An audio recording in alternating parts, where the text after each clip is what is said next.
Welcome. I'm E.G. Marshall. Murder, we are told, will out. As will, I believe, truth. Which is to say that most murderers, though not all, are eventually exposed and made to pay for what is considered certainly the most heinous crimes of all, the taking of another's life.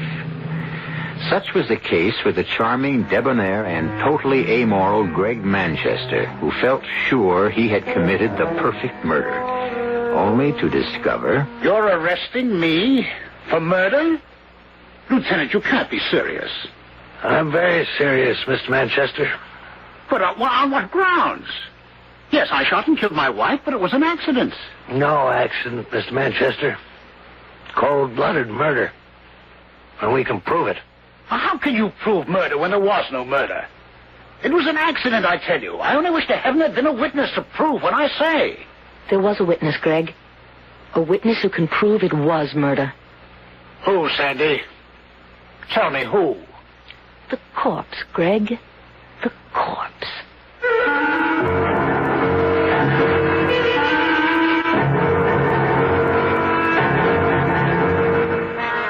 Our mystery drama, The Eye of Death, was written especially for the Mystery Theater by George Lothar and stars Joan Hackett.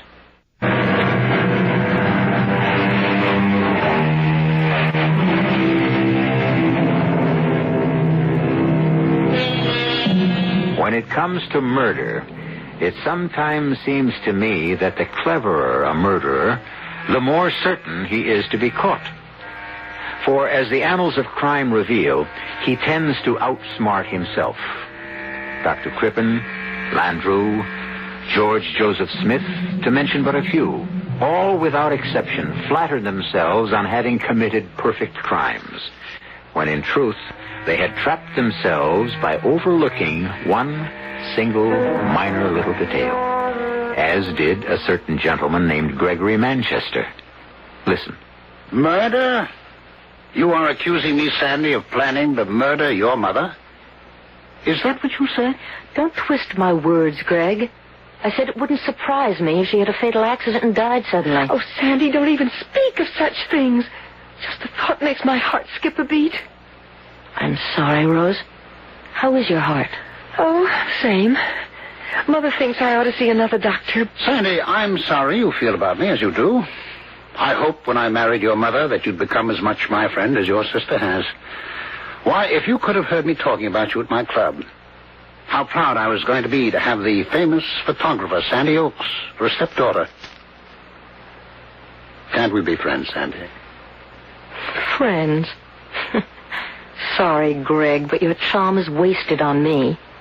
You charmed my mother into marrying you, charmed her into turning over all of her money to you, charmed her into taking out a $100,000 life policy with you as a beneficiary, Well, now, my dear, why not? After all, Sandy, I am her husband. And a fast worker. Married less than a month. You certainly haven't wasted any time getting this marriage to pay off for you. Oh, now you're accusing me of marrying your mother for her money. Is that it, my dear? You can believe it. Oh, now, Sandy. Rose, it's true, and I'm telling you straight out. This clothes horse with his blonde hair and his Sir Walter Raleigh manners is nothing more than a sharp operator. A con artist. And that's what I've come here to tell my mother, and I will tell her if she ever gets out of that bath and comes down here. Sandy, you're all upset. Upset? I'm steaming, and I've been steaming ever since I heard about this new life insurance policy.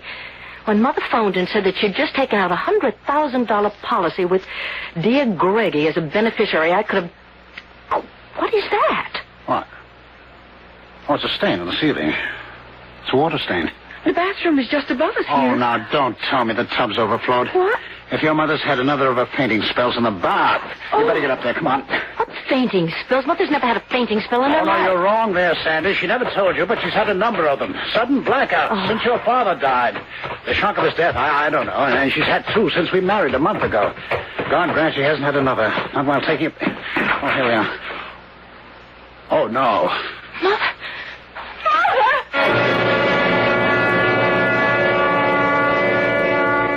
He killed her, Joe. He killed her. Now, sweetheart, Sure he did. He drowned her in that tub. All of that talk about Sudden fainting spells blackouts. No way, Joe, no way. Now, look, my dear, lovable bride-to-be, I don't like Gregory Manchester any more than you do, and I couldn't agree more that he's the phony you claim he is, but you're no fool, Sandy. A camera nut, maybe, with that camera of yours always slung around your neck, but you... Joe, photography is my business, and I don't know how many pictures I'd have missed if I didn't keep this high-powered Instamat ready at all times. And really, I don't know why it bothers you. Well, it's nothing. Oh, excuse me. Yes. Yes. Have them come right in. Manchester and your sister. I'm going to try to get Rose to move in with me now that Mother's gone. Come in, Rose. Mr. Manchester. Thank you. Hello, Sandy. Hello. How are you feeling, Rose? Oh, all right. I want to talk with you privately after the reading of Mother's will. What about, Sandy? Later, dear. Well, we're all here, so I'll get started. I, Geraldine Oakes Manchester, a resident of the city of... Wait a minute, Gerald. Yes? Geraldine Oakes Manchester? Your mother made a new will after she married Mr. Manchester, didn't she tell you? No. Well, she told me she was going to. She didn't. I'm sure I know why. Another slap at me, Sandy. Are you implying I changed her mind about telling you?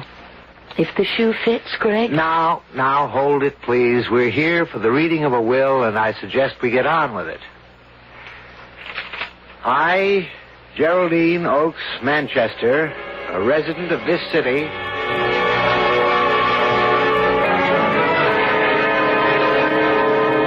Lastly, I hereby revoke all former wills and codicils to wills heretofore by me made. In witness thereof, I have hereunto set my hand and seal this 10th day of October, signed Geraldine Oakes Manchester, and witnessed, etc., etc., etc. Well, Mr. Manchester, you've inherited quite a fortune. Plus $100,000 in insurance. While Rose gets nothing, nor do I. Well, as your mother stated in her will, Sandy, she trusted me. Implicitly trusted me to see that Rose was well cared for. And you? I don't need Mother's money, but Rose... Oh, Sandy, you can trust Greg. Mother did. I do.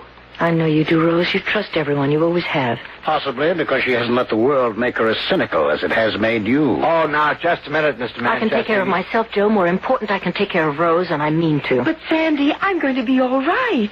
Greg will... leave you to starve if I know Greg, but he isn't going to because I'm not going to let him. I'm going to break this will. Sandy... I mean it, Joe. He conned Mother and he fleeced her. Well, you're not going to get away with it, Greg. I'll break this will if it's the last thing that I do. And, may I ask exactly how, my dear? By proving you murdered my mother and meant to murder her from the start.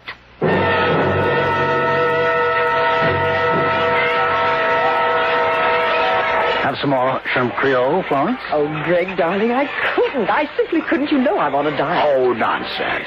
This is no time to stay on a diet. In the first place, it's Mardi Gras week. In the second, I brought you to the finest restaurant in New Orleans. Oh, you dear, delightful man. And in the third place, why anyone with your figure feels the need to diet, that baffles me utterly.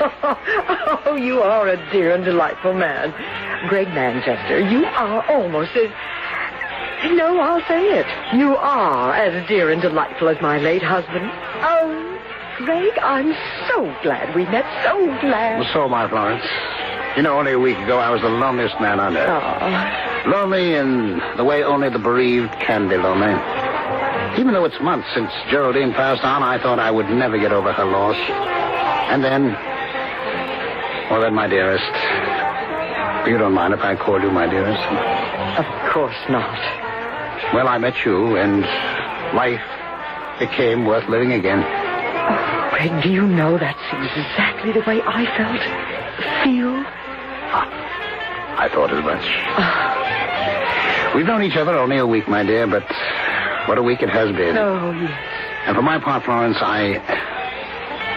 you won't be offended. No. Well, for my part, you're the woman I've been looking for since my own dear Geraldine passed on. Oh. The woman I felt sure I would never find. Oh, Greg. Greg, you dear man. Then you're not offended. Offended? It wouldn't be if I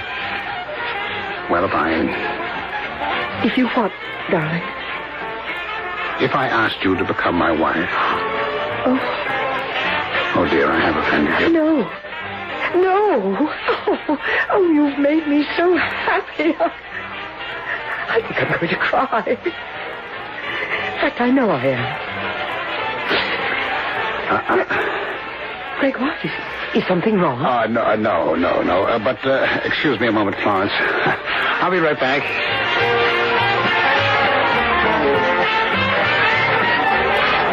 Well, Sandy Oaks, girl photographer, camera and all. Greg Manchester, con artist and murderer. Next victim and all. What are you doing in New Orleans? Mardi Gras week. I'm covering it. For Cosmopolite. You're lying. You found out I was living in New Orleans. You followed me here. Care to see my press credentials? If Cosmopolite sent you, you asked for the assignment. How right you are. Now you listen to me.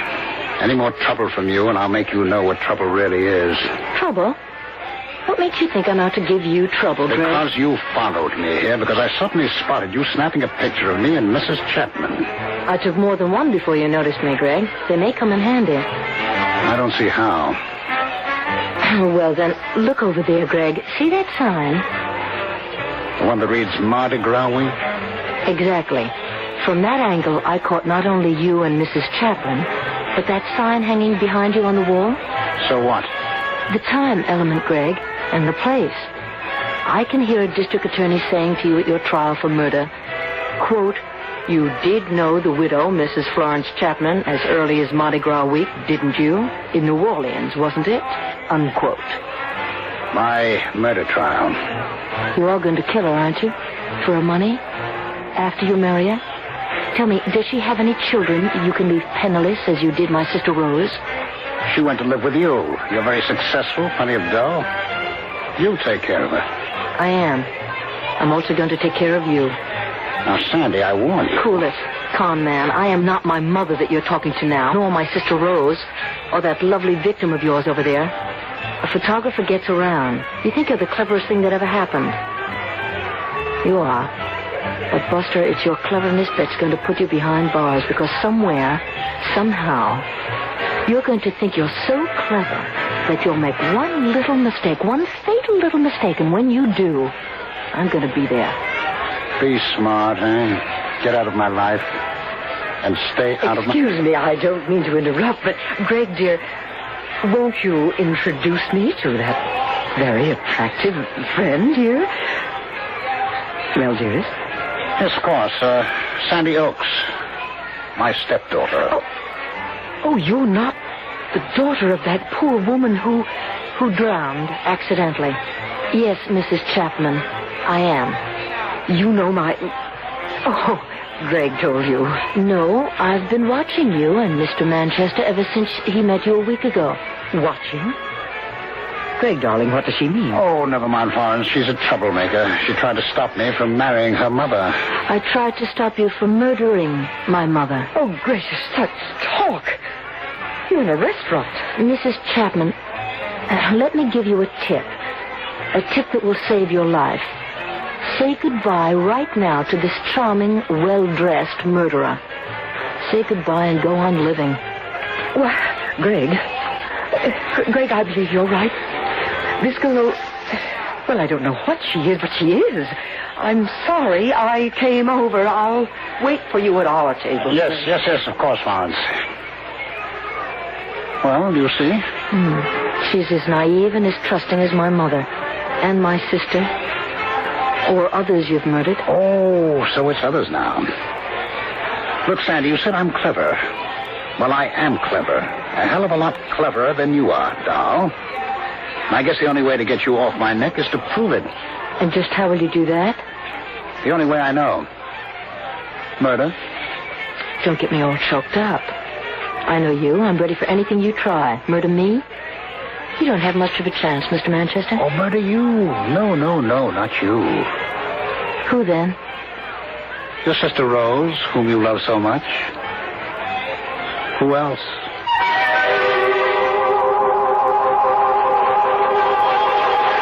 Inevitably, it had to come to this. the challenge, the squaring off, the gauntlet flung down between a cold-blooded murderer and a self-sufficient girl like Sandy Oakes, who's been around. Is she right? Will Greg Manchester make that one fatal mistake she says he will? Perhaps we'll find out when I return for Act 2.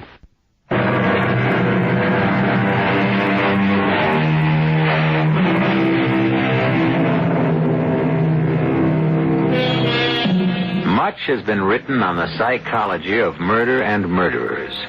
And although experts disagree, when have experts ever done anything else, there seems little question that the common motive for murder is personal gain.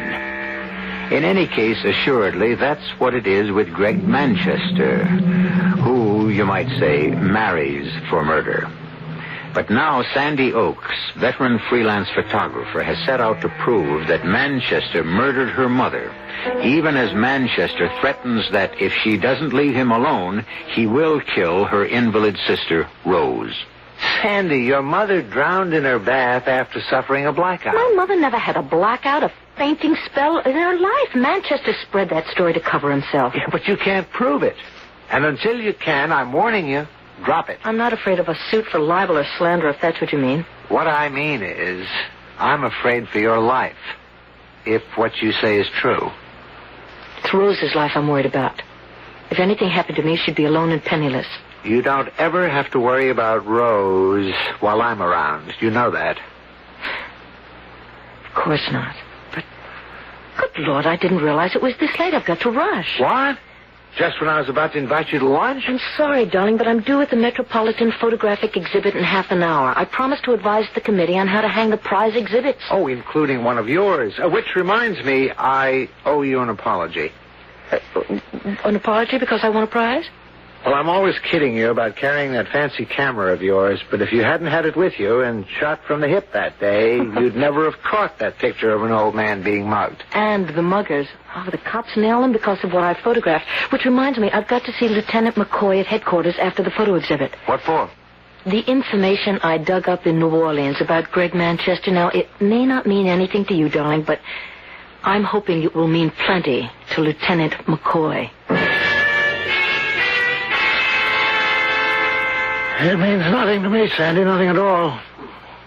But, Mac... Sandy, I checked it out. Yeah, sure, Manchester was married before he met your mother. And sure, his wife died of an overdose of sleeping pills, but the coroner's verdict was death by accident. Oh, Mac, you put me away. You really do. I don't get you. His wife dies of an overdose of sleeping pills, and he inherits over $50,000. He marries my mother. She dies by drowning. He inherits every cent she has, plus an insurance of $100,000, taken out less than a month before. 2 deaths, 2 so-called accidents, and Greg Manchester hits the financial jackpot. That doesn't strike you as fishy? Oh, yes, but Now he's going to marry this other wealthy widow, Florence Chapman, less than 3 months after my mother dies.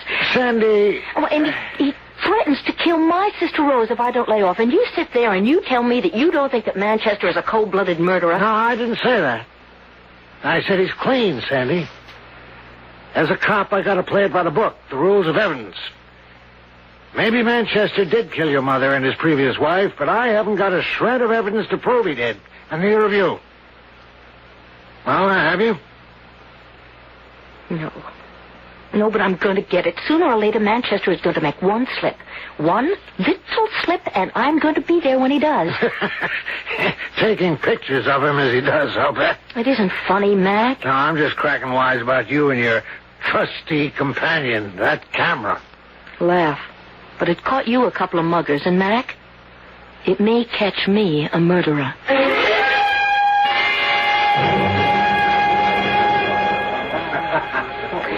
There's a bench, Rose. Want to sit for a while? Oh, no, Sandy, no. I'm too excited to sit still. You're too excited, period. Oh, I'll be all right.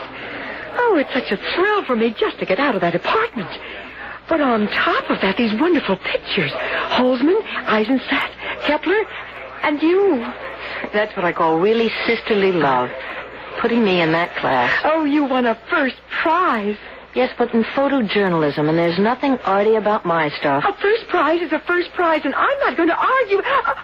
Rose? Oh, Sandy, maybe I'd better sit down for a minute or two. Yes, right there. How bad is it? It's not bad. Sandy, would you open my bag and take out the bottle of nitro pills? Yeah, just a sec. Here, wait a moment now. Here we are. Here. Stay here. I'll get you a cup of water. Excuse me, please. Excuse me. I just want to get through to the water cooler. Well, here, let me help you. Thank you. You? Yes, me. What are you doing here, Greg? Mrs. Manchester wanted to see the exhibits. She married you then? And I wanted to see you. Figured you'd be here, so I've got no time for you now. I've got to get a cup of water for my sister. Well, here's the cup. There's the water. I want a word with you, Sandy, about... Would you get out of my way? Excuse me, please. Excuse me. Rose, dear. Here you are. Oh, thank you, Sandy. Thank you. Are you better? Yes. Much. I think it would better go. Sandy, I haven't seen everything yet. Your heart. Oh, drat my heart. My first day out of the apartment in weeks. I'm going to make the most of it. I'm going to see everything there is to see. Oh, look who's here. Hello, Rose. How are you, Greg? Never better. You? Pretty well.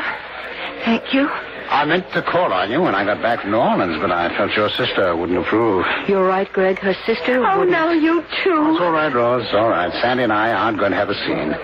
I only want to say hello. So, if you'll excuse me, I'll rejoin my wife. Goodbye, Rose. Goodbye, Sandy. Oh, give my regards to Lieutenant McCoy next time you see him, will you? Lieutenant McCoy? The police lieutenant you went to see this morning. About a certain little matter. How do you know that I want to see McCoy? And what I want to see him about? Oh, does it matter? I know. And I think it was very foolish of you, Sandy. Do you? Oh, yes, very. In fact, as I intimated to you in New Orleans, it could even be dangerous. Deadly dangerous. Not for you. Not immediately for you. Well, goodbye for now. Sandy, what was that all about? Nothing, Rose. Nothing. What did Greg mean? It could be deadly dangerous. It's nothing for you to worry about, Rose. Well, all right, if you say so. Funny, though. What? I'm worried somehow. Suddenly, I'm very worried.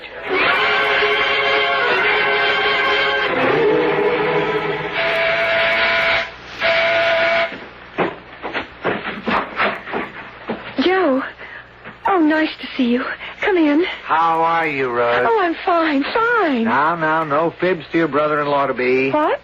I talked to Sandy on the phone. She said your heart gave you a little trouble at the photography exhibition this afternoon. Oh, nothing my nitro pills couldn't handle, and did. Oh, good. Where's Sandy? 3 guesses.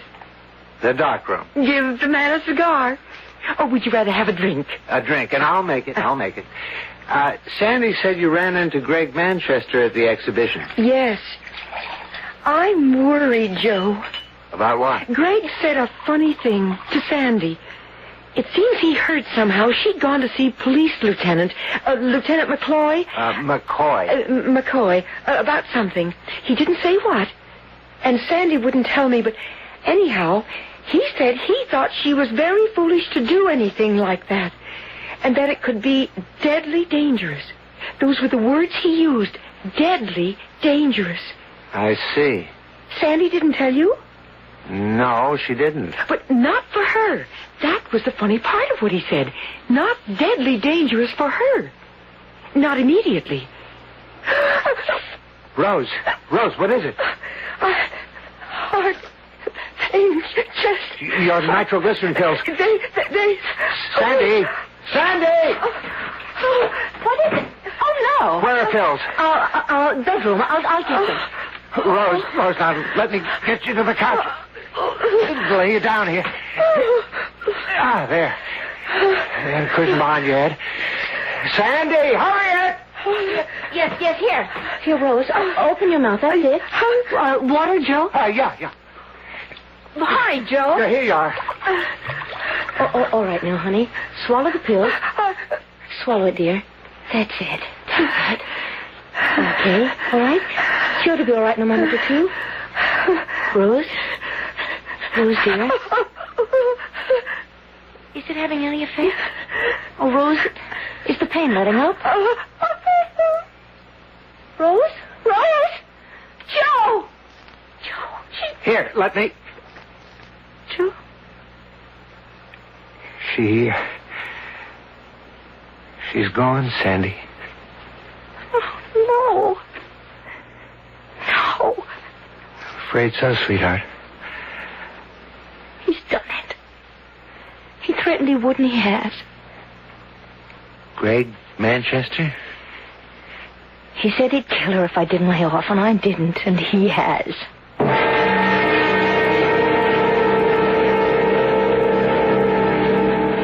Thank you, Mac. Goodbye. What'd he say, McCoy? The toxicology lab tested the pills Rose took. That I gave her. Oh, Sandy. All right, come on now, honey. The pills. They found that they were triple strength. Triple the amount of nitroglycerin prescribed for Rose. That's impossible. No pharmacist would make a mistake like that. The pharmacist didn't. They got him out of bed and they met him at his place and checked his records. He made no mistake. Well, then how... Sandy, how? Greg! Sandy. Don't ask me how he did it. He got into the apartment maybe while we were out. Rose and I didn't change the bottles. I don't know. It doesn't matter. All that matters to me is that he did it. And I know in my bones I know that he did it. He murdered the woman he was married to before he married my mother. He killed my mother. He killed Rose. He'll kill Florence Chapman. He'll kill me. Unless I stop him. He's got to be stopped, Joe. Stopped and put behind bars like any other animal. And that's where I'm going to put him. With God's help, Joe, that's where I'll put him for the rest of his life.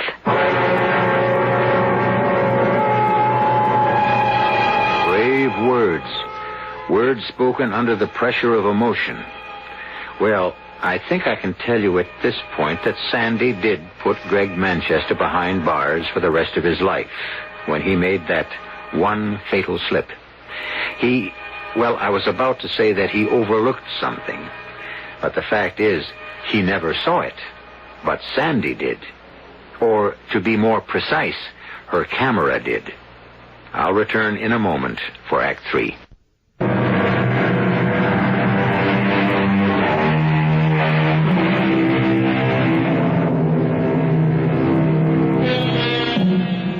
You will recall my saying earlier that the cleverer the murderer, the more likely he is to make one fatal slip. Something so minor, he never thought of it, never noticed it. What slip will Greg Manchester make? So far, he's got away with his killings. Sandy Oaks doesn't know where Greg Manchester will make that fatal slip, or when, or more particularly, how. But make it, she knows he will. And as I've told you, make it he did. The question is, what insignificant but very final mistake did he make? You dare show your face here? I came here to this funeral home to see Rose for the last time. I am her stepfather, Sandy, and have the right. Murderer. Sandy. Get him out of here, Joe. It's no need, Joe. I'm going. May I have a word with you outside? Of course.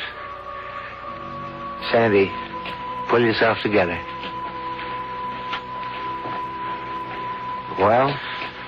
Joe, you're a lawyer. Would you give me some advice? What am I to do with her? She hates me. Has hated me from the moment we met. I don't know why. Chemistry, I suppose. Not much I can say to that, Greg, except you're a liar. I beg your pardon? You're a liar. It isn't chemistry between you and Sandy. It's Sandy's awareness, her awareness from the first, her trained awareness, because she's photographed so many people, that you're a phony. I agreed with her about that after only short acquaintance with you, Greg, but I didn't agree with her that you're a murderer. I agree now. You can't mean... You think I murdered Geraldine? I think you murdered Geraldine and Rose. I think you murdered another woman. In fact, probably other women. You can stand there and to my face Say it because it's obvious. There's such a thing as coincidence, Greg. But your history, your married history, goes beyond coincidence. Then you are calling me a murderer. I thought I'd made that plain. You're skating on thin ice now, and you're going to go through it. And when you do, you're going to find the water bitter cold, Greg. Bitter cold. Won't you sit down, Miss Oakes? Thank you, Mrs. Manchester. Let me say, I only agreed to see you when you phoned and said you wanted to talk with me alone. I only agreed because you are his stepdaughter. Mrs. Manchester, I wanted to see you because someone should warn you. Greg Manchester is a murderer. What are you saying? He murdered my mother. He murdered my sister Rose. He murdered the woman he was married to before he met my mother. He's going to murder you. My dear, do you realize the gravity of this accusation? The important thing is that you realize What I realize is that you are a bitter and malicious young woman who, for some reason, I am totally unable to understand, wants to malign a man who has never done anything but good for you. Good? What do you mean? Your mother left him all her money, didn't she? Yes. He was also the beneficiary of her life insurance, wasn't he? Yes. And all of this, the fortune he might have had, he turned over to you and your sister. Is that not so? It certainly is not so. Greg told me. Then he lied. He tricked my mother into giving him control of her money, power of attorney and all of that, and then taking out a $100,000 life insurance policy, and then he killed her. Can you prove that? No. I can't, not yet. But whether I can or not, I think what you should keep in mind is that at least 2 previous wives have died suddenly and mysteriously after giving him control of their money. Have you? Why, yes, I have. Oh, but I can't believe this. I won't believe it. My husband is one of the most dear and delightful men I've ever met. Thank you, my dear. Thank you for your trust in me. Greg, we didn't hear you come in. Well, I'm glad you didn't. Otherwise, I'd not have overheard my stepdaughter's accusations. Sandy, I must ask you to leave. And please, don't come back. Goodbye, Mrs. Manchester. And good luck. Well, I hope that's the last we see of her.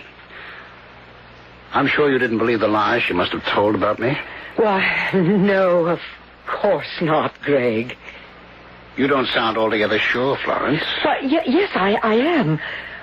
Only, Greg, you told me you had handed all your former wife's fortune over to her daughters. No. What? Well, you misunderstood me. I said that I intended to do it. But I haven't had time to get around to it yet. It's quite involved, you know. Certain legalities which take time and... You don't believe me, do you? No, I do. Only I'm certain you said you had already given them the money. No, you're mistaken, my dear. Greg. Yes? That power of attorney I signed the other day... Yes? Don't be offended, dear, but just as a matter of interest, does it give you control over my money? Now, that's an odd question, Florence. Does it, Greg? Well, the power of attorney is just that. It empowers me to act in your behalf. In other words, you can sign checks, withdraw money from my account, that sort of thing? Yes, that sort of thing. I see. No. I don't think you do. For instance, you don't see that you have just signed your death warrant. Death warrant? I want you to go into your bedroom, start packing. Packing? You're going to visit your sister in New Orleans.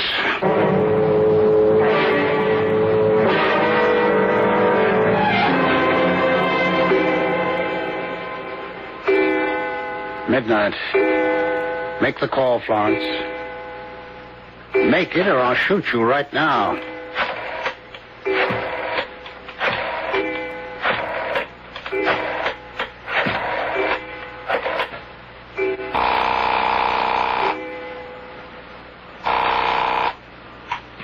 Hello? Miss Oakes, this is Mrs. Manchester. Yes? I've got to see you right away. Could you come here to my apartment? My fiancé and I were just about... It's urgent, Miss Oakes. Dreadfully urgent. Please come. Of course, all right. We'll be there as soon as we can Oh, make it. thank you. Goodbye. She's coming right over? Yes. Greg, please don't kill me. I'm sorry, Florence. I'll give you my money. I've already got it. Then why kill me? Pleasure, my dear. Simple pleasure. I find a certain thrill in murdering someone, especially silly women like you. When Sandy pushes that door buzzer, listen to it carefully, Florence. It'll be the last sound you hear in this life.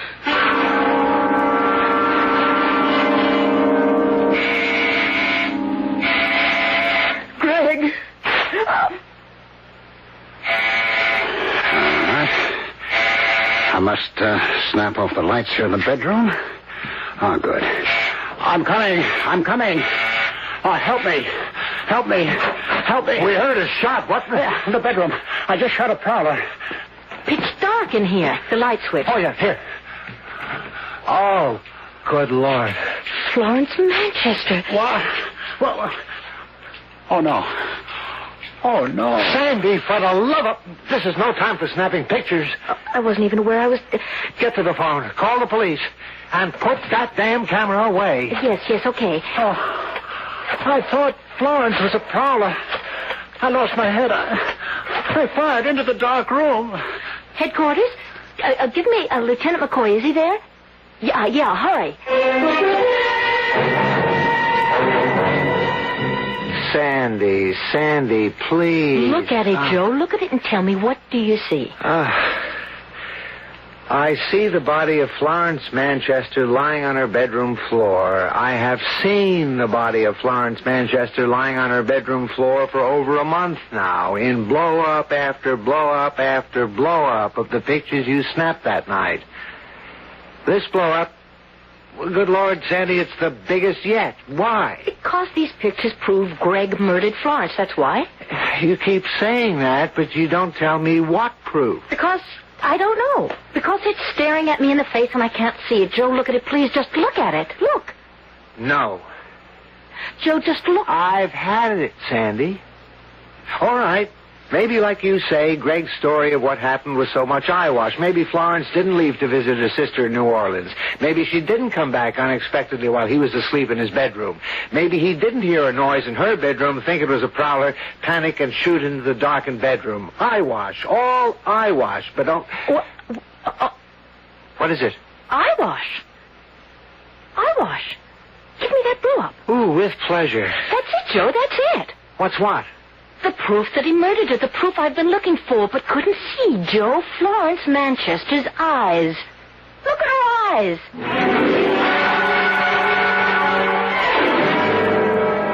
Manchester, you've been booked on a charge of murder. The murder of your wife, Florence. Now, look here, Take it easy.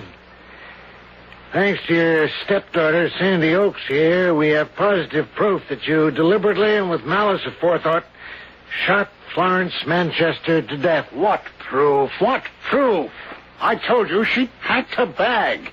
You saw it in the bedroom and left to visit her sister in New Orleans. But had come back unexpectedly, according to your story. And I fired a shot into her pitch-black bedroom, thinking she was a prowler. That's what happened. That's the truth. No, it's a lie. This photograph of your wife's body, Sandy took it within a minute or two after the shot was fired. So? Look at it, Manchester. Look especially at the eyes. The eyes that are open and staring at the ceiling. What do you see? Her eyes. What else am I supposed to see? The size of her pupils.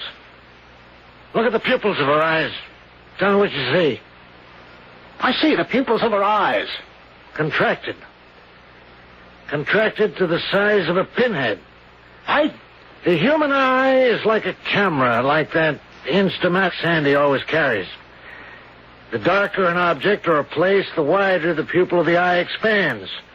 The brighter an object or a place, such as your wife's bedroom, the narrower the pupil becomes, contracts. What's more, Manchester, when a person is killed instantly, as your wife was, the pupil remains unchanged for 2 to 3 minutes. You're saying it. The photo says it, not me. You stated that you fired that shot into a dark bedroom, killing your wife by accident. Her eyes, contracted to pinhead size, prove that she died in a lighted room, a brightly lighted room. If you have anything to say, make it in the form of a confession, won't you? On second thought, I'm not sure we need bother. It's all on film, Manchester.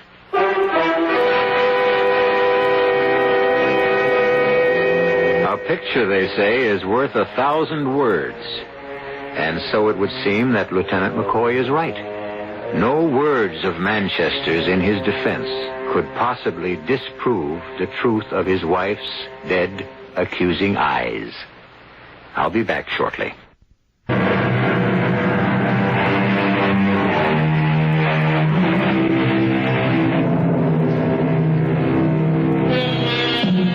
Gregory Manchester is no longer a name, but a number at State's Prison.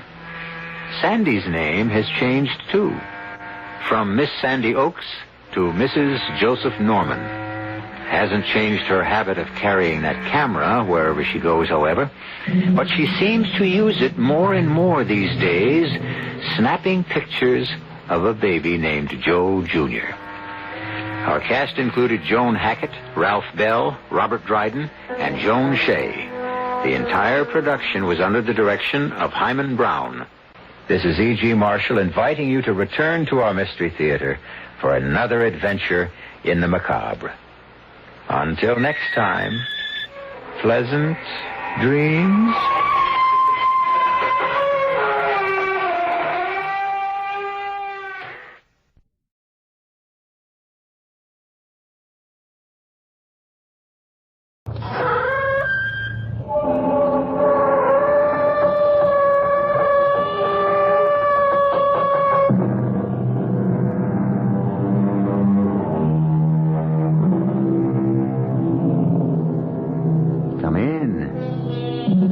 Welcome. I'm E.G. Marshall. Bleak, lonely, evil. Such are the moors of England, where even today one can go for mile on mile without sight of another house or another human soul. Where death-dealing quicksand bogs and mires wait to trap the unwary walker. Where many who enter are not seen again. And where some of those who are seen again are strangely changed. For example, Sandy and Jack Burton. We didn't see it, Jack. Wrong, Sandy. We did. We couldn't have. Sandy, we saw what we saw. No, we saw what our nerves saw. We saw what that moor out there made us see.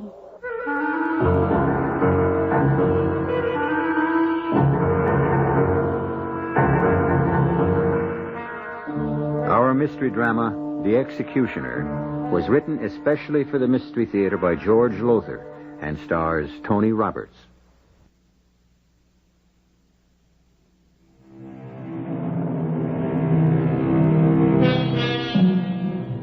Few will deny, I'm sure, that weather and climate play a great part in our lives. To a large degree, affect our mood, our nerves. People in warm and sunny climates tend to take life more casually than those where the weather is cold and bleak. What I'm getting at is that one of the characters in the tale I bring you now is not a person, but a Moor. Moor. The very sound of the word strikes a note of dread to the soul. Dread, but fascination, too. For believe me, there is a certain allure in evil, a compelling magnetism which some cannot withstand. Two such people were Sandy and Jack Burton. Jack, how much further to Linton? 20, 30 miles. Not sure. We'll never make it by nightfall. We may not make it at all. The road is running with water. I try to go faster than 5 miles or so. The engine gets wet and starts to die. The wiring is soaking wet. That old farmer was right. We should never have taken the shortcut across the moor. He warned us. But, honey, I wanted to see the moor. I've never been on a moor in all my life. There's a writer. A writer who's supposed to be on vacation, resting and recuperating from a nervous breakdown. Oh, no. You promised me. On the plane over, you promised not a stroke of work till we got back from England. What's that? It's wet wires. I better slow down a bit more. All you've been doing since we landed is take notes of this and notes of that. You filled I don't know how many notebooks. Well, I am a writer, and it's sort of second nature to take notes. Yes, I keep hoping I'll hit on an idea that'll pay off for an article. Even better, a series of articles when we get back home. All I wish is you just plain stop worrying when you ought to be resting. And you... Oh, Jack... It looks like we've bought it, as our English cousins say. You mean we're stuck? I'm afraid I do. The water on the road's gotten deeper. It's practically a lake. Well, what'll we do? Let's see if we can find shelter for the night at that castle on the hill. What castle on what hill? That hill over there. I see a hill. I don't see any... It's shrouded in fog, but when the fog lifted for a second or two, 5 minutes ago... There. See? You're right. There is a castle, or it's a house, or something. You think you can make it that far? Oh, I'll make it. Anything but spend the night out here in this awful, absolutely awful moor.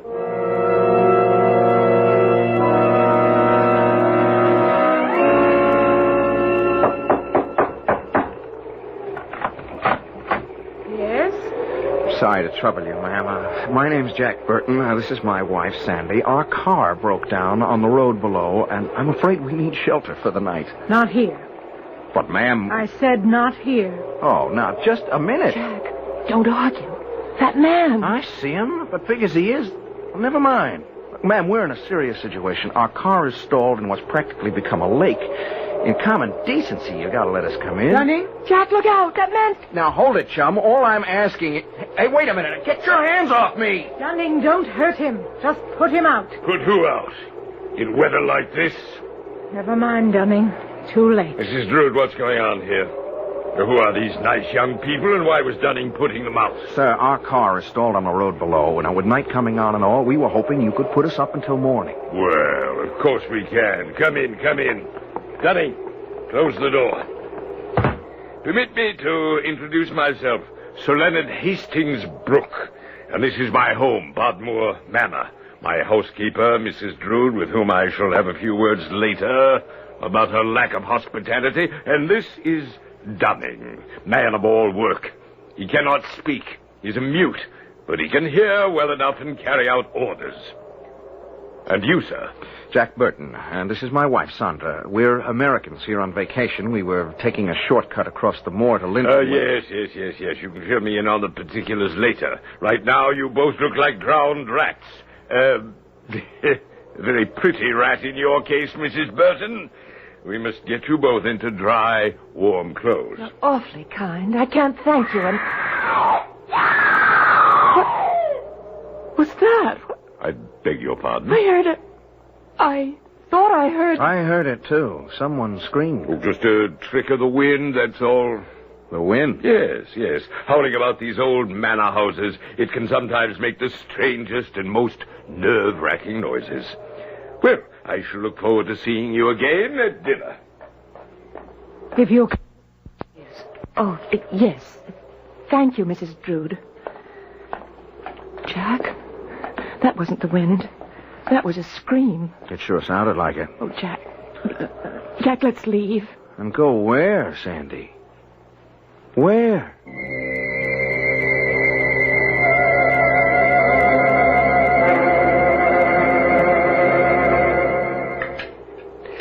And so you see, you're not only dining in what was called the Great Hall in Elizabethan times, but at the very table graced by Her Majesty, the Virgin Queen herself.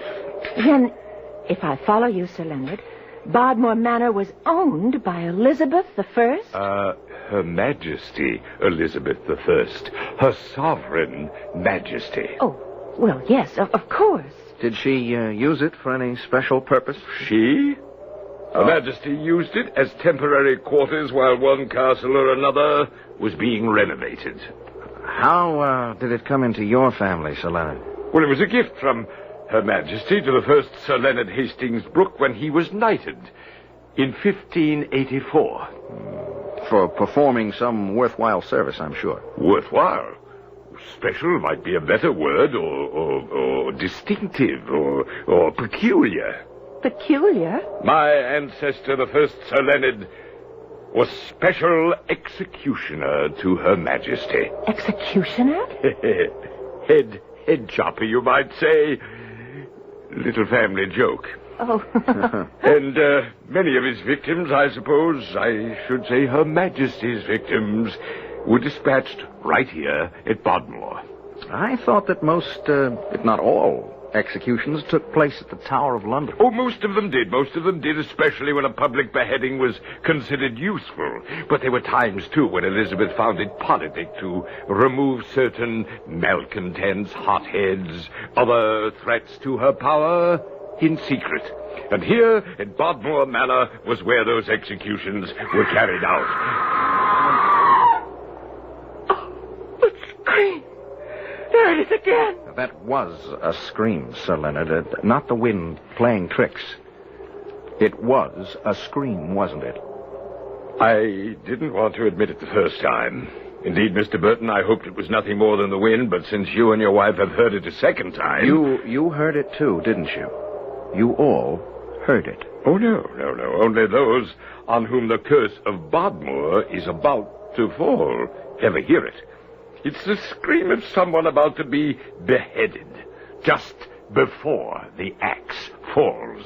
You didn't hear that scream? Oh, no. Mrs. Drood?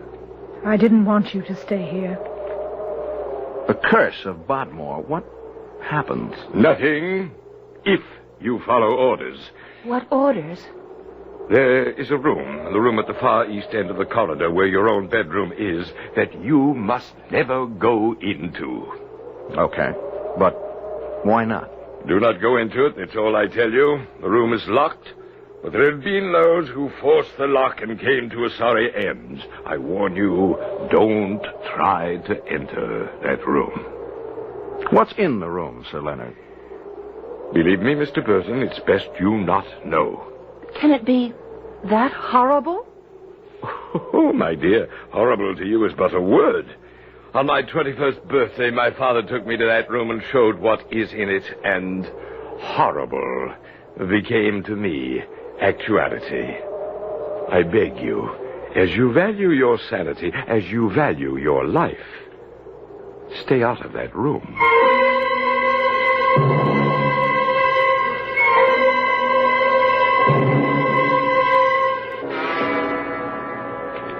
Jack? Jack? Here, honey, by the window. What are you doing over there? Why aren't you in bed? Oh, just looking out at the moor, thinking. The rain stopped. And there's a moon. With black clouds scudding across it. What have you been thinking about? Not thinking exactly. Wondering's more like it. Wondering about this whole freaked-out setup. Sir Leonard and Mrs. Drood. I'm wondering, could I do an article if I can find the right handle? Did we hear that scream? really hear it? Or was it just the wind? Well, Sir Leonard said... I know, but... Well, was he maybe just taking advantage of the circumstances, us thinking we'd heard a scream? But why would he? I don't know. That's what I've been sitting here trying to figure out. All I can come up with is that he's playing some kind of childish game. He doesn't act like a child. No, but... Come on to bed. No. You go on and on. I'll sit up for a while yet. Jack, what are you up to? Up to? Me? That room at the end of the corridor. Now, whatever gave you the idea that I would... Jack.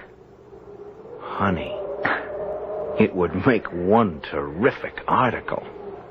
If there is anything in that room, something really horrifying or whatever, or even if there isn't, the experience we're having here right now, I mean, the car stalling, Bodmore Manor being Liz the One's private execution place, the curse, the whole bit.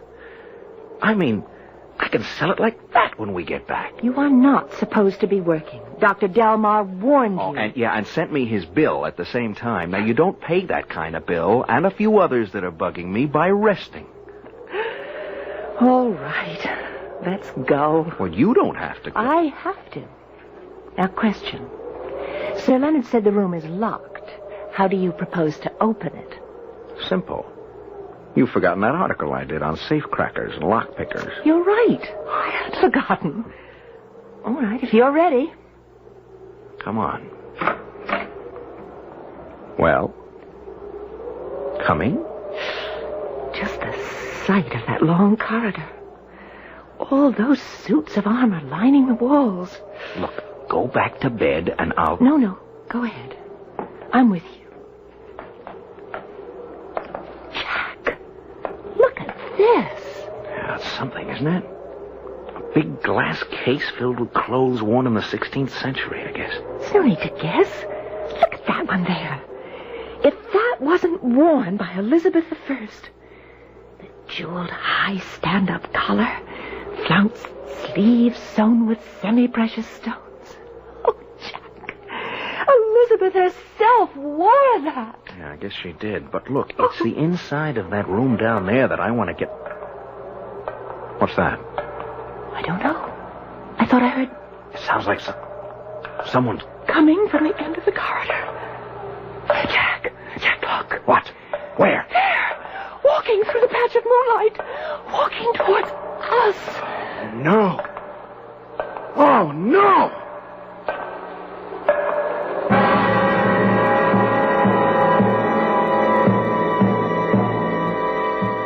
What is it that Sandy and Jack see? Wish I could tell you. Matter of fact, I could, but there's a place for everything. And everything in its place, I say. I'll return shortly for Act 2.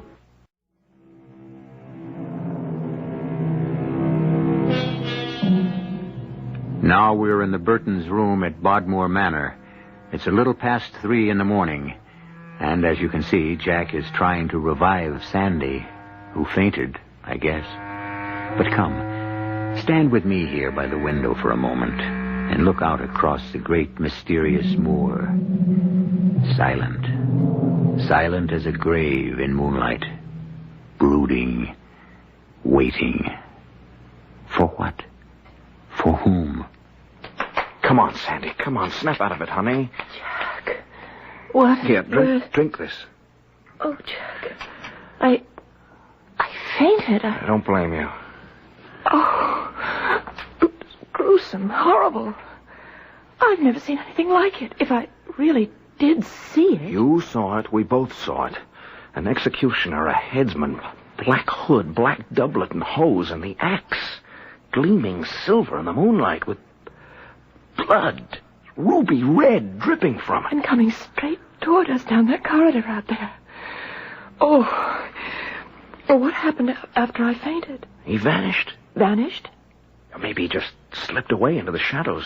But, Jack, was it a ghost, do you think? I don't know. It could be we... Oh, Jack! Easy. Who's there? Mrs. Drood. Oh, that awful woman with her jet black hair pulled back and that long white face. Would you open the door, please? Yes. Yes, of course. Yes? May I come in?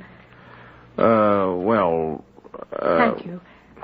Are you all right now, Mrs. Burton? Oh, yes. How did you know I wasn't all right? Nothing goes on in this house I don't know. I know the dangers that lurk here, the mind-shattering things that can happen. That's why I've come to warn you again. Again? Sir Leonard warned you at dinner. Warned you to stay away from that room at the end of the corridor. I knew, even as he warned you, that he was arousing your curiosity, that at the first opportunity you'd try to find out what lies behind that locked door. That's what you did, didn't you? Yes. Take care. Don't do it again. If you do, you may not leave Bardmore Manor alive. We are in danger of death? Nothing less. I don't understand. No need to understand. But You saw the headsman, did you not? The headsman with his axe dripping blood? Yes. Count yourselves fortunate that you only saw him. That you still bear your heads on your shoulders. Still...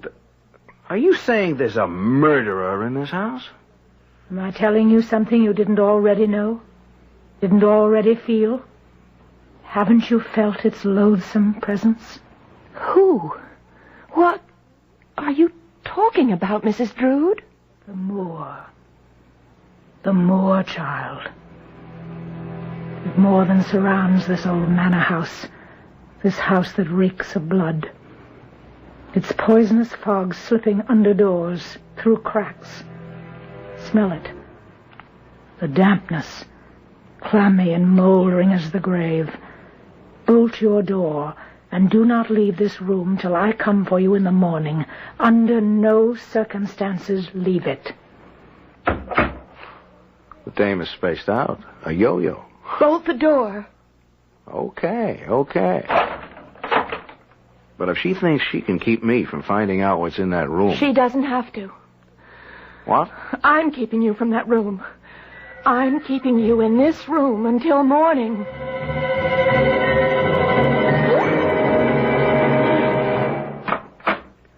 Oh, Sir Leonard. I've been waiting for you, Mrs. Drood. What are you doing out of your quarters at nearly 4 a.m? What are you doing in my quarters at nearly 4 a.m? The Queen has sent word that she wishes to be present at the next execution. Her chambers must be put in readiness, and all else required for her comfort. See to it. Of course. I've already instructed Dunning as to the axe. I want it sword blade sharp. It will be. You can depend on Dunning. What troubles me is... And I depend on you, Mrs. Drood. Have I ever given cause for doubt, Sir Leonard? Not until now. Take heed, woman. Her sovereign majesty, Elizabeth Regina, demands unswerving loyalty of her subjects. I warn you, try no more to save another's head, lest your own be forfeit.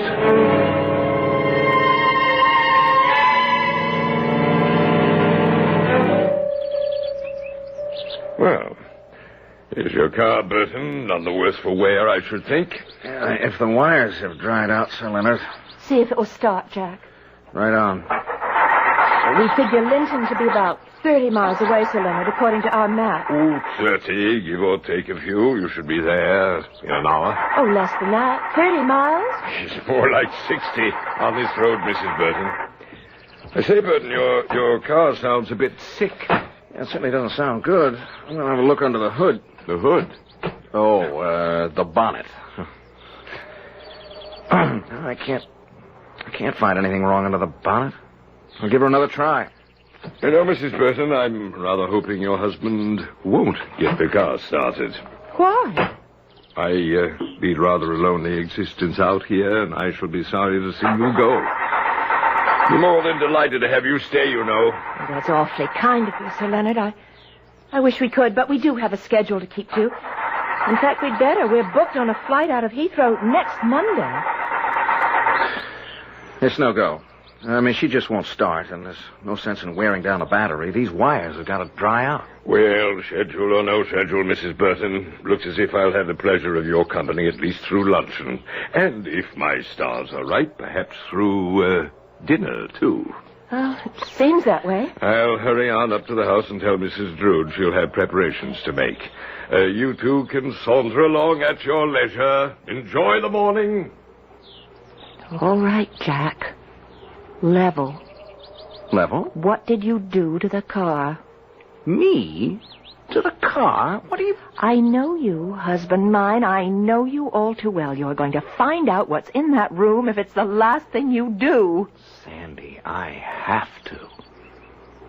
I mean, there's something really hairy going on here, and I'm going to get to the bottom of it, because if I don't, no editor will buy the article I intend to write. I don't care whether the editor... I do. I've been out of circulation too long. Lord knows how many contracts I've lost, and heaven knows we could use the dough. Now, I've got a hot article in the palm of my hand, Sandy, and I mean to play it for all it's worth. Now, no more talk. That's the end of it.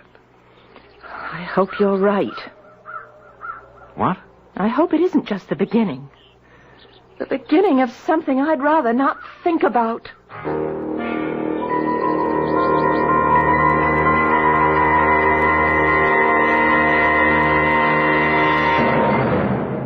Oh, Mrs. Burton, I saw you sitting out here on the terrace. Brought you a cup of tea. Thank you, Mrs. Drood. How very thoughtful of you. Not at all. Sir Leonard tells me your husband couldn't get the car started, and you'll be spending the night with us. Yes. Well, if you must, you must. Can I get you anything else? Oh, thank you, no. The tea's enough. In that case, I'll... Mrs. Drood, Yes.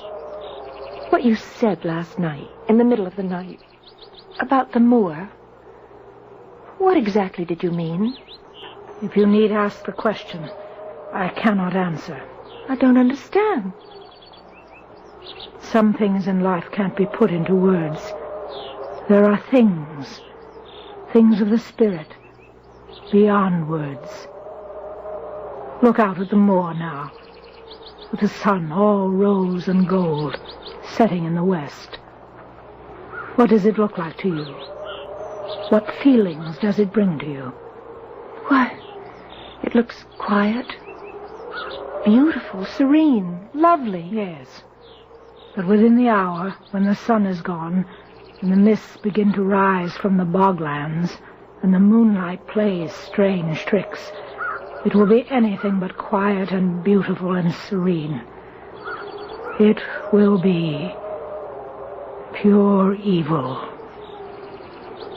Mrs. Burton, I strongly suspect that if your husband wanted to, he could get your car started. Take my advice. Persuade him to do so. And then leave Bodmore Manor. Leave as quickly as ever you can.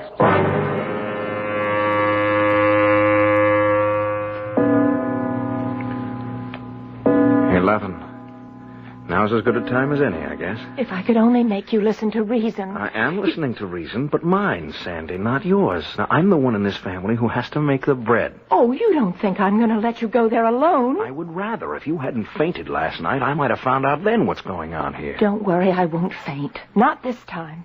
No, I can't be sure of that, Sandy, and I've got to find... What is that? Drums. Sounds like muffled drums. Muffled drums? Yes, I've read somewhere that they were used just before someone was executed, beheaded. Elizabethan times, I mean. Let's go. Jack, that sound is coming from the other end of the corridor, from that room. Whatever's going on, now is the time to see what it is. Come on. Now, quiet. Try not to make any noise. This corridor...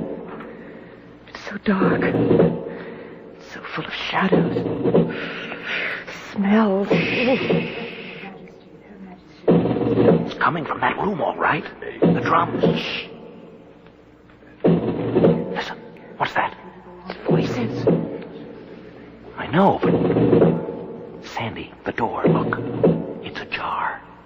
Thin crack of light, you can see it. Yes. I'm going to see if I can open it quietly. If you have no last words, place your head on the block. Please accept the small bag of gold pieces, executioner. Dispatch me quickly, I beg you. It shall be done. There now, your head. Place it on the block so it lieth properly. Yes. A beheading. Woman with her head on the block. When I stretch out my hands, The executioner. that will be my signal for you to strike. Axe raised. Now. He strikes. Oh, a head. A head. Rolling around on the floor. Oh, Jack, you... Oh. What's that? That's not what... Master Dunning, we are observed. That man standing in the door. Seize him. No, wait, now, listen. Seize him, Master Dunning. Seize him. And bring him to the block.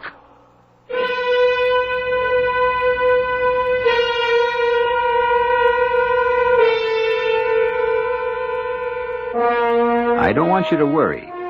Jack and Sandy Burton are going to come out of this all right. What intrigues me, and should intrigue you, is not that they will escape, but how will they escape the headman's axe? The truth is that if it hadn't been for some quick thinking on Sandy's part, some of the quickest thinking on record, well, back in a minute for Act 3.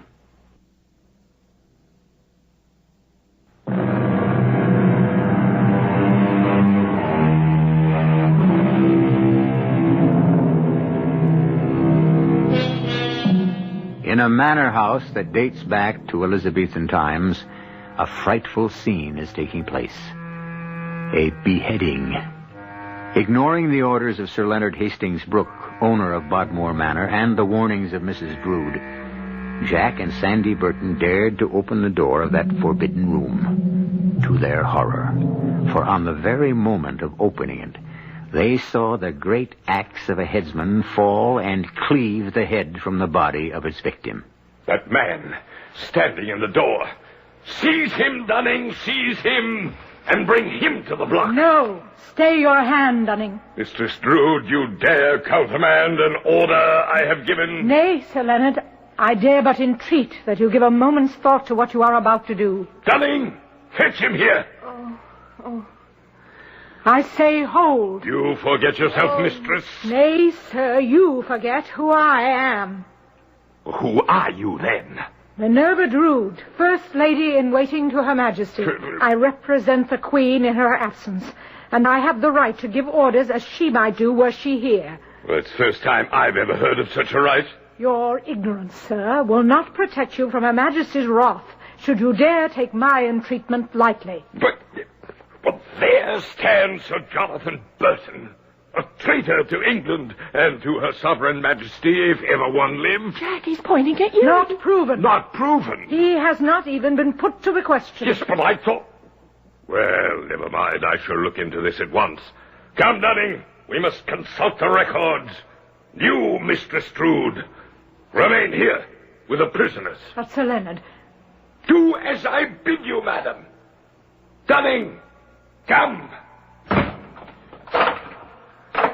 Mrs. Drood, what in heaven's name is this all about? Use your eyes, Mr. Burton, and I think you'll have the answer for yourself. Jack, that figure kneeling at the block, it's... A dummy. As you can see, a storefront mannequin dressed in Elizabethan clothes.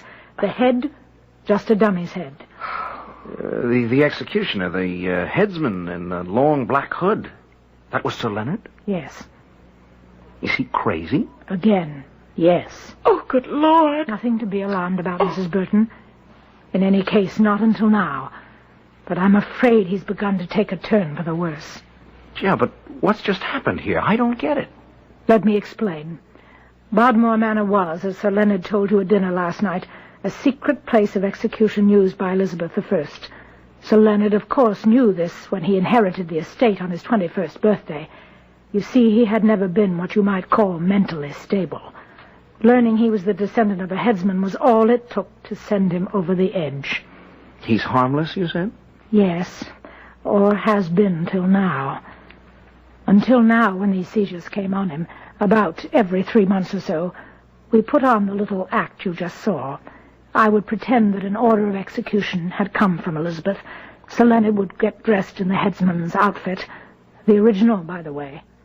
And we'd go through this mock beheading, even to the sound of muffled drums, recorded on tape, incidentally. Good heavens! Yes, it's all rather mad and ghastly, but harmless. Till now. Now I can't be sure. But I think his mania has begun to make more violent demands on him. In other words, Beheading a dummy doesn't seem to satisfy him anymore. He remains restless, unsatisfied. I don't like to think this, but I'm beginning to fear that he may... He's returned. Sir Leonard. I am in your debt, good mistress. There is nothing in the records to indicate that Sir Jonathan has been put to the question. You see? And so we must put him to the question. Master Dunning is at this moment preparing the Star Chamber. A Star Chamber trial? Is that not what Her Majesty would wish? I suppose so. As for you, Sir Jonathan, found guilty or not guilty, you will at least have the comfort of knowing you were accorded the highest honor of trial in Her Majesty's own tribunal. Come, sir, to the Star Chamber.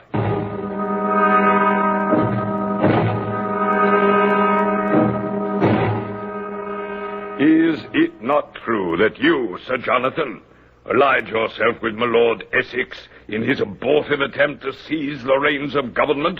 The attempt which cost him his head?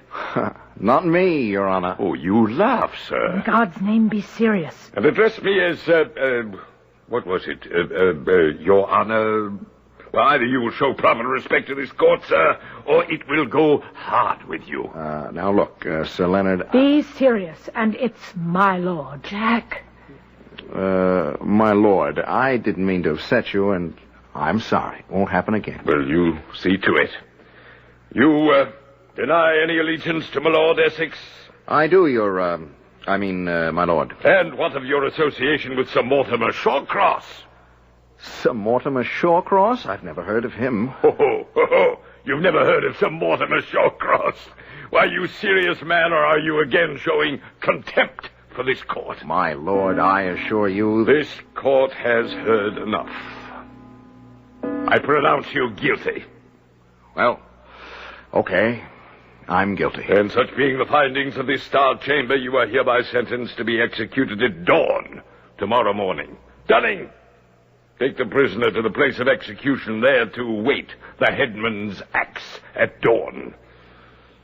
I shall retire to rest until that time. Oh, look, wait a minute, Dunning. Come on now, Dunning, no rough stuff. Play acting is play acting. This is going too far. Mrs. Drew! Warned him it isn't play acting anymore. Look, if it isn't play acting, damn it, Dunning, let go of me. What is this? The real thing, you foolish man, the real thing.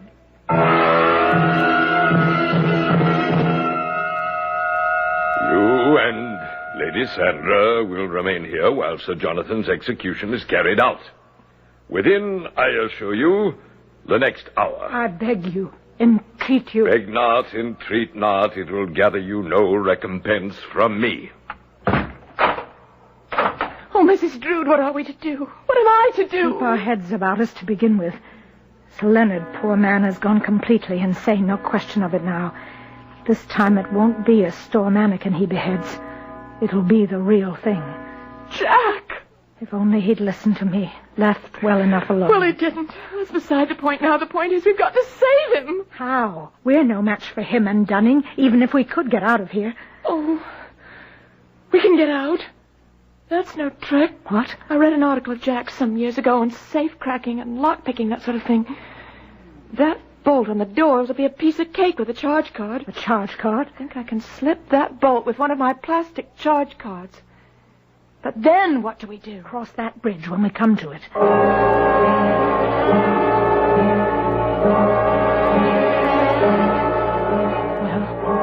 Well, it's coming.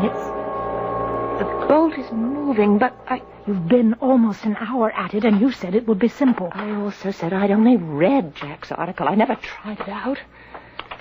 The bolt's slipping. We'll get this door open all right. The drums. The muffled drums. Mrs. Burton, I can tell you, you have 10 minutes. 10 minutes before that axe falls.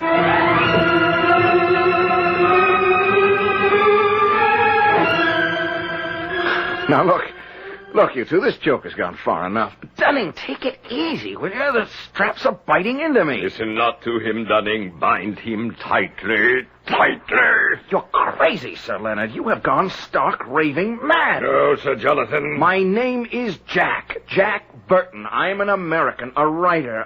You are a traitor, sir, and as such you shall die. Good, Dunning, good. Bring him to the block. To the block? Sir Leonard, open this door. Who knocks? Miss Drood. Mistress Drood. Not Mistress Drood. Mrs. In heaven's name, come to your senses. Don't you realize what you're doing? Sandy, save me. They bound me with straps. They're laying my head on the block. This nut, he's pulling that black hood over his head. Mrs. Drood, he's going to kill Jack. The madman is going to chop off my husband's head if we don't stop it. We've got to stop it. How? Tell me how. I don't know. Wait. The costumes. Mrs. Drood, the costumes. Costumes? In the glass case. Queen Elizabeth's gown, the one with the high neck and the jewels. What of it? Get it. I can't. The glass cases are locked. We'll break the... Oh, never mind. I will. Help me, please. What are you doing? What good can those costumes... Stop talking and help me get this on. Quick, Mrs. Drood, quick. Help me. Sandy, help. Dunning, don't let him do this. He's crazy, can't you see that? He's gone right out of his head. Dunning! Sandy! Mrs. Drood, help me! Open up. I, Elizabeth of England, call on you to open this door. What was that? You hear me, Sir Leonard? It is your queen who speaks. Open this door. Dunning, it is Her Majesty. She's here. Open the door, man. Open it! Your Majesty. Your gracious Majesty. What find I here? What knavery is this? Well, Your Majesty... Put down that axe this instant. Put it down, I say, or your own head shall fall beneath it. Put it down. Yes, of course, Your Majesty. I wished only to obey Your Majesty, to do my duty, to send from this world a traitor who threatened your... Traitor? Sir Jonathan Burton, a traitor? Are you mad? I have no more loyal subject, no dearer friend than this man whose life you would have taken. Fool, leave at once, be gone. But Your Majesty... Go! I go. Sandy, you saved my life. But that costume... It's the one in the glass case, Jack. The one Elizabeth herself wore. And it suddenly struck me. No, God gave me the idea that only Elizabeth herself could stop Sir Leonard. It was as simple as that. Simple, perhaps. Brilliant, definitely. Mr. Burton, your wife has told me that you are a most accomplished writer, but somewhat inclined to have things your way.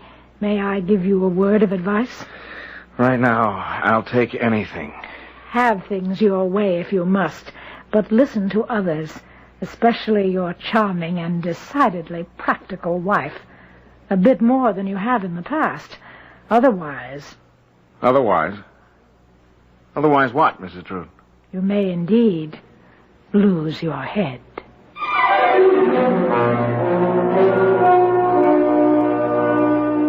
A strange story? Yes. Incredible? Definitely. True? Well, I can personally vouch for its authenticity. How?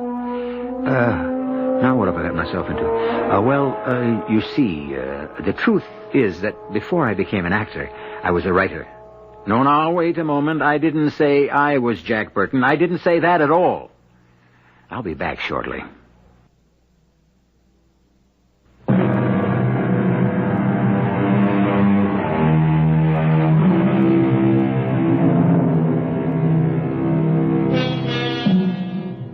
All right, then. The truth will out. I was Jack Burton. Pen name. Real name, well, you know it. No matter. Important thing, you enjoyed my story. I hope you did, anyhow. And another important thing, very important to me, I've still got my head. I do, don't I? Our cast included Tony Roberts, Marion Seldes, Jacqueline Brooks, and Arnold Moss. The entire production was under the direction of Hyman Brown. This is E.G. Marshall inviting you to return to our Mystery Theater for another adventure in the macabre. Until next time, pleasant dreams.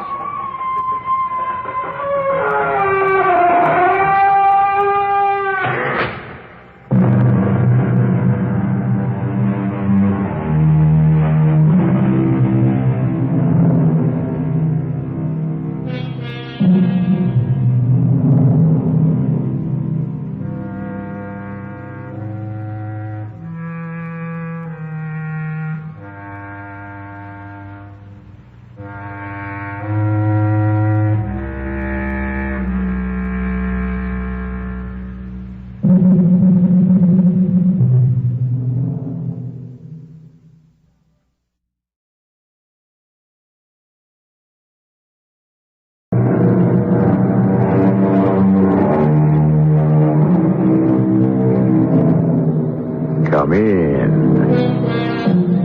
Welcome. I'm E.G. Marshall. If I were to ask you for the sweetest three-word phrase in our language, the three words which best quiet fears and quicken hope in the heart, what three words would you give me?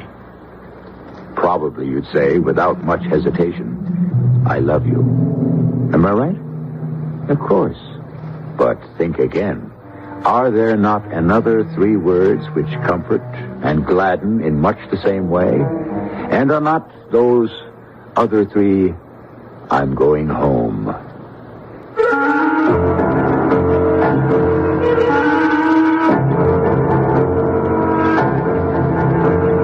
Our mystery drama, The Wandering Wind, was written especially for the Mystery Theater by Elspeth Eric and stars John Beale and Terry Keane.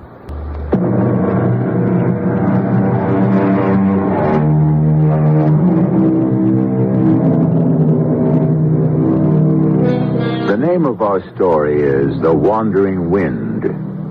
We have selected it from a poem that probably few of you know, The Devas Song by Sir Edwin Arnold. Four of the lines run like this.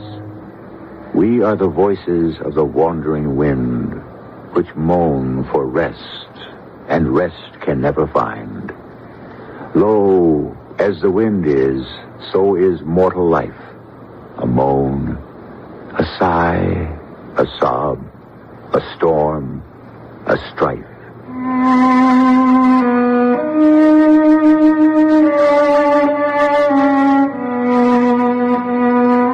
Imagine a man getting married at 63 for the first time, especially a man like me, for I'm not even a sociable person. I'm apt to cross the street to avoid speaking to an acquaintance. If I do have to greet someone, I tend to keep my eyes on the ground and then hurry on. The truth is, human contact is simply too much for me to endure. All that I knew of life, beyond the struggle to earn a living, I got from the books I read. The philosophers and the poets. They reached me. They touched me. With them, I could make contact. But a living human being? Out of the question entirely. So how, you're asking, when I was entering the frosty climate of old age, did I summon the courage to marry myself to a woman that I hardly knew? And why did she choose a man like me? For it was her notion that we should marry, not mine. Are the shelves up, John? Yes, Miss Dawkins. How much do I owe you? I'll leave that up to you. Whatever it's worth to you. Those shelves are where I keep my materials, my extra materials, remnants and things. Would $4 be all right? Well, that's all right. And how much for the lumber? You had to pay for the lumber, didn't you? I want to pay you for that. How much? Oh, I got it cheap. $2.35. But it's good pine. So, I owe you $6.35. Is that right? Well, if it's all right with you. You know, John, if I charge for my sewing the way you charge for carpentry, well, yeah, there. That's $6. Oh, I don't have the 35 cents on me. Oh, that's all right. No, John, that's not all right. I still owe you. Oh, some other time. No, now. I got some change in the teapot. Well, if it's not too much trouble. You can see how much trouble it is. Now, there. There's 3 dimes and a nickel. Okay. Thank you, Miss Dawkins. Don't thank me. You earned it. Yeah. Well, thank you. I'll be getting along now. John, wait a minute. Sit down for a minute, can't you? Well, I could... Then sit. Would you like a cup of tea? Oh, no. Thank you. You want coffee? No. I have to be getting on. Well, where to? Well, back to where I live. And where's that? Well, I have a place. What kind of place? A room. I better be leaving. Sit down. I said sit down, John. Please, sit down. Well... John, do you like me at all? What? You don't hate me, do you? Oh, no. Do you maybe like me? Oh, well, I'm not asking you, do you love me? You understand that, don't you? Well, I... Just, do you like me a little? Do you like me at all? Is that so hard to answer? Well, yes, it is hard. Why? Why is it so hard? Well, because I don't think about such things. Liking, loving, all that sort of thing. I just don't think about things like that. Miss Dawkins, I better go. Thanks for the job. Thanks for the money. I got to get back. John, I want you to marry me. What? I want you to marry me. Is that such a terrible thing to say? You look so shocked. I'm not a frightened kind of woman, am I? Well, no. You think I'm bold, don't you? Too forward. Is that it? No, that's not it. Then what is it? Please sit down and tell me what it is. I'm frightened of everybody. I'm a frightened man. What are you afraid of? Do you know? People. I'm afraid of people. They scare me. And do I scare you? Well, not so much as before. I gotta get going. John, if you go now, you'll never come back. You won't, will you? I don't know. You won't because you've told me about how you are and you think I'll take advantage. Am I right? Tell me, am I right? I guess. But I won't take advantage, John. Because the way you are, that's the way I am, too.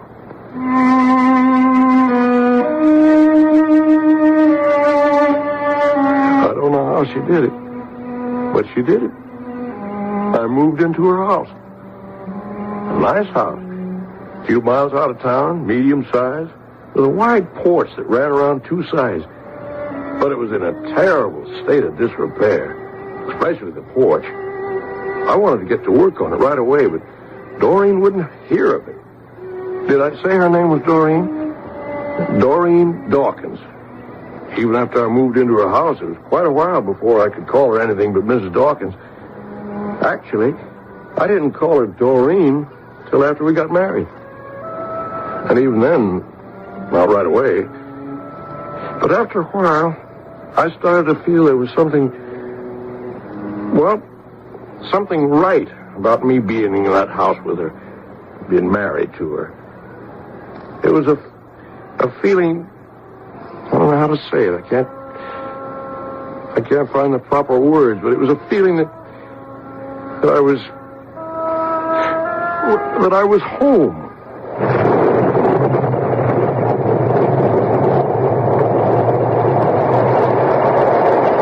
Terrible night. Don't stand by the window. I like to watch it. Hey, that was a big one. You see that lightning? Lit up the whole sky. You come away from the window? You know what, Doreen? What, John? A bolt of lightning was to hit this house. It won't. Well, it could. But it won't. If it did, this whole house would go up like a box of matches. 2-3 minutes. Finish. Don't start up again. What?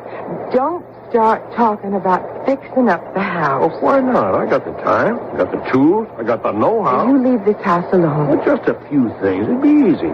Like the porch now. The floor is sagging. The balustrade is falling apart. The steps are broken. I like it the way it is. How can you like it, a woman like you? I like it. Why, there's so much trash collected underneath that porch. Leave it there. Spontaneous combustion. That could happen. I don't want to talk about it. I don't wish to discuss it, understand? Just leave it alone. Leave it the way it is. Good Lord. There's a man standing out there. A man? Yeah, I could see him by that last flash. He's standing by the road. Get away from the window. I could see his face just as plain. He's looking right at me. Close the shutters. He was soaking wet. It is no business of yours if he wants to stand out there. We could catch his death. That's his affair. Be a young fella. John, if you're thinking of asking him in here... You think I shouldn't? If he wanted to, he'd come to the door and he'd ask. Oh, I don't know. And if he does, don't you let him in. Don't answer the door. But if he... I don't want anybody in this house you and me. Maureen! Oh, what is it now? I saw his face. So clear. He had the look. He wants to come in. He's afraid to ask. So leave him be. He's afraid of us.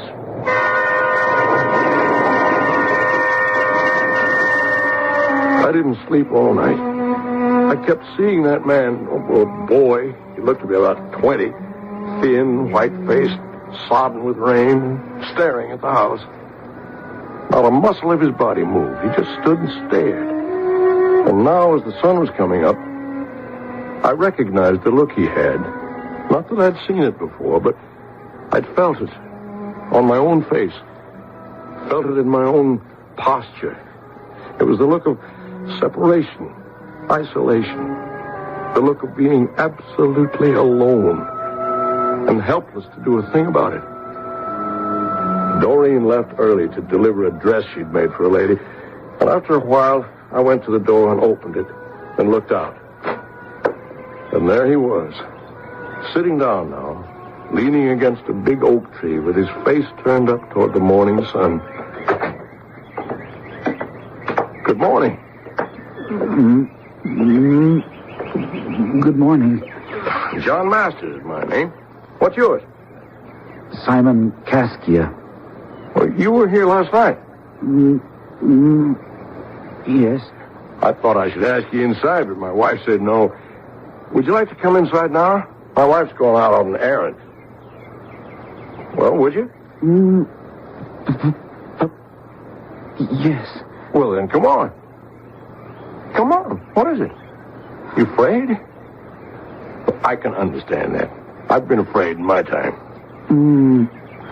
No more? Not so much as I used to be. But it took a little doing and a little luck. You understand? Huh? No.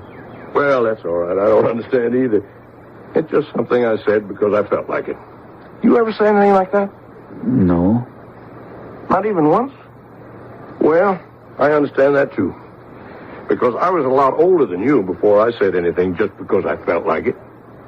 Now, how about coming inside? Have some breakfast, huh? How about it? I wouldn't hurt you. Of course you know that. You're not afraid I'll do you any harm. You're just afraid, huh? Isn't that how it is? Of course, that's how it is. Now, you just give me your hand. Let me pull you up. Yeah, like that. That's it. Now, we're going to walk into the house together. Side by side. See? That's it. 1 foot. Other foot. That's it. Yeah. 1 foot, other foot. Here we go. 1 foot, other foot. John? John, what are you doing? Come on. 1 foot, other foot. Don't you dare take that man into my house. 1 foot, other foot. Don't do it, John. Now stop. Pay no attention, Simon. 1 foot, other foot, 1 foot.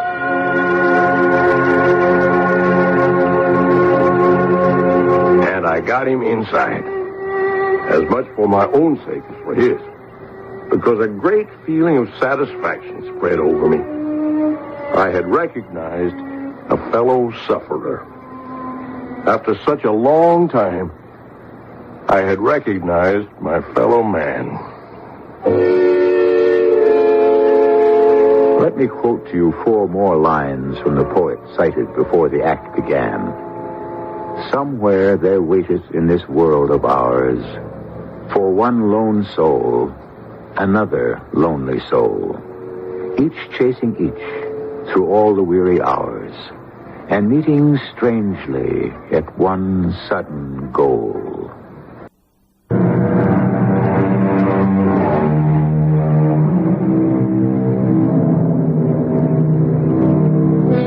It is really a momentous thing when you take someone into your home. You're inviting him to look at something that is very personal, very much your own. You risk his disapproval even as you silently hope that he'll approve. You're taking a first tentative step towards asking him to know you yourself. And he knows that in entering, his risk is quite as great as your own. Now, you just sit there, understand? All right, now. My wife will be here in a minute. She may carry on a bit. Matter of fact, I know she will. I don't know why, but she doesn't want anybody in this house but herself and me. No, don't get up. Stay right where you are. John. Don't you move. I told you never to let anybody in here. This is my house. Doreen, I want you to go in the kitchen and make a big pot of coffee. Coffee? Our friend here was out in that rain last night, and he hasn't dried out yet. Oh, friend. He could be coming down with a cold. I don't care if he does. Yes, but I care. Now, you do what I said, Doreen. Good, strong coffee. I don't know. Do it now. What has come over you? Good, strong coffee. Now. I don't understand this whole thing. Doreen makes very good coffee. You'll feel better after. Now, I want to tell you something. What you're feeling now, I've felt that all my life. Have you? Felt it all your life, I mean? I thought so. Like a stranger, huh? An outsider, huh? Like everybody else is playing some game that looks like a lot of fun, right? Sure. Only you don't know how to play the game, right? Yes. You'd like to play. You want so much to play, but you don't know how. You don't know the rules. Am I right? Right. Yes, sure. I know that feeling well. But at the same time, you have this other feeling, very, very small, very faint, but very persistent. It won't go away. That if you could just learn the rules, if somebody would just tell them to you, well, then you'd be able to play the game. And you'd play it very well. You'd play it as well as anybody. Isn't that it? Don't you have that small feeling? That feeling that won't leave you, won't go away? Won't go. That's what I thought. I'm very grateful to you. You know that? To me? Yes, you've made me put it into words. I could never do that before. Till you happened along. I've been here before. You have? Lots of times. Why, if you don't mind telling me? The house. What about the house? It isn't much of a house.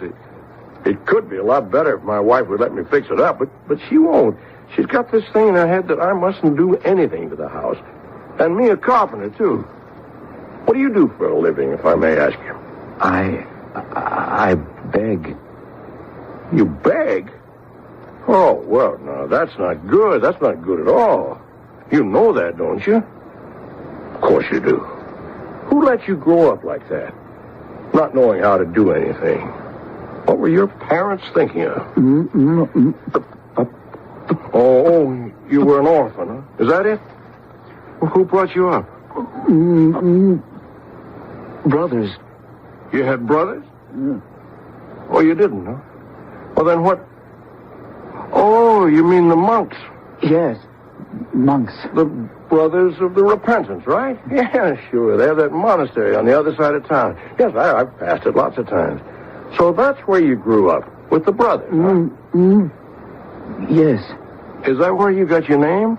Did they give you that name? Simon Caskia?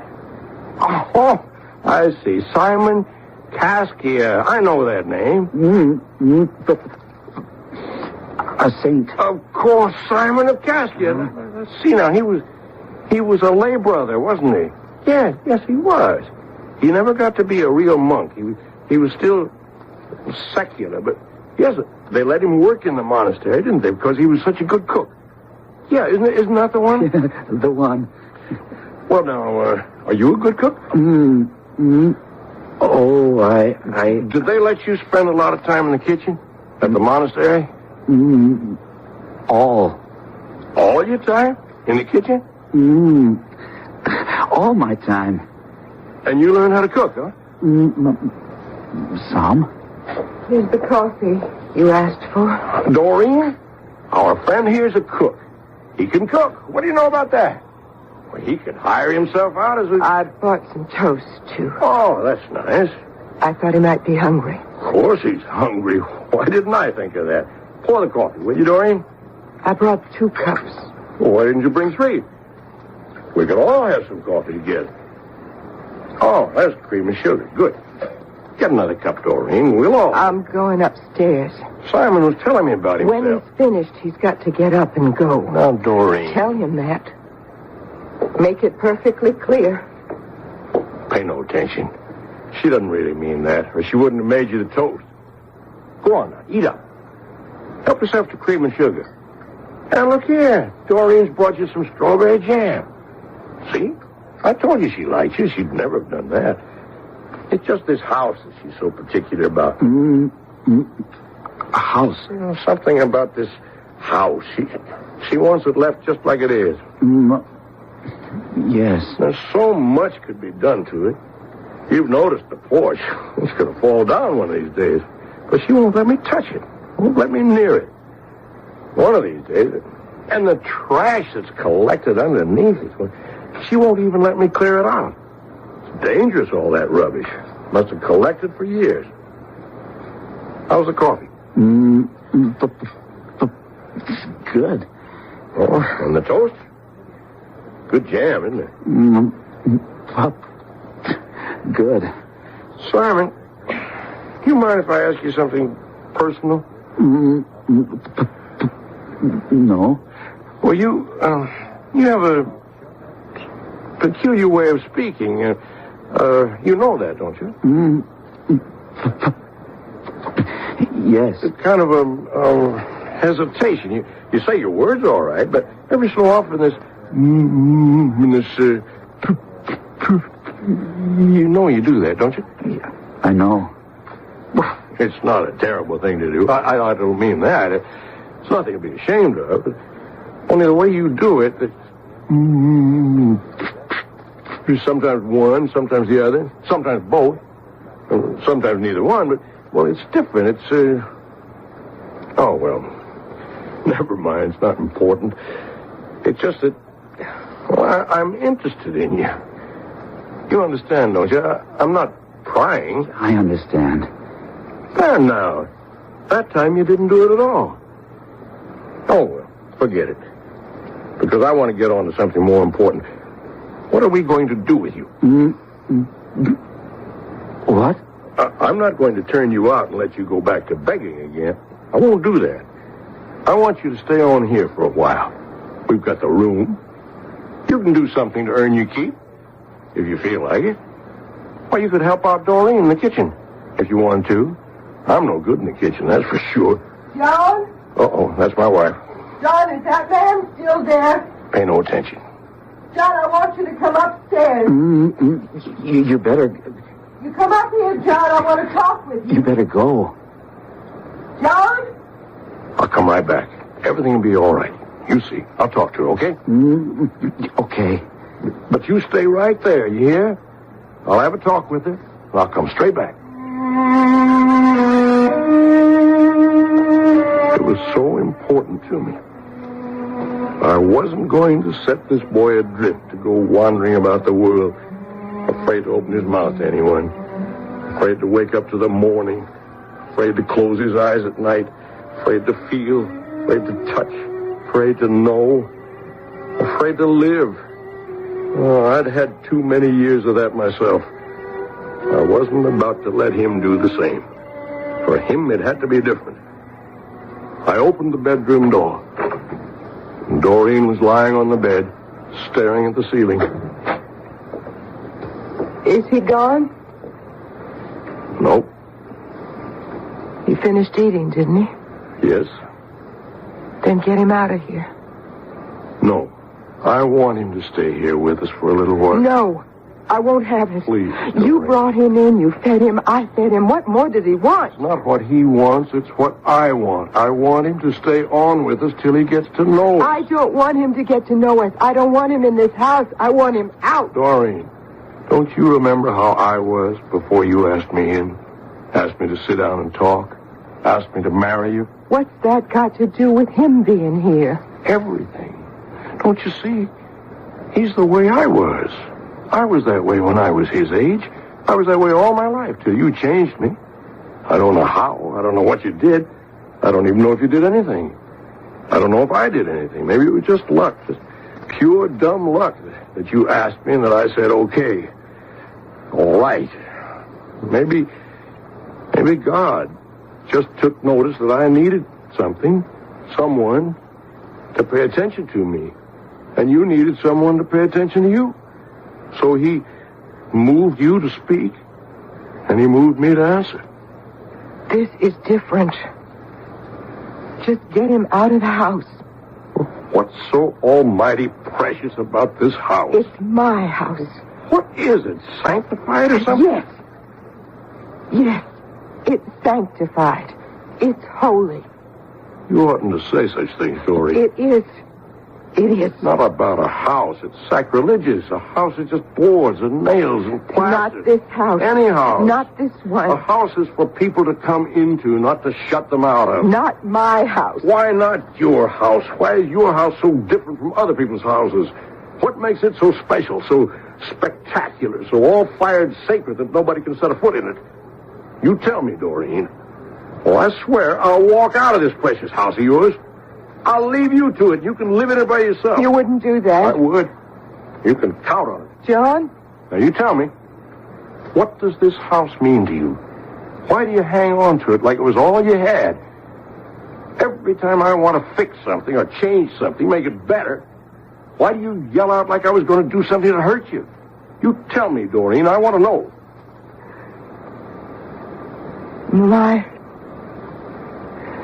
My daughter was born in this house. Your daughter?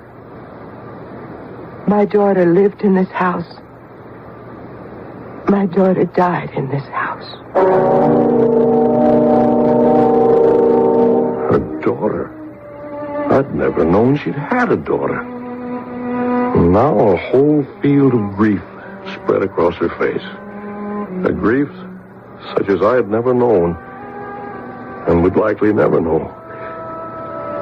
I took her in my arms, and I held her. Held her and rocked her back and forth. As she cried and cried. Without tears, without sound. I forgot entirely the young man who was waiting for me in the parlor downstairs. May I quote to you another poet? An American poet named Ralph Waldo Emerson, who lived in a century before ours. Here is what he wrote in 1841. A sublime hope cheers the faithful heart, that elsewhere souls are now acting, enduring, and daring, which can love us and which we can love. I'll be back with Act 3 shortly.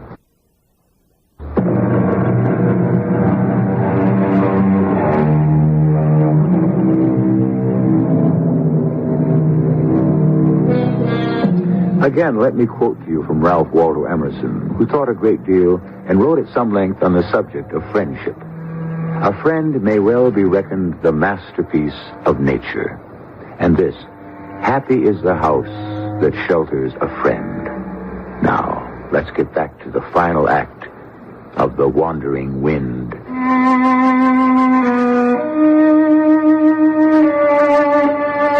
I sat and held her for a long time. This woman who had so strangely, almost accidentally, become my wife, and thereby made all her griefs, as well as her joys, my griefs and joys. Doreen, honey, don't you want to tell me about it? I don't know if I can. You could try. I suppose. Sure you could. Now, you had a daughter. What was her name? Tell me that. Mary. Mary. That's a pretty name. Oh, she was a pretty little girl. I loved her so much. Of course you did. After her father died, we just had each other, nobody else. Mm-hmm. And we protected each other, took care of each other. Do you know what I mean? I think I do. Not that either of us knew anything. I certainly didn't. Oh, you did your best? My best. My best wasn't good enough. My best was nothing at all. No. Doing my best. I killed her doing my best. Honey, oh, Doreen, you don't expect me to believe that. But it's true. It's true. You just tell me all about it. I love you, you know. What? I love you. You never said that before. Well, I should have. Well, I'm saying it now. I love you, John. You never said that before. I should have. We never got around to it, did we? Stupid. Oh, I'm not stupid. Just scared. Yes. I'm scared. Well, now that we understand each other, tell me about your daughter. Mary was... Well, she wasn't perfect. Maybe I was too strict with her. When she was 13, she started, seeing boys. She had lots of boyfriends. She was so pretty. I was very proud and pleased. She'd tell me all about them, and I'd listen and remember how it was when I was her age. So exciting. So exciting. Sure. But confusing, too. Oh, sure. I should have told her more. I should have told her. Told her what? About boys. About men, all that. Only I didn't really know anything. I didn't know what to say. I would have said it. You see, nobody ever told me anything. I just got married when I was 16, and I had Mary a year later, and then my husband died, so I didn't know anything about other things. One day, she was just 14. She came home, and she told me she was pregnant. Oh, Doreen. Yes, pregnant. 14 years old and pregnant. Why? So what did you do? I was so scared. So scared somebody would find out. You know how people are. They wouldn't give me any work. They'd shun my daughter. They'd call her names. They'd snicker behind her back. I mean, you know they would, John. Well, some of them, maybe. Most And of them. how was I going to support her? How was I going to raise the baby? Who was going to pay for all that? So what'd you do? I shut her up in this house. I never let her go out. I told everybody that asked about her that she'd got a job in the city. I said she wrote me all the time and called me up, and she was fine. I kept her in the house till the baby was born. Well, what did you think you were going to do after that? I don't know. I thought, I'll think of something. Okay. Go on. The baby started to be born. Here? Here in this house? Well, I couldn't take her to a hospital, could I? I knew how it was to give birth. I'd done that myself. I knew about that. And I stood right next to her, and I told her what to do. And it wasn't too bad. The baby got born right there on the kitchen table. And we were both so happy, both of us. And the baby was healthy and beautiful, and he seemed happy, too. He did. He really did. Well, then what? Well, I thought in a few days we'll start to make plans. We'll go away, the three of us, change our names maybe, do something.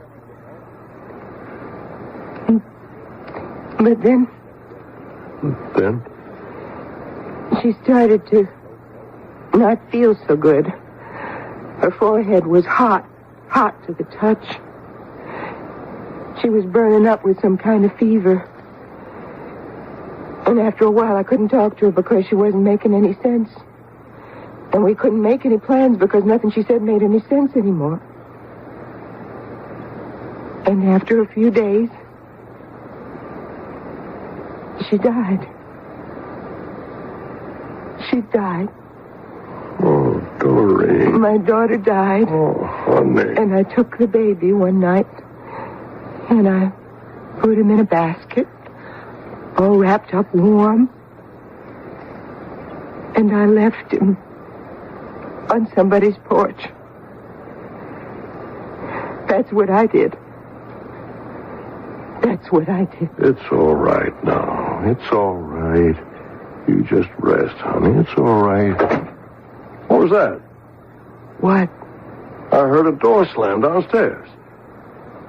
That man. Oh, good Lord, I forgot all about him. He's gone. I told him to wait for me, and then I forgot him. It's good he's gone. No. I don't want him in my house. Yes, but I told him that... No, don't go. Well, this is important to me, Doreen. I'll explain it to you later if I can. But I have to tell you something, John. Later.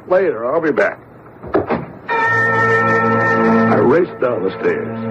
I left Doreen lying on the bed, exhausted but calm and peaceful. I don't know what was driving me, just this tormenting feeling that nobody should be left to wander this perilous world alone.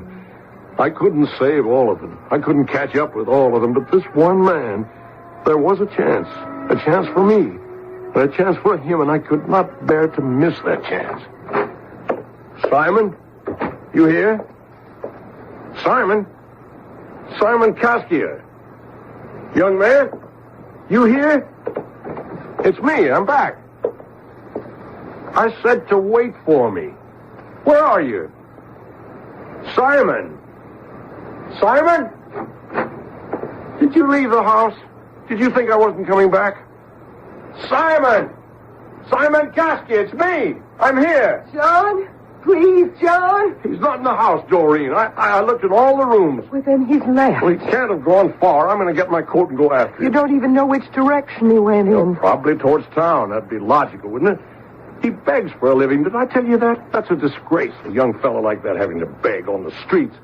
All he needs is somebody to straighten him around, feed him up. Not just food. That part's easy. I mean, feed up his confidence. Let him know somebody's by his side. Like me being here. Doreen, I'd never have moved in here if you hadn't asked me. You know that. I know, but... Then you know why I have to go find that young man. Only if you do find him, John. Don't bring him back to this house. Why not? Because my daughter is buried here. Too much had happened. I'd been told too much, learned too much, felt too much. I couldn't listen anymore. I simply had to follow through with what I'd started out to do. I put my coat on and I went outside. Down the rickety stairs. And Doreen followed me, but I kept going down to the road, looking in one direction, then the other, for some sight of Simon Kaskia, the young man for whom I felt so responsible. Doreen! I told you! What's the matter? What is it? Look there under the porch. Look. There's nothing. Oh, yes. Well, there's nothing, Doreen. Just some trash. Somebody's been clearing out some trash, that's all. He did it. Of course Simon did it.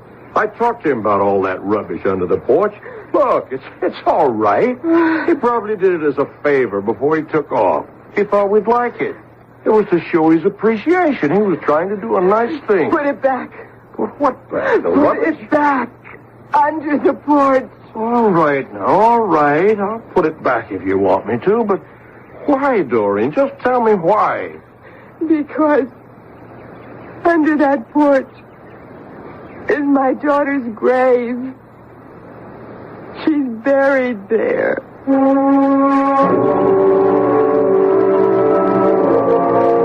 I didn't put the rubbish back.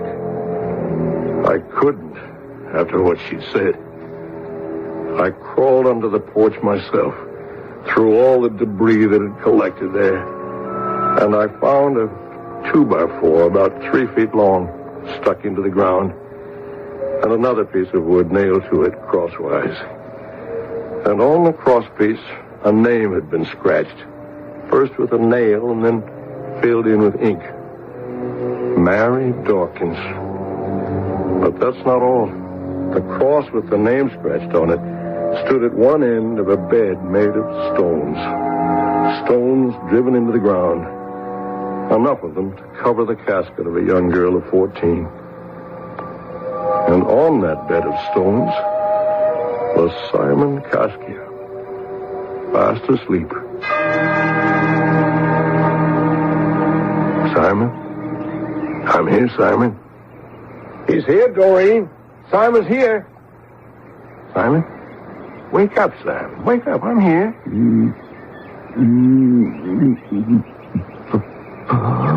Wake up now. It's all right. I'm here. Mama. Papa. We're here. Right here.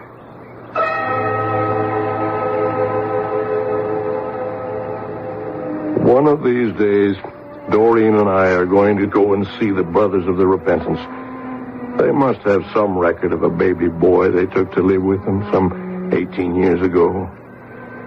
Maybe it'll turn out that Simon was that baby. That Simon is Doreen's grandchild. It'll be very nice if that turns out to be the case.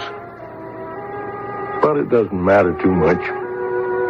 The thing is, he's living with us. And he doesn't stammer anymore. He doesn't try so hard to say Mama and Papa. He's come home.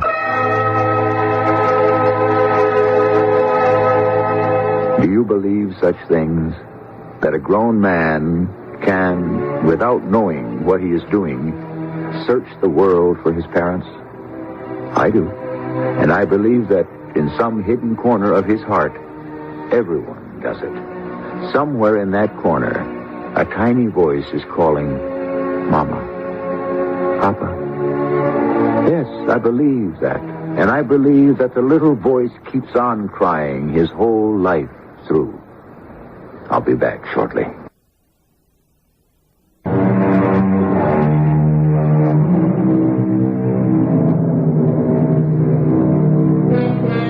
Don't most of us start out calling our parents Mama and Papa? Then about age 5, that seems babyish, lacking in dignity or respect or something. Some people even graduate later on to Sir and Ma'am, or call their parents by their first names. I've heard of people who do that. But the sweetest words, the words of love and dependency, will always be Mama and Papa. Our cast included Terry Keane, John Beale, and Gordon Gould. The entire production was under the direction of Hyman Brown. Until next time, pleasant dreams.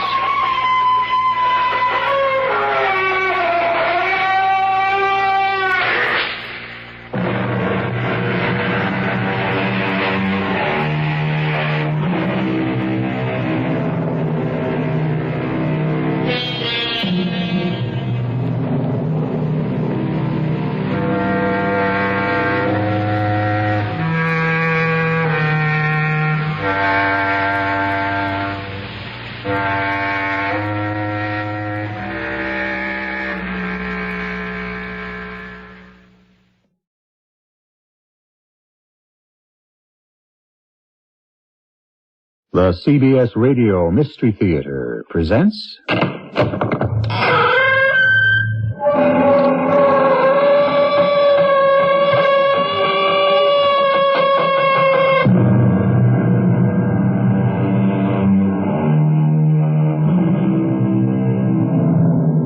Come in. Welcome. I'm E.G. Marshall. We hear about the changing times. Is it the times that change, or the people within those times?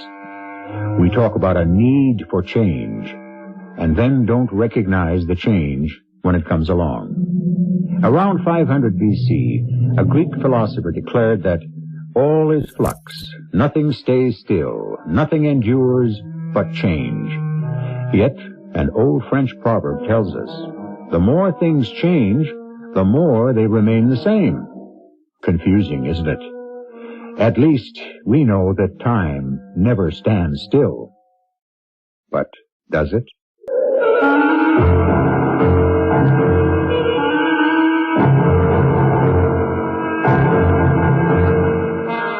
Our mystery drama, Too Early, Too Late, was written especially for the Mystery Theater by Elizabeth Pennell and stars Russell Horton and Marion Seldes. I'll be back shortly with Act One.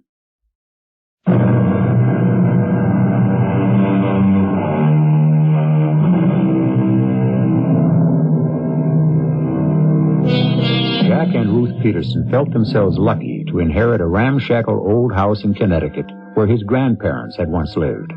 The place was closed for a long time until last summer when the couple began fixing it up.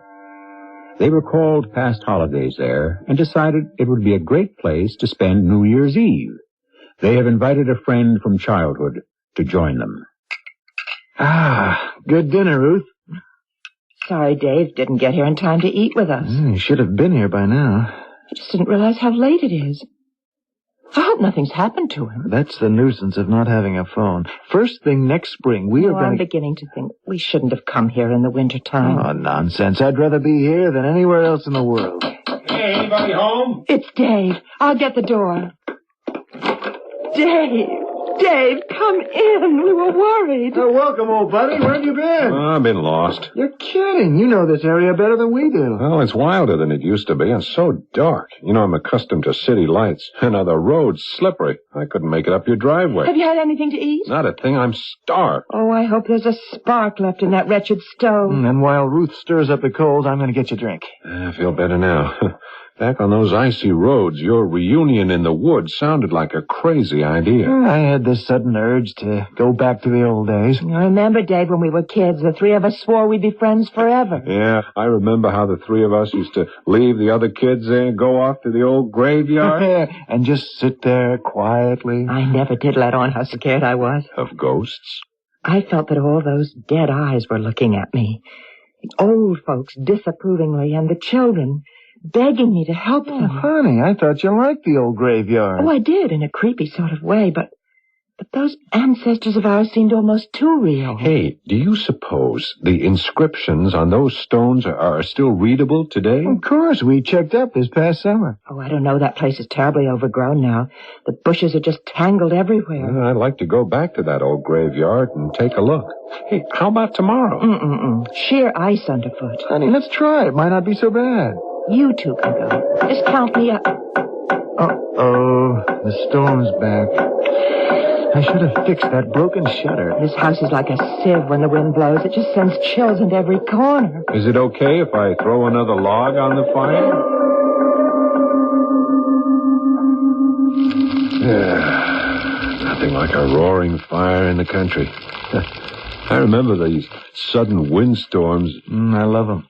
Maybe that's why I went into the business. Say, that's right. You still working on those wind machines? You bet. We're making real progress. I can tell you right now, you're on the wrong track. What do you mean? I mean, that old-fashioned stuff is out. Completely out. Our ancestors tried it. You, know something better? Yeah, darn right I do. Don't you realize we're in a nuclear age? Yes, and it's much too dangerous. No, not the way I'm working at it. We're almost ready to conquer nature. Who needs your nuclear power? That's what the wind can Jack, do. close the door. Oh, Lord, the lights have gone out. That does it. I've got to put a new lock on this door. I knew we shouldn't have come up here in the wintertime. Well, don't you have kerosene lamps? Yeah, there are plenty of lamps in the house, but Jack couldn't find any kerosene. Everyone's bought it up for those fancy new stoves. Is this ever a backward country? Now, just you wait. No, wait, don't panic. We've got plenty of candles. And we don't need a refrigerator. I chipped some ice off the rain spout, and the champagne's been chilling for hours. It's nearly midnight. Time to welcome the new year.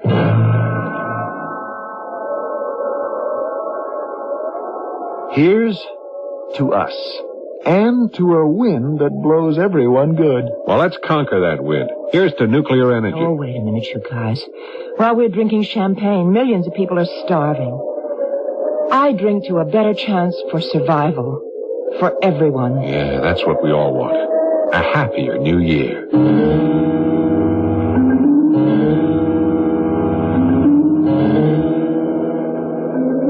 Jack, wake up. Do I have to? Yes. Hold me tight.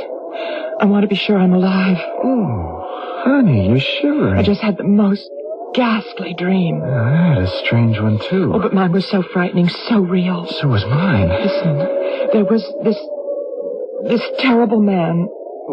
I guess he was terrible. I couldn't exactly see him. But he kept telling me over and over that I had to obey his orders. That's extraordinary. Well, what did he tell you to do? He told me I must go to the graveyard. When? At noon, today. I don't believe it. You don't have to believe in dreams, do you? Now listen, there's more. The voice told you to go exactly 6 paces behind the furthest gravestone in the northwest corner. How did you know? Because I had exactly the same dream. But that's impossible. Is it?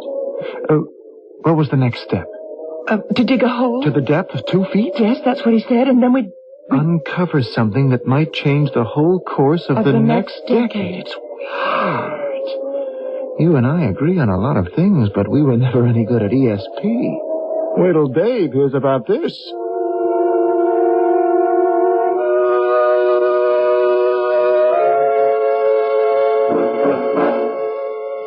Breakfast will be ready in a minute, I hope. Oh. Stove sure feels good. Hope you weren't cold during the night. No, there were plenty of blankets. I don't know, I'm chilled to the bone. Oh, sorry about that. Here's a cup of coffee. Oh, thanks. You know, I had the most extraordinary dream last night. You too? Yeah. Now, wait till I tell you that, there was this disembodied voice. A man's?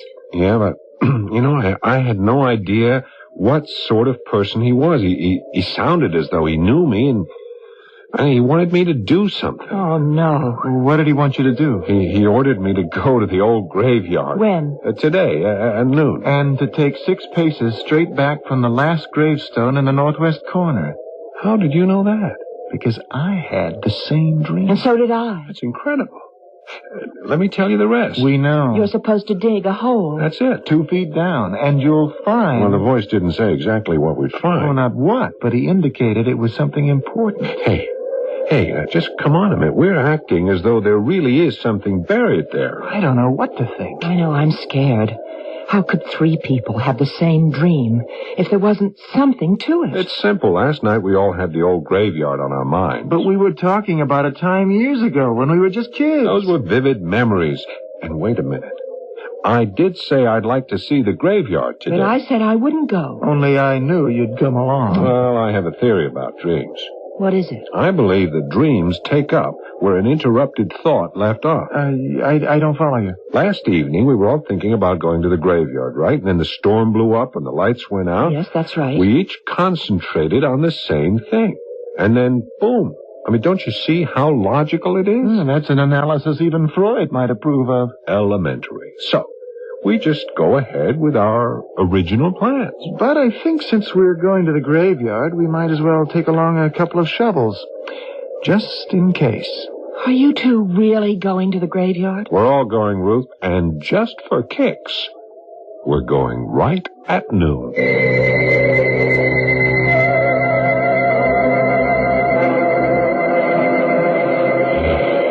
Look.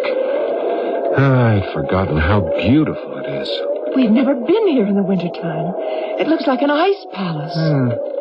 Hey, this one's my great-great-great-grandfather. He lived to a ripe old age. Why did they carve such an awful skull thing with wings? Oh, that's the traditional angel of death. The person who lies under here was drowned in Lake Ontario. How'd you know that? It says so. Hey, listen.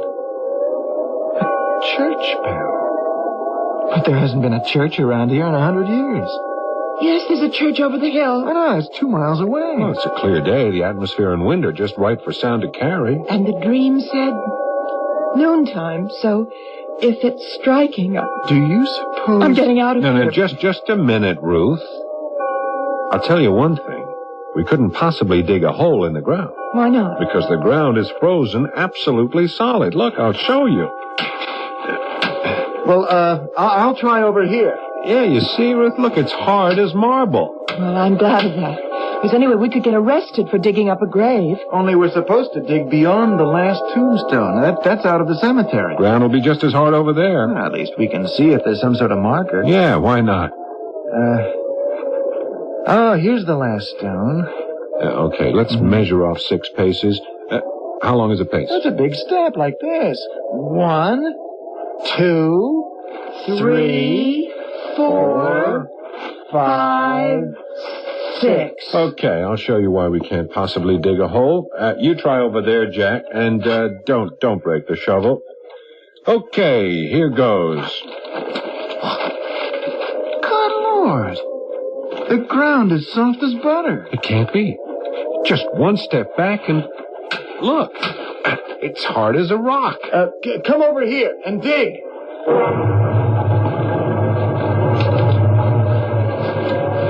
I'm not going to watch. I don't like the sight of old bones. 2 feet down. We're almost there, Jack. I found something. Here, scrape the dirt away. Be careful. Well, I'll be. Look, Ruth. Look. What is it? Oh. Something shiny. I've never seen anything like it. What have they found? Something shiny, Ruth said. Can it be gold? Surely not treasure buried by Captain Kidd. Although there's at least one legend which claims that some of his loot was buried in the foothills of Connecticut. However, that's another story. Our 3 friends had made a surprising discovery, and the circumstances which surround their findings become more strange by the minute, as you'll learn presently in Act 2.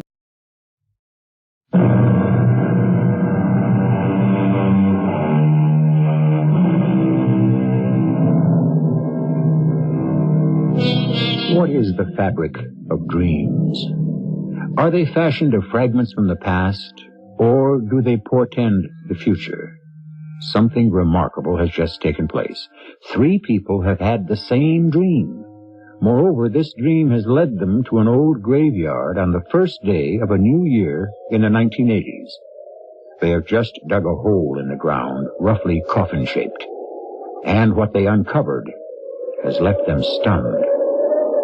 How can this be? Jack, don't touch it.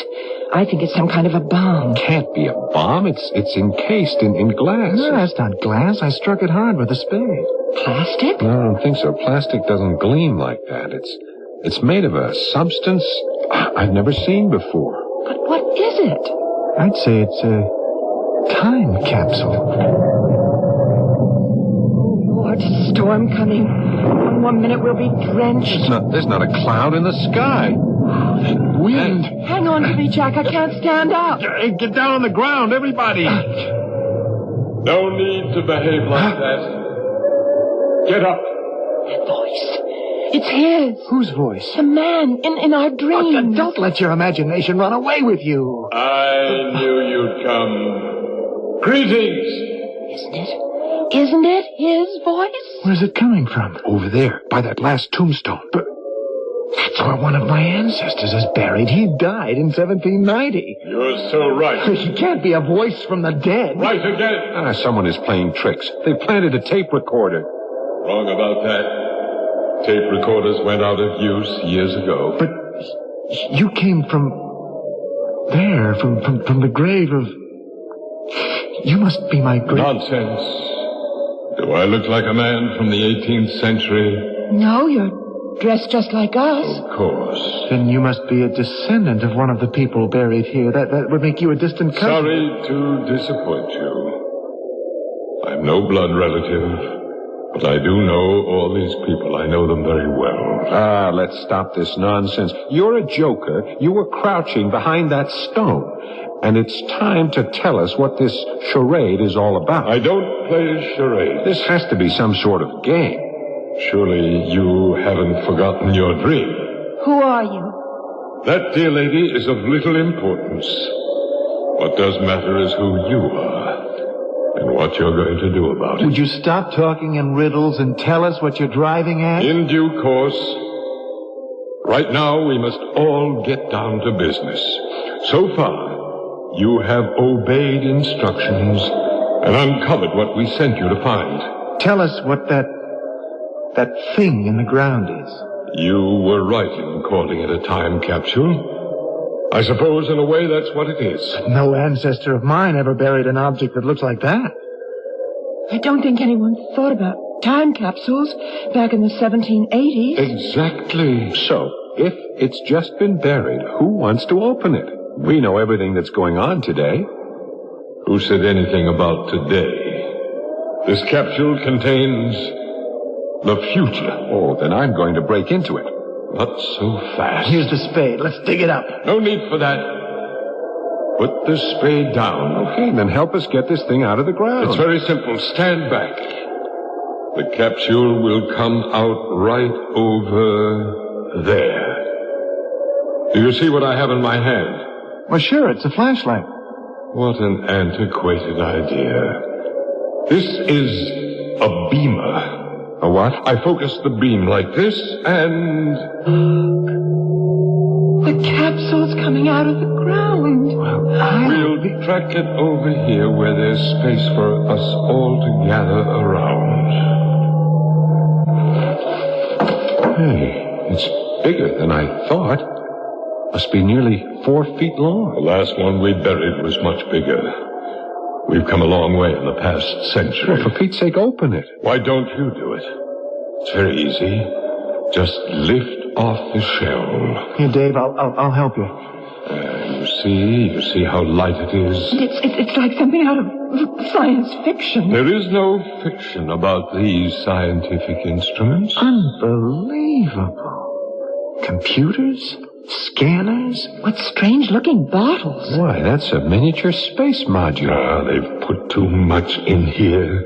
I told them there would be only 3. By 3, do you mean Ruth and Dave and me? Are you talking about us? Of course. Why do you think you've been summoned here? We haven't the slightest idea. You'd better find out. How stupid can you be? But no one has explained... I know. And the young lady is shivering. Well, it's the 1st of January. It's cold. We'll fix that. We'll start a fire. Oh, come on. This frozen wood will never burn. Who needs wood? This nuclear pellet will do. Nuclear pellet? You want to blast us all out of this world? Oh, what a lot you have to learn. One small pellet from this bottle, and this is just the spot.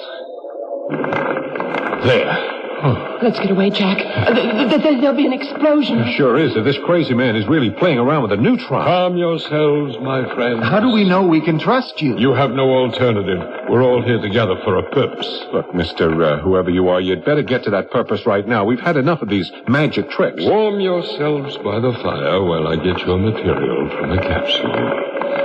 And I'll give the proper instructions to each of you, one at a time.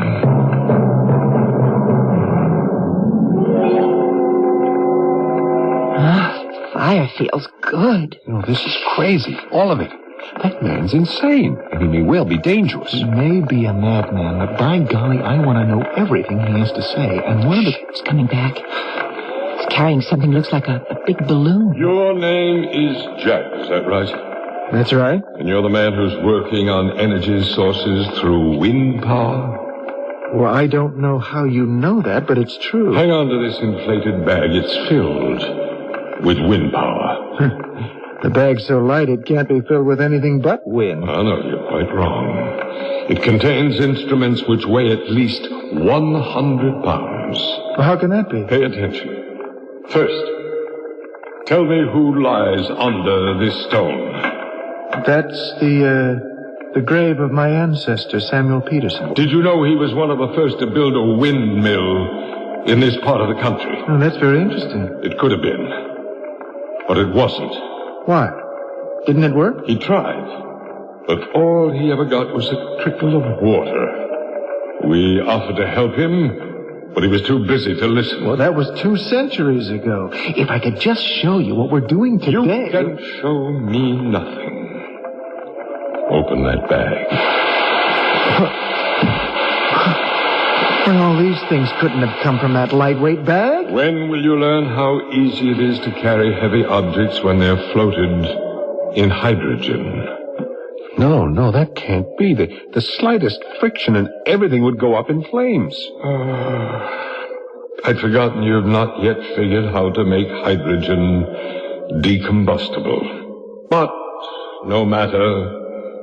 I'll give Jack 1 minute to look over the contents of the bag.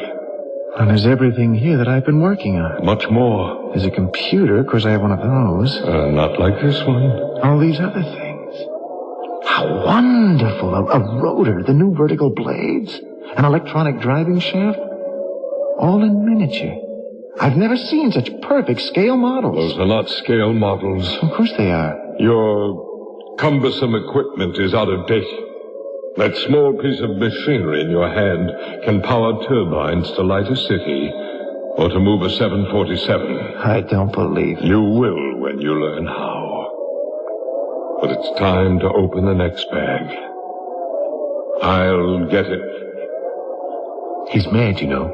That stuff is a bunch of junk. But how can I tell without testing it? Your name is Ruth. Yes, I know nothing about machinery. You are concerned that some people don't have enough to eat, right? You have no idea how many people are dying of starvation. Open the bag. It's filled with bottles and seed packets and chemical retorts. Enough there to feed the world many times over. You're joking. Those seeds can be treated to germinate within minutes rather than weeks. Oh, how wonderful if that were to be true. And what are these pills? Each one contains more nutrients than a full-course meal. Then why haven't we heard about them? I try to keep up with all the literature. That's why I'm here, to help you.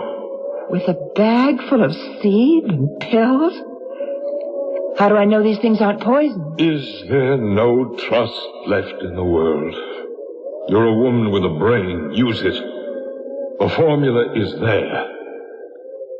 Find out for yourself. He's gone for the third bag. This one has to be for you. And your name is David. You consider yourself an expert on nuclear power? On certain aspects of it, yeah. Well, that's the whole point, those aspects. Open the bag. Oh, another bag of tricks. You know, I'm not interested in the scale model of a reactor. Our problem is getting rid of hazardous wastes. We're on the right track. You're darn right we are. We're reprocessing uranium and plutonium, leaving no more than 10% radiation. That's too much. I suppose you know how to get rid of it. Read the instructions and you'll find the way to end all thermal pollution. That'll be the day. It will, if you want it to be. Oh, the fire's going out. It's getting so dark. I think there's going to be a snowstorm. Only a passing cloud, but I must be on my way. I'll inflate the bag so you can carry your precious materials home. You mean we can keep these things? Only if you make proper use of them. Well, come with us, then. There are a lot of questions I want to ask. Oh, no. No, you're on your own. If you three are doing more for humanity than the people buried under these stones, then prove it. Well, what do you expect us to do? You will use the information I have given you to help solve the problems of a troubled world. That's a big order. We don't expect it to happen overnight, so you will have 1 month in which to make progress. Who's calling the shots? That's out of your hands and mine. But I'll meet you here 1 month from today at noon on February 1st to find out how you're doing. Good luck.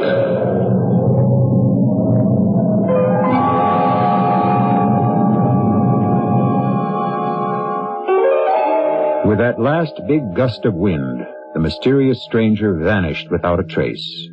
Then the three bewildered people returned to the country house with what they called their bags of tricks. If you are skeptical, so were they.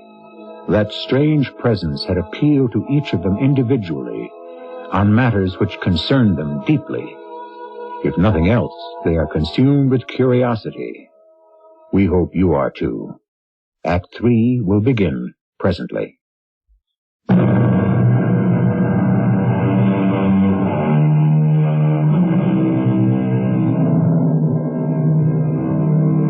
Our three friends have spent an extraordinary afternoon with a presence who did not identify himself. They have been challenged to show what progress can be made in important fields of human endeavor. Baffled by the circumstances, they are compelled to examine the materials which have been placed in their hands. Several hours have passed, and their absorption has been complete. It all makes sense, Ruth. Every page of it. The combination of ingredients used in these pellets is fantastic.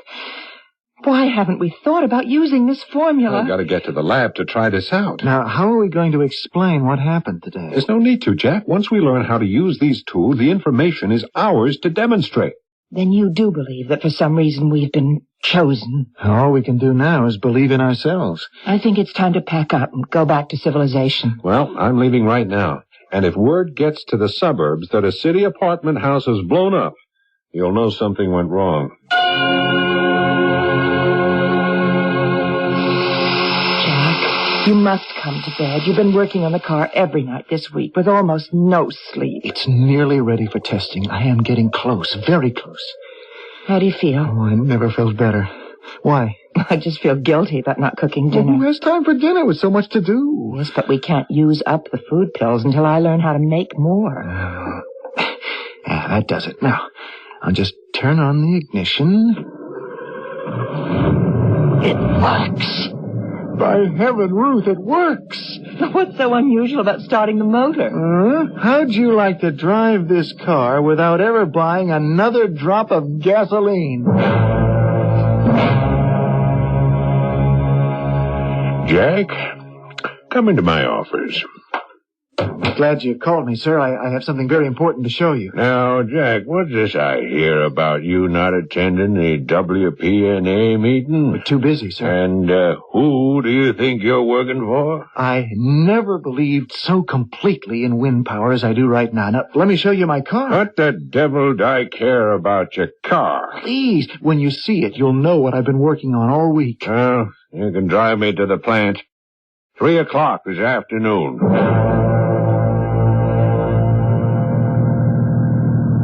Nice sounding motor, isn't it? Yeah, sounds okay to me. Mm-hmm. Take a look at the gas gauge. What? Why, you young fool, it's empty. What kind of game you playing? Just proving a point. Yeah, drive into that gas station. This car does not use gas. Oh, I suppose it's running on thin air. Exactly. I'm using wind power. You're out of your mind. Now, I'll pull up over there and open the hood so you can see for yourself. You hooked that tiny vertical bladed motor to the generator. That's right. At what speed? Well, I've only tested it up to 70 miles an hour. How far will it go without being regenerated? Huh? I've only driven 250 miles, but it regenerates itself. Jack, drive me back to the office at once. Jack, you must realize we have a tiger by the tail. Now, how many people know about this invention of yours? Well, you're the first one I've come to. Good. So until the details can be worked out, this must be kept an absolute secret. Oh. No, that's not the point. If we go into production immediately, we can lick the energy crisis. Now, first of all, Wind Power Associates must have an exclusive contract. But this is for everybody. We'll take out a patent in your name, of course. And, Jack, from now on, you're a vice president and stockholder in the company. Well, I don't want a patent or a title. All I want is for you to back me up with a public demonstration. Tomorrow. Tomorrow? You're madder than I thought. For your own protection, Jack, I'm not throwing you to the wolves.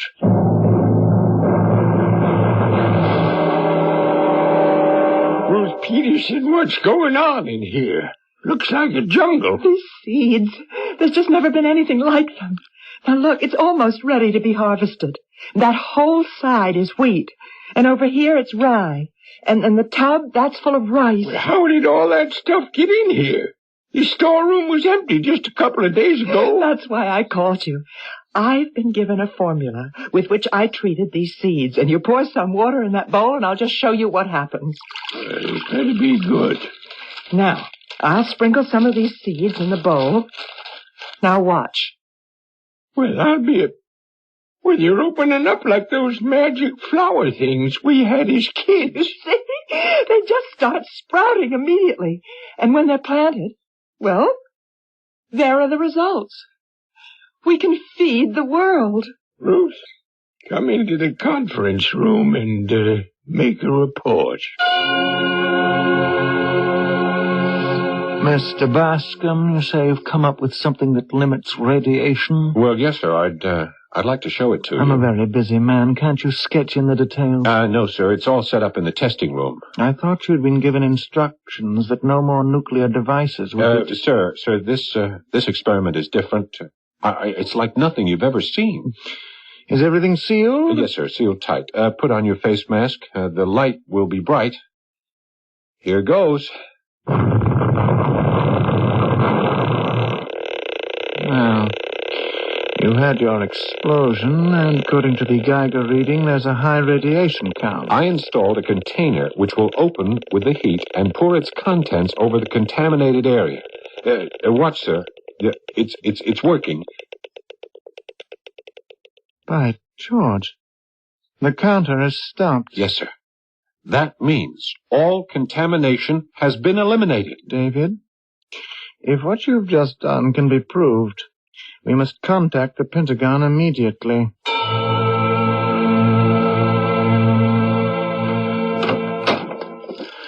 Ruth, are you home? Yes, but not for long. You're going to drive me to the airport. Oh, honey, I'm bushed. Nothing but disappointment all day, all week. What's this about an airport? Well, you know how well my work's been going. They've tested the formula, and they've learned how to make the food pills. Well, so why don't they ship them off to wherever they're needed most? Because if they fell into the wrong hands, they'd never get to the needy. I have the honor of launching the program. They're sending me overseas.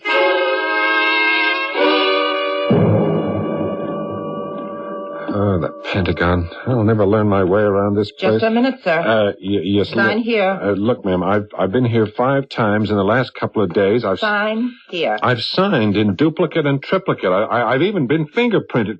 Look, please, could you tell me which way to room 1405? Down the hall to the left, then turn right.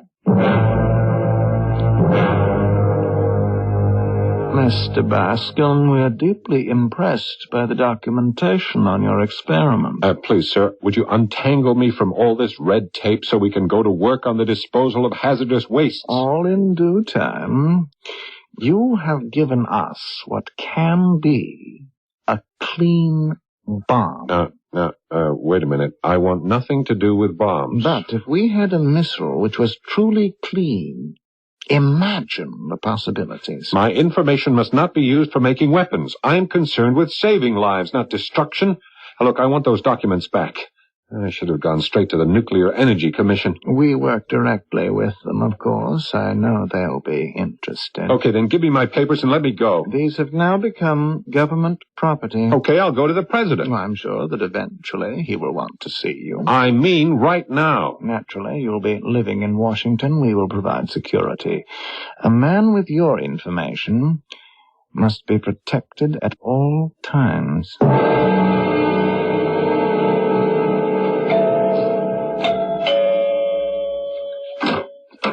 Oh, Dave, am I ever glad to see you. That goes for me too, Jack. How you doing? Miserably. Before any damage is done, I must get to the president. How's it going with you? Rotten. I've drawn charts. I filled in forms. The auto industry won't talk to me till their big convention in April. I tried going straight to the press. They think I'm a nut. Yeah, I know what you've been going through. Excuse me. Hello? Hello? Who? Louder, please. This connection is terrible.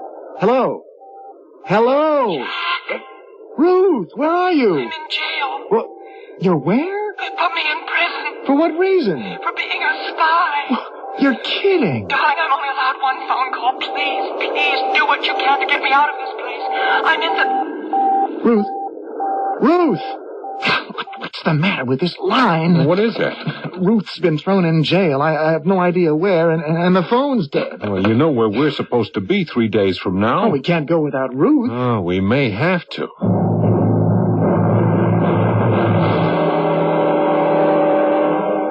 This house is colder than ever. Yeah. Mind if I throw some wood on the fire? Go ahead. I guess we'll be up all night. I can't imagine getting any sleep. You do think he'll be there, though, don't you? He'll have to be. I get more worried about Ruth by the minute. Well, he's the one who's responsible. He'll have to bring her back. Oh, Ruth, darling. You all right, Ruth? I'm okay.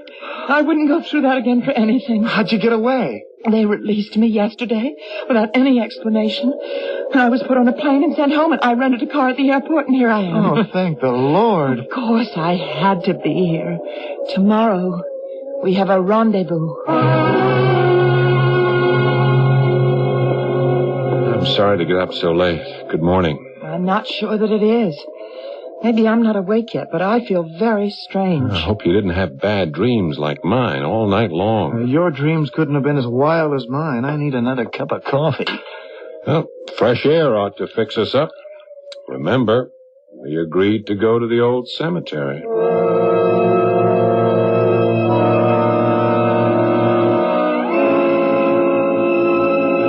Careful! It's so slippery. It looks very different this time of year. I'd forgotten the place was so deep in the woods. Greetings, all of you. You're right on time. He's here. Of course he is. He said he would be, didn't he? You don't know what trouble you got us into. Oh, yes, I do. You threw me to the warlords. I was thrown into jail. I know. Don't bore me with details. You were given a remarkable opportunity, but not one of you got to first base. Well, it was all so frustrating. Life always is. And so are dreams. Well, how would you handle a situation where everything has to be checked and double-checked? I wouldn't stand for it. Well, you'd have to, unless you were a dictator. Your ancestors under this ground came here to be free. They acted for themselves, did things in their own way. And how many died young? You just read the dates on these gravestones. That's irrelevant. Irrelevant that we've learned to prevent the diseases they died from? If you think it's progress to extend the span of human life, why are you working to wipe out your entire universe in one instant? That's not our intention. It's too early to pass judgment on what we can do in the future. Too late, I'd say. In view of the way you've already bungled things. Yeah, but now with the tools you've given us, we'll get things on the right track. You never had any tools. It was quite clear from the beginning that our experiment would be too much for you to handle. You brought us the capsule. I brought you a time capsule only. Often a very useful tool for stretching the mind. Well, then help us to use it. Oh, no. No, that's up to you. Too early, too late. Anything's possible in the time machine, and right now, it's time to go back. He's gone. Yeah, I've had enough of this old graveyard. Let's get out of here. Oh, race you down the hill. Not me. I feel very tired all of a sudden. I have a headache. I'll see you at the car.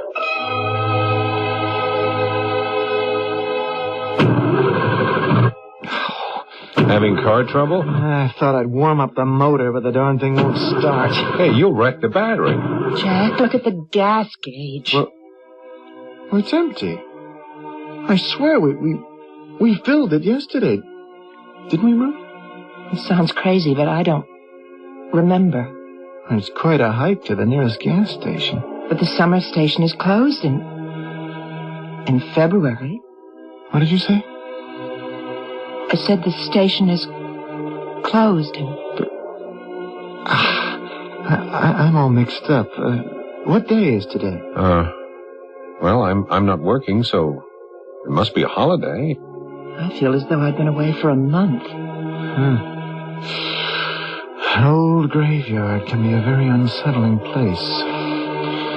What time is it? Well, on my watch, it's 2 minutes to 1. We've been here nearly an hour. An hour? But what's the date? Well, my watch says it right here. It's January the 1st. January the 1st? What happened to the whole month of January? But that's not possible. You mean that all that happened to us didn't... Was it a dream? Well, if it was, I'm glad. So am I. Well, then, don't look so gloomy, you two. Happy New Year.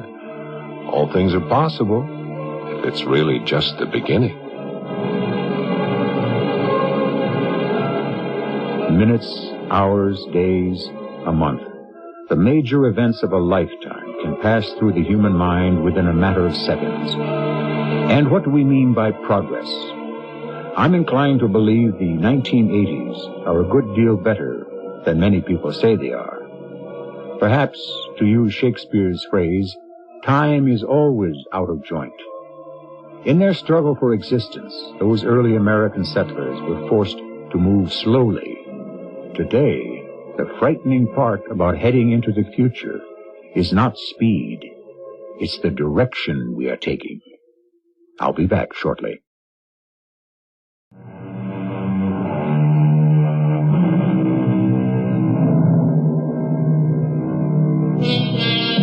It's not unusual to come across a ghost in an old graveyard, but a ghost of the future? Our ghost, if that's what it was, offered some tantalizing possibilities. At least he indicated there are better things ahead.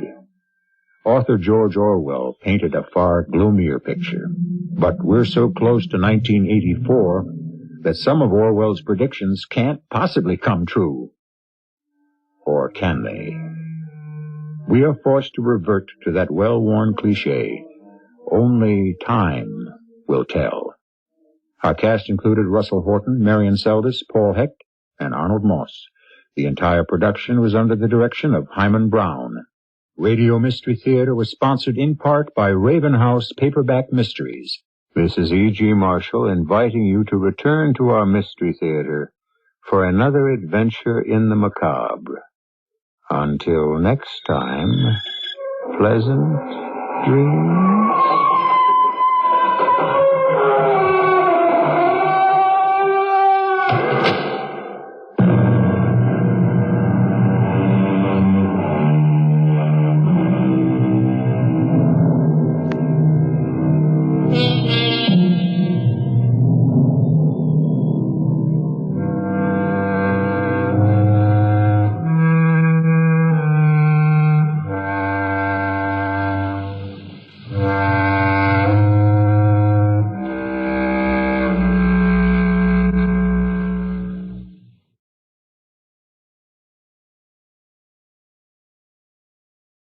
The CBS Radio Mystery Theater presents...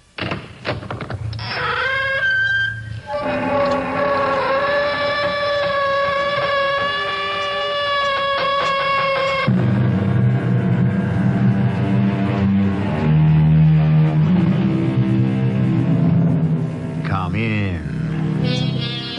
Welcome. I'm E.G. Marshall. Mystery is our middle name.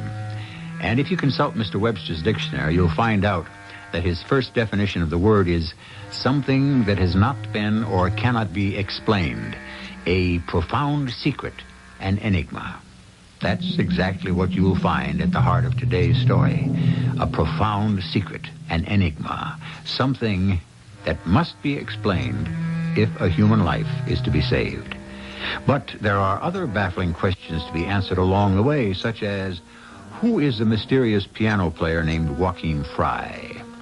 And why does attorney Tom Hendricks get this kind of greeting at his door when he presents an engraved invitation to one of Mr. Fry's piano recitals?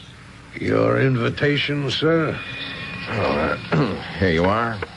Sorry I was late. I had a little trouble finding the house. Oh, that's all right. The concert hasn't started yet. Would you please put on your mask? My what? Your mask, sir. But, I don't have a mask. Well, you better have one, buddy, or you ain't getting in here.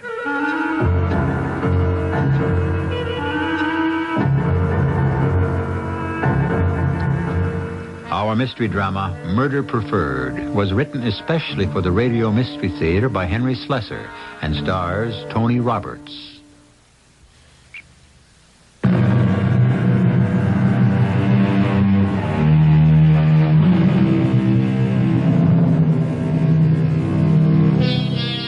The name on his business cards read, C. Thomas Hendricks, attorney at law.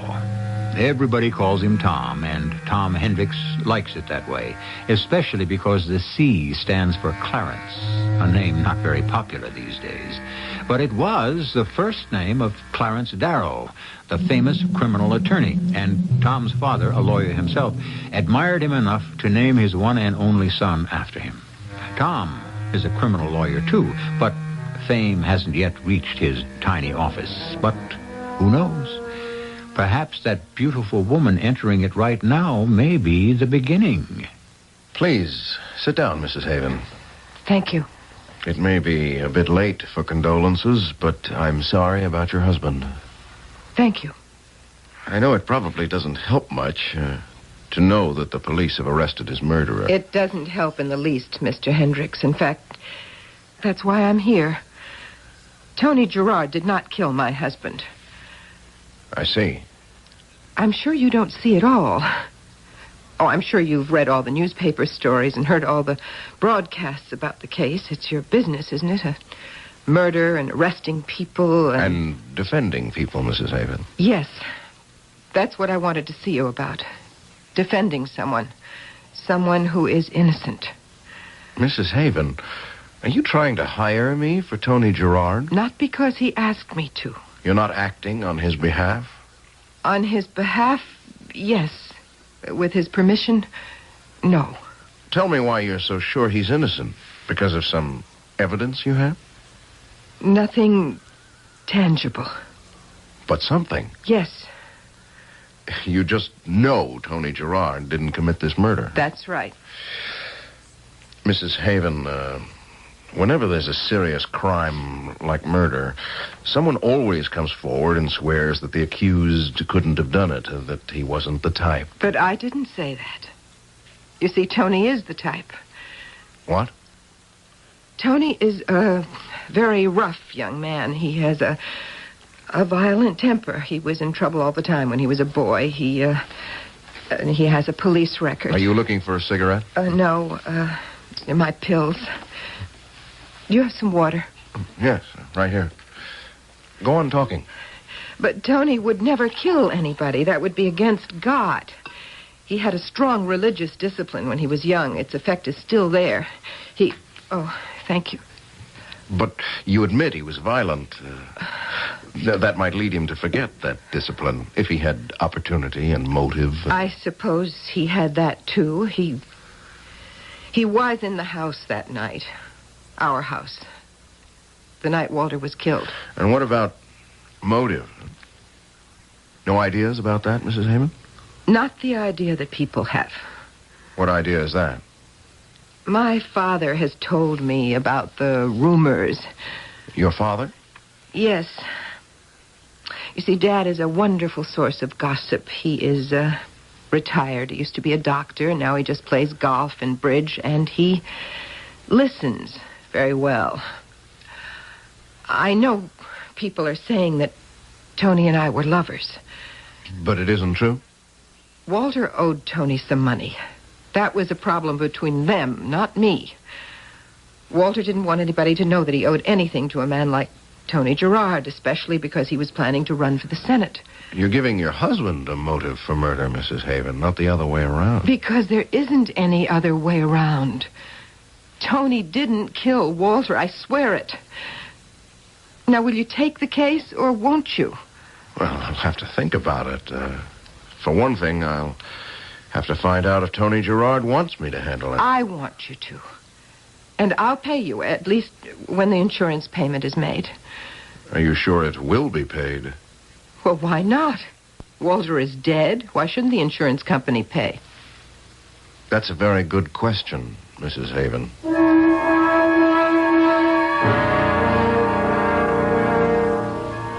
Tell me, Mr. Briggs, what kind of insurance policy did Mr. Haven carry? Ordinary life.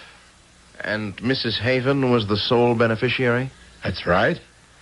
I understand Walter Haven wasn't exactly rolling in money. How could he afford a policy that size? It was a substantial premium, I guess, but what the heck? He only paid it for a year. And now look what he's getting for his money. You mean what his widow is getting?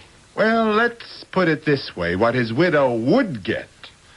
Unless we stop her. What? Mr. Hendricks, my company isn't going to pay that lady $500,000. Because, you see, we don't believe in rewarding murder. Are you saying you think Adrian Haven killed her husband? She's the beneficiary. That's one reason. You got a better one? Tony Gerard. That's two. Want another one? She didn't love her husband. Want another? She was a poor girl who thought she was marrying a rich man until she found out that Walter Haven had a grand old name in politics, hardly a grand in his bank account. You know, of course, the police have arrested Tony Gerard for this murder. I also know that Mrs. Haven had a perfect alibi. She was 20 miles from the house when the gun was fired. But you know what I think, Mr. Hendricks? I think it was still her pink index finger on that trigger. Figuratively speaking, of course. You think they were in it together, huh? Gerard and Mrs. Haven? Bullseye. Mr. Hendricks, how would you like to make $10,000? How? Hop over to our side. Help us prove what we know is true, that Mrs. Walter Haven killed Mr. Walter Haven for the sake of her lover boy. That way, they get rid of the guy. Tony collects the money he was owed, and Adrian baby gets a nice bundle to keep her for the rest of her life. Everybody's happy. But not my company, Mr. Hendricks. I'm sorry, Mr. Briggs. I don't think I could do such a thing to a client. I thought you said she wasn't your client yet. She is now.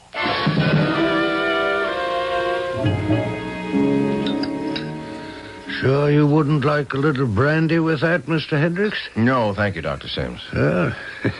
Shame to drink coffee without brandy. Shame to do anything without brandy. Only don't tell my daughter I said that. She thinks I drink too much of the stuff as it is. Well, you're the doctor. That's just what I tell Adrian. Oh, hello, Mr. Hendricks. Mrs. Haven. I'm sorry about coming downstairs so late. Mrs. Haven, I've decided to take your case. Oh, I'm so glad. Wait a minute. I don't think I like the way you put that, Mr. Hendricks. You mean Tony Gerard's case? I'm not so sure it is Tony Gerard's case anymore. Well, if you're talking about those darn rumors... Your daughter told me you were a good collector of rumors, Doctor. Then you may have heard what the district attorney is considering. Not just a murder charge against Tony Gerard, but a charge of conspiracy to murder against your daughter. But they can't. It isn't true. What? That'd be terrible, Adrian. If the case against Gerard is as solid as it appears, he won't have a chance. His muddy footprints are all over that room. His fingerprints are on the door that leads to the garden. There was no weapon found, but the police believe he simply discarded it. But that still doesn't mean my daughter is involved. But if the DA can prove that they were lovers, if not now, then in the past... Please stop this. I don't want to hear any more. Mrs. Haven, I can't defend Gerard because I don't think I can win. But if you want to retain me... Mr. Hendricks, what I want you to do is to hear the whole truth. Adrian, now, wait a minute. No, Dad. I have to tell him. Things are getting out of hand. Mr. Hendricks, the reason I know that Tony didn't kill my husband is because Walter killed himself. I'm sorry, I can't accept that. But it's true. There wasn't a single bit of evidence pointing to suicide. No note, no weapon. And as far as the police know, no motive. But there was such evidence, only I got rid of it. You did what? I'll tell you exactly what. When I came home that night, it was late, after 1:30. I'd been to a party alone. Walter insisted that I go. He had a speech to write for the nominating committee of his party. That was the most important thing in Walter's life, getting that party nomination, becoming a senator. When I arrived at the house, it was terribly quiet. We did have a servant, an old woman who took care of the place, but she was ill in the hospital, so Walter was alone. I saw the light on in his study when I drove up. I went inside. I couldn't believe what I saw. At first, I thought Walter was just asleep at his desk, his head on the blotter, but as I came closer, I saw that he was lying in his own blood. I saw the gun lying on the carpet. Then I saw the note that Walter had been writing just before he shot himself. Half of it was soaked in his blood. It said, "Adrian, darling, forgive me." That's all. I guess it was enough. But then I remembered something else, something I'd heard only a week or so before. Walter on the telephone, joking with one of his political cronies, saying something about committing suicide if he didn't get that nomination. Only he couldn't do that, he said, because it would make his insurance policy void. And then I realized that's exactly what was going to happen. Walter's suicide wouldn't just cost me a husband. I would lose the proceeds on his life policy, too. I'd be penniless again, with no one to take care of me, or my father. I couldn't bear the thought of it. I picked up the suicide note and threw it in the fire. And then I took the gun and got rid of it. Good Lord, Mrs. Haven. Are you saying that you preferred people to think it was murder? It was the only way I could get that money. I was just being practical. Why shouldn't I think of myself? Walter wasn't thinking of me when he pulled the trigger. Yes, but what was he thinking about? Why did he pull that trigger? I don't know. Did he know about you and Tony? There was nothing between us. There hadn't been for years and years, and Walter knew all about that. Mrs. Haven, you're telling me that your husband was a happy man. But he was. He was the happiest man you could ever want to meet. Oh, nonsense. He was psychotic or something. You can't ever know about people. I can tell you that. I'm a doctor.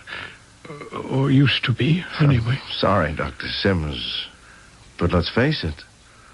Why would a happy man kill himself? It's a good question, and it deserves a good answer. Why would somebody with a beautiful wife and a brilliant future decide to put a bullet through his head? Was Walter Haven nourishing a secret so dark and terrible that the only solution for him was oblivion? How do you learn a dead man's secrets? We'll find out how Tom Hendricks tries to do exactly that when we return with Act Two.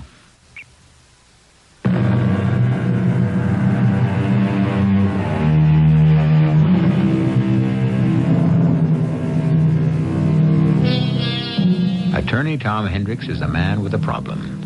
His client, Adrian Haven, has told him a story that no one could possibly believe. She has described a suicide note that has become nothing but ashes. She has described a gun that lies at the bottom of a river. She has claimed that her husband, Walter Haven, had killed himself, despite the fact that he had everything to live for. If I read one more political speech... I know, I'm sorry. I'm afraid Walter's speeches don't make very good reading, but they were effective enough. His party liked them. Well, I don't think we're going to find a motive for suicide among his political writings. But you haven't found anything in his personal correspondence? No, nothing at all. You did a good job, Mrs. Haven. Please, Adrian? Yeah, you did a good job, Adrian. You preferred murder, and murder's what you got. There's not a speck of evidence to prove that your husband didn't want to live anymore. The only problem he had seems to have been that $15,000 he borrowed from Tony Gerard's private loan company. He wouldn't kill himself over that. The only reason he wasn't making those payments was... Yes? Walter didn't like Tony, of course. He knew that Tony and I had known each other years ago. I think he enjoyed making Tony wait. But guys like Tony Gerard don't like to wait for their money, do they? Tony didn't kill him. I told you what happened in this room. Yes, you told me. But you knew something.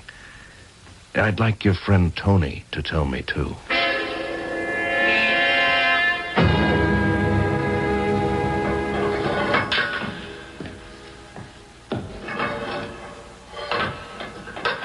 Yeah, I know who you are. You're the lawyer. That's right. I thought we should get together, Mr. Gerard. Why?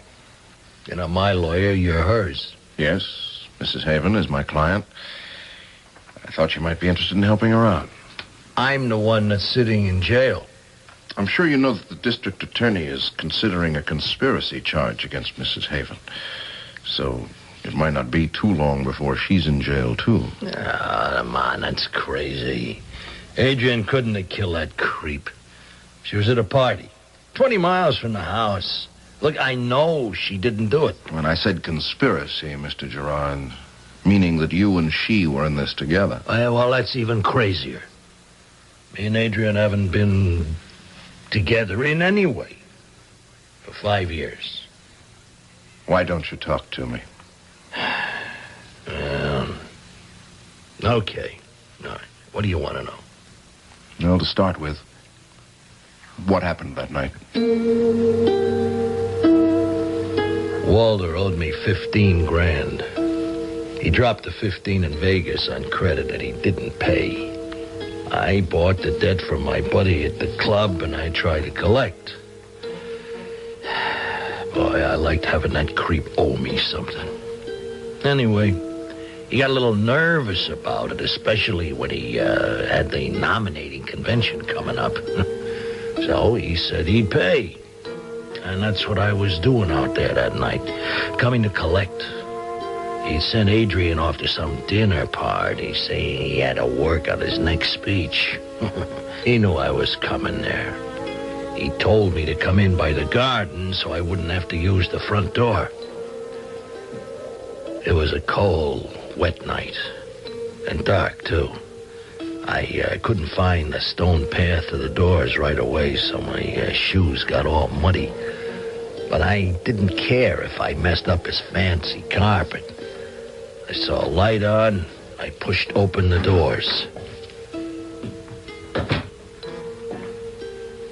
Hey, for a minute, I couldn't believe what I was looking at. Haven was at his desk. There was blood all over it. Blood on the papers, blood dripping down the sides. There wasn't much left of his head. I knew it was a bullet that did it. I felt sick when I saw him, but I walked up to the desk and I saw the gun lying there, and I knew that he must have shot himself. And you know what I thought? That the guy had waited for me. That he had planned to kill himself that night and figured I might be blamed. I thought any minute the cops would bust into the place and arrest me. Only I wasn't going to wait for that to happen. Oh, no, thanks. I turned around and got out of there just as fast as I could. And that's all. That's all. Understand? Mr. Gerard, did you see the suicide note? No. You do know that Adrian says her husband left a note. Well, if she says it, it's true. And you actually saw the gun. The one she says she threw in the river. Oh, it was there, all right. But you realize how it looks, don't you? It looks like murder because that's the way she wanted it to look. It was suicide. He knocked himself off. Why? How should I know? Because somebody's got to know. You can't think of any reason in the world why Walter Haven might have been unhappy? Are you kidding? He had Adrian, didn't he?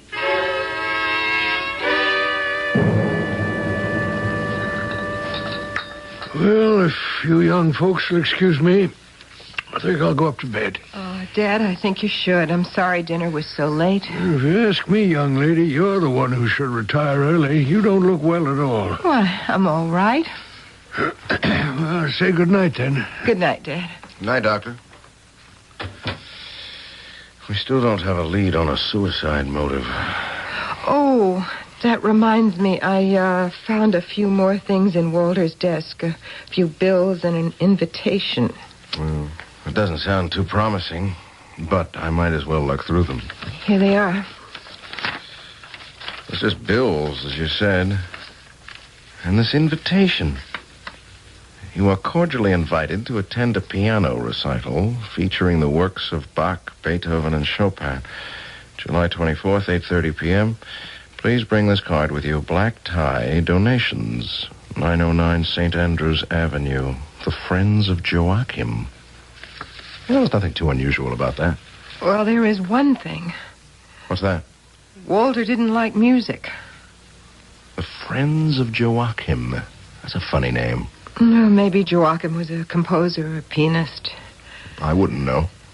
Anyway, Walter wouldn't ever have gone to a recital. Well, maybe that's why it's important. Hey, you know something? What? The date. Today is July 24th. This piano recital is tonight. What are you thinking of? Maybe it's time I got a little more musical education. Maybe I ought to meet the Friends of Joachim.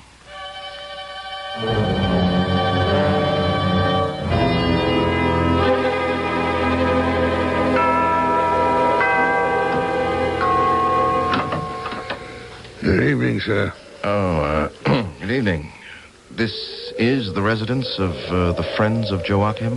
This is Mr. Joachim Fry's residence, sir. Please come in. Thank you. Your invitation, sir?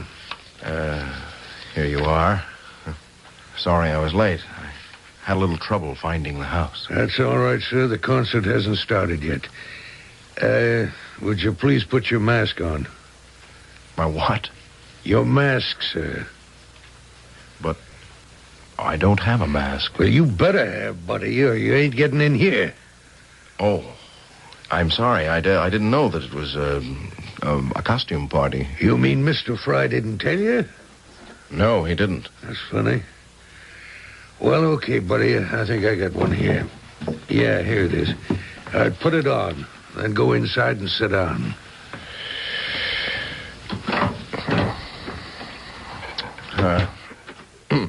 Good evening, gentlemen. It's quiet in here, isn't it? Oh, excuse me. Is this seat taken? Yeah. Thank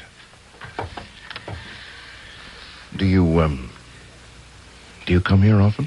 How do I can help it? It's not too big a crowd, is it? I don't suppose there are more than half a dozen of us here? Did Mr. Fry tell you to bring your mask? Of course. What's the idea, anyway? I mean, I feel a little foolish sitting around with a bunch of masked men. Ladies and gentlemen, good evening. Who's that? Joachim. You mean you don't know? Welcome, friends of Joachim. Thank you for your attendance this evening. I've planned a very special program tonight. My first offering this evening is a familiar group of preludes and fugues called The Well-Tempered Clavier by Johann Sebastian Bach.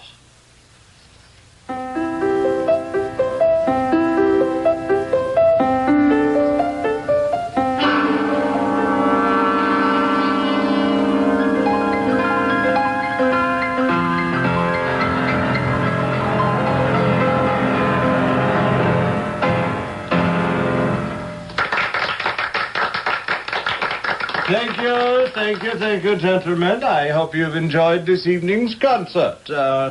And now I shall be pleased to accept your donations. Mr. Sawyer will collect your envelopes. You first, mister. Yeah. Thank you, sir. Good night. And you, sir? Thank you very much. Good night. Thank you. Thank you, sir. Good night now. Thank you. Good night, sir. Well, you're the last one. Oh, how much is the usual... I beg your pardon, sir? Well, this is my first recital. I'm afraid I didn't come prepared. Are you kidding me? No, it's true. Let's have that mask. Here. Fry, come out here. What is it, Sawyer? We got a gatecrasher here. Do you know him? I never saw him before. Well, the truth is that it wasn't exactly me who was invited. He had an invitation. He gave it to me. Where'd you get that invitation, buddy? I found it. How dare you do this? This is a private recital. Sir, show the gentleman what we think of intruders. It'll be a pleasure, Mr. Fry. Now, wait a minute. You like music, huh? Okay, fella, get set to hear some birdies.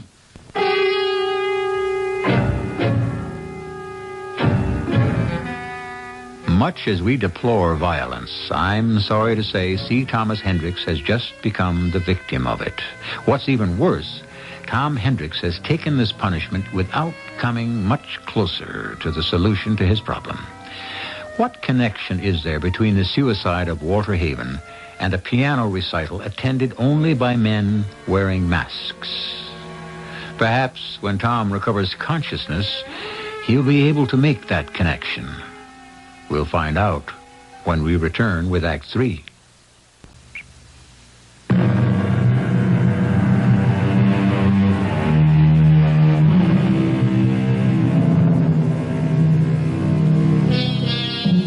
Tom Hendricks doesn't really remember how he got from the brownstone house of Joachim Fry to the suburban home of Adrian Haven.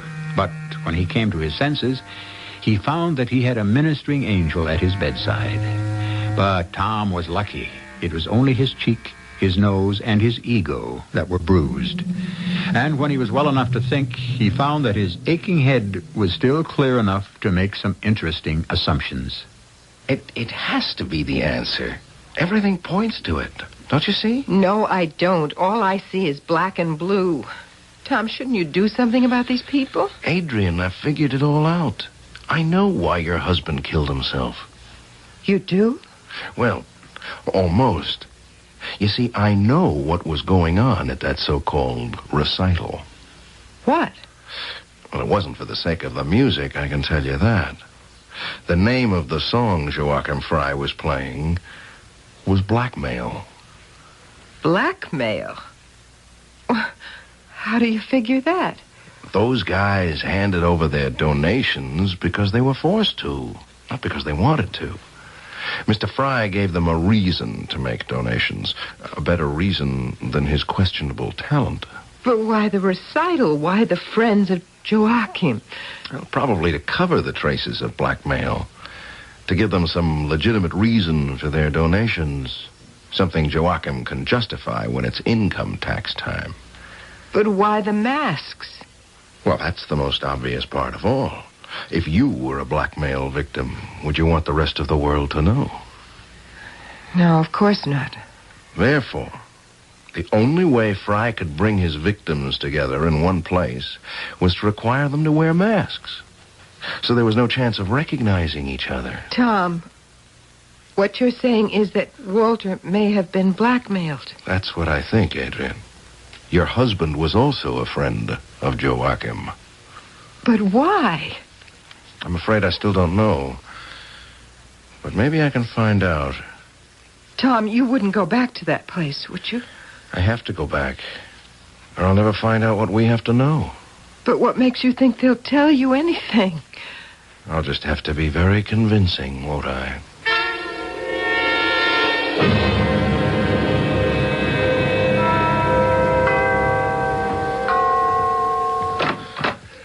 Good evening, sir. Won't you... Hey, what is this? Are you back again? Yeah, that's right, Mr. Sawyer. Maybe you didn't get the message the last time. You're right. I didn't have the whole message, but I know a lot more now than I did then. Let me give you some advice. Do you have another recital tonight? Maybe, but you're not invited. Even if I brought a donation... A what? Here. Have a look at this. What is it? Hey, what's this all about? It's all about you, Mr. Sawyer. It's your rap sheet. A friend of mine at police headquarters was good enough to give me a copy of it. So you see, I know more about you than you do me. I know you've been arrested 4 times for dealing in what they refer to as toxic substances. Drugs to you, pal. Hey, who are you anyway? A friend of Joachim, that's all. Tell me, Mr. Sawyer, is that how you and Mr. Fry develop your list of blackmail victims? Through their drug purchases? I think you better talk to Mr. Fry about this. Oh, I was hoping you'd say that. In here. What is it, Sawyer? You know I don't like to be disturbed. Look who's back, Mr. Fry. You again? I think he's a cop. Police? Well, what have the police got to do with me? I'm a musician. You're a blackmailer, Mr. Fry. That is ridiculous. Everyone who attends my recitals is here voluntarily. They're here because they're users, Mr. Fry. And they don't want the rest of the world to know about it. Or because they've gotten so mixed up in things involving drugs that they want to keep quiet. Get rid of him, Sawyer. Now, wait a minute. I want to hear what he has to say, Fry. I don't want to get him mixed up with cops. He can't be police. He would have flashed his badge the last time he was here. You're right, Mr. Fry. I'm not with the police. But I can blow a whistle as loud as any cop. And maybe I will, if you don't answer one question for me. And what is that? You were blackmailing a man named Walter Haven, weren't you? No. I never heard of him. Well, he was one of the friends of Joachim.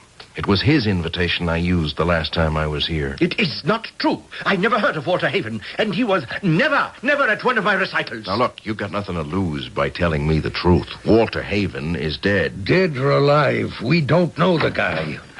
What the devil? What do you want in here? You've given your last concert, Fry. Sawyer, He's got a gun. Take it easy, mister. You're never gonna play another note. Give me that gun, you crazy.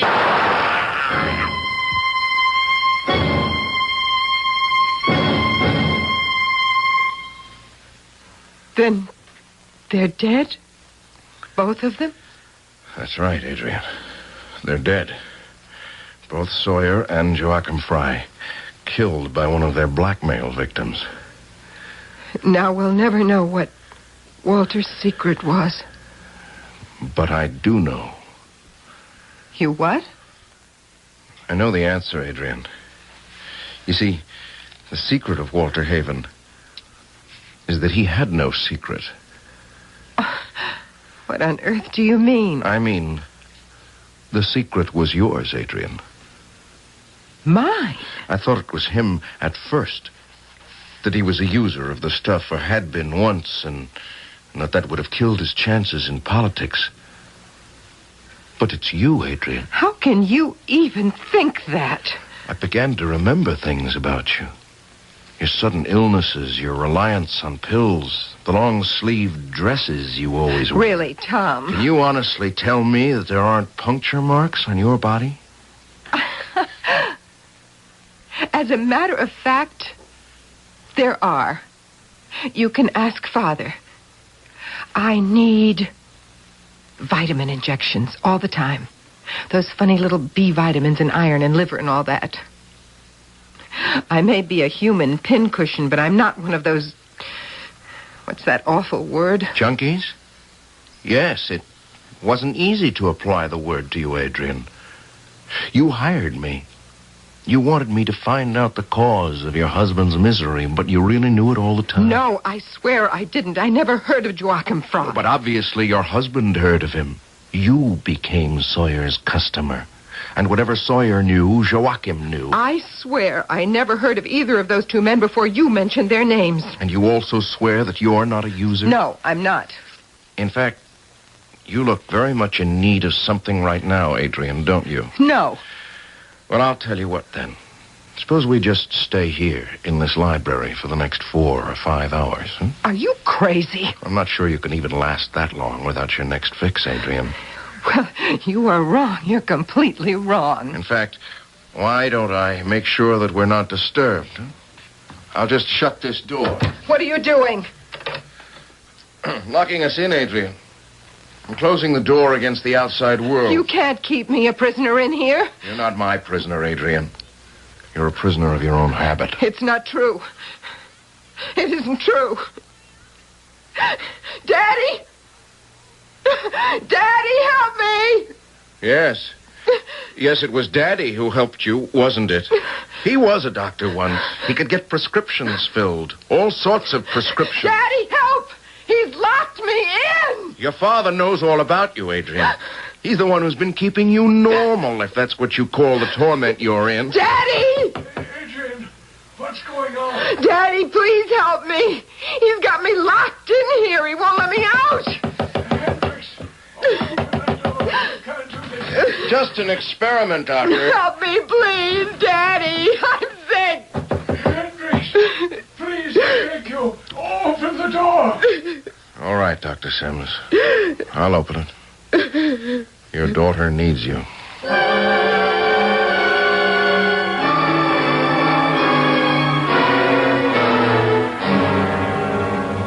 Please try to understand. I love my daughter. She's all I've got in the world. When she left home 5 years ago, it was as if the sun went down and the stars never came out. And when she came back home, Dr. Sims, she was an addict, wasn't she? Yes. Can you imagine what I felt? I was a doctor. I knew what addiction meant, what an addict's life could become. Didn't you try to cure her? Oh, I tried.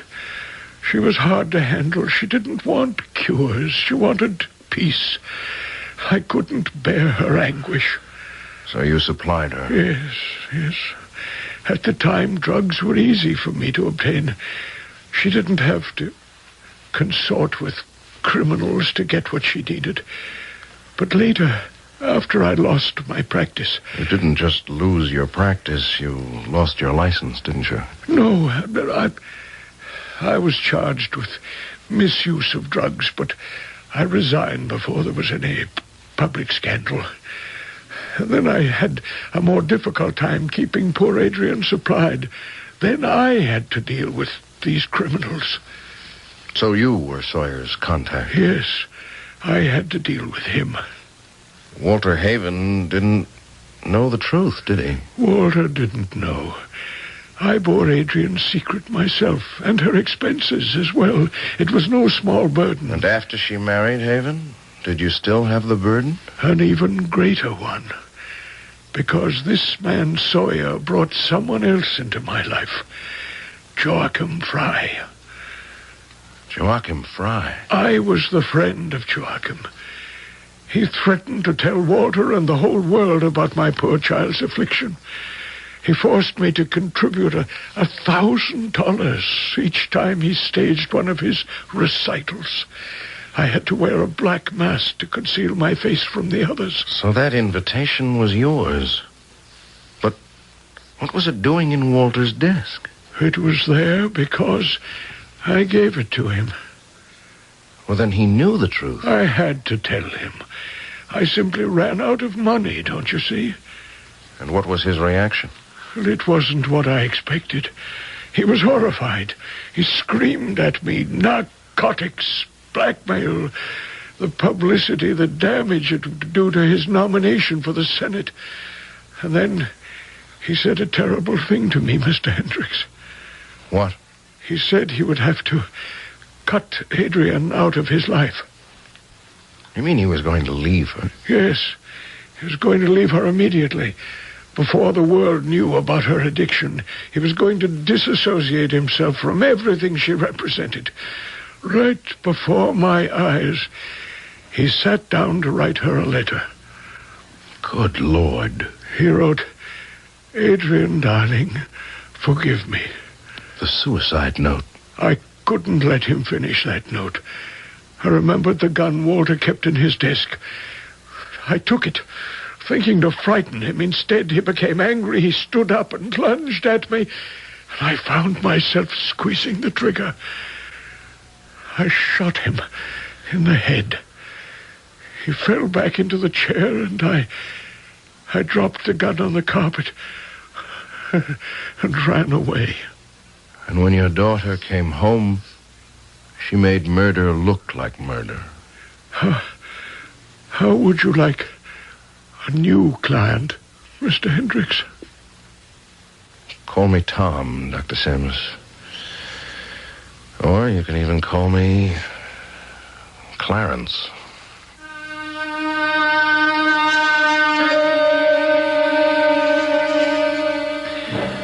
So, Clarence Thomas Hendricks has a new client.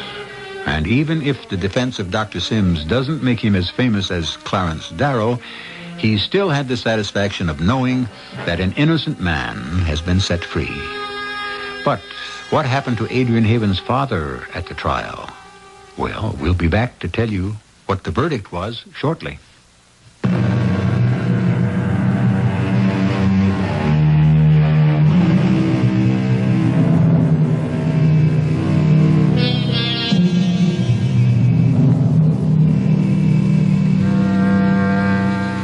Dr. Charles Sims went on trial for the murder of Walter Haven, and his defense attorney, C. Thomas Hendricks, portrayed him as a father who was willing to sacrifice anything for the sake of the daughter he loved.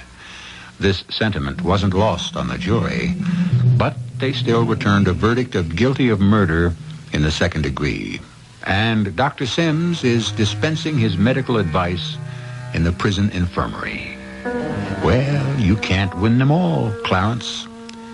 Our cast featured Tony Roberts, Terry Keane, Court Benson, and Earl Hammond.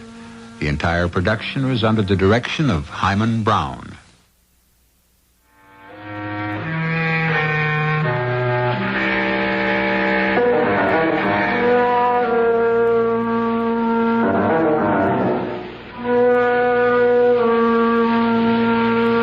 This is E.G. Marshall. Marshall, inviting you to return to our Mystery Theater for another adventure in the macabre. Until next time, pleasant dreams.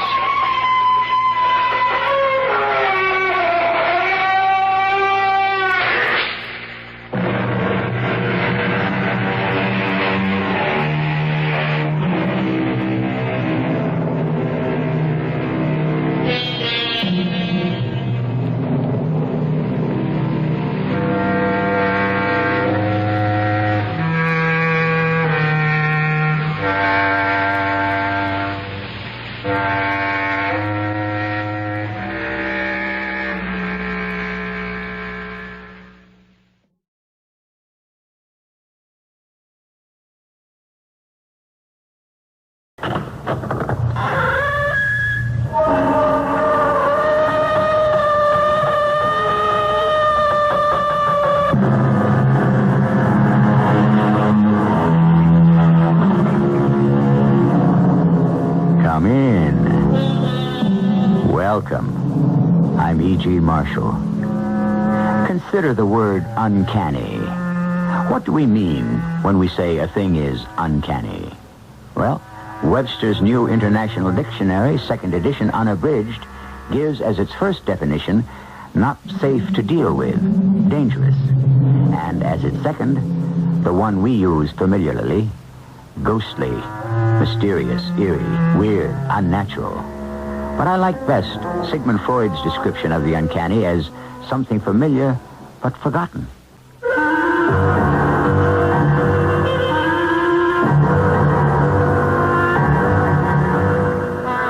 Our mystery drama, No Way Out, was written especially for the Mystery Theater by Elspeth Eric and stars Earl Hammond.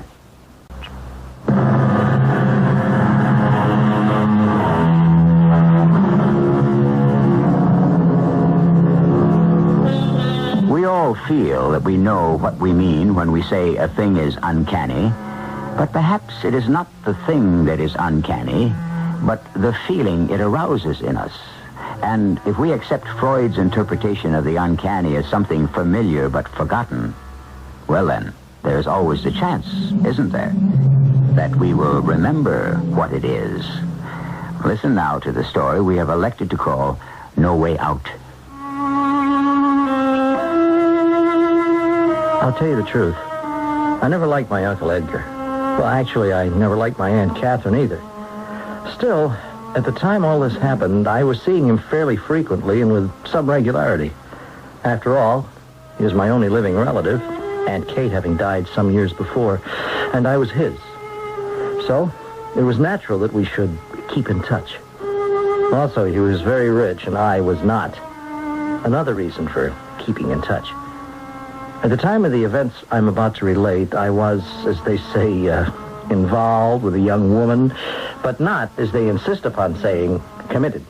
Her name was Mimi McGowan, and she was a bit of a featherhead, but even Mimi had heard of my Uncle Edgar. Edgar Logan? You said Edgar Logan? Yeah, that's what I said. He's your uncle? You mean to sit there and tell me Edgar Logan is your uncle? I'm sitting here and I'm telling you. Why didn't you ever tell me before? Well, the subject never came up. But Edgar Logan?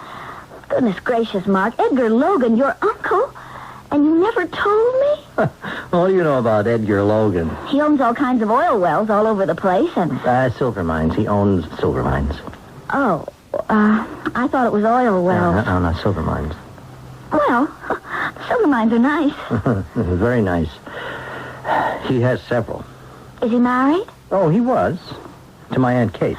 He's divorced. How long has he been divorced? He's not divorced. You said... Aunt Kate died a few years ago. Oh, what a shame. How old is he? About 50, I guess.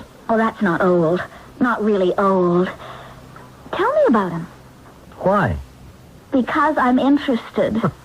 I'll just bet you are. Why wouldn't I be interested in somebody who's related to you? You never have been before. Honey, I never even knew you had any relatives. You never mentioned any. There aren't any except him. My mother's dead, and so's my father. And I've got no brothers or sisters or Your cousins. Uncle Edgar and, what's her name? His wife? Aunt Catherine. I call her Aunt Kate. They didn't have any children? Nope, not one. Hey, where are you going? What? I'm not going anyplace. I just want to get a paper and pencil. What for? Never mind. Go right on talking. I can do this and listen to you at the same time. What are you doing? Tell me about his wife, your Aunt Kate. What was she like? Aunt Kate? Well, we'll see. Aunt Kate was... she was the most totally depressed woman I ever met. Depressed? Completely. Oh, well, what did she have to be depressed about? Mimi, there are lots of people who are just depressed. Not about anything. They're just depressed. I myself am somewhat depressed about 6 days out of 7. I never knew that. But Aunt Kate was chronically depressed. You know, depression hung all over her like a shroud. My goodness. Of course, she wasn't well. She was sick? I didn't say she was sick. I said she wasn't well. She was always having to go lie down. She was tired. Tired. Or dizzy. Why was she dizzy? Well, she got dizzy every so often from hyperventilating. What's hyperventilating? Taking big, deep breaths. I thought that was supposed to be good for you. Taking big, deep breaths. Not if you take too many. Oh, I see. Well, sometimes she'd faint. From taking too many deep breaths? Yeah, I guess so. So what the heck are you doing? Are you writing a letter? No, I'm not writing a letter. I'll tell you in a minute. Go on about your Aunt Kate. Well, they lived in this big penthouse. Penthouse, huh? With a terrace on all 4 sides. All 4 sides? Oh, it was spectacular. I've never even seen a penthouse with a terrace on all 4 sides. I've never even seen a penthouse. All I've ever seen is dumps like this one, or like yours. Well, go on. Well, one day she went out on the terrace. She was hyperventilating, and she got dizzy. I guess she fainted. Anyway, she fell off. Oh, that's sad. Did she die? Well, she fell from the 22nd floor. Very sad. How long ago did this happen? Oh, 5, 6 years, something like that. And your uncle never got married again? No. Well, yeah, I guess he really loved her. He still talks about her a lot. What a wonderful woman she was. Yeah. Still takes flowers out to the cemetery and puts them on her grave. Really? I drive him out. Oh, in his car, of course. He has a chauffeur, but when he goes to the grave, he likes me to drive him. Sure. I wait in the car while he takes the flowers to the grave. That's nice. He stays 5 or 10 minutes. Then he comes back to the car, and I drive him home. Uh-huh. It's the least I can do. Oh, no! Wait, what's Oh, no! What's the matter? What happened? Oh, he's a 4. Oh, what? Your uncle is a 4. Oh, yeah, what? Well, what's a 4? Numerically, Edgar Logan adds up to a 4. Look, see? Here's how it adds up. Edgar, 54719. Logan, 36715. Add them up and you get 40. 4.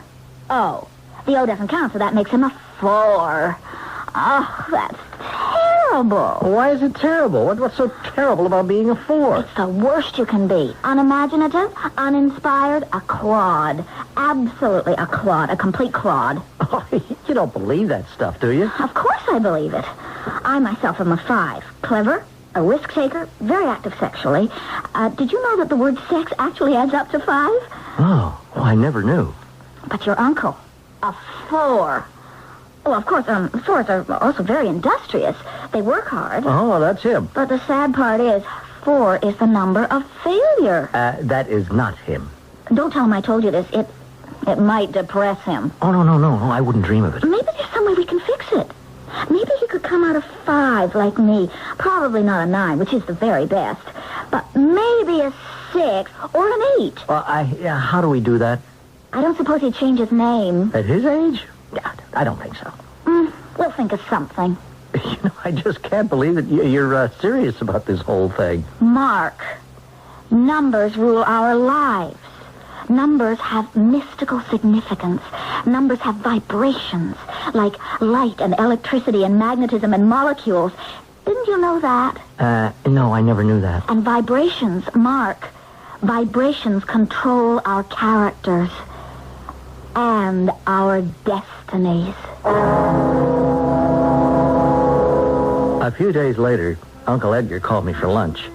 Always a big treat for me, and I look forward to it. Well, by the time we went to lunch, I'd practically forgotten Mimi's horror at Edgar's being a 4, with its concomitant attribute of being a clod and a failure. Nothing about that luncheon suggested anything but well-larded success. You had enough? Oh, are you kidding? Satisfied? Oh, better than that. Now then, we get the check. Waiter, check here. Won't be able to drive you home, Mark. Oh, I'm sorry. Darndest thing happened. On the way here, got sideswiped by a taxi. Oh? Do much damage? Ruined the paint job. That's too bad. Of course, I had the chauffeur take it right to the shop. Can't drive around with it looking like that.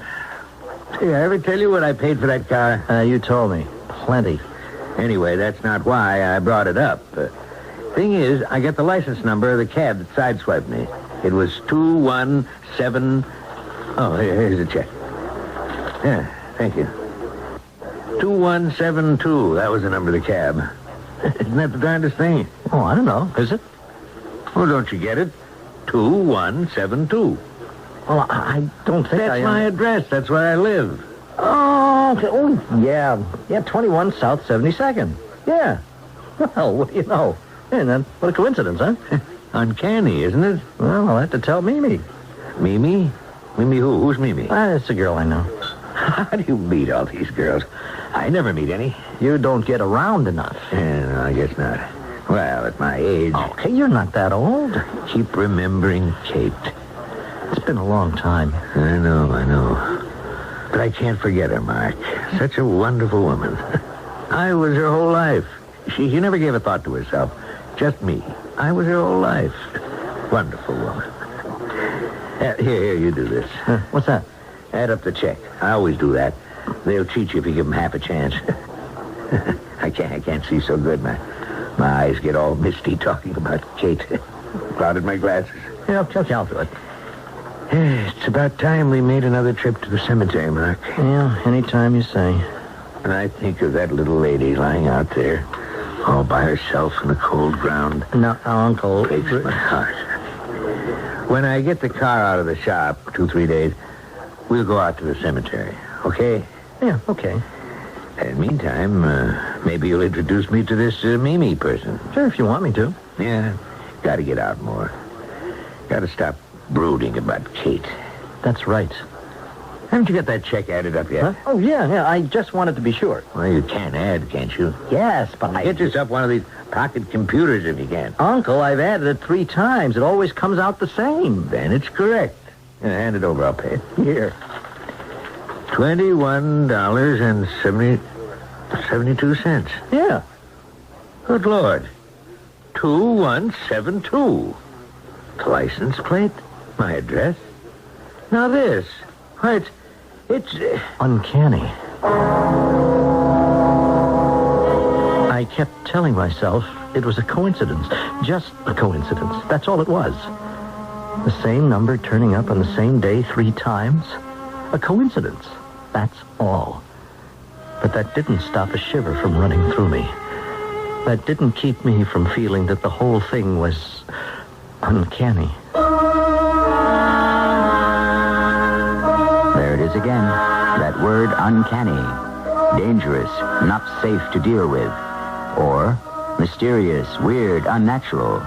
Or, and this is the definition not given in a dictionary, familiar but forgotten.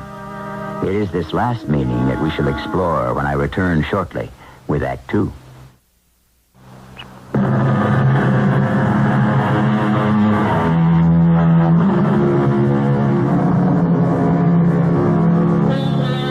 If you've been through high school, you have heard of Pythagoras, the great Greek mathematician who lived in the 6th century B.C.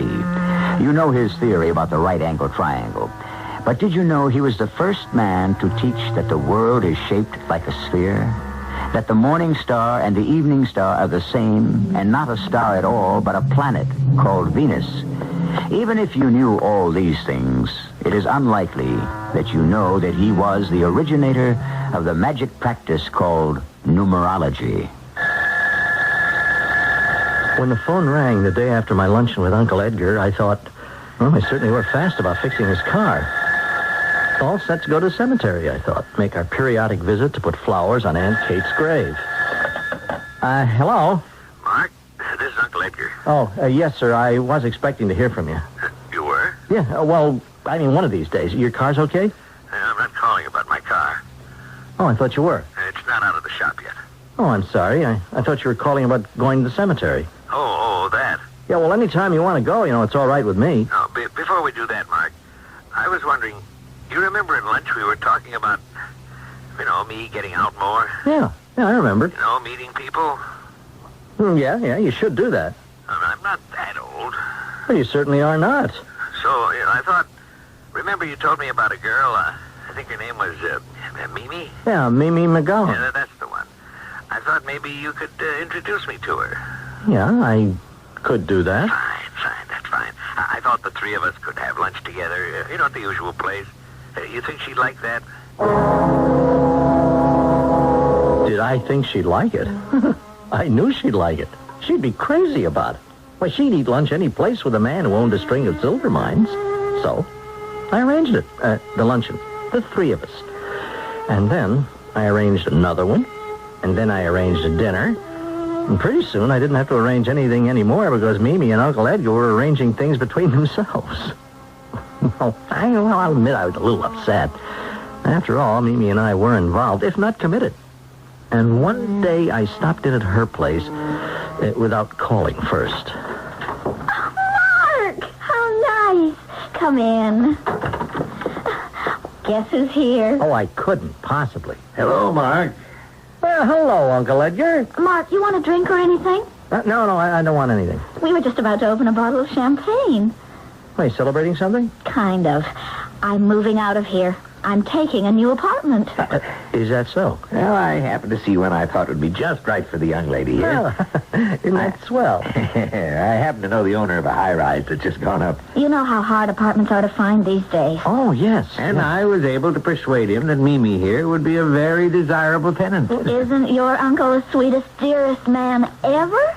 The kindest, the most thoughtful, the most generous? Have you told him he's a 4? What? Have you told my Uncle Edgar he's a 4?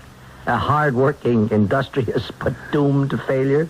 What are you talking about, boy? In other words, a clod? No, hold on. A complete and total clod? It so happens that you know nothing whereof you speak, Mark. You told me so yourself. He's a 4. It just so happens, Mr. Smarty, your uncle is a 9. A number of high mental and spiritual achievement. Large-minded, visionary, idealistic, romantic, and passionate. You don't say. 9 is the best.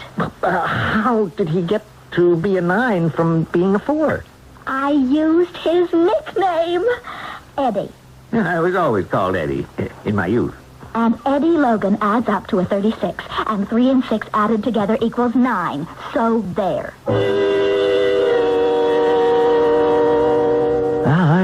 I was ready to give up. Not only had I lost my girl to my uncle, but she had him freaked out in this numerology gonk. I was disgusted with the both of them. Well, still, so when Uncle Edgar phoned me a few days later and asked me to have luncheon with him, well, I accepted. After all, I could use a good meal. I can't tell you, Mark, how grateful I am to you. Introducing me to Mimi the way you did. It's made a big difference in my life. Yeah, hers too, I imagine. I hope she likes me. She seems to. Oh, by the way, have you ever told her about that amazing coincidence? You remember the last time we had lunch here, you told me how your car had been sideswiped by a taxi and you got the license number? And it was the same as your address? Yeah, 2172. Yeah. And remember when the bill for lunch came, you asked me to add it up and it came to 2172? You remember that? Yeah. 3 times in one day? Yes. Wasn't that the darndest thing? Why'd you tell Mimi about it? No, I never did. Why not? I don't know. Well, she's so interested in numbers. Yeah. How about me turning out to be a 9, huh? How about that? Hey, 9 is the best. What are you? I have no idea. Aren't you interested? Nope, not particularly. You never knew I used to be called Eddie, did you? To me, you've always been Uncle Edgar. At school and at college, I was always called Eddie. And then I met Kate. We got married, and I wasn't called Eddie anymore. Kate didn't like calling me Eddie. Man, lucky you remembered that, about being called Eddie. Yeah. Or you'd be a 4. By the way, is your car fixed? Huh? Where the taxi took the paint off. You get it fixed up? Oh, sure, a long time ago. Looks all right? Good as new. Mimi thinks it's quite a car. She loves being driven around in it. You know, when you called me, I thought you wanted me to take you to the cemetery. It's about time, isn't it? Matter of fact, Mark, the reason I called you for lunch, I wanted to ask you to do something else. Oh? What's that? Mimi moved into her new apartment today. Oh, yeah, the one that you found for her. Yeah. And I thought maybe we'd go up there and look at it. Maybe take some champagne, kind of to christen it. You really want me to come along? Oh, I do. Yes, I do. After all, if it hadn't been for you, Mark, I'd never have met Mimi. It would be nice if we went up there together, not just me alone. Will you? Sure. Why not? Good. And later we'll talk about going out to the cemetery. It was a beautiful apartment building, all right. The lobby had a marble floor, and the walls were paneled, and there were a few tall potted plants here and there. Very simple, very good. The elevator was noiseless and swift, and the hall down to Mimi's apartment was done in rice paper. Couldn't have been nicer. I looked with some affection at my Uncle Edgar. He seemed like a little young boy who was taking you to see a Christmas tree. Eddie! Oh, Eddie! I'm so glad. I brought Mark. Well, Mark, hello. Hello. Both of you come in and look around. What do you think of it? It's nice. Hey, it's really nice, Mimi. Of course, it needs some new furniture. This old stuff. Oh, don't you worry your little head about furniture. We'll find some furniture. Look, I brought champagne. Oh, Eddie, you're so wonderful. Isn't he wonderful, Mark? Oh, he is a 9, all right. Glasses. How about some glasses? I'll get some. I don't know if I've got the right kind. Any kind will do. Well, Mark? Very nice, really. Actually, she wanted a place with a terrace, but I just couldn't go for that, Mark. No, of course you couldn't. Kate and all that. No, I understand. But this will be all right, don't you think? Well, better than all right. I got them. Oh, they're kind of big for champagne, but they've got stems. They'll do fine. I know champagne glasses are supposed to have stems. Eddie, when are you going to open the champagne? Right now. Right away. Is there more to the apartment? I can see there's a kitchen. Of course there's more. There's a bathroom and a great big bedroom. Only I can't take you in there right now. Oh, later's all right. The telephone man's in there, putting in my new telephone. Oh, isn't it exciting? Hold out your glasses, folks. Fill them up. I've never been so excited my whole entire life. Yeah. To Mimi and her new abode. Miss. Oops, almost spilled. Yes, what is it? You want to take a look? It's the telephone man. Yes, I'll be right there. He wants me to check if the phone's in the right place. I got a pink one. So good to see somebody so happy. Yes, it is. Well, I expect you'll be spending a good deal of time in this apartment. Well, if she'll let me. I think she'll let you. It'll be good for me. Yes, it will, Uncle Edgar. Or should I say Uncle Eddie? Oh, now, never mind about that. It's a lot of nonsense, that numbers business. You think so? Well, you believe any of it? No. Well, neither do I. No, not really. Still, you never know, do you? No, you never do. Kind of fascinating once you get into it. But seriously, though, I think you ought to tell Mimi about the 3 numbers that showed up on the same day. 2172? I don't think she'd be interested. Well, she might. Maybe sometime.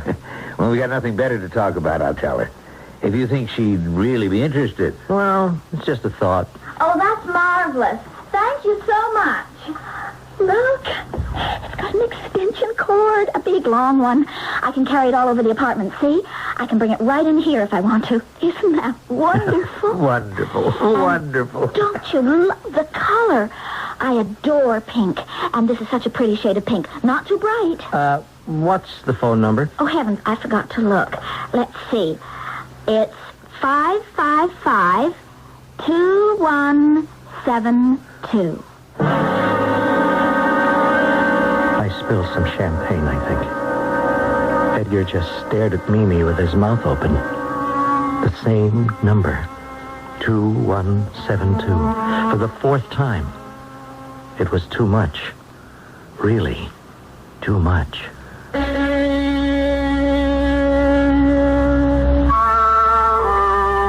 Pythagoras really started something, didn't he, when he became obsessed with numbers? It all started when he discovered that if you shortened the strings of a musical instrument, the sound they made was of a higher pitch. And a string twice the length of another string gave out a sound precisely 1 octave lower.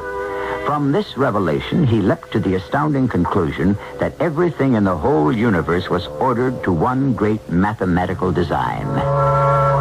Who's to say he was wrong? I'll be back with our final act shortly.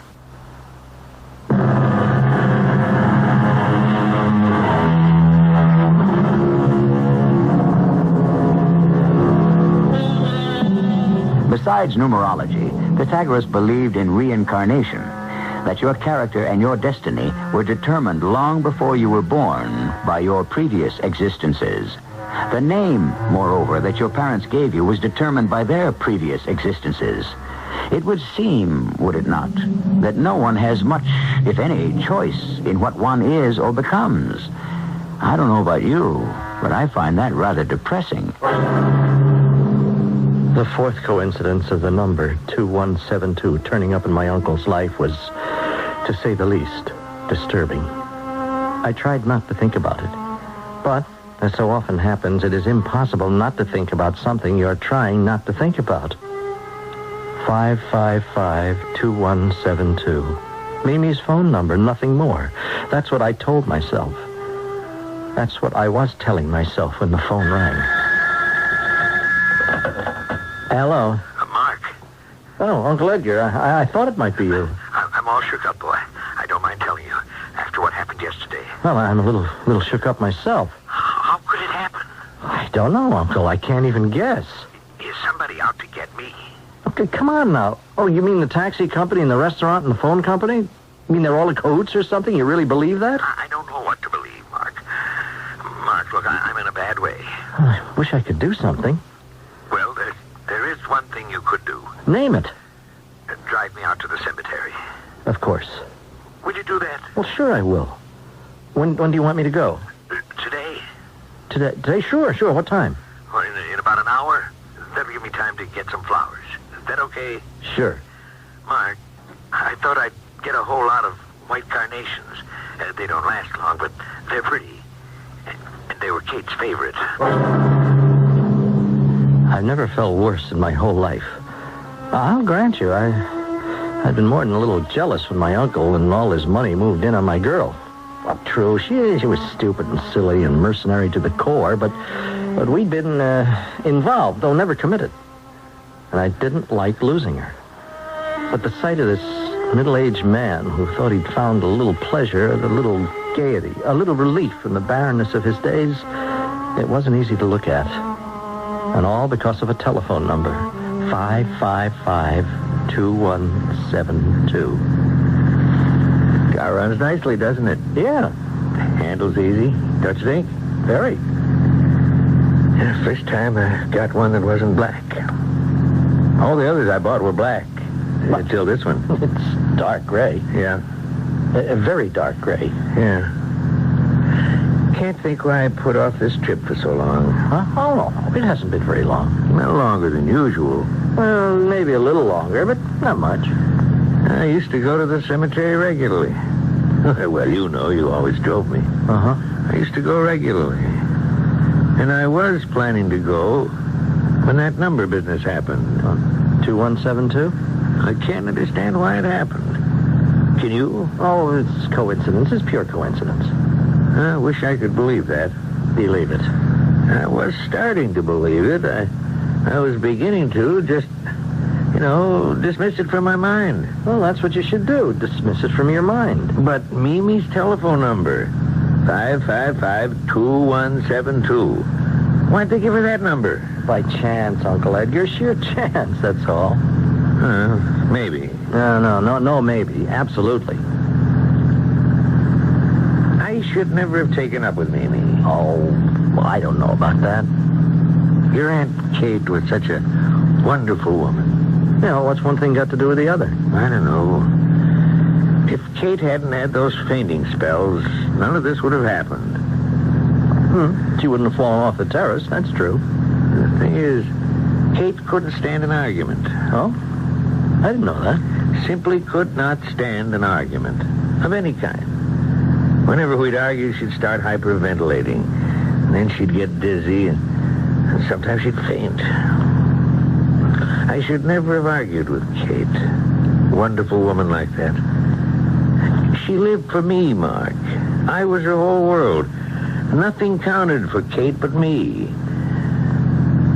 I should never have argued with her. About anything. Wait, isn't this the turn off of the cemetery? Yes, it is, yes. Hey, carnations are pretty, don't you think? Yeah, very pretty. They were her favorite flower. You told me. Did I? I must have forgotten. Sign of age. You want me to stop up ahead, don't you? Yeah, the regular place. Then you wait for me. I know. I'll try not to be too long. Oh, no, take as long as you like. Oh, here. I'll hand you the flowers. Yeah. Got them? Yeah, I got them. I hope she likes them.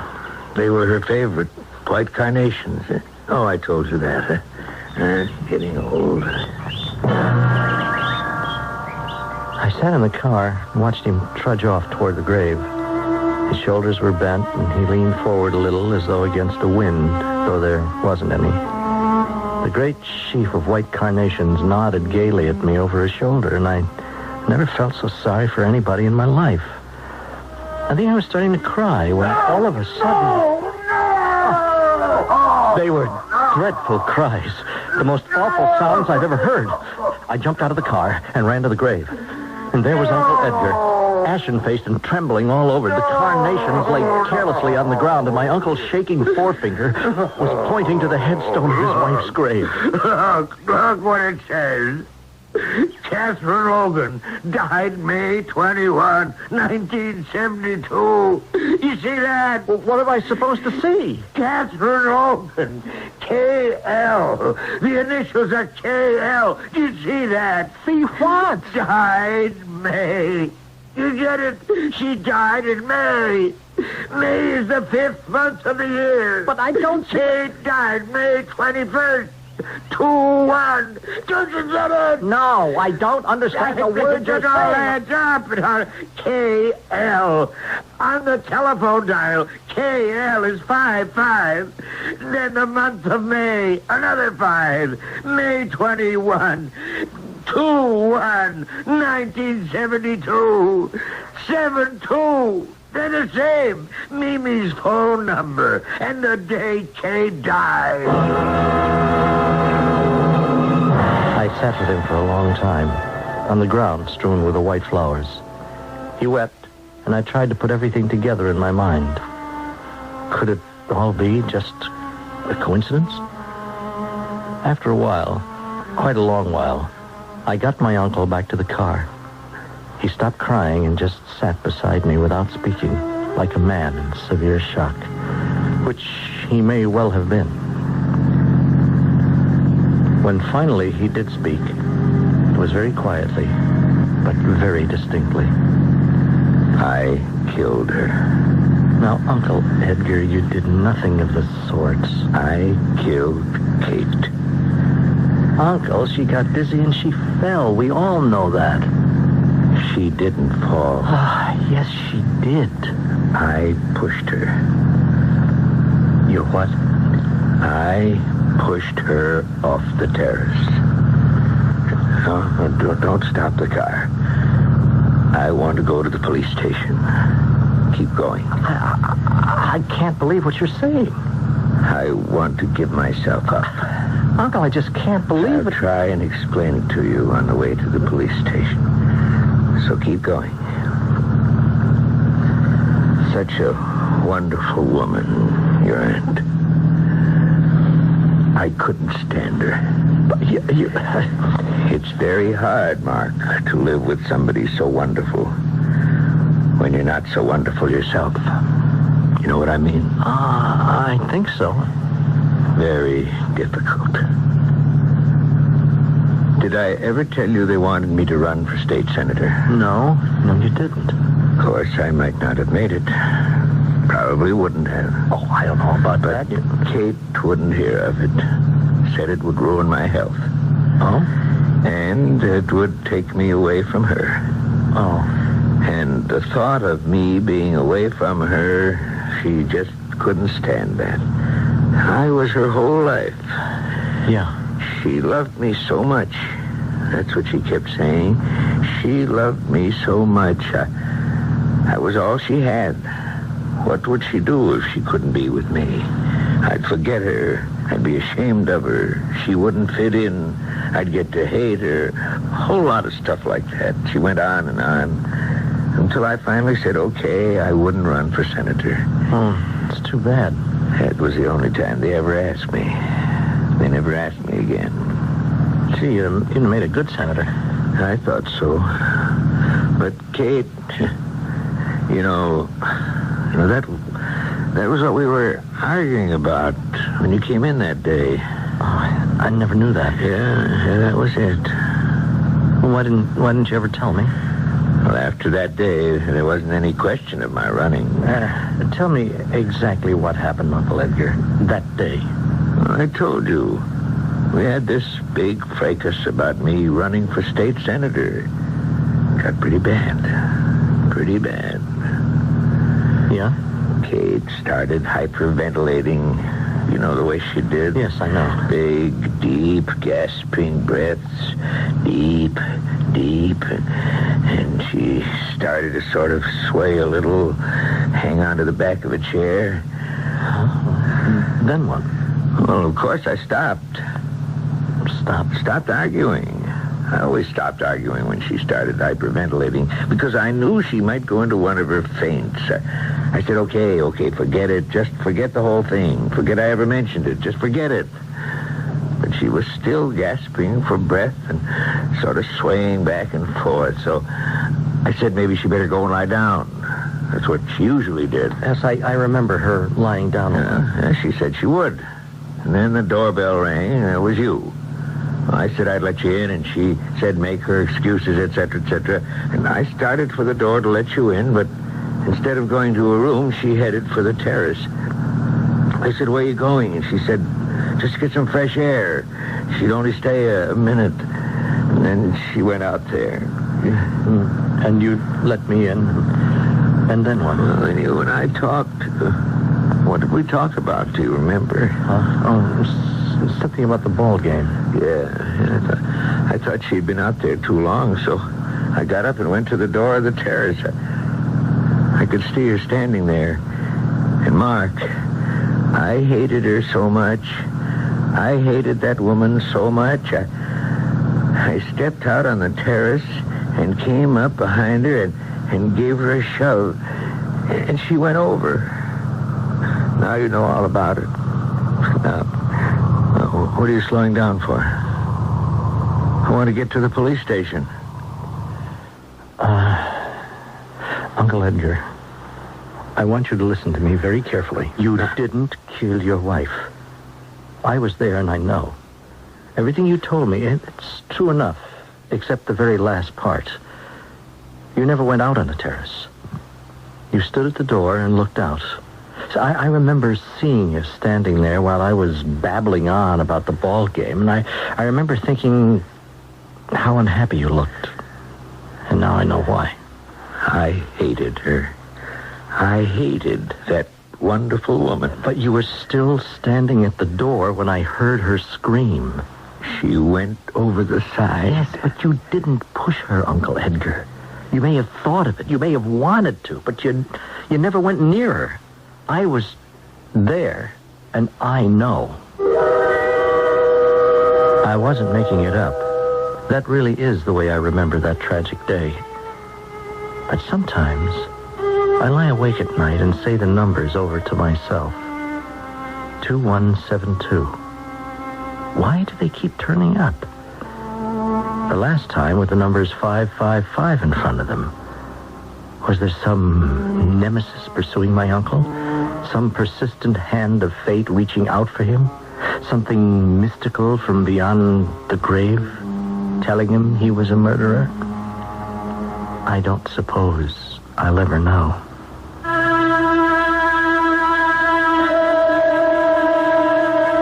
Mark is not the first to muse on the possible mystical attributes of numbers.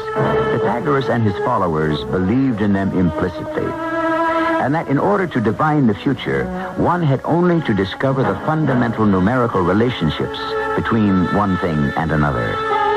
Whether he ever solved this extraordinarily complicated equation, I do not know. He never wrote it down. I'll be back shortly.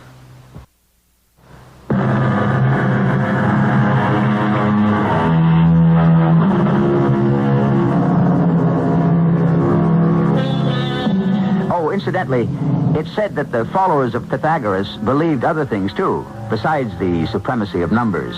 They believed in putting the right sandal on before the left, but in washing the left foot before the right. Things like that. I just thought you might find it interesting. Our cast included Earl Hammond, Charles Irving, and Roberta Maxwell. The entire production was under the direction of Hyman Brown. This is E.G. Marshall inviting you to return to our Mystery Theater for another adventure in the macabre. Until next time, pleasant dreams.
Come in. Welcome.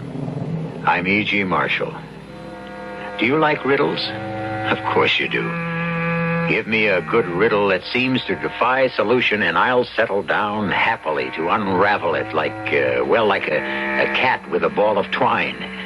And like the cat, I usually succeed in making a tangled mess of it. But untangling a mystery, finding the answer to the riddle is fun. Unless, of course, you happen to be involved in it personally, and your life depends on finding a fast solution, like Rachel James.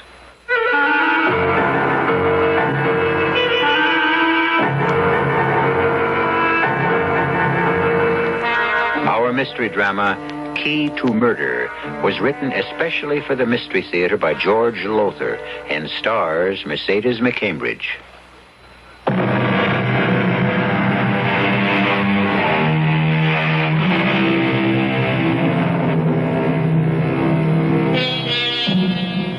I might as well come right out and say it. I'm no Sherlock Holmes. Are you? Well, whether you are or not, here's your chance to match wits with Police Lieutenant Michael Forbes. Mike to you. Luckily, you have nothing to lose. Mike had everything to lose. The life of the woman he had come to love. The story begins in a certain old 4-story brownstone in a certain large city on a certain cold and wintry day. In the rather stuffy Victorian living room, Rachel James and her closest friend, Minerva Hall, are having a much-needed cup of tea. Another cup, Rachel? Oh, I guess so, Minerva. Might as well enjoy it while I can still afford it. Oh, come on now. Things aren't that bad. Just because 2 of your roomers packed up and left. Mm-hmm. Mrs. Parker's making noises about doing the same thing. I don't know that I want to go on living in a boarding house where there's been a suicide. That's what she told me this morning. It's always darkest before the dawn, Rachel, and Minerva, please. This is no time for one of your life can be beautiful proverbs. I'm in a real blockbuster of a bind. You know as well as I do that I've gone through an awful lot since I inherited this rooming house from Aunt Hattie. I know it hasn't been easy for you. Easy? What with inflation and taxes and mortgage payments and skyrocketing fuel bills and I don't know what all, I've just barely managed to keep my head above water. And now with 2 boarders gone, 3 rooms empty, counting poor Mr. Carson, I don't know how I'll make ends meet. I just don't know. One thing you can do is stop worrying. We'll get by somehow. If worse comes to worse, you can always sell the place. And I have got my job at Gibbon Real Estate. Oh, don't look at me like that, Rachel. After all, I am your oldest and closest friend. Oh, my dear Minerva, let's face facts. You just get by as it is on what they pay you as a clerk. And there's... well, I don't like to mention... I know. My mother. If it weren't for you footing the bills, I'd never be able to keep her in that sanitarium in Cleveland. That's another problem to worry about. What happens to her if I go broke? Well, she is really not your responsibility. Oh, but she is. She's your mother. I couldn't let anything happen to her any more than I could let anything happen to you. There's somebody at the door. Maybe someone who wants to rent a room.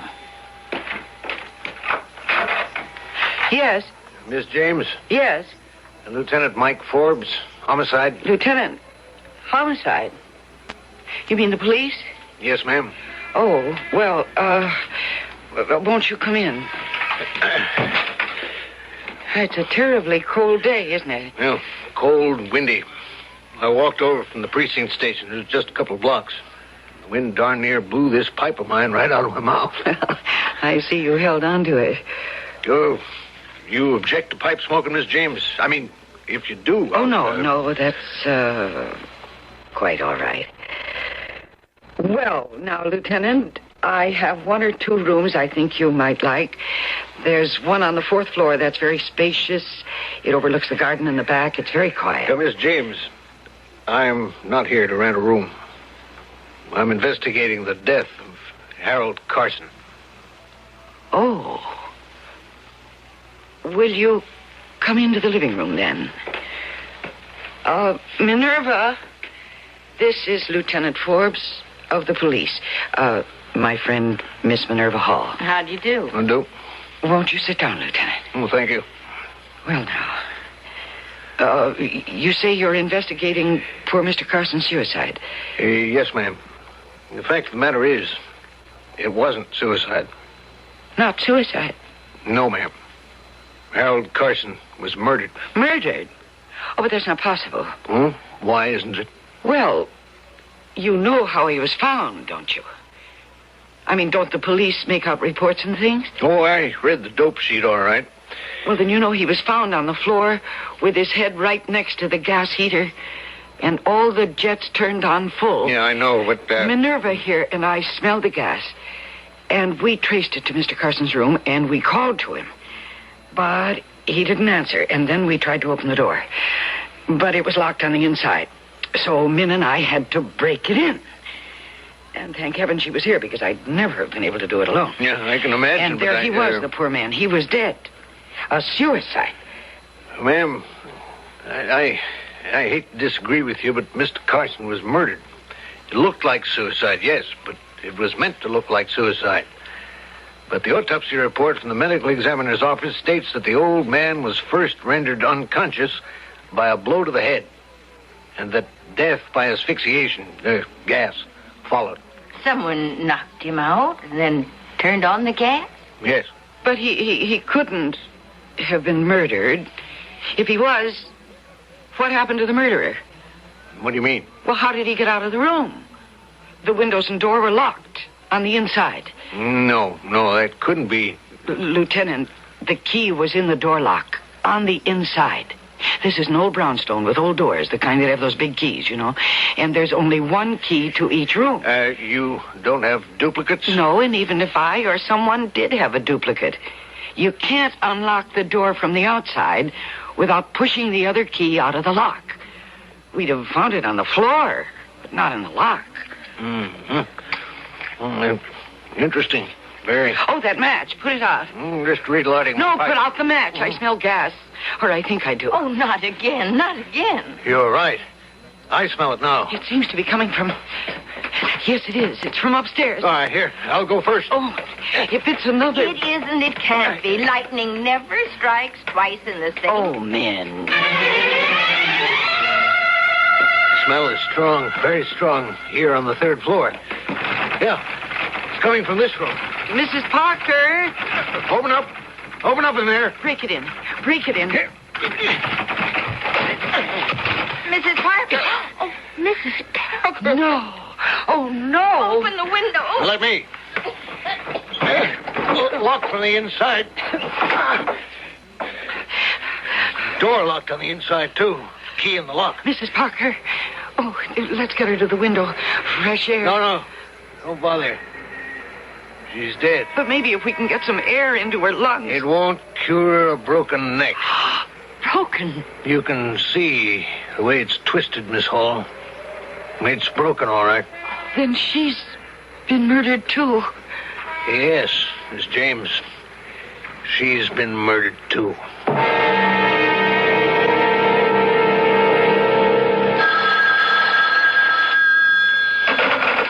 Hello? Oh, yes. Just a minute. It's for you, Lieutenant. Oh, thank you, Miss James. You? Well, I've questioned all but one boarder, Inspector Morris. A guy named Whitman. No. I'll stick here. It's just 5 o'clock, and Miss James says he gets home promptly at 5 every day. Yeah, well, okay. I'll see you in your office.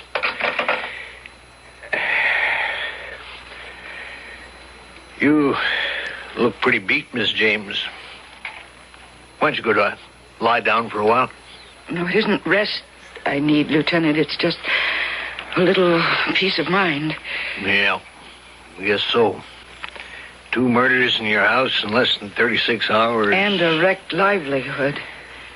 2 more boarders, after you questioned them, told me that they were moving out. And nobody is going to move in. You can be sure of that. Things kind of rough, huh? Oh, you don't know the half of it. Mm-hmm. I haven't seen your husband around. You a widow, maybe? I'm divorced. Oh, I'm sorry. No, you needn't be. He was a drunk. I put up with that for years. I would have gone on, I guess, except that he started to cheat on me. There was another woman. I never found out who she was, but I could... Oh, I guess this is Whitman, huh? Yes, it is. Mr. Whitman, will you come in here, please? If it's about the rent, Mrs. James, I didn't know anybody else was here. No, it's not about the rent, Mr. Whitman. This is Lieutenant Forbes of Homicide. And according to him, Mr. Carson didn't commit suicide. He was murdered. And then just a couple of hours ago... Let me handle this, Miss James. Sit down, Mr. Whitman. John C. Whitman, right? Yeah, but what happened a couple of hours ago? I'll ask the question, sir. Well, you don't understand. I'm a newspaper reporter, Daily Globe. Well, not exactly. I want to be a reporter, and I need a break, you know. I keep looking for a break, and if there's been another suicide here, wait, you said murder. There's been another death, yes. Miss James has filled me in on you pretty much, so just answer me a couple of questions now, huh? Sure. You work at the Daily Globe, 8 to 4:30, right? That's right, 8-hour day, half hour for lunch. Yeah. Now, Miss James tells me you always leave promptly at 7:30 in the morning, but today you didn't leave until 1 in the afternoon. Well, I was sort of off my feet. I called in sick. Yeah, on the day Mr. Carson met his death, on that day you called in sick too, didn't you? What are you getting at, Lieutenant? Well, just routine questions, Mr. Whitman. How well do you know Mrs. Parker? Mrs. Parker? Did something happen to her? Is that what this is all about? How well did you know her? Oh, just to say hello to, that's all. How well did you know Mr. Carson? Same. Wish I'd known him better. If I'd known him better, I might have written a story my editor would have printed. But he didn't. Into the scrap basket. Says it wasn't good enough. Mr. Whitman wrote an account of what happened the other day.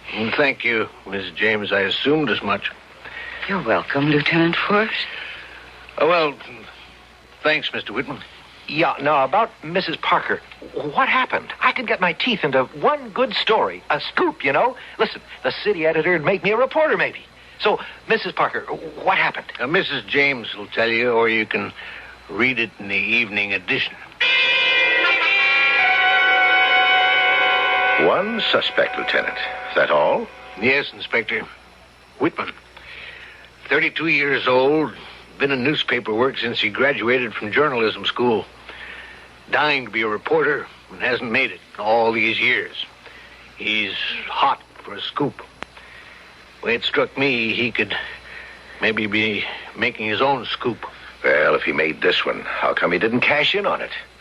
You checked his city editor. He told you Whitman never said a word about Mrs. Parker's murder. Yep. Yeah, well, have a look at this dope sheet. Harold Carson withdrew his life savings from the bank, $4,300, the day before he was murdered. Read on, Lieutenant. Mrs. Parker withdrew her life savings yesterday. And not a dollar of that money, cold cash, was found in Carson's room or Parker's. You find out who's clever enough to pull this locked door trick. Who was clever enough to get Carson and Parker to withdraw every cent they had in the world. And you'll have your murderer. In fact, I may have your murderer for you. I give Rachel James. Mrs. Rachel James. No, not her. Listen, Inspector, she's one of the nicest women I've ever met. She's also a convicted felon, Lieutenant. What? Back in 1965, she served 6 months for theft. The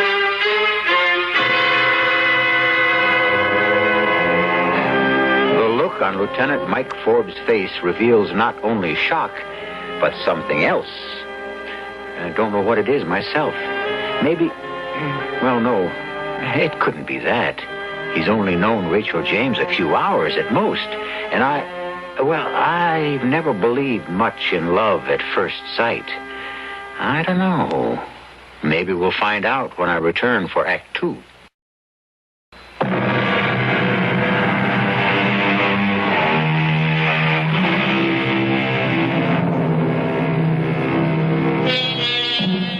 How does a murderer, or anyone else if it comes to that, get out of a room when all exits, windows and doors, have been locked from inside? Impossible? No. After all, whoever murdered old Harold Carson and Mrs. Parker and tried to make their deaths look like suicide must have accomplished what only seems impossible. Up to this point, I've been unable to figure it out, and perhaps you have too. So let's join Lieutenant Mike Forbes in the living room of that old 4-story brownstone as he tries getting to the bottom of things. Lieutenant, are you accusing me of murdering Mr. Carson and Mrs. Parker? No, Mrs. James. Then why did you come here to ask her if she'd ever been convicted of theft? Now, Miss Hall, if you don't mind, I'd like to talk with Mrs. James alone. I do mind. Rachel's my friend, my inseparable friend. Whatever you have to say, you can say in front of me. Do as he says, Min. I'll be all right. Well, if you need me, I won't be far off. Miss James, I'm sorry if I'm causing you an embarrassment, but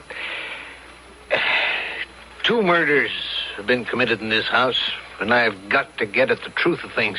I'm ruined, Lieutenant. That bad? It couldn't be worse. I'm afraid I'm going to have to sell, whether I want to or not. Well, at least you'd get a good price. Land values in this area are high. Gone up, too, since they built that office complex and shopping mall over on 8th. Yeah, but, look, I've got to ask you these questions, Miss James, and it'll be in your best interest to answer them. Now then, you did serve a 6-month sentence for theft, didn't you? Yes. And I suppose that makes me a murder suspect right there. Oh, no. I just have to check out everybody's all. Now, about that theft. Were you guilty? No. Was Miss Hall? No. But it could have looked as if she was. And... Oh. You know. You've known all along. Well, like I said, I've been checking. Well, if you knew, why did you bother to ask? To see how you'd react. You reacted fine. Well, thank you. I'm sorry. I didn't mean to offend you. Getting back to the theft, your friend Miss Hall, well, her boss had given her $900 in cash to put in the bank. Is that right? Well, never mind. I know it's right. You came to the office to go to lunch with her and waited for her at her desk while she was in the ladies' room. When she came back, she opened her desk drawer to get the envelope with the money in it, and it was gone. Now, you just told me you weren't guilty. If that's so, why'd you plead guilty? Well, why? To protect me, Lieutenant. Yes, I've been listening outside the door just in case you got too rough with Rachel. Oh, Min. You might as well know, Lieutenant. You probably know anyway. I stole that money. Min! No, it's got to come out now. My mother came down ill, very ill, and I needed money. When my boss gave me that $900, well, the temptation was too big for me. It was a stupid thing to do, especially since I was sure to be suspected, as I was. But that's when this wonderful woman here stepped forward and said that she'd done it. Well, you had to be with your mother. She needed you. And I was divorced and living alone. Oh, you sacrificed yourself for me, Rachel. And I'll never forget it. Someday I'll get the chance to repay you. Yeah, well, I'll move along now. And thank you for being so frank and open with me about the theft of that money. You knew anyway. No, Miss Hall. I didn't know.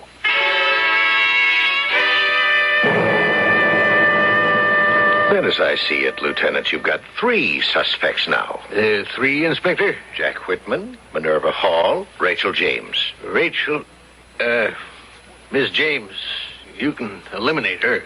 She didn't do it. Well, you seem awfully sure of that. What makes you so sure? Why, I just can't imagine her killing anyone. No, she's a very decent sort. Generous, sympathetic. Well, anyhow, that's the picture I get from the boarders I talk to and my own observation. Attractive to whom? Meaning what, Inspector? Well, don't let any interest you may be developing in Rachel James put blinders on you. Now, about this Miss Hall, this close friend of Mrs. James, you say she admitted stealing that $900 and letting Mrs. James take the rap for her? Yeah, but she's no common thief, Inspector. No, it's the Whitman guy who interests me. I talked to his editor at the Daily Globe. Seems Whitman has been knocking himself out to get to be a reporter for years, but just hasn't got what it takes. He fools himself into thinking all he needs is a break. And you figure maybe he's making his own breaks with these murders. That could be. The more I think about it, Lieutenant, the more it seems to me cracking this case depends on finding the answer to those locked rooms. I couldn't agree more. I checked the doors and the windows. They're solid. No gimmicks. You'll laugh, but I even checked for secret panels. Yeah, well, it's an old brownstone, you know. You never know what you might find, but no dice. Well, keep after it. There's an answer. Find it. Yeah. I got a feeling I better find it fast. Why? I don't know. Just one of those feelings you get. Feeling that tells me there could be another murder. Rachel, this is Mr. Gibbon. Arthur Gibbon, my boss. Mr. Gibbon, Rachel James. It's a pleasure, Miss James. Oh, won't you sit down, Mr. Gibbon? Thank you. Well, Miss Hall has told me of your situation here. Says that you talked to her about selling your house, and as I understand it, 2 murders have been committed in this house. Most of your boarders have moved out because of them, and, well, the house has gotten itself a bad name. That's unfortunate. It's most unfortunate. Brings its value down, you know. Yes, I guess so. Tell me, Miss James, you any idea what your house is worth? Well, no, not really. I was thinking you might make me an offer. Well, yes, I could. Under the circumstances, the best I can do is the very best would be $50,000. Oh, you're not serious, Mr. Gibbon. Well, I'm afraid I am. But the land alone is worth more than that. Much more. Yes, but the bad name... Mr. Gibbon, the house has a bad name so far as renting rooms to boarders is concerned. But if you are the businessman Minerva's always told me you are, you wouldn't be buying the house. You'd be buying the land to tear the house down and put up an office building or something. Well, yes, that's true enough. But, well, the land isn't as valuable as I gather you think it is. And as I understand it, you have no option but to sell. Well, I'm sorry, Mr. Gibbon, but your offer is much too low. I guess the thing for me to do is to, get bids, or whatever they're called, on the property, and, take the highest. It's your house, your land. You can do as you wish. But I ought to tell you, you're making a mistake. As I said, land values are down. So if you change your mind, Mrs. James, you let me know, huh? My offer will still stand. No, that's all right, Minerva. I'll see myself out. Oh, you won't forget about the deeds. What deeds? Yeah, the ones I want to work on tonight. Oh, yeah, those, yes. I'll see you in the office then at 7. At 7. I'll be there. Goodbye, Miss James. I could be wrong, Rachel, but I don't know. $50,000 seems like a good offer to me. No, you could be right. But I'll shop around. No. There's no other way, man. Then there's no other way, Art, and the hell with it. No. Now, you listen to me, baby. Oh, no, Art, no. I've gone as far as I'm going to go. This is no time to chicken out. I never bargained for killing Rachel. I didn't either. But how was I to know she isn't the naive pushover you told me she was? Oh, it's that police Lieutenant Forbes. What do you mean? Oh, there's a change in Rachel. A subtle change. I noticed it right after she met Forbes. Well, I still don't get what you... Neither do I.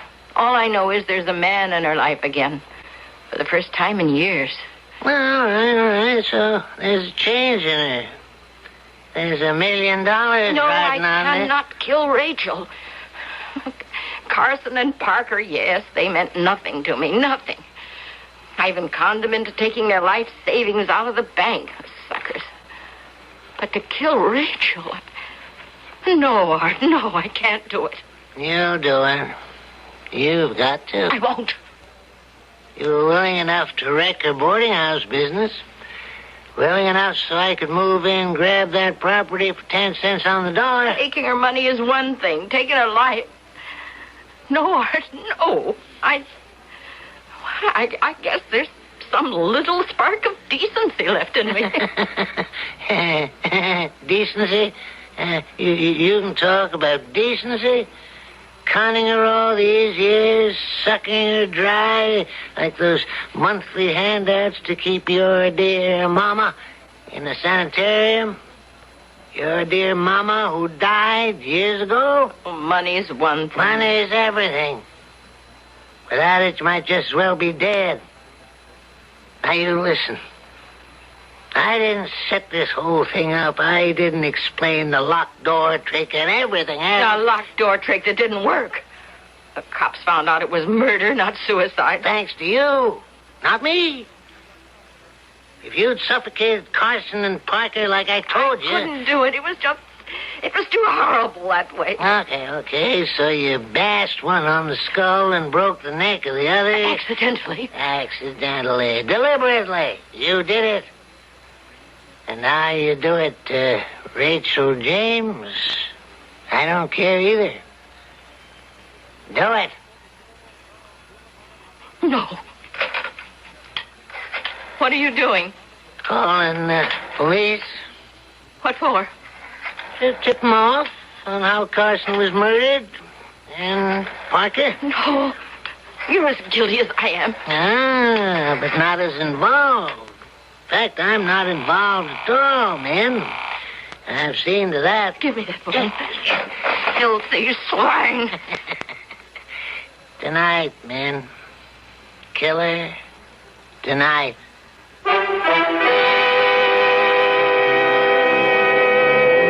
Well, a spark of decency may still flicker in Minerva Hall's soul, but clearly it's been thoroughly quenched by Mr. Arthur Gibbons.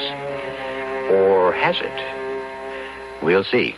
We'll also see how someone can walk out of a room locked on the inside when I return for Act 3.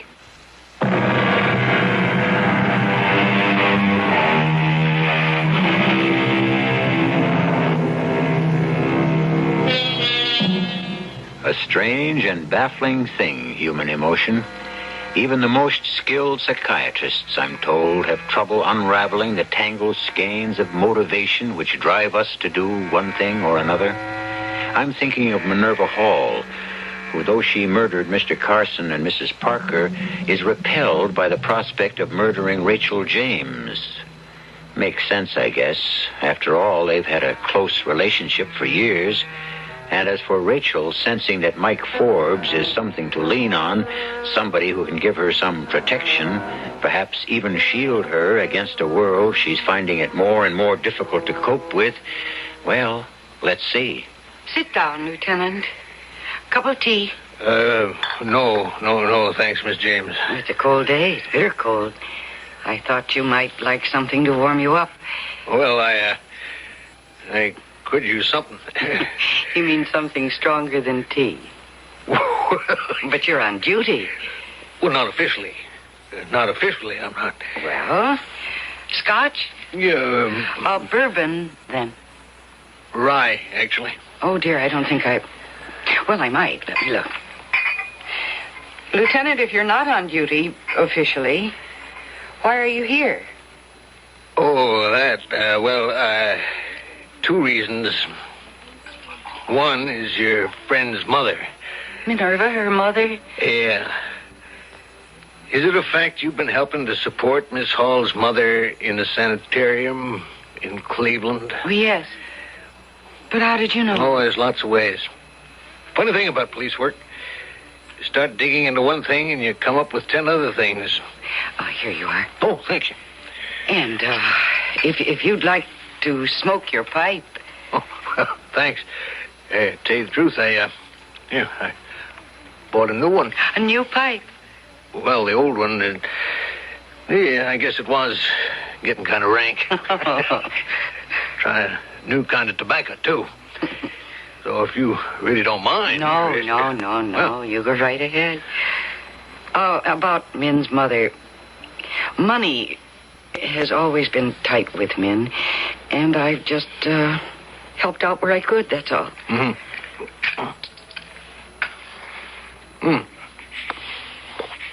I see. What is it you like about Miss Hall so much? What makes her such a good friend? Well, that's a funny question, Lieutenant. I'd do anything for Min, and she'd do anything for me. It's as simple as that. You said you had another reason for coming to see me. Yes. What is it? Well? You. Now, wait a minute. Don't get me wrong, Miss James. Rachel, I don't know how to put this exactly, but, well, it's like this. Oh, hang it all, Rachel. I like you. Well, I like you too, Lieutenant. You do? Mm-hmm. Well, women, they scare me. Always have. But not you, though. Mm-hmm. You, well, you're... You know what I mean? I think I do, yes.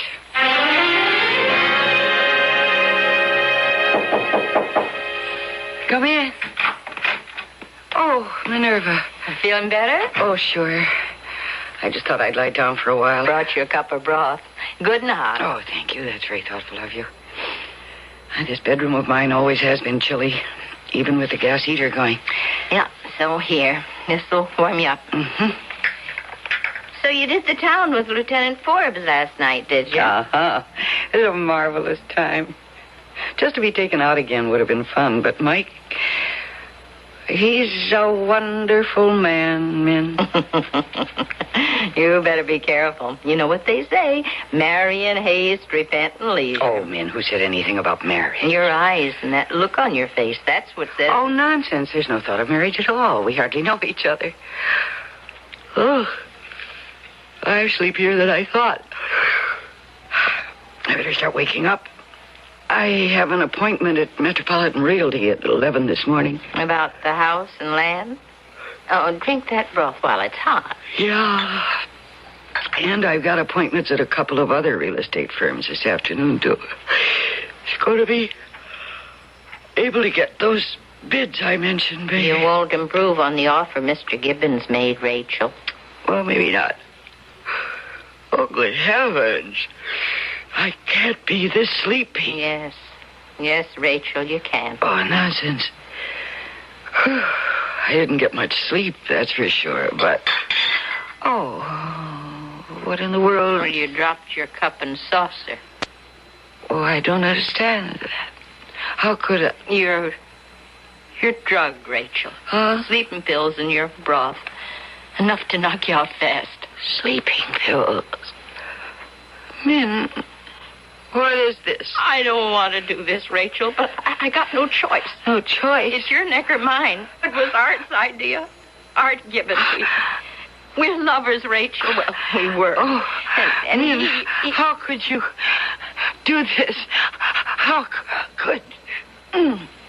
Rachel. Rachel. Goodbye, Rachel.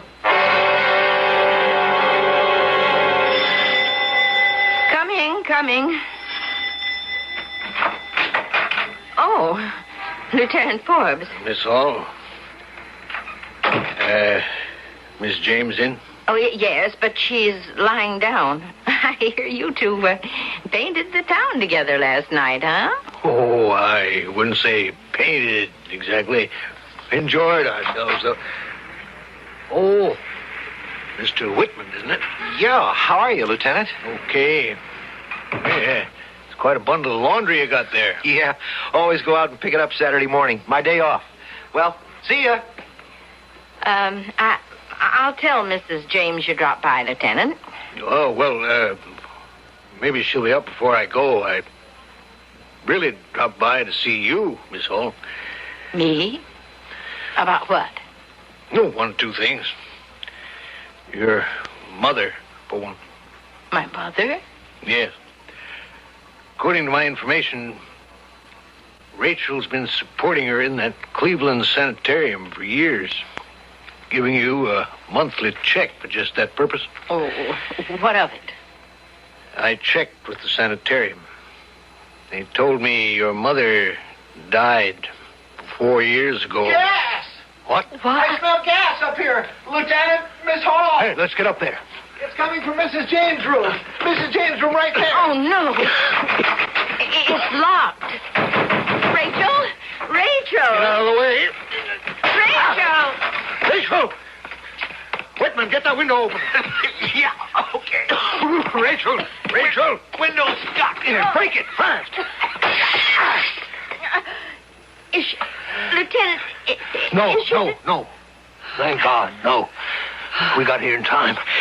Get her to the window. Now, breathe, Rachel. And you, Miss Hall. Minerva, stay right where you are. Oh, I'm just going downstairs. Stay where you are. You're under arrest for murder. Murder? Arrest? What are you talking about? You know damn well what I'm talking about. Oh, you're out of your mind. You're not making any sense. We find Rachel on the floor by the gas heater, the door locked on the inside. Yeah, Lieutenant, the key is in the lock. And you accuse me of murder? Murder one. And I'll make it stick, Miss Hall.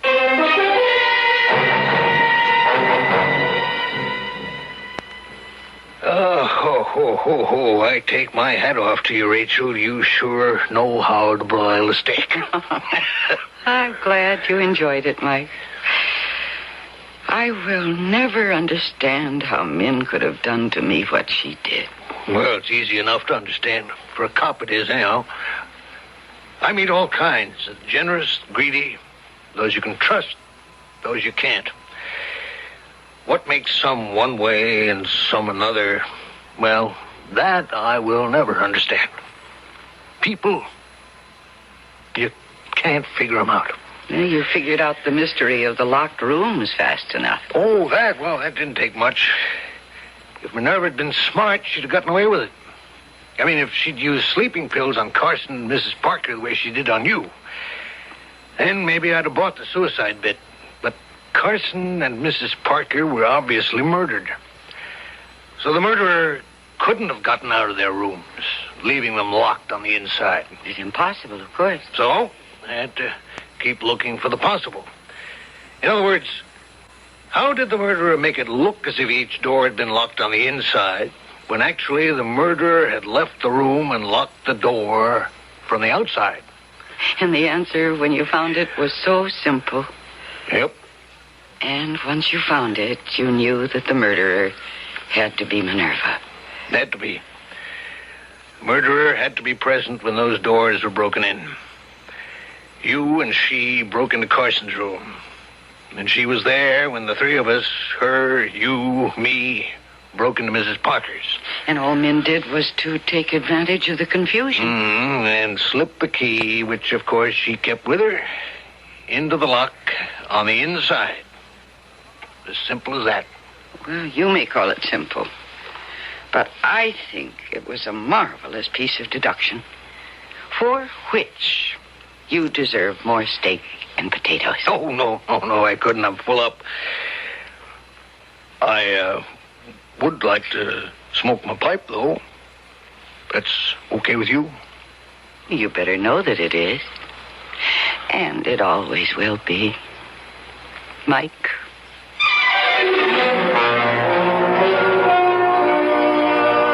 As simple as that. The murderer locked the door on the outside and then, breaking in later, simply slipped a key into the lock on the inside. Simple? I think it's ingenious. I would never have thought of it. Would you? I'll be back shortly.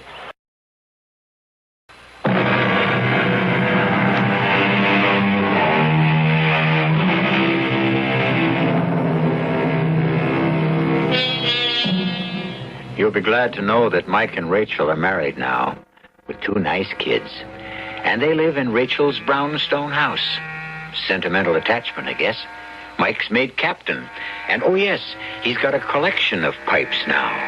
8 beauties. Each bought on the anniversary of the day he saved Rachel's life. Bought by Rachel. Our cast included Mercedes McCambridge, Mary Jane Higby, Robert Dryden, and Robert Maxwell. This is E.G. Marshall inviting you to return to our Mystery Theater for another adventure in the macabre. Until next time, pleasant dreams.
Come in.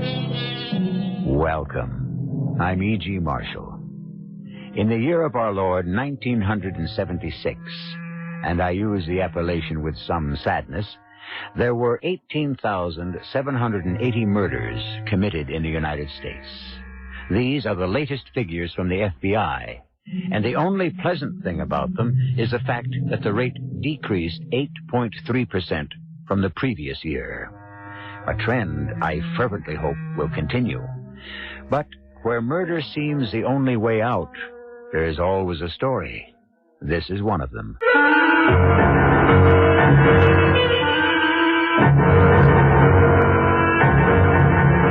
Our mystery drama, A Better Mousetrap, was written especially for the Mystery Theater by Ian Martin and stars John Beale.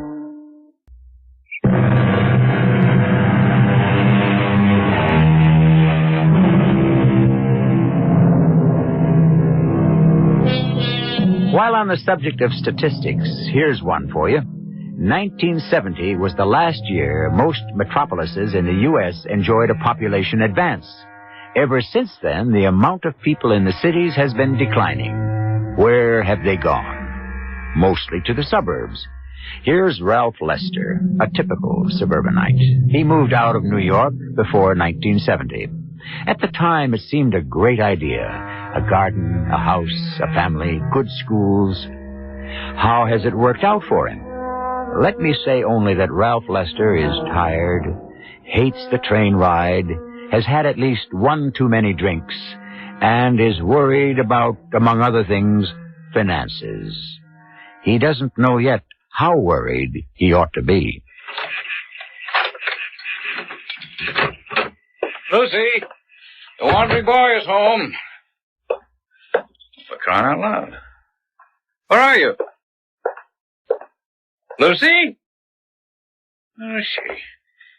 Hey, Lucy, I'm home. Where are you? I'm upstairs, Ralph. Oh, okay. What are you doing?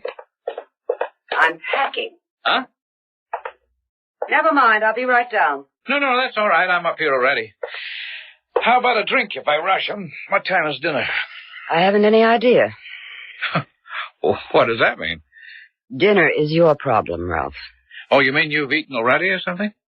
No, I haven't. Well, did I forget? Are we going out? I'm eating out, yes. I don't know about you.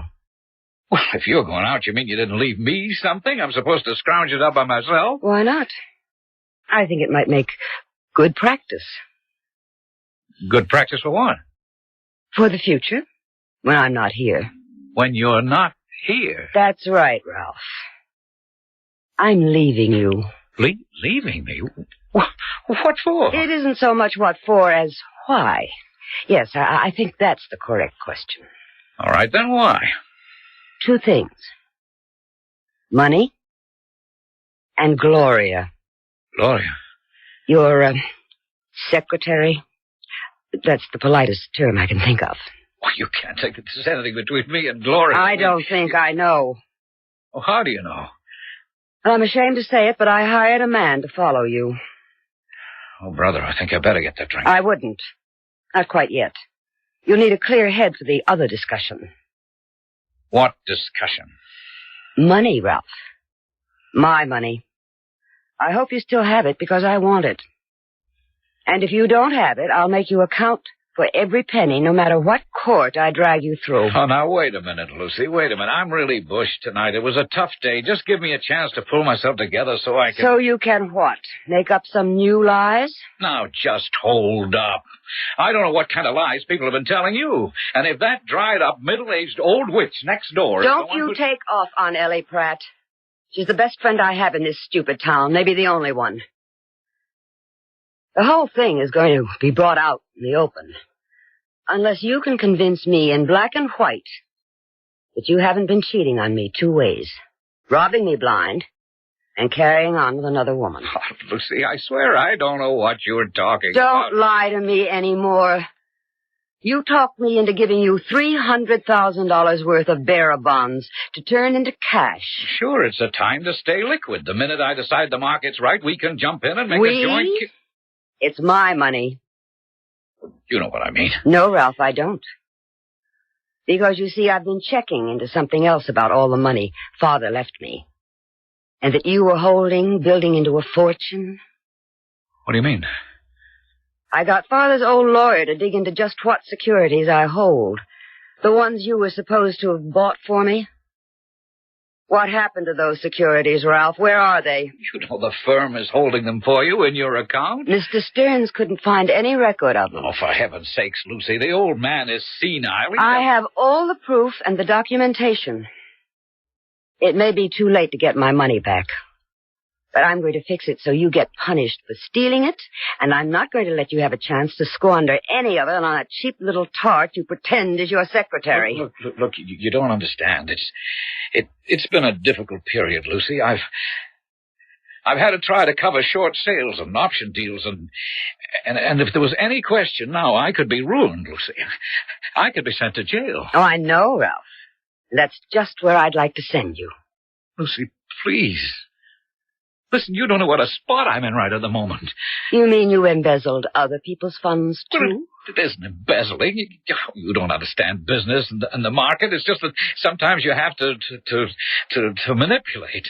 And now, just at the moment, just while the market turns, I'm in such terrible shape it would be the end for me. But I promise you. I wouldn't believe you whatever you told me. And I'm going to tell you, no matter what it costs me, I'm going to call the turn.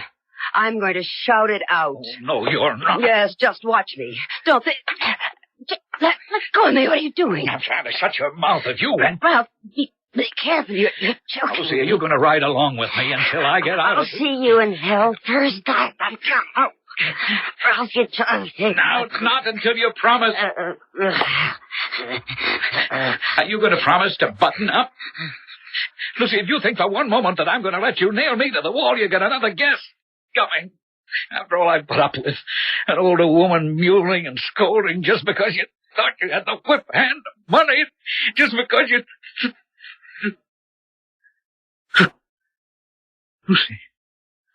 Lucy, I'm sorry.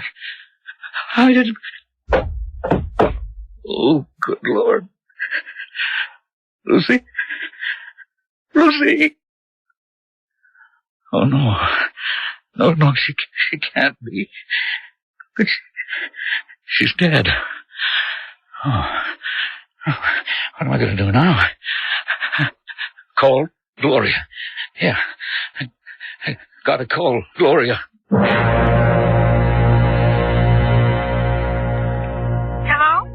Hello? Gloria? Yeah, Ralphie. Hey, you sound kind of funny. What is it? She's dead. Who? My wife, Lucy. Gee, that's terrible. Well, honey, I'm sorry, but, honey bun, it solves a lot of trouble for us, doesn't it? No, not a bit. Only makes it worse. What do you mean? Oh, Gloria, she didn't just up and die for herself to make it convenient for us. Well, then what? I killed her. You what? I didn't mean to. It was an accident. I mean, she found out about us, and I lost my head, and You murdered her? But she was threatening to scream out about us, and I wanted to keep her quiet. All I did was put my hands on her throat, and before I knew it... Ralphie, I don't want to hear any more. I'm getting out of it. You can't. Oh, no, you're in it up to your neck. You, me, how we've been kiting accounts. You can't involve me in that. Can you? Ralphie, what are we going to do? Well, I got a notion, a real crazy notion. It's the only way I can see out of it. Yeah? What is it? We'll have to kidnap her. How do you kidnap someone who's already dead? I don't mean for real, Gloria. I mean pretend to. No one else knows she's dead yet. Yoo-hoo, Lucy. Where are you, darling? Pete's sake. What is it? Ralph? That silly old Snoop L.A. Pratt from next door. I gotta hang up. Nobody home? Oh, she's in the house. For the love of Mike, she's on the way upstairs. I'll call you back. Yoo-hoo! Gloria, the woman is in the house. I'll call you right back. I know you're there. I hope I'm not interrupting anything. Oh, brother. That you, Ellie? In the flesh, not a picture. Can I come up? No. I'll be right down. Don't slip on the soap. Soap. Yeah. And you'll never know how tempted I am to invite you up here to the bathroom and drown you, Ellie.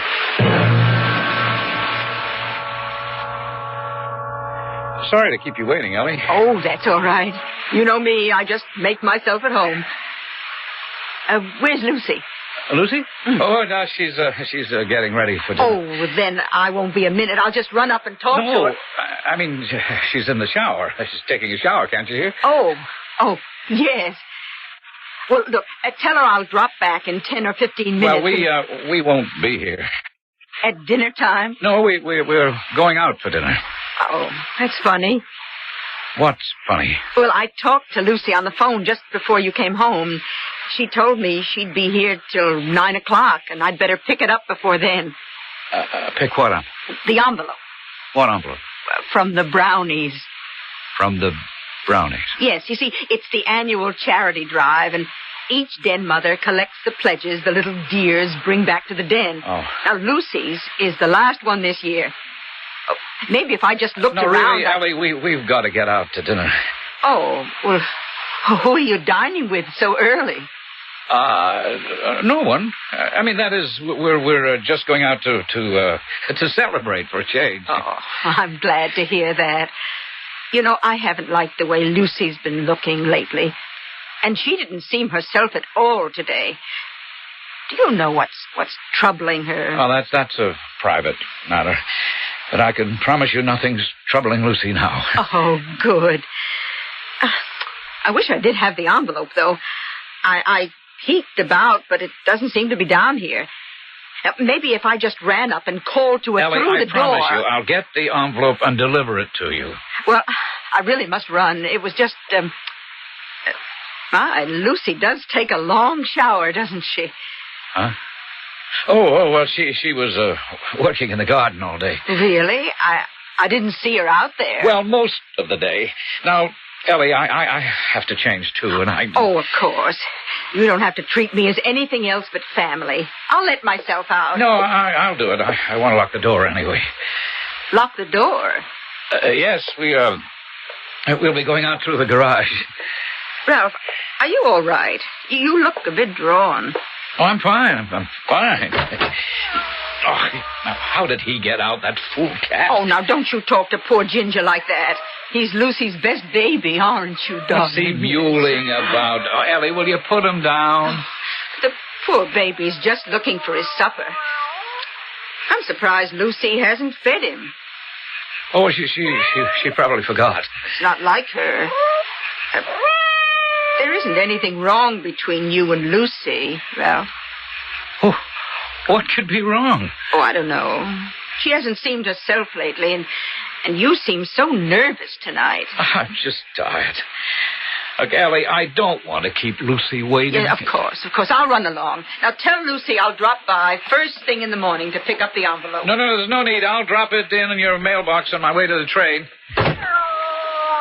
Oh, shut up. I don't need any trouble from you. What am I going to do? What am I going to do?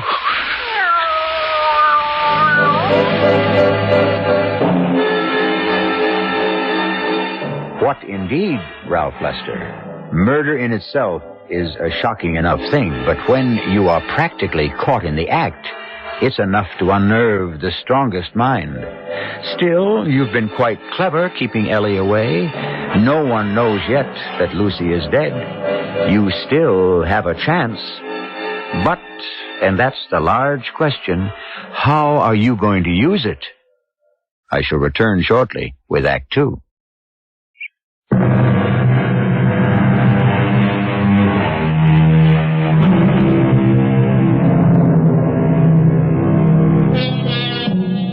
We left Ralph Lester in sheer panic, wondering what on earth he could do. The effort of controlling his emotions and trying to act normally with his next-door neighbor after he had just murdered his wife has left him drained, his knees weak, his mind a blank that tries to shut out the terrible reality. Now, suddenly remembering a vagrant thought that had crossed it earlier, he goes to the phone to talk to his girlfriend, Gloria.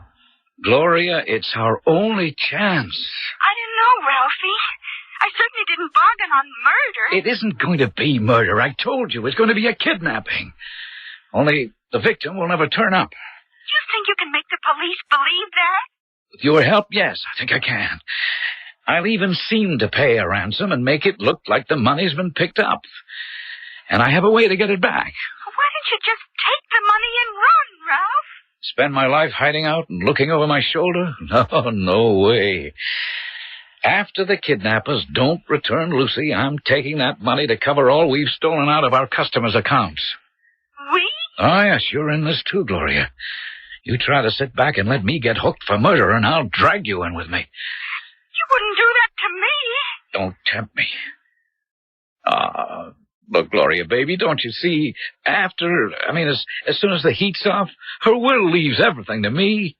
So you and I can live like royalty the rest of our lives. We'd still be that rich? Lucy was rolling in money. Honey, don't let me down. Oh, of course, I'm with you. Now just tell me what I have to do. Okay, here it is. I want you to send a letter a very special way.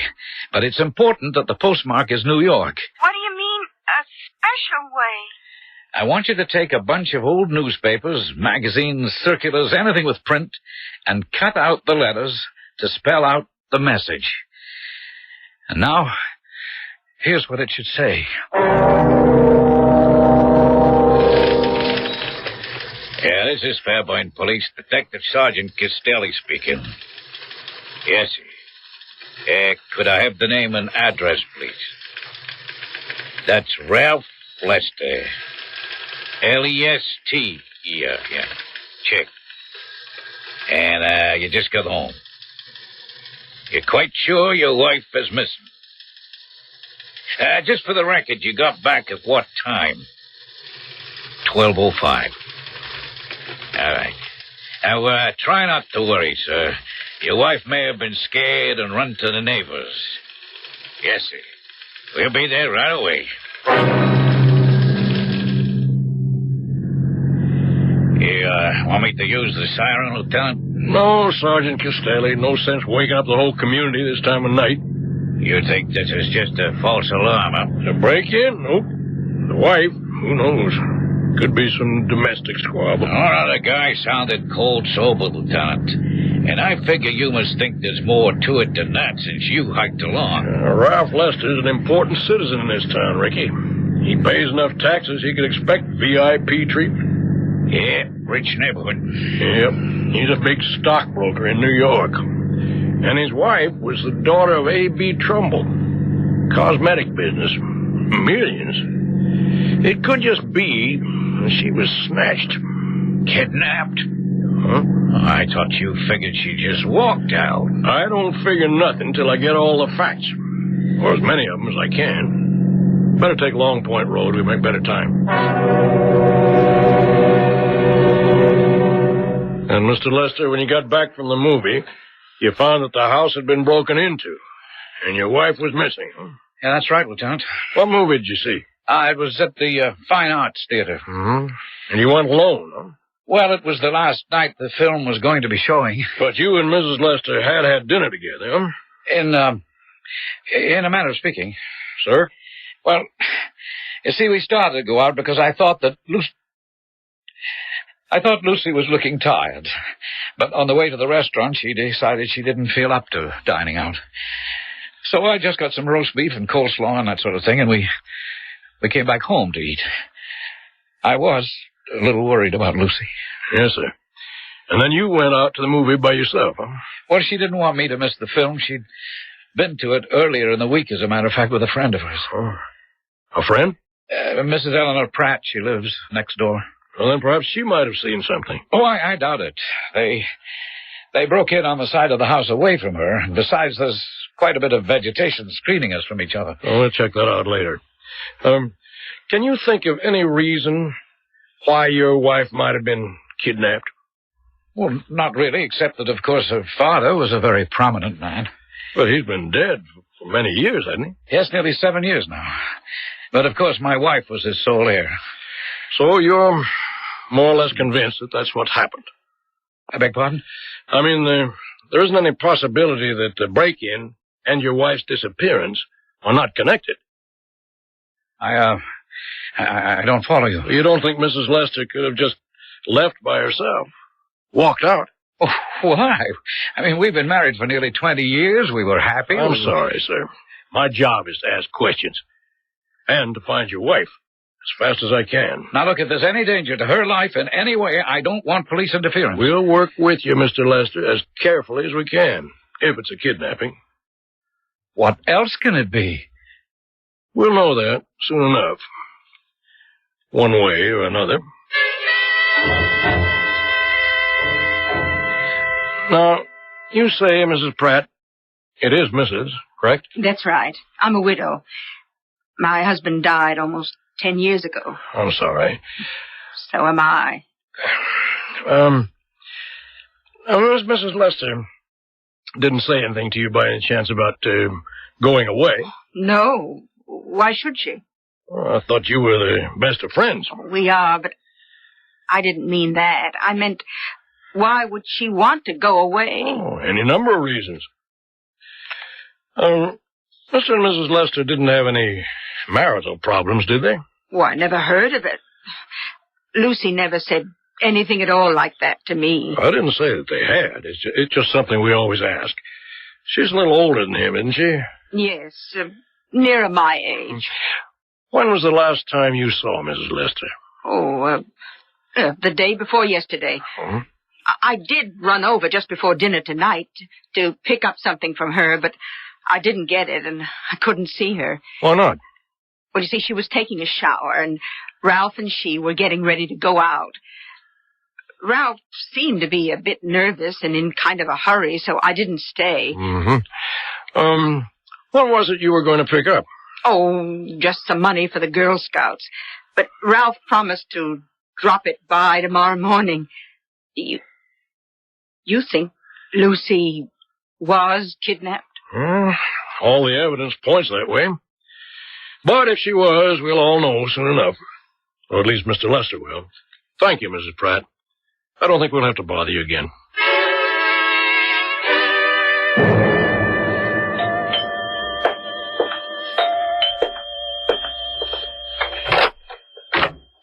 Oh, good morning, Lieutenant. Almost afternoon, Mr. Lester. Heard anything? No. They didn't contact you by phone? Who? Well, the kidnappers. No contact. You wouldn't be keeping quiet about it if they had. Why? It isn't a good idea, Mr. Lester. The police can help. No, I wouldn't take any chances on risking my wife's life. I can understand that. Nothing through the mail? No.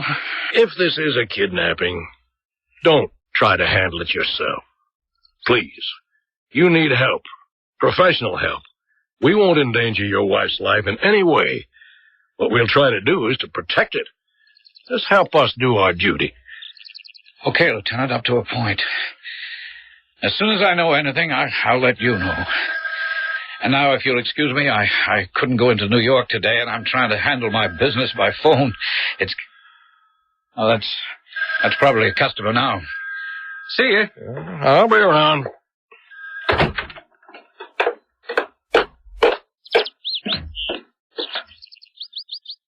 Okay, Sergeant Castelli.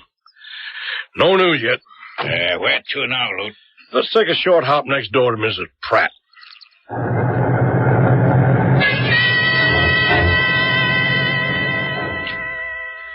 So you got your envelope all right, Mrs. Pratt, huh? Oh, yes. Ralph must have put it in my mailbox early this morning. You look a little strange. Something troubling you? Oh, it's just something personal. And I didn't get much sleep. I'll try not to let this bother you, ma'am. Mrs. Lester will be all right, I'm sure. Oh, I'm not worried about Lucy's disappearance anymore. At least not that way. That wasn't what kept me awake. Well, what did, ma'am? The cat. Ginger. Lucy's cat, yowling like a little banshee. I guess she missed Lucy as much as me. Mm-hmm. What stopped you from worrying about Mrs. Lester? Oh, why, the note she'd put in the envelope. I wonder if I could see it, Mrs. Pratt. I don't know. It's rather personal. But it might have something to do with the case. I suppose it might. Well, may I see it then? Oh, I guess Lucy wouldn't mind my showing it to you. No, ma'am. Dearest Ellie, just a scribble to say goodbye for a while. I'm going away, and I can't face anyone with why just at the moment. I suppose you've noticed that I haven't exactly been myself lately. If I had to tell you why, I'd just break down and fall apart. I'll write you all about it once I'm settled. I have valued, and always will value, your friendship. Yours, Lucy. Just what would you figure this had to do with the case, ma'am? Why, it accounts for her disappearance. Does that sound like she was kidnapped? No, ma'am, it doesn't. But then, this was written before the break-in. Sounds like.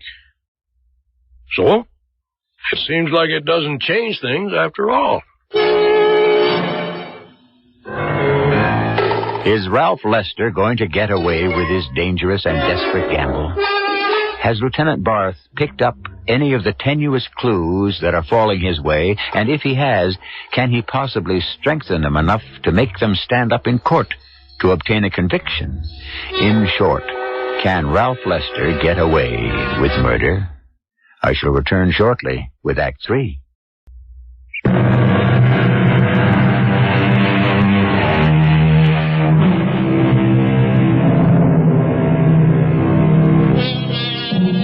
There is a very simple and totally laid out suspense to this story.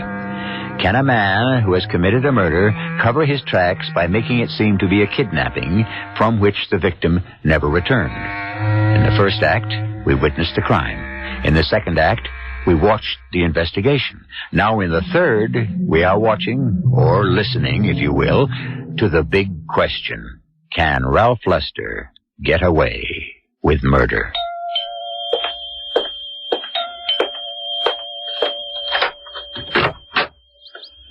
Morning, Mr. Lester. Morning, Lieutenant. Come right on in. You say you've had a communication from the kidnappers? Yes, here it is. You can read it yourself. Oh. We have Mrs. Lester. She is safe. She'll stay that way unless you refuse to pay the ransom. We want $300,000 in small bills. Nothing over a 20. You will be notified where to leave the money. Do not call in the police, or we cannot answer for the safety of your wife. This came in today's mail? Yes. So it is a kidnapping. What kind of statement is that? What else? May I see the envelope? Sure. Postmarked New York. The message pasted up with letters out of newspapers, magazines, and so on. That's pretty clever. How can we trace them? I don't know. Of course, I'll take this and subject it to latent fuming tests and blood print kits. Oh, what for? Well, we may be able to lift hidden fingerprints, find out if criminals are involved.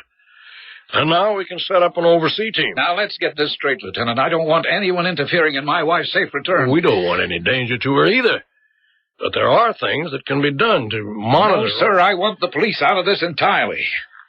You'll pay the ransom? I'm already making arrangements for that. How can you be 100% sure that this message isn't a phony? What?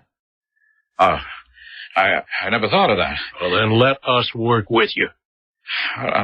No, I'm afraid to. All I care about is Lucy's safe return. We'll maintain a low profile. Low enough not to interfere with that. The thing is, with kidnappers, you can't trust them. Lieutenant, tell me something. Do you have some idea that my wife wasn't kidnapped? Why? I don't know. Just your attitude. Let's put it, Mr. Lester, that I'm afraid you want to handle too much of this by yourself. And it's tricky business. Now, if someone's holding your wife, you're going to be contacted, probably by phone. You going to try to handle it from there on in?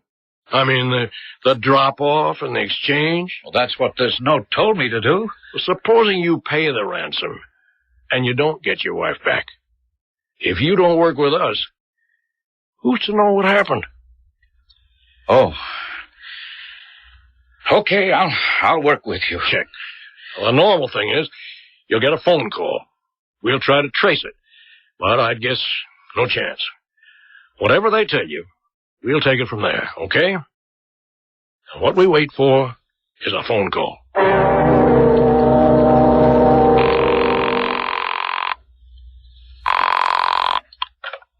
Yeah? This is Ralph, Gloria. Oh, yeah. Hi. Now, look, I'm calling from a payphone.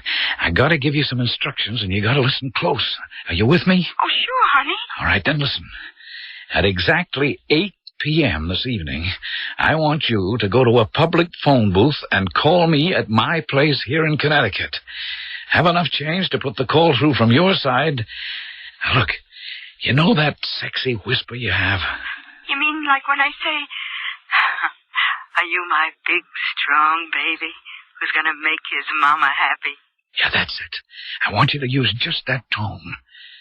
Call me at exactly 8. And here's what you say.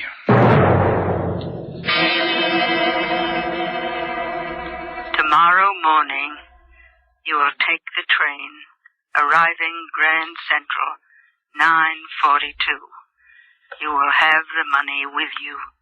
You will go to box 431, which you will find open. The money must be in a brown paper bag. Put it there and shut the box. Walk away immediately. Obey us, or your wife's life is on your conscience. Did you hear that, Lieutenant? Yeah, I heard it. Any chance of tracing it? None. Not long enough. Was that a man or a woman? Hard to tell with the whisper. You recognize the voice? No. What are you going to do? Well, leave the money exactly as I was told to do. And I want the police out of this. I'm not taking any chances on Lucy's life. It'd be better to have us standing by. No. You can talk us out of it, Mr. Lester, but the FBI is another story. The FBI? Well, more than one state is involved now. They have to be called in. But if they interfere, it could be my wife's life. They're very discreet. They won't move openly until your wife is returned. Or until they know they can rescue her. Well, I don't like it. Maybe I'll just call off the whole thing. Don't you want your wife back? Well, of course. Well, then you'd just better follow along the way they tell you. I don't know. I have a strange hunch that... No, I can't say it. You don't think that your wife is dead already, do you? It is a possibility, isn't it? Yes, it's always a possibility. Well, I have to get back to the station house. Good luck tomorrow. I guess I'll need it.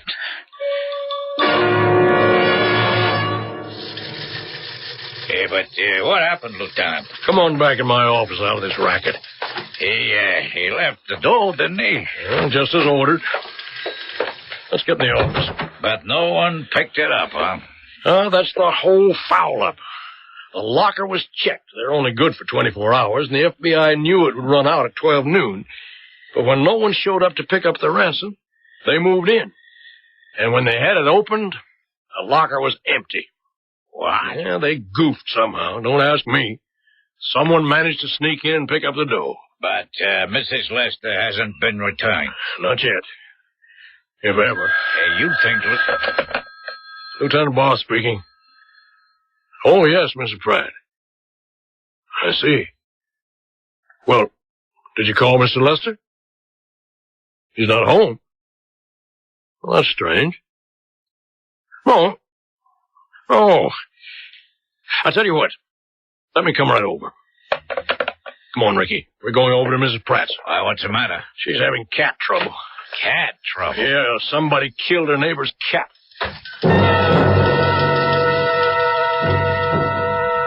And you say you heard the cat all last night till about 1 this morning? That's right, Lieutenant. Crying as if his heart would break. Crying? Oh, he was really howling up a storm. Poor little thing. Like he was a mourner at a wake. Where was the cat making all this noise? Oh, you can see right out the window. It was bright moonlight last night, and there he was, sitting on the old well, just howling. You mean the one right out in back of Mr. Lester's place there? That's right.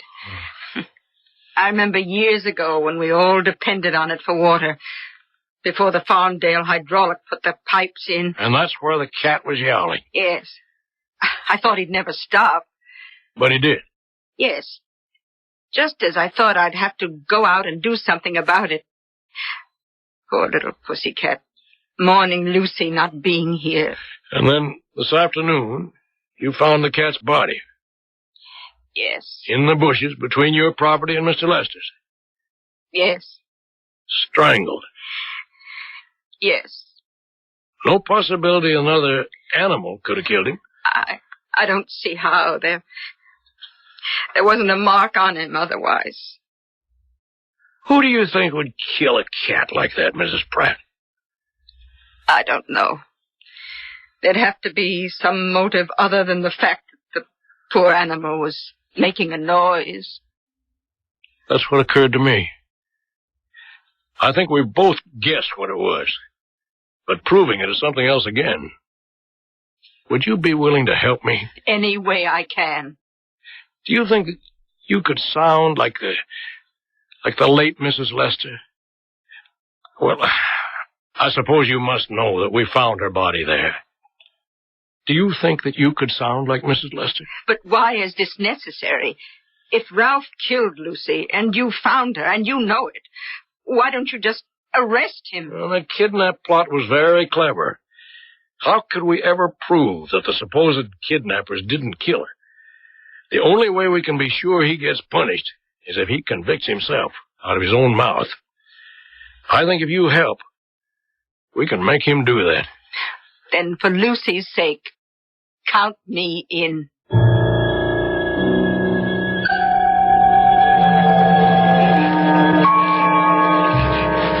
Lieutenant, I really don't understand the purpose of all this. I was fond of Ginger, but in my present position, I can't worry too much about the accidental death of a cat. I was just wondering why you didn't hear him caterwauling last night. I didn't even know he was out. I was dead to the world after what I've been through.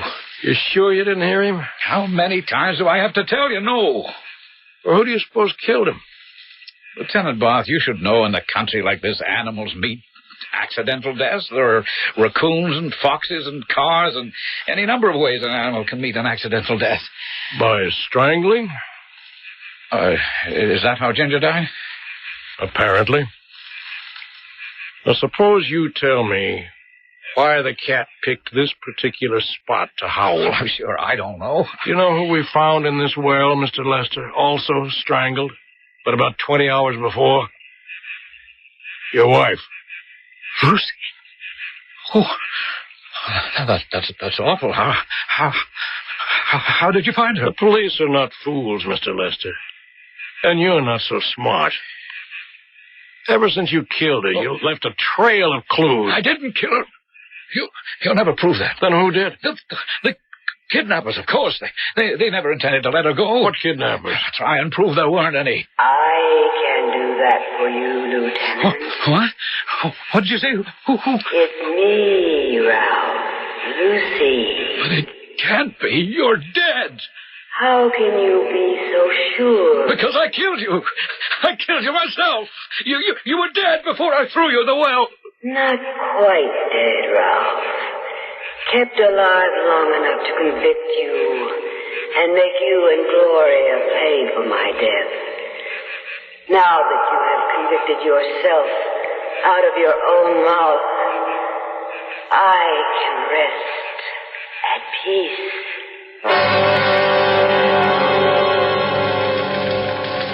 Yeah, but Lieutenant, I still don't see why it was all necessary. We knew the guy killed her. Well, too many loose ends, Ricky.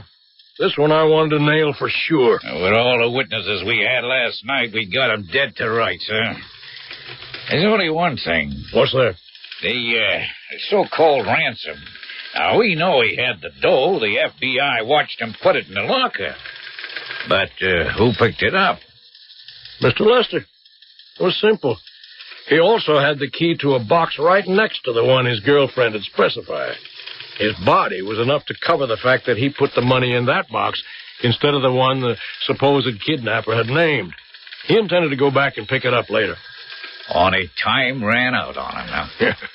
Thanks to an interested neighbor and a poor little cat who mourned his mistress too much, but not wisely. I'm kind of sorry for the cat. Yeah, so am I.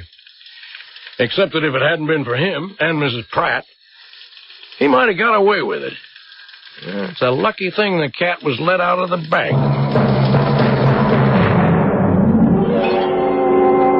The best laid plans of mice and men, etc., etc. But then mice are notoriously unlucky where cats are concerned. And any man that marries an older woman for her money is scarcely a lion. Ralph Lester was a mouse who tried to roar, but didn't quite have the native ability or cleverness. He ended up in his own mousetrap, and deservedly so. I'll be back shortly.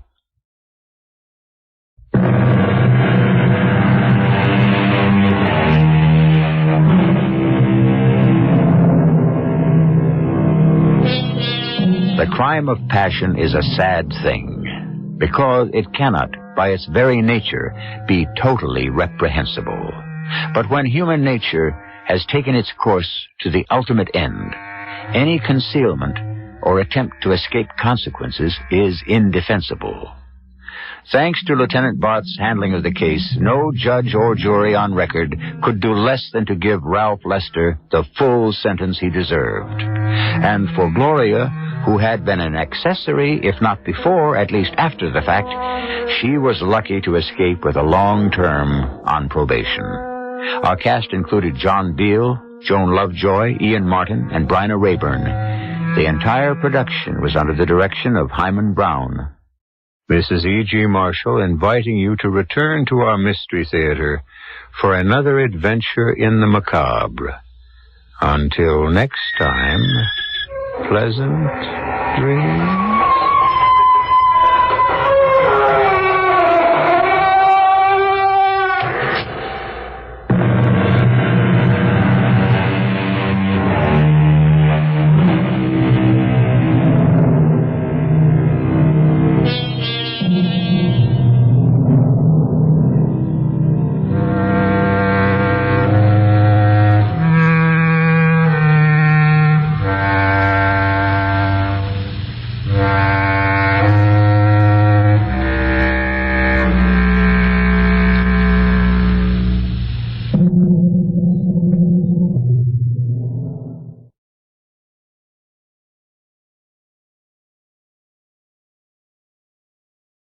The CBS Radio Mystery Theater presents...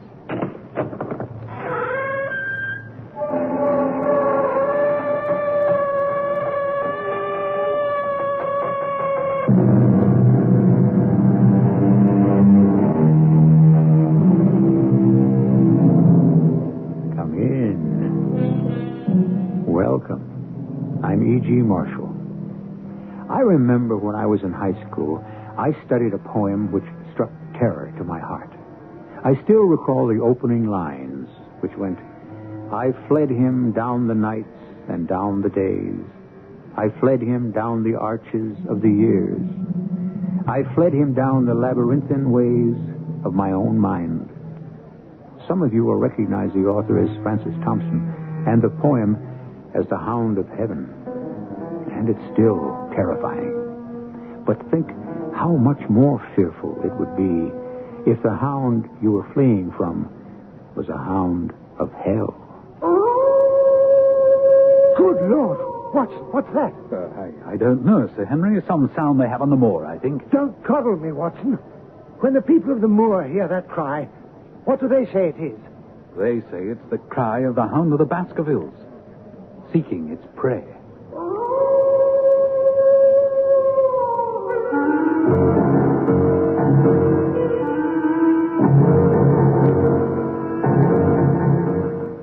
mystery drama The Hound of the Baskervilles was especially adapted from the Sherlock Holmes classic for the Mystery Theater by Murray Burnett and stars Kevin McCarthy.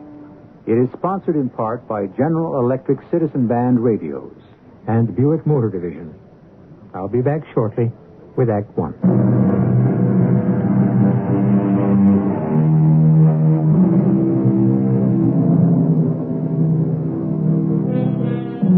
The mantle of immortality is elusive and unpredictable.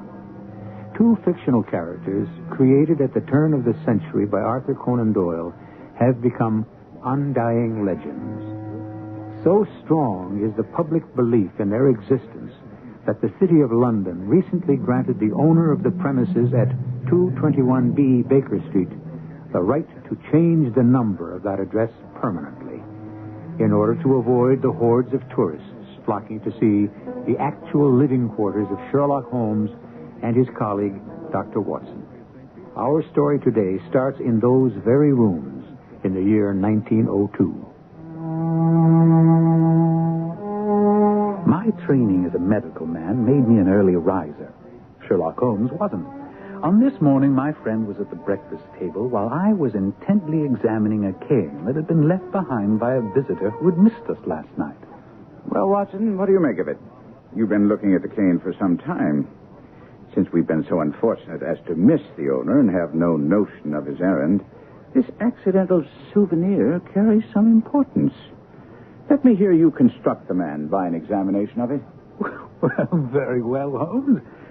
Really, it's child's play to read that the man's name is James Mortimer, that he's a physician. But I would go further and say he's an elderly country practitioner who does a great deal of his visiting on foot because the end of this stick is very heavily worn down. Excellent, Watson. Now, the stick was given to him by the Friends of the CCH, which I take to be the Something Hunt, a local group to whom he's possibly given some assistance. Now, has anything escaped me? Now, here, let me have a look at it, Watson. Well, I trust there's nothing of importance I've overlooked. No, Watson. This man is certainly a country practitioner who walks a great deal. Then I was right. To that extent. But since we know that the man is a doctor, is it likely that presentation to him would come from a hospital rather than a hunt? And when we see the initials CCH, does not Charing Cross Hospital leap to the mind? Can we not also infer that such a presentation would be made at the time he left? Perhaps to practice in the country. And since the date is on the stick, and it's only 5 years ago, it's highly unlikely that an elderly, well-established physician would go into country practice. So, we now have a young fellow, amiable, unambitious, and possessor of a favorite dog, which I should say is larger than a terrier and smaller than a mastiff. Come, Holmes. Well, the dog is too much. No, not at all. If you'll observe these tooth marks in the middle of the stick, where the dog has been accustomed to carry it. The dog's jaw is too broad for a terrier and not quite broad enough for a mastiff. It may well be... It is. A curly-haired spaniel. My dear Holmes, how can you possibly be so sure of For that? the very simple reason that I see the dog itself on our doorstep. And there is the ring of its owner, and we shall soon discover why he has come to see us. The appearance of our visitor was a surprise to me because although Holmes had correctly deduced his age, his back was already bowed, and he walked with a forward thrust of his head. As he entered, his eyes fell upon the stick in Holmes's hand, and he ran to it with an exclamation of joy. Ah, I'm so very glad. I wouldn't want to lose that stick for the world. Presentation, I see. Yes, indeed. From Charing Cross Hospital? From some friends there on the occasion of my marriage. Ah, dear, that's bad. I beg your pardon. Why was that bad? Well, only that you've disarranged our little deductions. We had surmised that you left the hospital. Oh, and so I did. Immediately upon my marriage. Ah. It was necessary to make a home for my wife. Well, we weren't so far wrong after all. And now, Dr. Mortimer, I think it wise if you'll tell me what the exact nature of the problem is in which you ask my assistance. And then, to my astonishment, the physician took a worn and ancient manuscript from his pocket and read to us a most horrifying tale concerning the Manor of Baskerville, located in Devonshire, and the origin of a curse on the Baskerville line. The manuscript told of the abduction of a young girl on Michaelmas Eve and locking her up in Baskerville Hall. The girl, being both courageous and ingenious, dared to escape from an upper floor by clambering down the ivy and then setting off across the moors towards her home. Upon discovering that the maiden had indeed escaped, Hugo Baskerville became as one possessed, and he cried aloud before his companions that very night he would render his body and soul to the powers of evil if he might overtake the girl with the hounds he would set upon her. Excuse the interruption, Doctor, but you're certain of the authenticity of this document? Oh, absolutely, Mr. Holmes. It's in the form of a letter from the third Hugo Baskerville to his sons, explaining why they should fear going out on the moors at night. I see. I presume that manuscript gives a reason. No, it most certainly does. The hound. The hound of the Baskervilles. If you let me continue. Hugo's companions, riding after him across the moors, came upon a night shepherd, a man so crazed with fear that he could scarce speak. He told the riders that he'd not only seen the maid running for her very life, but also Sir Hugo on his black mare and running mute behind him, such a hound of hell as God forbid should ever be at my heels. When I come to the close, Mr. Holmes, it says here that 3 riders came upon the body of the maid, dead from fatigue and fear, and also the body of Sir Hugo Baskerville, with a great black beast, larger than any mortal hound, ravening at Sir Hugo's throat with its jaw dripping blood.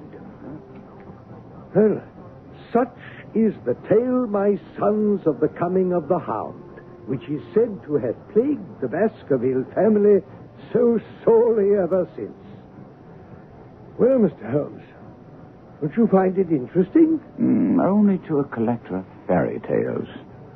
Well, then how would you classify this newspaper account in the Devon County Chronicle of 3 weeks ago? 3 weeks ago. Regrettable death of Charles Baskerville. Body found at Fanedew Alley of Baskerville Hall. Pronounced dead by his friend and physician, James Mortimer. That's you. Coroner's verdict, cardiac exhaustion. Despite some strange aspects of the death... Well, now, Dr. Mortimer, everything seems straightforward, but evidently you entertain some doubts in the matter. Something you didn't state to the press or at the inquest? Yes, Mr. Holmes. When I first saw the body, Sir Charles lay upon his face, his arms out, fingers dug deep into the ground, and his features convulsed into such a grimace of terror that I, his best friend and physician, hardly recognized him. Dear me. No physical injuries? None. But although Harrison, the caretaker who found the body, said he saw no traces at all upon the ground, I did, Mr. Holmes, I did. Footprints? Footprints? A man's or a woman's? Neither. They were the tracks of a gigantic hound. And your reason for withholding this information at the inquest? Because the people of the countryside do not share your opinion about the curse hanging over the Baskerville family. Sir Charles himself believed in it, and I certainly had no wish to add fuel to the flames. Besides... Yes? Well, there's a realm in which the most acute and most experienced of detectives is helpless. You mean the supernatural?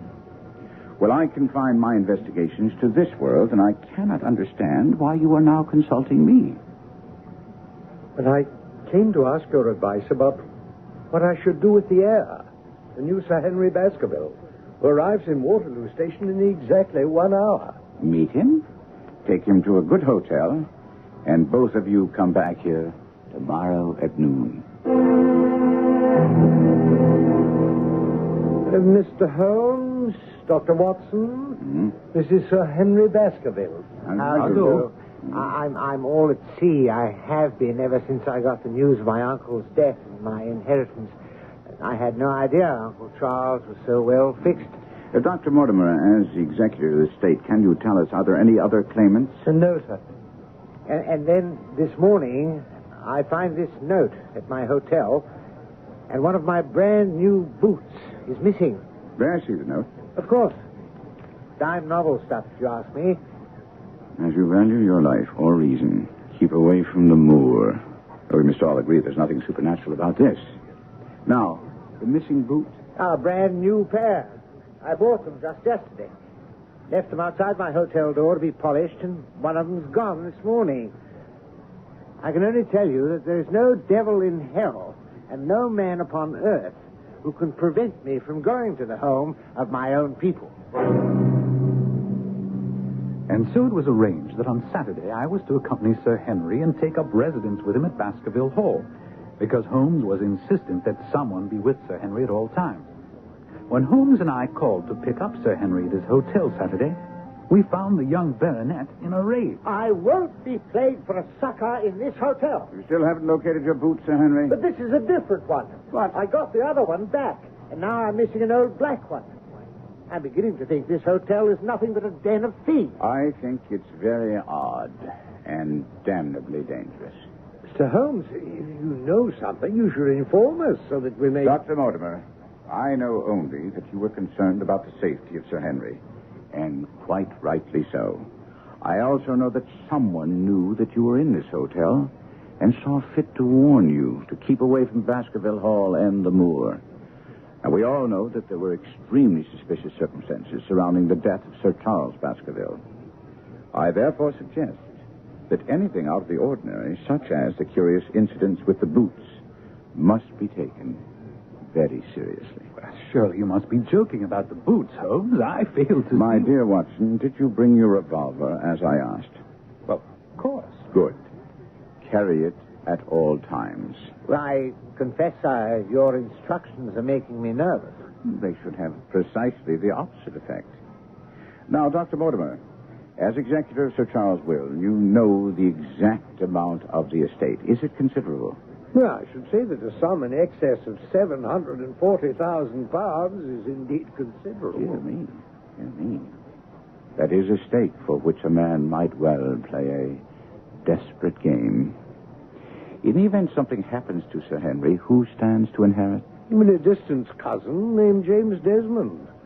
And if you have any suspicions in that direction, let me inform you, he's a clergyman in his 70s. Thank you. Now, Watson, I want complete and daily reports from you.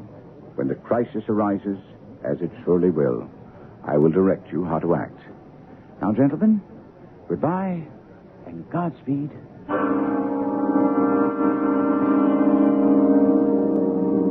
Ever since I was old enough to read, I have delighted in the adventures of Sherlock Holmes and his bumbling but lovable colleague, Dr. Watson.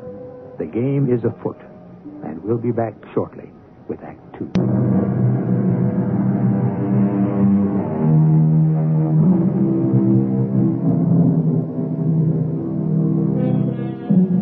One of our most successful writers of modern detective stories once made a terrible pun, but a perceptive comment on Sir Arthur Conan Doyle's stories about Sherlock Holmes. It went this way: be they ever so humble, there's no police like Holmes. I agree wholeheartedly. And now we have the pleasure of rejoining Dr. Watson, Sir Henry Baskerville, and Dr. James Mortimer in the wagonette, carrying them and their luggage across the moors on the way to Baskerville Hall. Hello, look at that, Sir Henry and Watson. I believe it's a mounted soldier with a rifle. Pull up, driver. Pull up. Not to worry, sir. He's on the watch for a convict that escaped from Princeton. The farmers here don't like him. He's a man that will stop at nothing. It's Selden, the Notting Hill murderer. I gave an involuntary shudder. It was a case Holmes had taken an interest in because of the ferocity of the man, Selden, who escaped the death penalty only because his atrocious conduct had led to doubts about his sanity. As I shivered, the wagon swept onto a long driveway where stood a huge building with mullioned windows. standing in front of the large, heavy door, was an angular woman with deep-set eyes which blazed with fanatic fire. Welcome to Baskerville Hall, Sir Henry. I'm Mrs. Harrison, the caretaker's wife. My husband will be here shortly. He joins with me in wishing you a long, happy life and in begging you to avoid the moor, particularly in those hours of darkness when the powers of evil are exalted. The very next morning, I set out to explore the moor by daylight. As I walked along a gray and lonely road, wishing that Holmes were here to help me, my thoughts were interrupted by a man calling my name. Dr. Watson! Dr. Watson! Yes, sir? I'm Stapleton. I just live down the moor at Merripit House. Most of the folks around here call me an eccentric because of my hobby. I'm a naturalist. I can see that from your net and box. But how do you know me? Oh, no mystery about that. You passed Dr. Mortimer's house a short way back. He pointed you out to me as you passed. As our road lay the same way, I thought I'd overtake you and introduce myself. How is Sir Henry? None the worse for his journey, I trust? Well, he's very well, thank you. Not afraid of living down here after the sad death of Sir Charles? That is of some concern to you, sir. Well, it means a great deal to the countryside to have a wealthy man such as Sir Henry with us. Well, I'm glad to hear he has no superstitious fears of the fiend dog, which is supposed to haunt the family. I don't believe he has. How do you stand on the matter? I'm a scientist. But it's extraordinary how credulous the farmers are. Any number of them are ready to swear they've seen such a creature on the moor. And you haven't? Of course not. Although I have no doubt the story led to Sir Charles's tragic end. Indeed. Why do you think that? Well, Sir Charles had a vivid imagination and a diseased heart. His nerves were so on edge that the appearance of any dog at all at night near the yew alley might well have triggered a fatal heart attack. Do you agree? Well, I've come to no conclusions. Quite so. Well, if you care to come along with me to Merripit House, I'll introduce you to my sister. Well, that's very kind of you. Tell me what you think of the moor. Well, this morning's my first venture on it. But that large plain to the north looks like a fine place for a gallop on a horse. That thought has already cost several lives, Dr. Watson. What? That seems hard to believe. You see those bright green spots scattered thickly over it? Yes. Yes, they seem more fertile than the rest. Well, you might say that. But in reality, that's the great Grimpen Mire. One false step for man or beast, and you die slowly and agonizingly in the quicksand. An awful place, Doctor. And yet, I find my way to the very heart of it safely. Why would you want to go to such a place? That's where the rarest plants and butterflies are. And I have the wit to reach them. Good Lord, what was that? The natives say it's the hound of the Baskervilles calling for its prey. Well, you don't believe that, do you? Perhaps it's the mud settling in the bog. Excuse me, but unless I'm mistaken, there's a purple hair streak. Very rare. I'll join you at Merripit House. You can't miss it.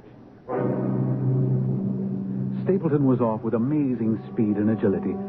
To my dismay, the creature fluttered straight for the great mire. But Stapleton never paused for a moment. I stood watching him and then turned to find a woman near me upon the path. Slim, elegant, with a sensitive mouth and dark, eager eyes. Go back. Go straight back to London. Instantly. Instantly. What? Why? I mean, why should I go back? I cannot explain, but do what I ask. Go back and never set foot on this moor again. But I have just only come. Can't you tell when a warning is for your own good? Get away from this place immediately. But, ma'am, Don't say a word. Hello, Beryl. Well, Jack, you're very warm and out of breath, I see. What was it this time? Purple hair streak. Seldom found in the late autumn. Pity I missed him.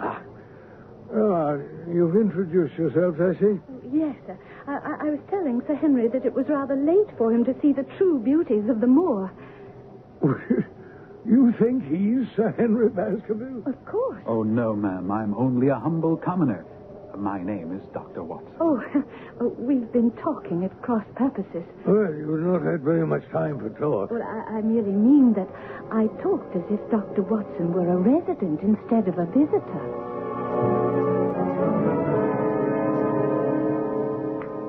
I chose this out-of-the-way spot to settle down in, Doctor, because it offers an unlimited field of work in the areas of botany and zoology. Dr. Mortimer is a learned man, and Sir Charles was also an admirable companion. We knew him well, missed him. Of course, we miss our boys, too, don't we, Beryl? Most certainly. Your boys? Yes, I had a school in the North Country. However, serious epidemic broke out and 3 of the boys died.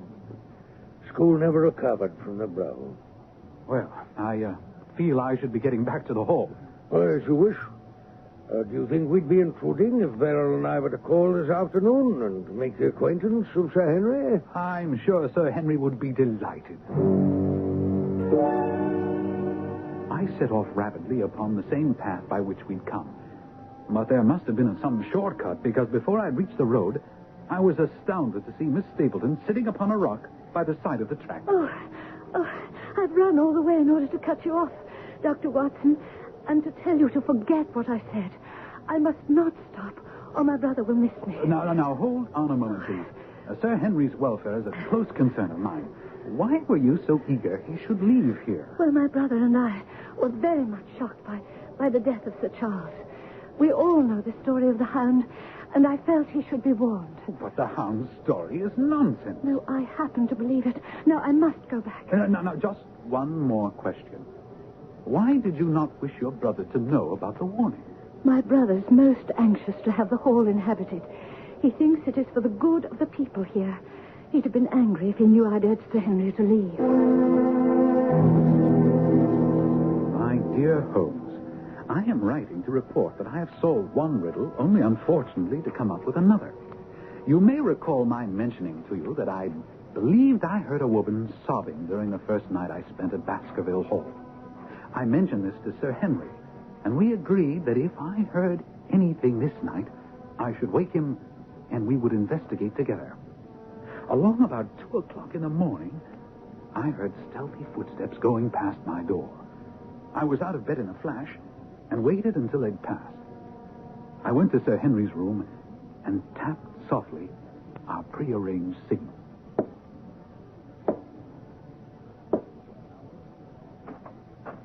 Yes? You heard something, Watson? Footsteps.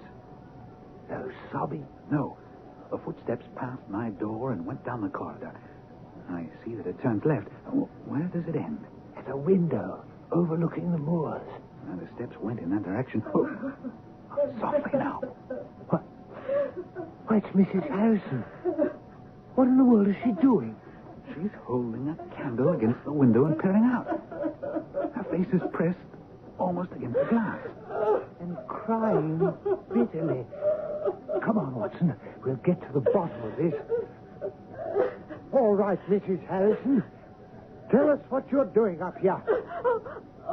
Oh, Sir Henry, I was just going round to see that the windows were fastened. On the second floor? Oh, yes, sir. Yes, sir. I check all the windows at night. And that makes you cry? Well, I was doing no harm, sir. I was just holding a candle to the window. She must have been signaling someone. Oh, no, sir. There it is, Sir Henry. An answering signal from the moor. No, sir. It's nothing. It's nothing at all, sir. Move that candle across the window, Watson. That's it. There. Mrs. Harrison. You see, the other light moves also. Now, speak up. What is the meaning of all this? Oh, please believe me, Sir Henry. It has nothing to do with you. It's a personal matter. So you say. I know your family has been employed by mine for more than 50 years, but I'm not in Baskerville Hall a week before I find you deep in some dark plot against me. Oh, no, sir, not against you, not you. You see, sir, My unhappy brother is starving on the moor. I cannot let him perish on my very doorstep. This light is a signal that food is ready for him, and his light is to show me and my husband the spot to which to bring it. Good Lord. Then your brother is... Yes. The escaped convict. Selden. The evil Notting Hill murderer. He is my brother.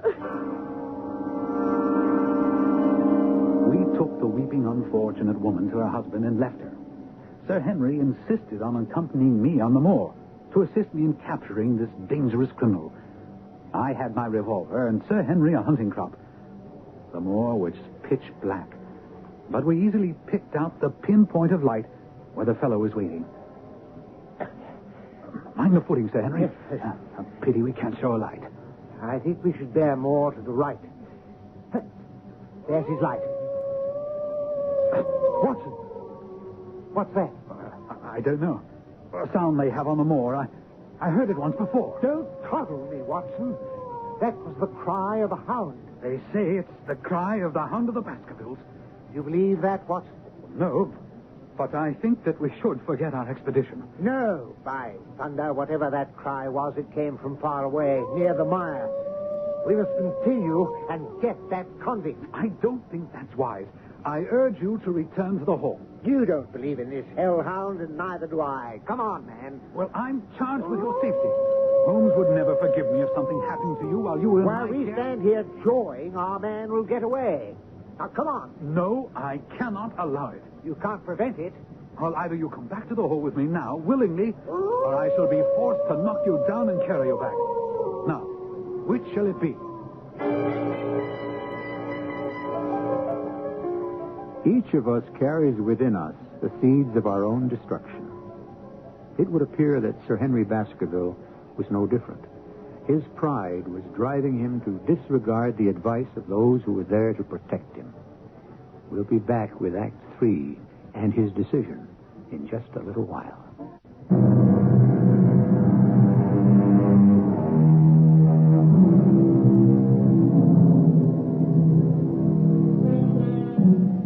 People have varying thresholds of fear.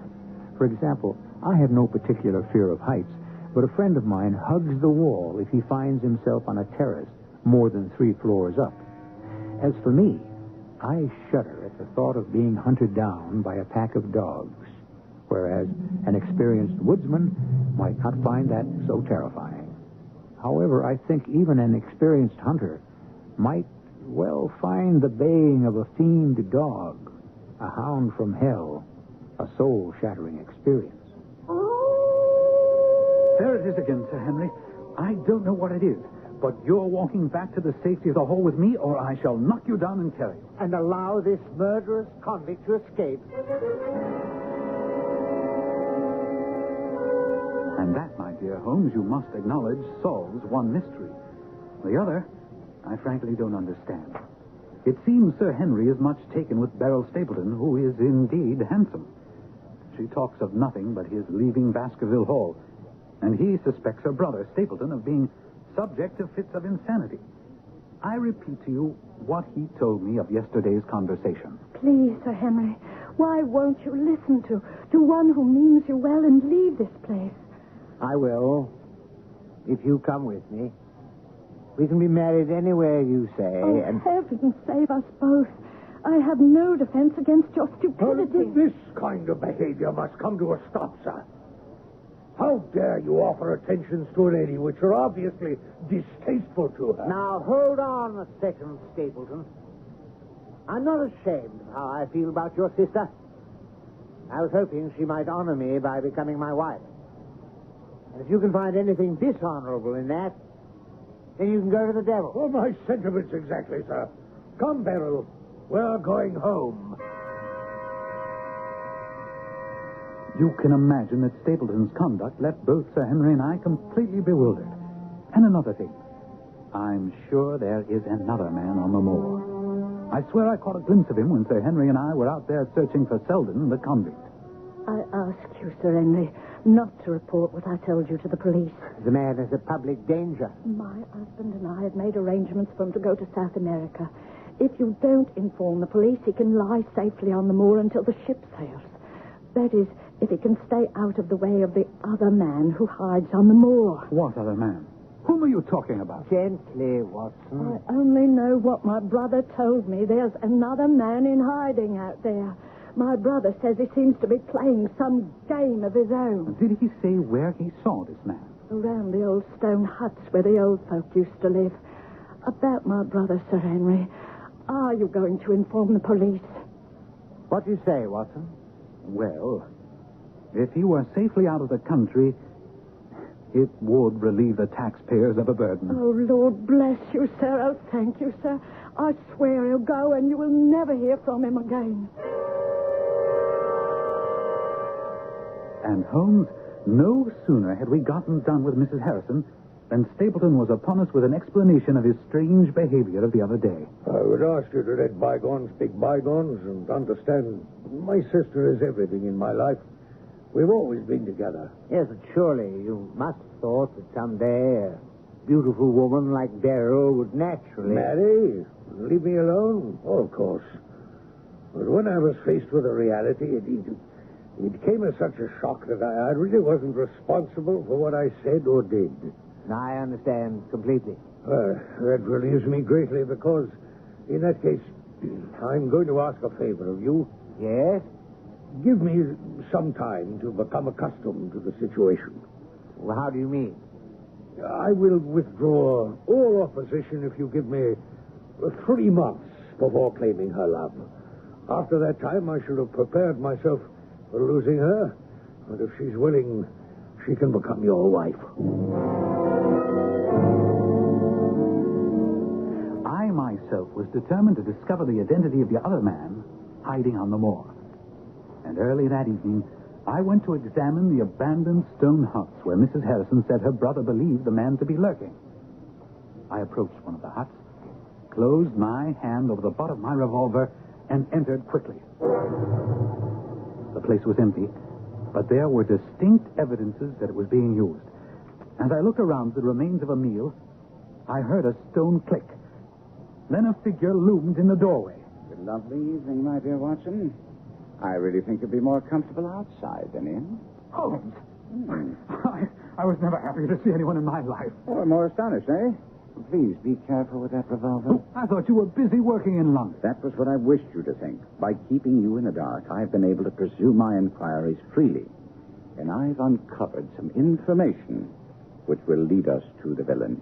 And all my reports have been wasted. Not at all, not at all. I have them with me, and they help me immeasurably. For instance, they've led me to the vital bit of information. The vital bit of information, my friend. The lady passing as Jack Stapleton's sister is really his wife. Good heavens, Holmes. Are you sure? Thanks to you, Watson. In all the pack of lies that Stapleton told you, he dropped one grain of truth.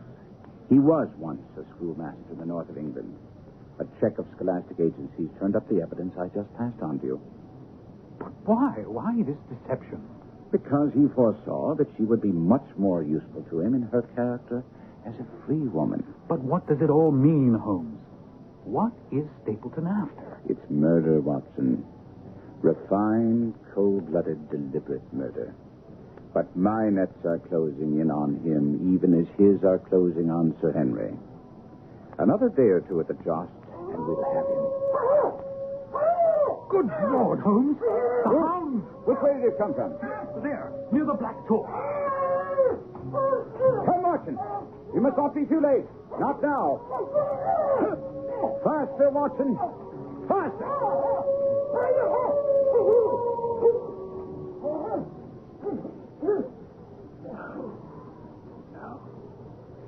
He's beaten us, Watson. We're too late. Fool that I was to hold my hand. And you, Watson, see what comes of abandoning your charge. Come on.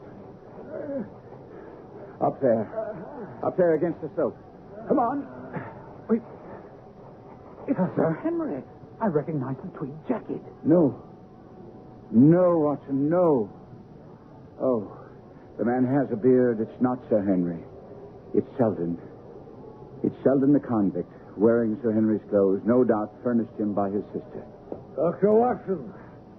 You're the last man I should have expected to see on the moor at this time of night. What's this? Somebody hurt? Don't tell me it's Sir Henry. It's Selden, the escaped convict who appears to have fallen and broken his neck. What brings you onto the moor at this hour, sir? I heard a cry. You heard it too, I expect. Yes. You hear anything else beside a cry? No. Well, that's very comforting coming from Mr. Sherlock Holmes.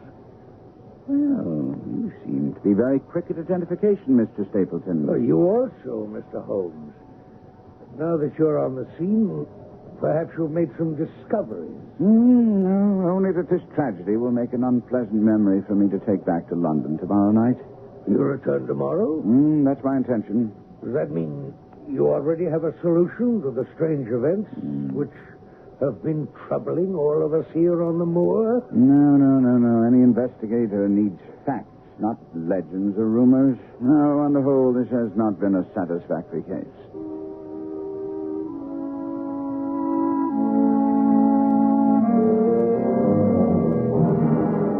I couldn't believe that Holmes meant to leave the scene, and when I questioned him, he quickly set my mind at rest.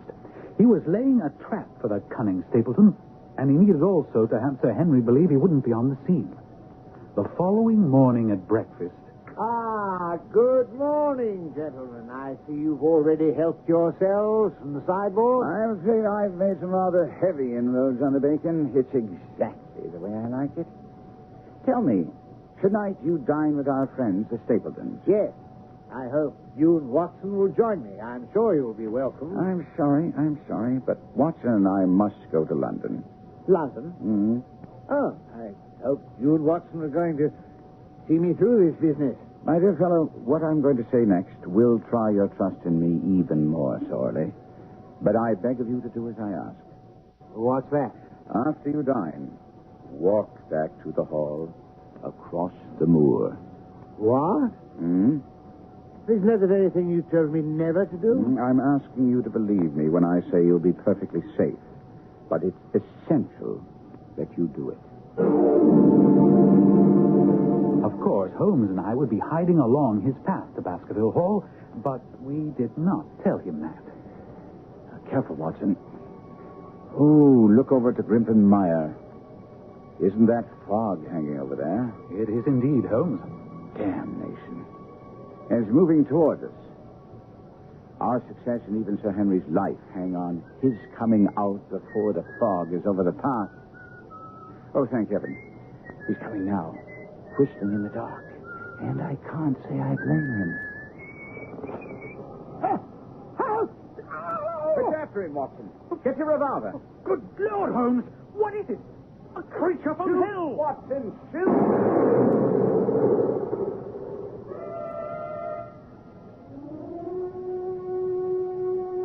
The creature that lay lifeless on the path as Holmes and I stood over it was part bloodhound, part mastiff, and large as a small lioness. Even in the stillness of death, the huge jaws seemed to be dripping with a bluish flame, and the eyes ringed with fire. A white-faced Sir Henry staggered back to us. What in heaven's name is that creature? The family ghost, and it's dead. Whatever it is. Yes, but the fire. Phosphorus. Look. Now my fingers seem on fire. Holmes, it's a cunning preparation because it has no odor. Thus it didn't interfere with the brute's power of scent. And now we must bring the man behind the brute to book. He's undoubtedly been warned by the shots that the game is up. And he's headed back to Merripit House and his wife. Wife? You mean his sister? And surely it isn't Stapleton, but... Sir Henry, I meant what I said. Beryl Stapleton is his wife. And his name isn't Stapleton. Since he's your younger cousin. The black sheep who didn't die in Central America, as we've been told. What? I can't believe it. It can't be. The door's open. I'll wait till the bird has flown, but let's go in and see. There you are, Holmes. The villain's tied and gagged her. One moment, Beryl. Easy does it. There. Oh, Henry. Henry, I tried to warn you. You see what he did to me? There'll be time for explanations later, madame. But where is he? Where is he? Burning in hell, I hope. Dying slowly in the quicksand of the mire. He knows a path. He told me so. The path, yes. The path to his safe place in the center where he kept the great hound. I helped place the guiding wands. But yesterday, I changed them. And in tonight's fog, he'll not notice. Stapleton's body was never found. Some days later, when Holmes and I were back in the Baker Street flat, I asked, there's one thing that still puzzles me. That business about the boots. What did Stapleton want with two different boots? Oh, the first boot he stole was brand new, and therefore useless to him because he needed a boot with Sir Henry's scent for the hound. Amazing, Holmes. Elementary, my dear Watson.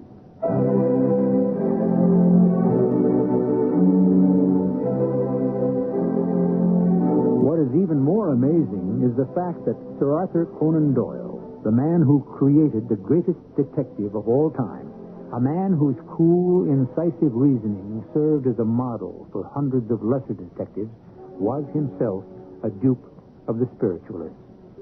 He was constantly fooled and defrauded by mediums, and was laughed at by the world for relaying a message from Houdini's dead mother to Houdini. Only the message was in English, a language Houdini's mother never knew. I'll be back shortly.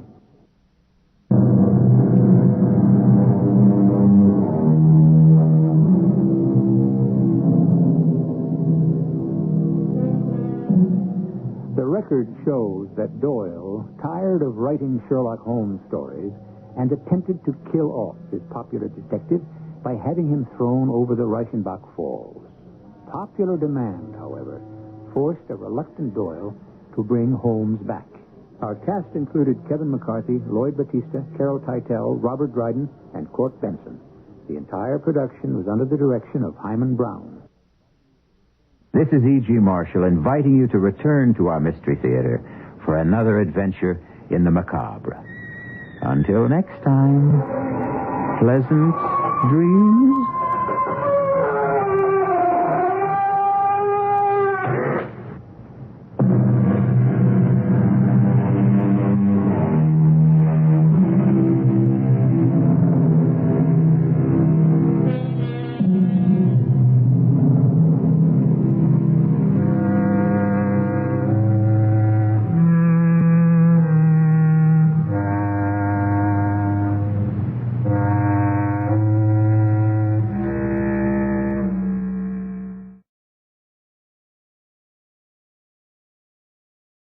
And now, Mystery Theater, brought to you in part by True Value Hardware, your store of first choice.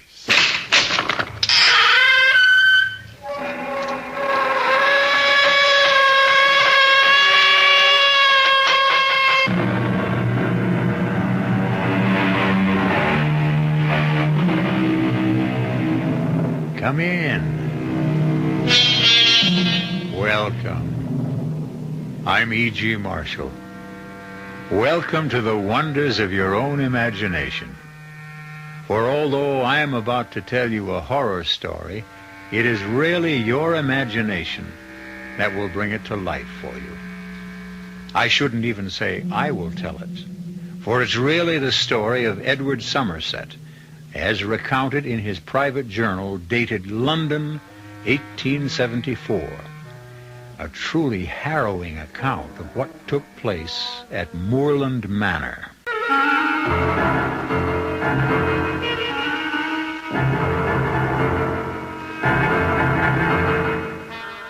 Our mystery drama, The Headstrong Corpse, was written especially for the Mystery Theater by George Lothar and stars Suzanne Grossman and Gordon Gould.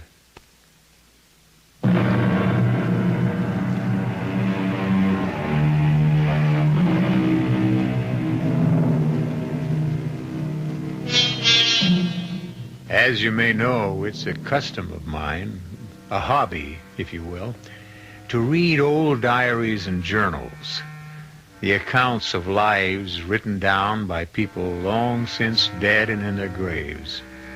Recently, I had the good fortune to come across the journal of a certain Edward Somerset, a young London lawyer, barrister, the English would say, who tells a grisly tale of what took place at Moorland Manor in the year 1874. According to Edward Somerset, but no, let him tell the story in his own words, just as he recorded it in his journal. And so, this being the appointed day, I took the coach to the village of Burley, 20 miles south of London in Kent, and in spite of the storminess of the weather, made the trip in less than 4 hours.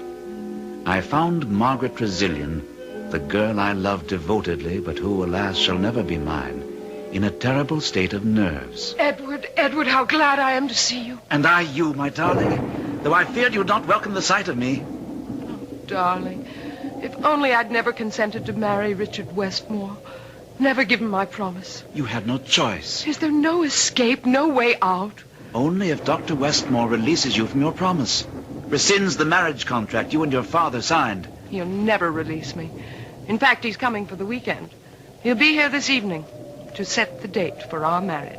Perhaps if I were to have a talk with him. Now, what's all that? Hobbs and Mrs. Murchison having another of their quarrels. Mr. Hobbs, is that? Oh, no, it isn't, Mrs. Murchison. By no means. Oh, we'll see, Mr. Hobbs. We'll see. Miss. What is it now, Mrs. Murchison? Since we buried my father a week ago, you and Hobbs have quarreled without let-up. What is it this time? It's him and his lofty airs. That's what it is.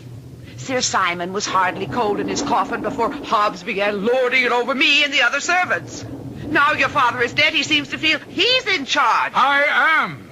That's the way Sir Simon would have wanted it. Oh, begging your pardon, miss, but as you know, I was butler and personal servant to your father before you were born. I've been with this family many years, most of my life, in fact. Whatever this disagreement between you and Mrs. Murchison may be, we'll discuss it another time. At the moment, we must go to the crypt. Fetch a lantern so you can light the way. Well, why do you stand there? Oh, there'll be no need for me to enter the crypt, I trust. I don't believe so. Edward? No. The will merely states that the coffin was to be left open for a week and food and water left nearby. The master was always afraid of being buried alive. Deathly afraid. As many are. It's an all too common occurrence. But no, you needn't enter the crypt, Hobbs. Miss Trezilian must do that. And I, as a representative of the law firm of Costain and Loring, must accompany her. Ah, yes, sir, but when it comes to putting the lid on the coffin and screwing it down... I'll do that, since it seems to trouble you. Oh, thank you, sir, and I'll fetch the lantern. You may go, Mrs. Murchison. We'll discuss this matter later. Very well, miss. But Hobbs is becoming... He has become impossible. Oh, now, who could that be on such a day as this? Whoever it may be, let him in out of the storm, Mrs. Murchison. Yes, miss, at once. Oh, thank you, Murchison, thank you. Frightful day. Soaked to the skin. Lord Burley, what brings you out on such a day? Well, all days are good days for business, my dear. Business? Oh, I apologize. I haven't introduced you. This is Mr. Edward Somerset of Costain and Loring, my father's solicitors. How do? Edward, Lord Burley. How do you do, sir? You're here on business, you say? To be exact, we make another offer for Moorland Manor, my dear. You've chosen a bad time, my lord. Though really any time would be bad. As my father told you more than once, I think, Moorland is not for sale. Wrong tense, my dear. It wasn't for sale, but it is now. Or I happen to know soon will be. What gives you that idea, Lord Burley? Excuse me, Miss... Hobbs has brought the lantern, Edward. Lord Burley will have to excuse us. Ah, I had forgot. This is the day, and no doubt the time, for paying a visit to the family crypt, eh? Your father had a fear of being buried alive. Well, I'm sure you'll find him dead enough. May I ask how you happen to be so well acquainted with the private affairs of Moorland Manor? How do you know this is the day we were to visit the crypt? There's little goes on in Burley. in the county and of the village, sir, that I don't know. Good day to you, sir. And you'll be hearing from me again, Miss Tressilian. Terrible man. Certainly is. Well, Margaret, it's time. Yes. Hobbs, lead the way.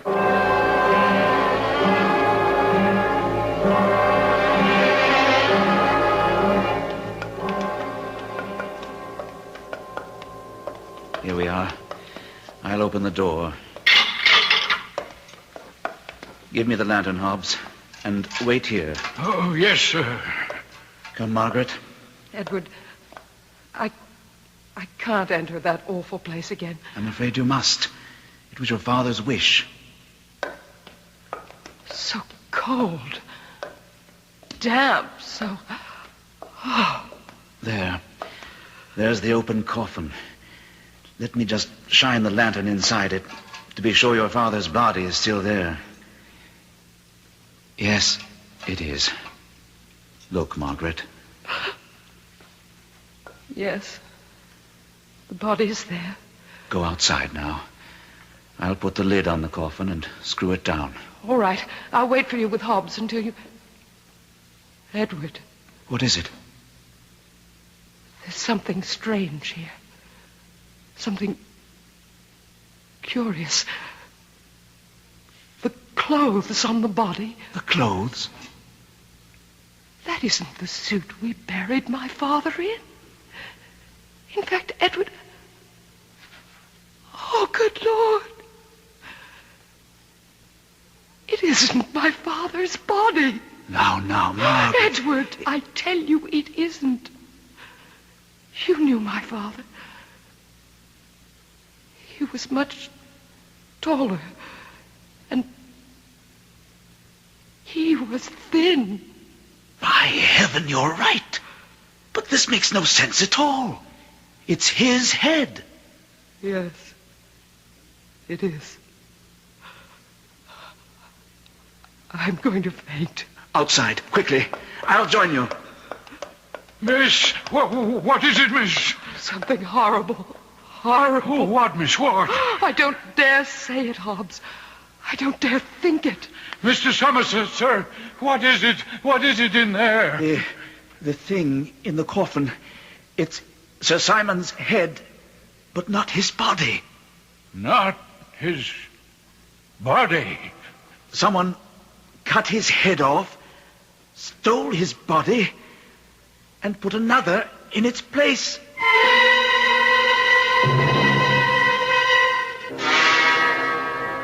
Incredible. Utterly incredible, Somerset. Dr. Westmore, what I've just told you, I saw with my own eyes. So did Margaret. In fact, she was the one who first noticed it was the wrong body. Where is she? Resting. Or perhaps I should say recuperating. It was an awful shock for her. No doubt. Have you notified the police? No. Well, why not, man? There's only a constable in the village, and I've heard he's anything but competent. I intend to send a message to the London police by coach tomorrow morning. Well, better still, I'll take it for you. I'd rather not wait till you leave on Monday. Oh, I'll not be staying the weekend now.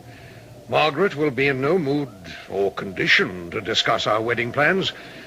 And as a surgeon at London Hospital, I have much to do. No point wasting my time here. You don't exactly sound like a man in love, Dr. Westmore. In love? With Margaret, of course. But I'm not. Nor is she with me. It's all purely a financial arrangement, you understand. Well, no, I didn't quite. Oh, but of course. An arrangement I made with Sir Simon. He was a very ill man for nearly a decade. He sought my rather special services, if I may say so.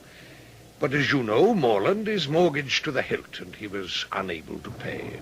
In return, he offered you his daughter's hand in marriage? And Morland Manor. Even though the estate is heavily mortgaged, it'll give me a tidy sum. A fortune, in fact, once I sell it. Now, look here, let's go down to the crypt. I want to see for myself. I'll ring for Hobbs first.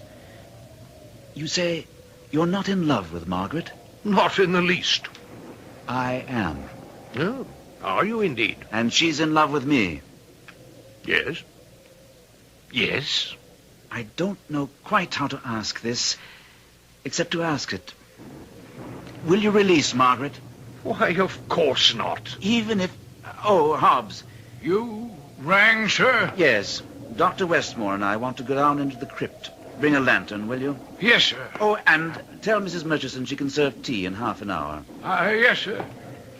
As I was saying, Doctor, even if Margaret signed over all right to Moorland to you... Why should I bargain for what will be mine once we marry? And if she refuses to marry you? Well, she won't. Margaret is a woman of honor. What do you know of honor, Dr. Westmore? Now, if you mean to insult me, Somerset... I mean to give you the truth. I've had you investigated, Doctor. Quietly but thoroughly. I happen to know that you have twice been brought before the Royal College of Surgeons on charges of conduct unbecoming a physician. Charges which could not be proved for lack of evidence. I was not guilty. That you are presently under investigation by the same College of Surgeons who this time do have the evidence to revoke your license. And will, Dr. Westmore, because you are considered unworthy of the name doctor and will be barred from medical practice. You have been thorough, Somerset. Perhaps, under the circumstances, you'd prefer I went down the crypt without your company. I'd better go with you, since one of the charges against you is that of body snatching.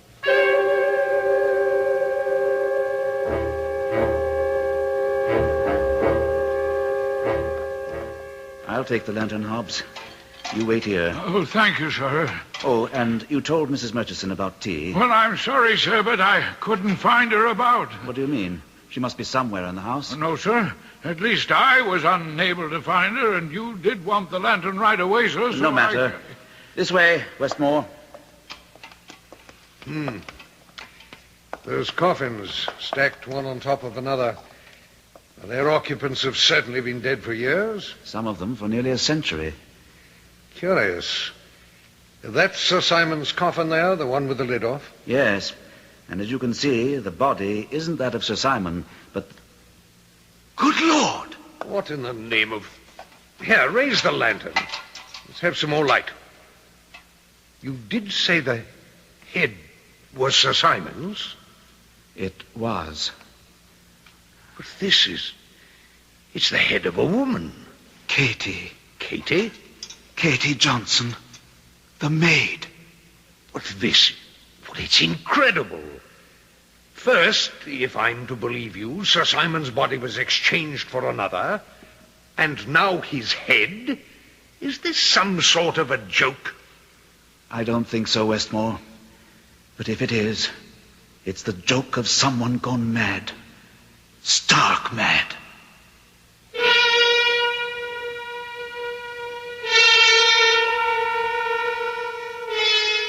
A baffling mystery, wouldn't you say? You might even call it heady. Sorry, I couldn't resist that. Edward Somerset's daily journal, recording what took place later on, is even more baffling. And I'm afraid more ghastly. Most of this strange story, the body of it... There I go again. All I meant to say was, there's more to come. And so, I'll be back shortly with Act 2.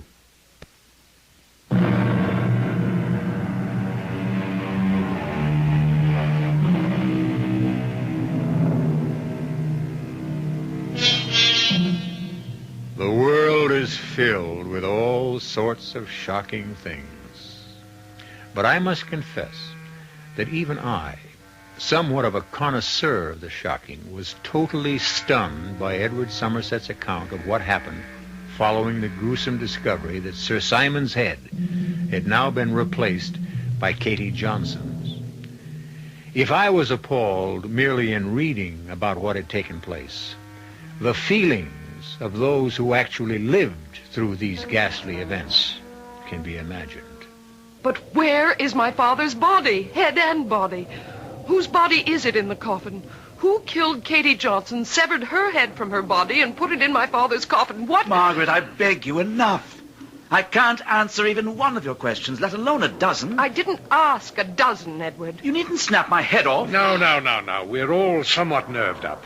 Talk. We sit here talking when we should be doing something. Perhaps you have a suggestion, my dear Margaret? At least one murder has been committed in this house.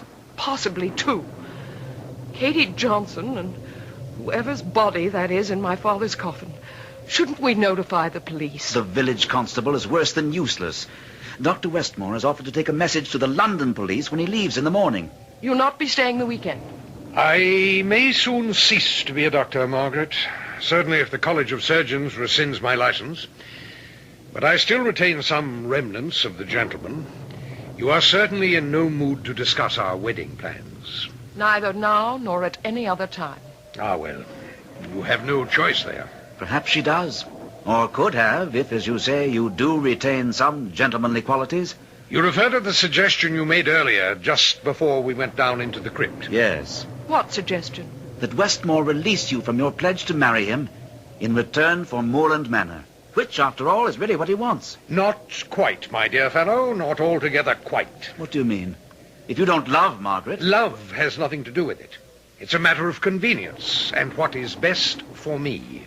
I don't understand. Well, you would if you'd allow me to finish. Once my license to practice medicine is revoked, and it will be this time, I'm sure, I shall go into business. Contacts, important contacts, are vital to business success. And the making of contacts requires a good deal of entertaining. So you see, I shall need a wife to fill the role of hostess. Does that answer you? Yes, I guess it does. I beg your pardon, Miss Margaret. Oh, Hobbs, yes. You asked me to find out where Mrs. Murchison had got to, and I have, miss. Where did you find her? In the kitchen, sir, where she claimed she'd been all the time. Only she hasn't. Did you tell her I want to see her? Yes, miss, he did. And I came straight along. Where have you been the past hour? In the kitchen, miss. Preparing tonight's dinner. Mrs. Murchison, more than an hour ago, I asked Hobbs to let you know he wanted tea, and he couldn't find you. Well, I don't know why not, Mr. Somerset. I've been in the kitchen all that time. And as for tea, there was no need to give me an order. Tea is always served in this house at 5. Then why didn't you serve it? Too busy getting dinner, miss. I gave Katie instructions to serve it today. She never got to do it. God rest her soul. Hobbs said he couldn't find you. Not anywhere. Well, that is a lie. I have been in that kitchen the last 2 hours. Never left it once. He's lying, he is. Trying to get me into trouble. Oh, come now, Murchison. Why would Hobbs want to get you into trouble? Because I know too much about him. That's why. And he's afraid I might tell what I know. He wants to see me dismissed. The woman is mad. Stark mad. Am I? Am I? We have been paid no salary in this house for 6 months. Now, not that I'm complaining, miss, I'm not. But ask him how he can afford to buy the finest of vintage wines to swill down his gullet. Ask him who pays for the costly cigars he smokes. And ask him where he gets the money for the expensive suits, shoes, whatever he wears when he goes to London on his days off. Ask him. Is it true, Hobbs? Why, yes, miss, I'll not deny that I enjoy good wine and a fine cigar. How do I pay for them? Why, miss, your father paid me well in the many years I served him. I was able to save considerable. And that, miss, is all there is to it, though Mrs. Murchison would like you to think otherwise. Think what?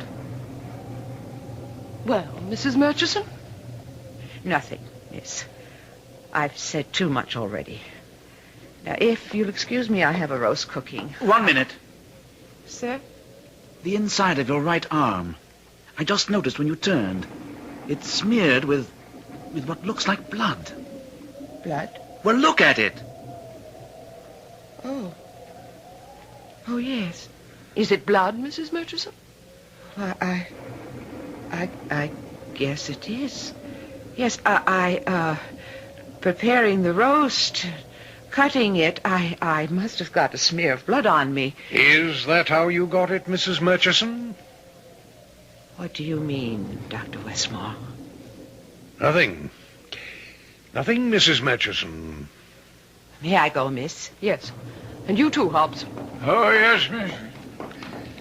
Well, she could have got that blood on her from cutting a roast of beef. Or from cutting something else. My suspicions of Mrs. Murchison were sharply aroused. I had myself stated to Westmore that whoever was responsible for these ghoulish happenings must be mad. Stark mad. I was speculating on all this in the drawing room after dinner, paying little attention to something Margaret and Westmore were discussing, when, to the surprise of us all, Lord Burleigh was announced for the second time that day. His lordship, miss. Good evening, Miss Tressilian, Mr. Somerset, and you, Dr. Westmore. Good evening. Lord Burleigh. Sir? I thought our business had ended this afternoon. Ah, no, my dear. Business, sound business, that is, never takes no for an answer. Since I could not reason with you, I decided to ride over and, if possible, reason with your husband-to-be. To answer your look, Doctor, yes, I heard you were here. Is there anything you don't know, Lord Burleigh? Very little, very little. As your betrothed may have mentioned to you, I'm interested in buying Moorland Manor. She didn't mention it, no. Ah, yes. Well, I am prepared to make you, all things considered, a quite decent offer, Doctor, once you come into possession through marriage, of course. Would you be interested? I would, indeed. Why do you want moorland, my lord? Well, it adjoins my own estate. The 780 acres of moorland would be a welcome addition. I should think so, yes. What are you prepared to offer? £1 per acre, 780 pounds. That isn't an offer, Lord Burleigh. It's an insult. Oh, not at all, not at all.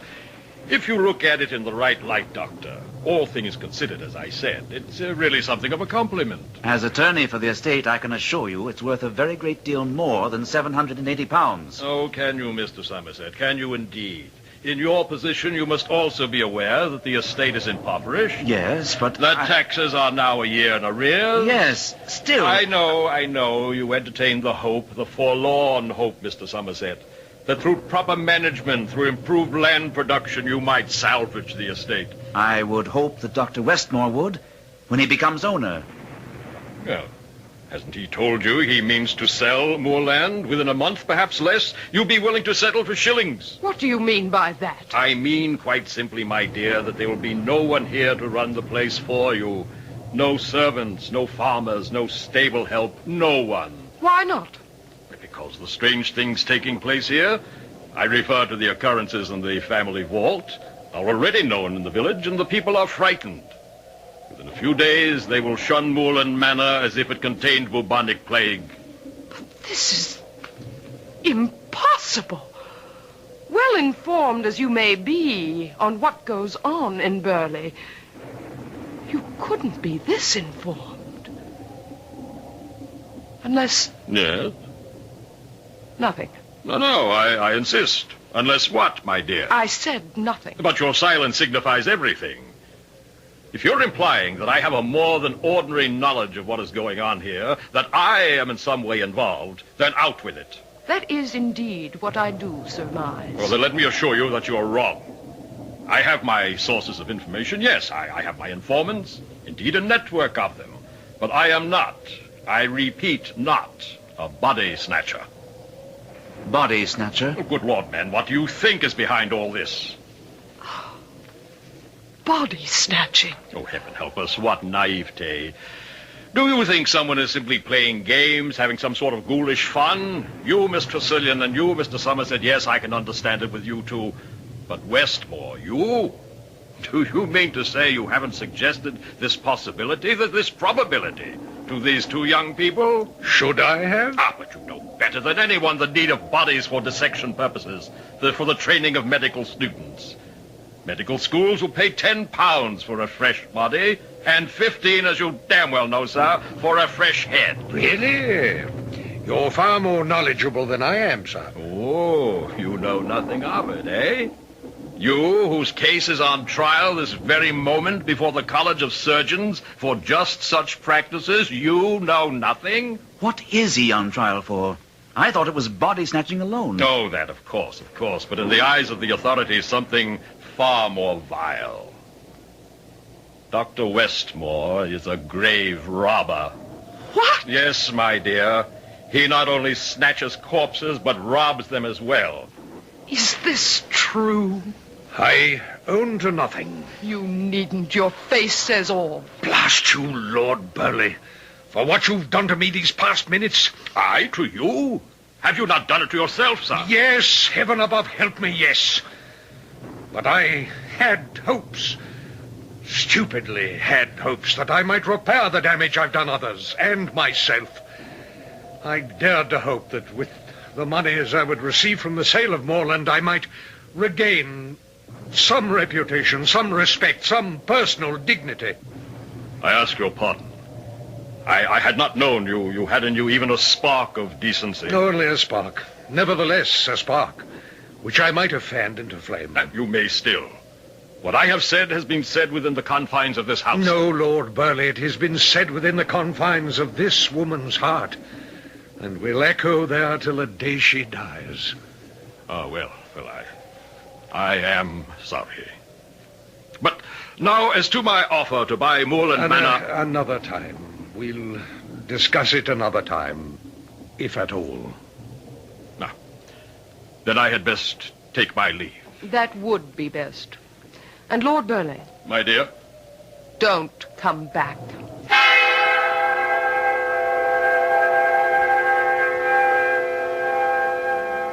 The revelation of another side to Dr. Westmore's character, a good side, came as a surprise to both myself and Margaret. Unhappily, this better side of Dr. Westmore, as Margaret and I discovered in a long discussion with him following Burley's departure, by no means influenced him in releasing Margaret from her obligation to marry him. When finally he had retired for the night, Margaret and I sat hopelessly talking of the future. Edward, I love you so. And the thought of marrying Dr. Westmore, I shudder at it. I too, my darling. There must be something. What? What solution have you thought of? One that only God could arrange, I'm afraid. Westmore's death. Oh, Edward. Frankly, there have been times when I've been nearly driven to arrange it myself. You mustn't say such things, Edward. Not even think them. 2 a.m. No wonder we're having such wild thoughts. We're tired. I'll say good night to you, my dearest. Edward! What in heaven's name?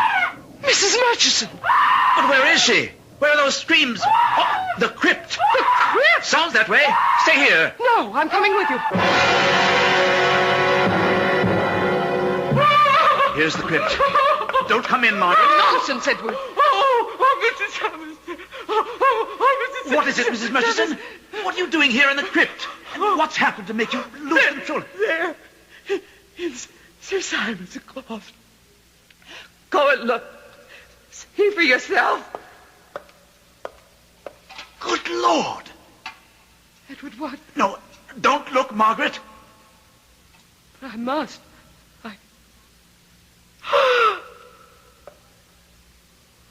Oh, my God.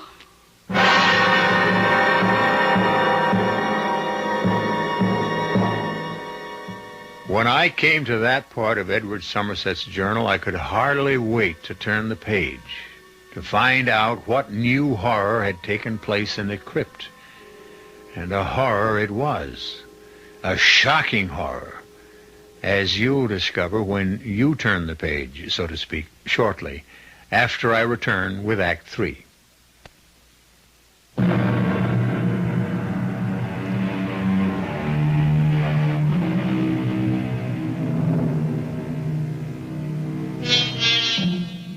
Shall we turn that page of Edward Somerset's journal? Personally, I could scarcely wait to do so. But I am used to horrors, can sort of take them in my stride. While you, on the other... You insist? Very well, then. Margaret, for all her delicate beauty, is a strong woman, a woman of courage. But as she looked into her father's coffin, and the words, "Oh, my God," escaped her lips, I feared she was about to faint. But she somehow managed to retain control. When I was sure she wasn't about to collapse, I turned my attention to Mrs. Murchison and said, "Pull yourself together, Mrs. Murchison." I'll try. And answer me. What are you doing here in the crypt? And at this hour of the morning? Well, answer me. I wanted to clear myself. Clear yourself? To prove my innocence. Last night, when you saw the blood smear on my arm, the way you looked at me, all of you, the way you talked, I could see you suspected me of doing these foul things. But what brought you here? What could you expect to prove here? I don't know. I only know I couldn't sleep. I tossed and turned, all sorts of thoughts going through my head, all sorts of needs to prove to you that your suspicions of me were unfounded. I came down here in desperation, I suppose, thinking I might find something, some clue, some bit of evidence that would give the lie to Hobbs. Instead, I found that. What do you mean, give the lie to Hobbs? Sir, I was in the kitchen all the time he claims he was looking for me. The time when poor Katie was murdered. Oh, and so that blood on my arm was from cutting the roast beef, from nothing else. So you say. You don't believe me still. Why should I? We find you here in the crypt under very curious circumstances, and you expect us to believe your not very convincing story? It's the truth. I swear to you, sir, and you, miss, it's true. That's to be seen. The question now is, what's to be done? Edward, the police must be notified as soon as possible. Yes. Dr. Westmore was going to take a message to London tomorrow morning. Well, someone else will have to do it now. Edward? Yes? Are we dealing with a madman? I'd say what's in that coffin answers your question, Margaret. If we had found Dr. Westmore's head, just the head, I might still have some doubts, but not anymore. Not after finding Westmore's head with the lips cut off.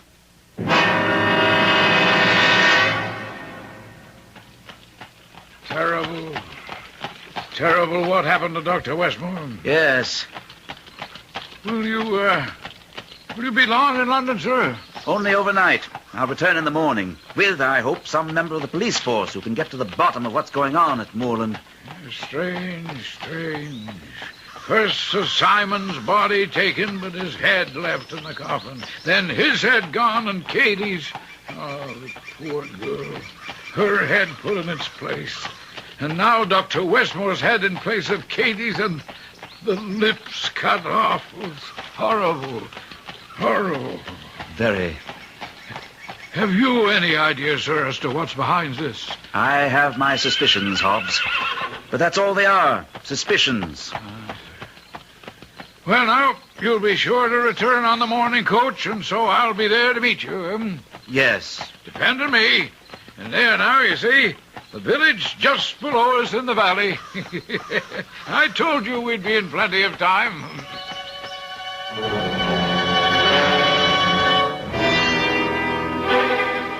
You've hardly touched your dinner, miss. I'm not hungry, Mrs. Murchison. Oh, small wonder.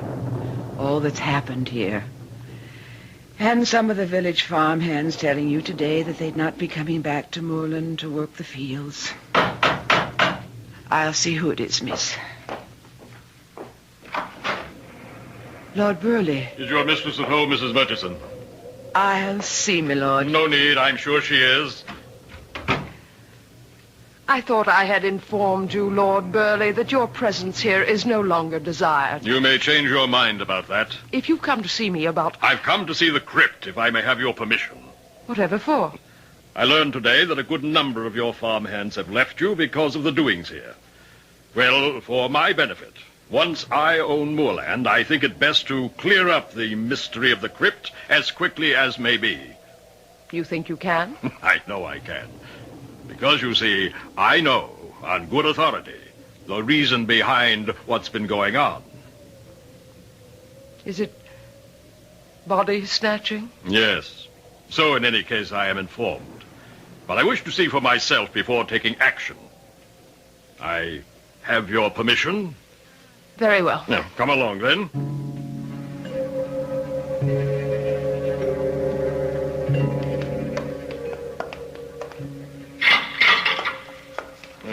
Now, first I want to look in the coffin. Ah, poor Westmore. Lips mutilated as I was informed. Whatever it is you wish to see or do, will you do it quickly? To be absolutely sure, I'll open the top coffin on this stack. No. You can't do that. It's sacrilege. That's the coffin of my mother. I'm afraid it was the coffin of your mother, my dear. In truth, I'm afraid many of these coffins no longer contain their original occupants. They are now used as storage boxes for much fresher corpses. Now, with your permission, then. Yeah, so see for yourself, Margaret. Please. I'd rather not. Oh, come, you must. This once. I want you to know I speak the truth. Look. But why? If bodies are in such demand, why store them away? Why not sell them at once? Oh, my dear, you are as devoid of business sense as your father. In business, there is an inexorable law known as the law of supply and demand. When supply exceeds demand, prices fall, and vice versa. There is more demand for corpses at some times than at others, more demand for heads at certain times. At the moment, medical schools are in need of heads. Why? I haven't the vaguest idea. My informant didn't know. I do. What? Hobbs, what are you doing here? No need to answer that, Hobbs.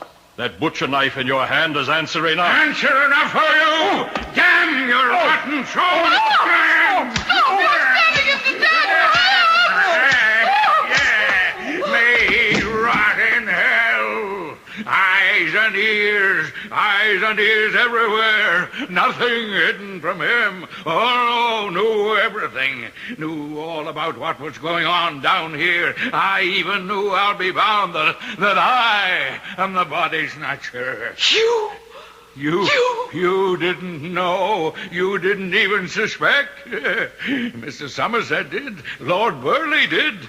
Dr. Westmore, oh, yes, he more than suspected. He knew, because he was the one who bought what I had to sell. Westmore! He started me, but I ended him. I had to. Why? Why did you have to? He was soon to go on trial before the College of Surgeons. They have enough evidence to convict him, to break him down, and he will have told everything, including where he got the bodies, the heads, from me. Yes, from me. That's why I had to cut off his lips, so he'd never tell. Never. You're mad. Yes, that may be. The bodies, the heads. How did you transport them? The nearest medical schools are in London. I have a carriage, more a wagon in the village. And the night before, I would go to London.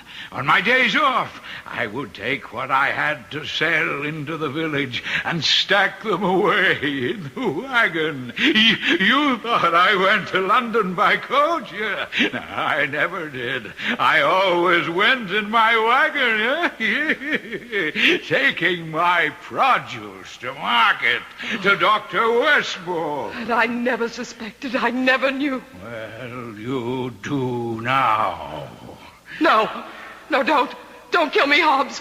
Please don't kill me. I must. And cut off your lips so you can't ever tell. No, please. I'll be quick. It won't hurt. Oh, yes. I've become very... Mr. Somerset, you came back. I never went. But Hobbs will never know that now. Oh, Edward. Oh, darling, darling, he was the body snatcher, and he... I know, dearest. I heard everything he said. But I knew the whole story before I came back from the village. You didn't go to London? I never intended to. The more I thought about it, the more it seemed that if Lord Burleigh could buy information, and he couldn't have got it any other way, then maybe if I spread the word in the village that I was willing to pay and pay handsomely, well, in any case, I did. And it worked. You learned about Hobbs? Everything. Thank God you arrived in time.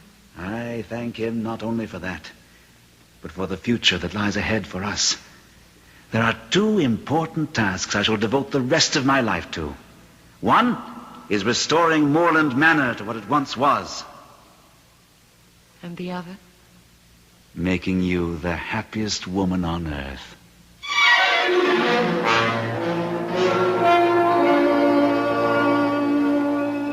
And so ended, happily, the strange and horrifying events at Moorland Manor. Edward Somerset continued his journal for many years, and I'm glad to be able to tell you that he did restore Moorland Manor to its former splendor. And he must have made Margaret at least one of the happiest women on earth, if 9 children mean anything. I'll be back shortly.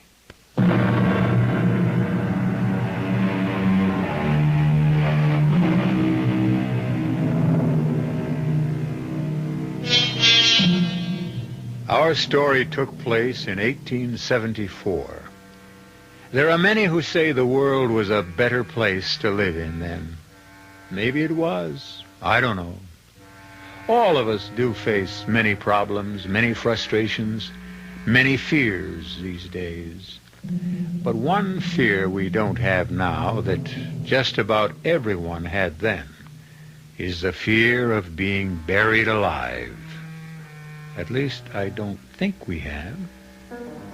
Our cast included Suzanne Grossman, Gordon Gould, Anne Petoniak, Ian Martin, Kurt Benson, and George Lothar. The entire production was under the direction of Hyman Brown. This is E.G. Marshall inviting you to return to our Mystery Theater for another adventure in the macabre. Until next time, pleasant dreams.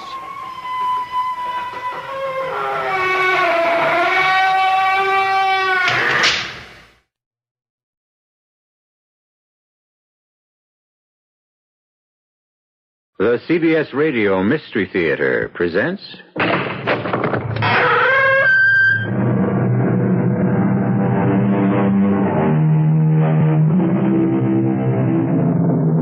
Come in. Welcome. I'm E.G. Marshall.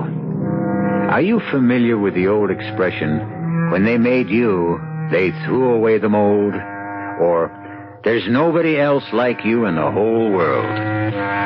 What is it inside every human being that makes him or her unique, one of a kind?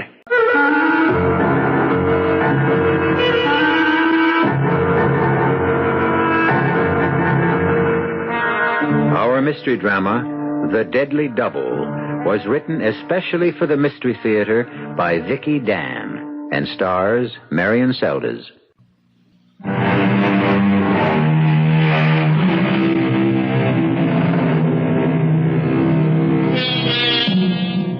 Her name is Anita Gregory, and she leads a quiet life, an almost solitary life, except for a single casual friendship.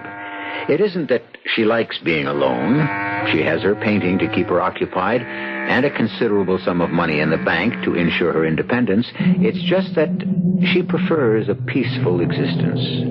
For there are certain things that happened long ago that she would prefer to forget. She has no way of knowing, however, that tonight those certain things are about to intrude unexpectedly from the past and totally disrupt the serenity of the present. Look, Anita, there's this great old flick on Channel 9. I don't care, Max. Now, why don't you go home? Well, it's not even 1 o'clock. Not even 1 o'clock. Max, I want to go to sleep. Why are you mad at me? I'm not mad at you.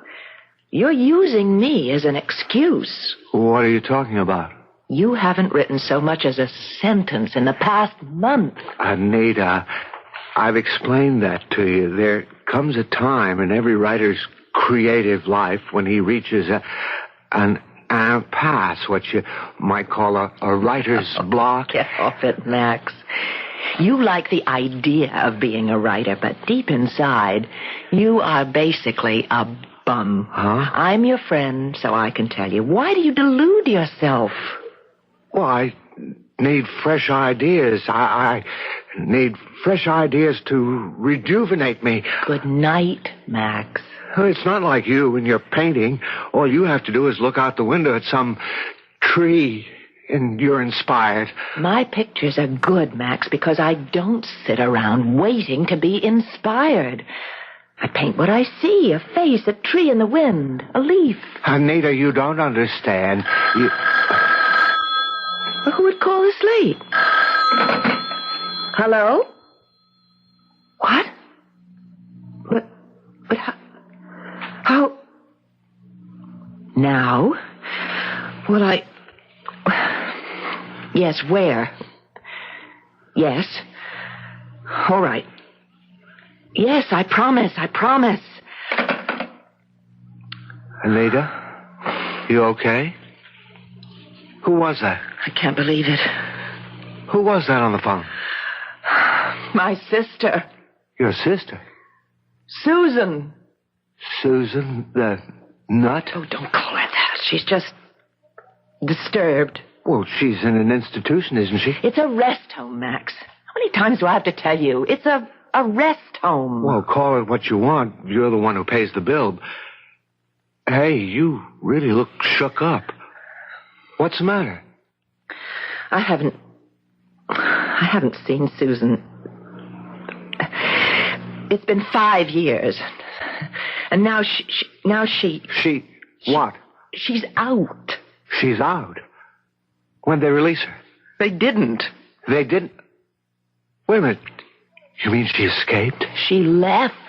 I'll call the police. No, don't do that. What? No police. No, there can't be anybody else. I know where she is, and I'll take care of this in my own way. Anita, I don't want to be difficult, but you're the one who signed the commitment papers. You're the one who had her declared insane. I never even went up there to Westbrook. I couldn't.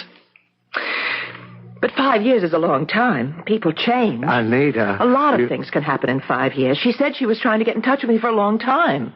They wouldn't let her write or phone or anything. Anita, where are you going? Lock the door when you leave, Max. Let me come with you? No, I have to go alone. It'll be all right. I know what I'm doing. Call me when you get back? Sure. I'll be waiting up for you. Remember, I'm just down the hall. I've got to go. Anita. What? I hope you know what you're doing. So do I.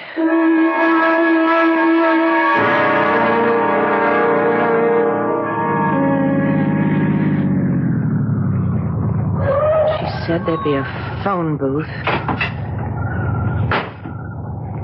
God, where is she? Susan? Susan?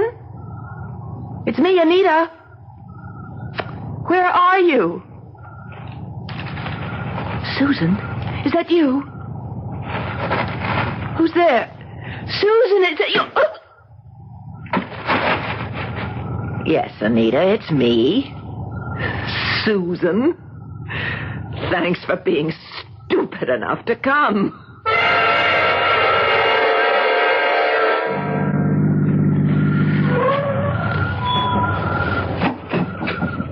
Miss? Taking a nap, miss? What? Where am I? Well, you're a mile off Highway 25 at 2 o'clock in the morning. Oh, she must have knocked me up. Oh, where's my car? Huh? What car? Say, you better get into my car. You must be freezing in that thin dress. Dress? I could have sworn I was wearing... Well, she did it. She changed clothes with me on top of everything. What are you talking about, miss? My sister, she took my car. Why, Wall, aren't you even changed into... Wait, are you a policeman? No, we don't have policemen here, miss. I'm the sheriff. My name's Tom Wiley. Oh, I'm Anita Gregory. Well, pleased to meet you, Miss Gregory. Well, now, why don't you get in my car before you get pneumonia? Are you taking me down to the station or whatever it is that you call it around here? Well, actually, we call it the sheriff's office. Well, I don't mean to inconvenience you or anything. Oh, no, it's my job. Now, suppose you start all over again and tell me exactly what happened.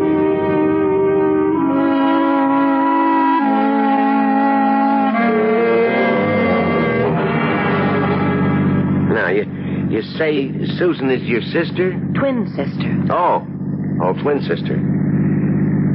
Miss Gregory, I still don't understand how you could agree to meet her on a deserted highway. Didn't you know she was dangerous? No. Well, I wasn't sure. You weren't sure? Well, you see, she sounded so upset. And I was so surprised to hear from her in the first place. It's been 5 years.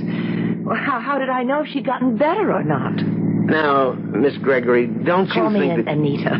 I hate Miss Gregory. That sounds so hard. I never liked formality myself. Wait a minute. This doesn't look like a sheriff's... That sign says Westbrook. Why are we stopping here? Hey, Doc.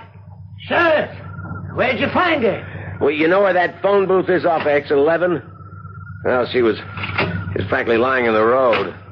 Lucky I came by when I did. Susan, you might have gotten killed. My name is Anita Gregory. I don't think we've met.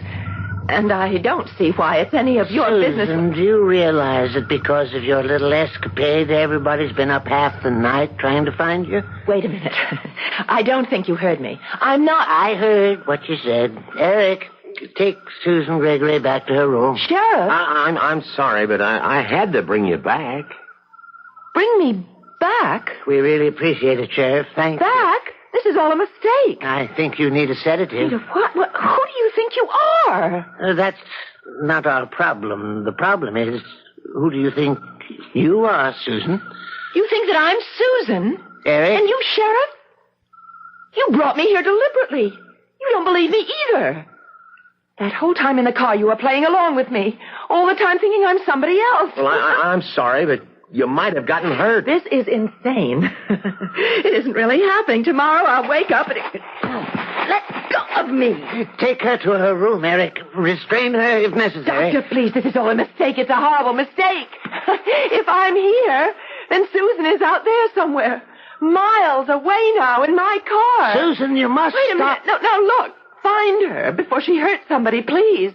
Sheriff, listen to me. My name is Anita Gregory. I live at 420 Oakleaf Terrace. Look, if you don't believe me, ask Max. That's right, Max knows. He was there when Susan called. Max will tell you. Please believe me, please. Yeah, that poor girl. It's really a shame about people like her. In the car, she seemed so normal. She's schizoid. Thinks she's two people. You mean this Anita character? That's the sad part. She does have a sister Anita, who put her here. There is a sister? That's right. Twin sister. As a matter of fact, I think that's part of the reason she has such a serious identity problem. Twin? Is it remotely possible that the girl I brought back is the other sister? Sheriff, you're not serious. Well, I know I'm no psychiatrist, but looking back on it, she didn't seem that crazy to me. That girl was Susan. She couldn't fool me for a minute.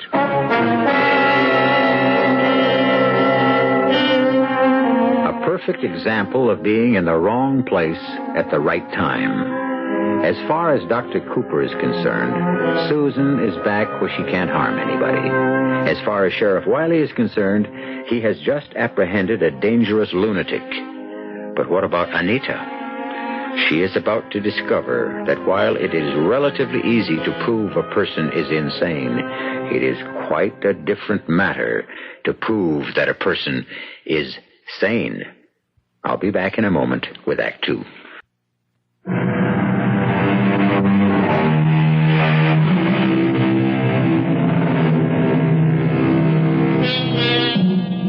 By all physical appearances, Anita Gregory is identical to her sister Susan. Same eyes, same hair, same voice, but the similarity ends there, because no two minds can ever be the same. It is merely logical that Dr. Cooper will presently recognize her for what she really is. Or is it? Good morning, Susan.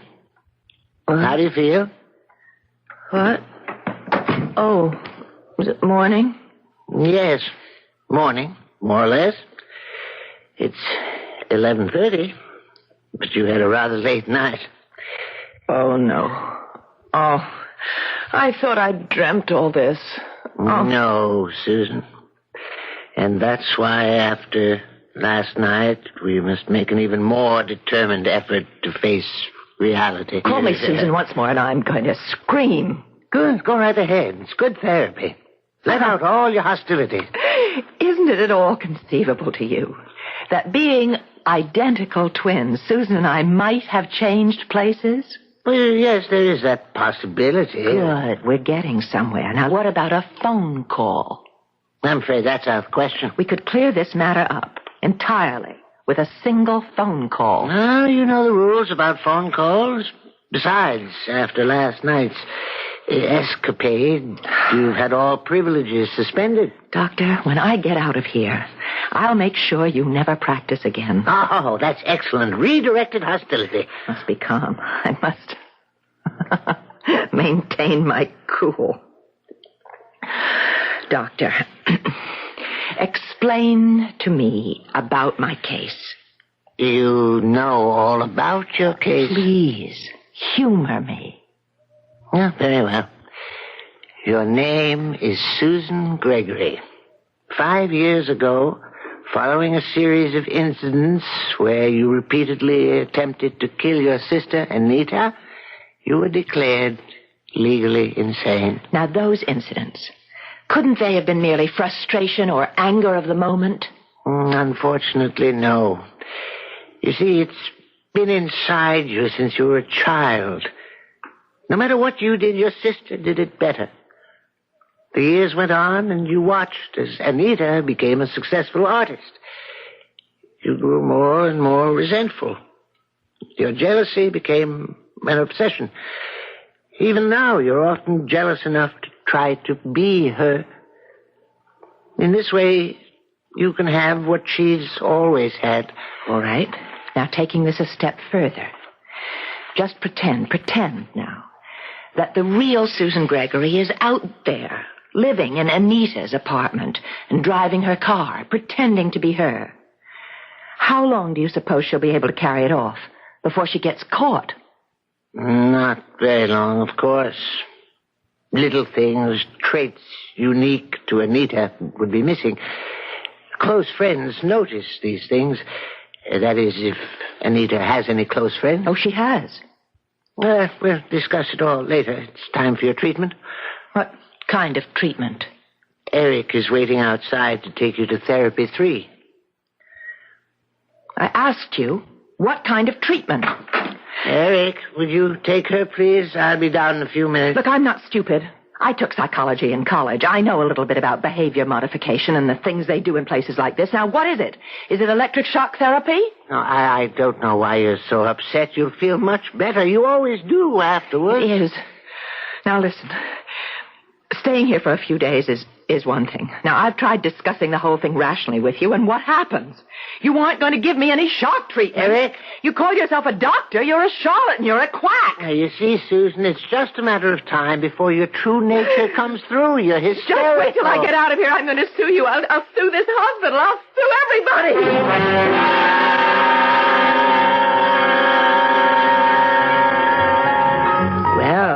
Sister Anita, you've done all right for yourself.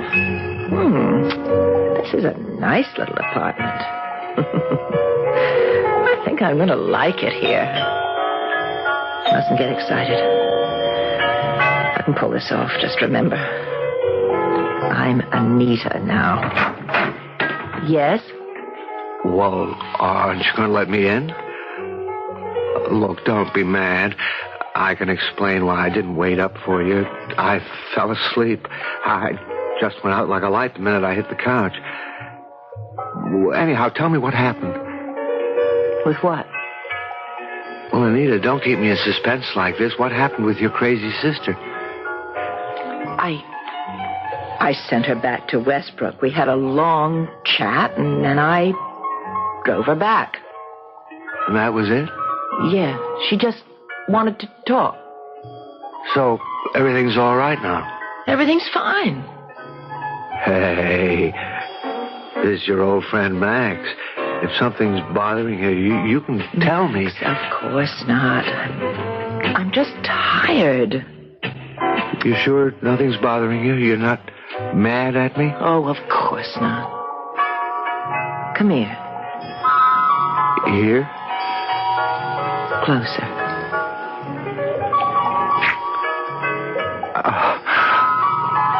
Anita. See? I'm not mad at you. Why? Why did you kiss me? Why? You never kissed me before.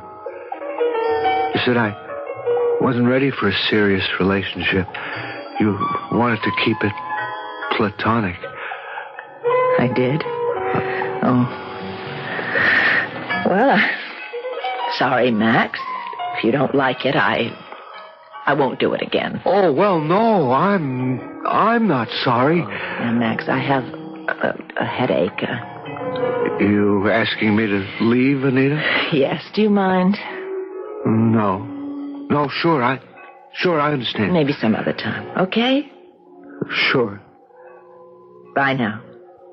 Bye. Oh, that was close. I hope that dummy swallowed it. Susan, how do we feel today? We? How do we feel? I only wish you could feel like I feel right now. I have a surprise for you. You have a visitor. What did you say? Someone's here to see you. He says he's an old friend. Max Hogan. Max? Max is here? Do you want to see him? Max! Oh, wonderful, beautiful Max. I'll send him in. You can come in, Miss Hogan. I'll be right outside. Max. Anita. Oh, I'm so glad you came. I thought I was going crazy. Anita, it is you. Well, of course it's me. Well, I wasn't sure. Max, I've got to get out of this place. Don't worry. Never fear, Max is here. Wow, this is wild. But it isn't funny. Now, how did you figure I was here?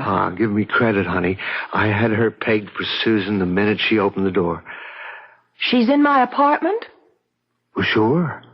Making like she's you. But she didn't fool me for a minute. No. What really did it was when she kissed me. She what?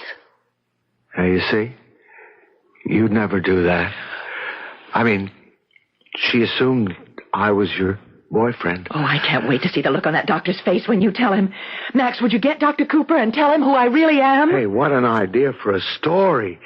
Two sisters, twin sisters, who changed places. Yes, you have my permission to write the story. Now get Dr. Cooper and we can discuss it on the way home. Sure, of course. I have to go into greater depth, take more time to evolve my characters. You aren't thinking what I think you're thinking. I could come up a couple of times a week with a tape recorder. Oh, no, you can't be thinking that. Anita, please, just give me a few weeks. That's all I need. No! But can't you see? It's perfect.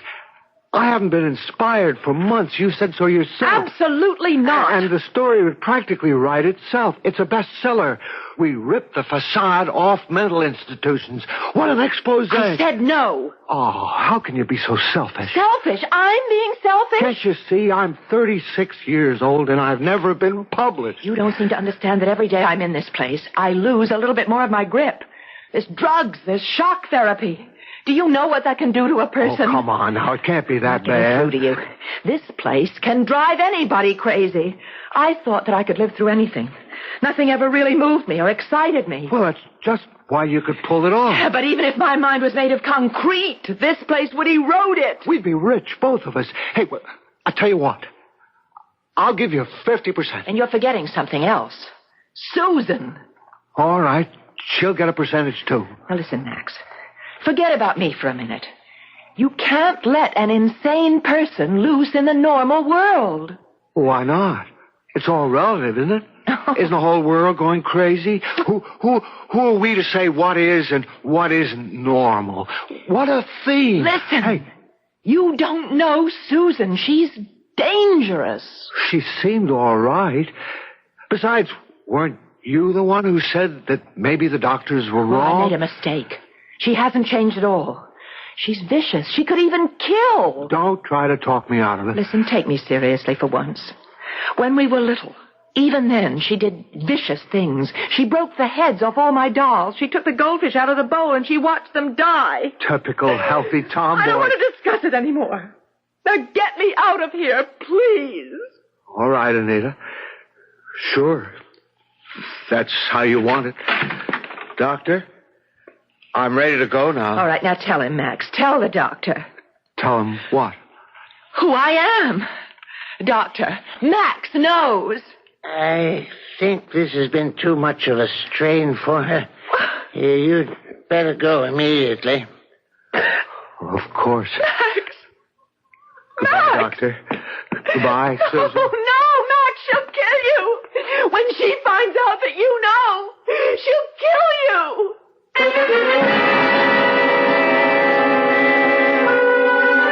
We live in a world ravaged with fear, a world where the voices of logic and common sense seldom find a sympathetic listener.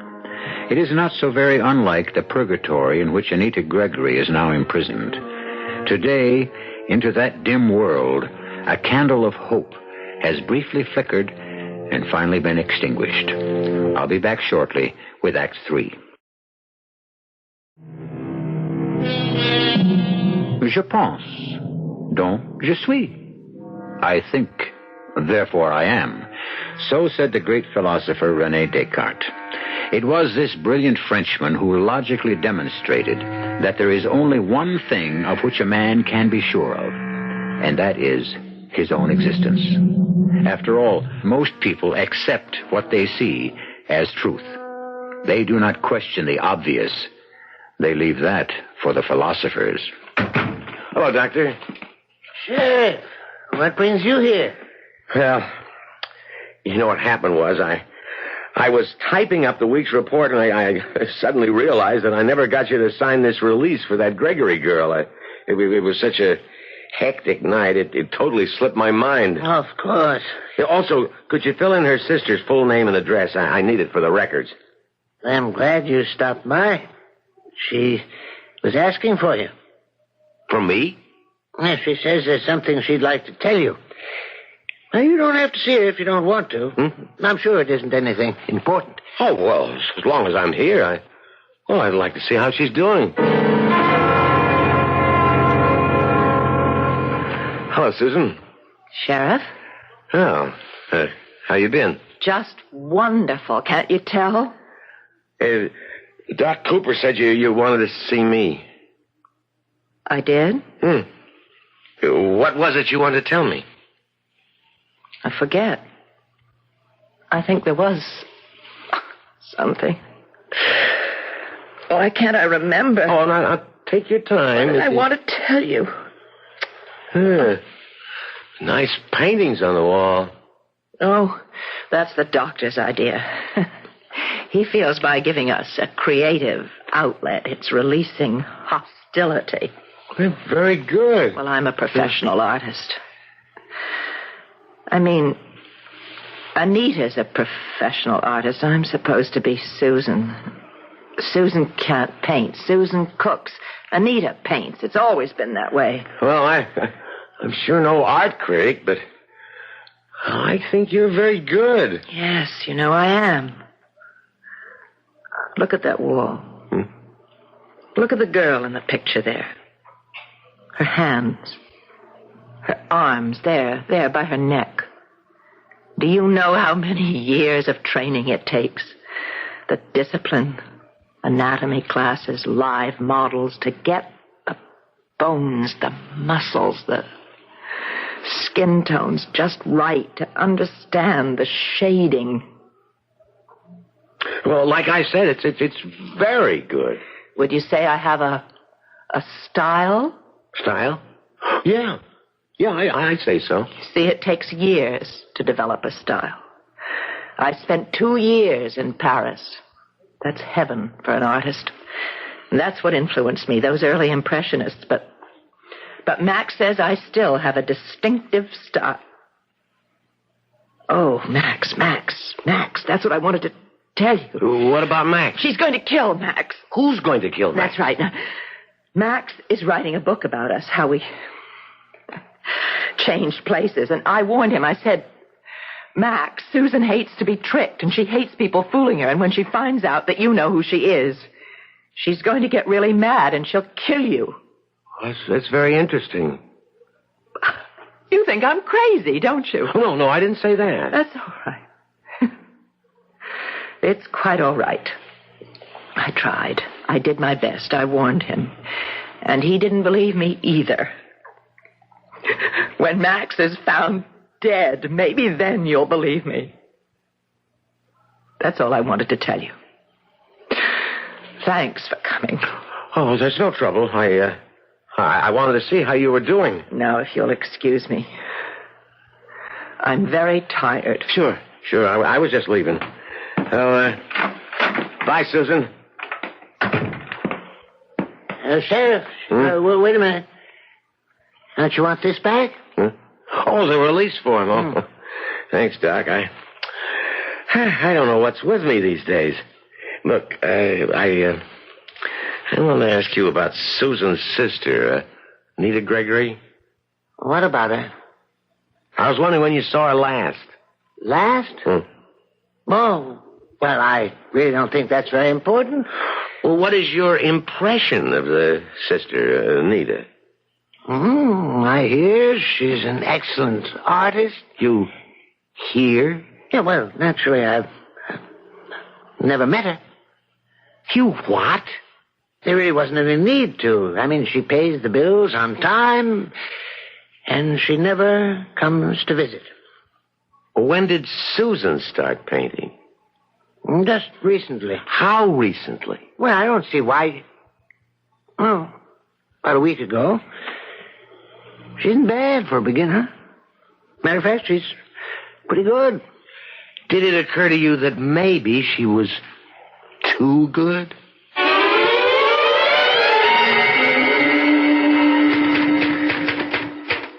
Chapter 2. The second week. Oh, that's good. Let's see what we've got so far. Meanwhile, Susan Gregory, in the guise of Anita, continued more and more to assume the identity of her sister. The door wasn't locked, so I just thought I'd come in. I never lock my door. What are you writing? Nothing, just the usual junk. Can I see? No. I never show an unfinished work to anybody. It just isn't done. Why not? Well, it's bad luck. Hey, give me that back. I just want to see. Come on, don't be such a... Give it back. Come on, Max, just let me see a Give little. it to me. Oh, now look what you've done. I'm sorry. Max, I'm really sorry. Sure. I mean, you're so funny. You get so excited about a silly piece of paper. No, I wouldn't expect you to understand. Why not? Well, it's very personal. When a writer writes, What you did just now was almost like tearing me in half physically. I don't see what's so funny. You don't. It's very funny. It's a scream. It's a scream. You know it's a scream. No, You're a scream. You know that? As a matter of fact, you're plain crazy. Me? Crazy? Look so shocked. Don't fight it. It's no crime to be crazy. It happens to the best of us. Yeah, I know. Hey, you're not taking me seriously, are you, Max? I'm only kidding. Can't you take a joke? Oh, sure. I tell you what. You come over about 6, and I'll make you some chili. You'd like that, wouldn't you? Yes, I would. Okay. 6, then.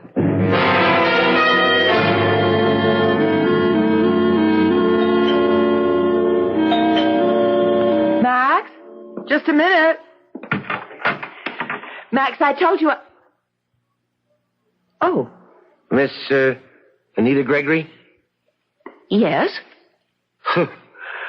It's amazing. I beg your pardon? Oh, the resemblance. It's fantastic. Between you and your sister, I mean. My sister? Susan Gregory. I'm an acquaintance of hers. Oh, I'm sorry. Let me introduce myself. I wish you would. The name's Wiley. Tom Wiley. I'm sheriff up in Clay County. Near Westbrook, where your sister is staying. Sheriff? Could I come in for a minute? Oh, well, of course. Please. Thank you. Well, you have a very nice apartment, Miss Gregory. Well, thank you. Well, what can I do for you, Sheriff? You see, I'm the officer who apprehended your sister after she escaped from Westbrook, and well, she was really nice and likable, and, well, to be perfectly honest, Yes, be perfectly honest. Well, I have to admit there was a remote possibility that, well, she might have been a victim of mistaken identity. Oh. You know, you're not at all what I expected you to be. Oh, what were you expecting, an ogre? Oh, I don't know, really. Are you disappointed? Well, kind of. Oh. Something wrong? Oh, these paintings. Yes? You, painted them? Oh, well, I almost hate to admit it, but look, I can't expect everyone to love my work. Oh, I didn't say that I didn't like them. It's just you have a style. It's very distinctive. Oh, here it comes. Everyone's a critic. I honestly like your work, Anita. Well, I really better get back. Thanks. Thanks for everything. Yes, sure. Oh, by the way, you wouldn't happen to know a guy named Max? Max? Oh, sure. He lives down the hall. I thought it was him at the door before. Why? Well, I'm wondering if it's the same Max. The same Max? Your sister had a visitor the other day, a guy named Max, and I was just wondering if it could be the same. No, no. The Max that I know never met Susan. You see, I don't like to let new friends know that my sister... You understand. I mean... Oh, sure. I understand, sure. Well, it was just a thought. Thanks anyway. Bye. Goodbye. So, Max does know. All this time I trusted that idiot. And he knew all along. That must have been what he was writing about, wanted to hide from me. It all fits. All this time he made a fool of me. He tricked me. Hey, Anita, why'd you lock your door? It's only old Max. Oh, Max, just a minute. Hello, Max. Why'd you lock me out? Here, I brought some wine. I thought we'd have a nice evening. Thank you, Max. I guarantee you this is going to be an evening you'll never forget.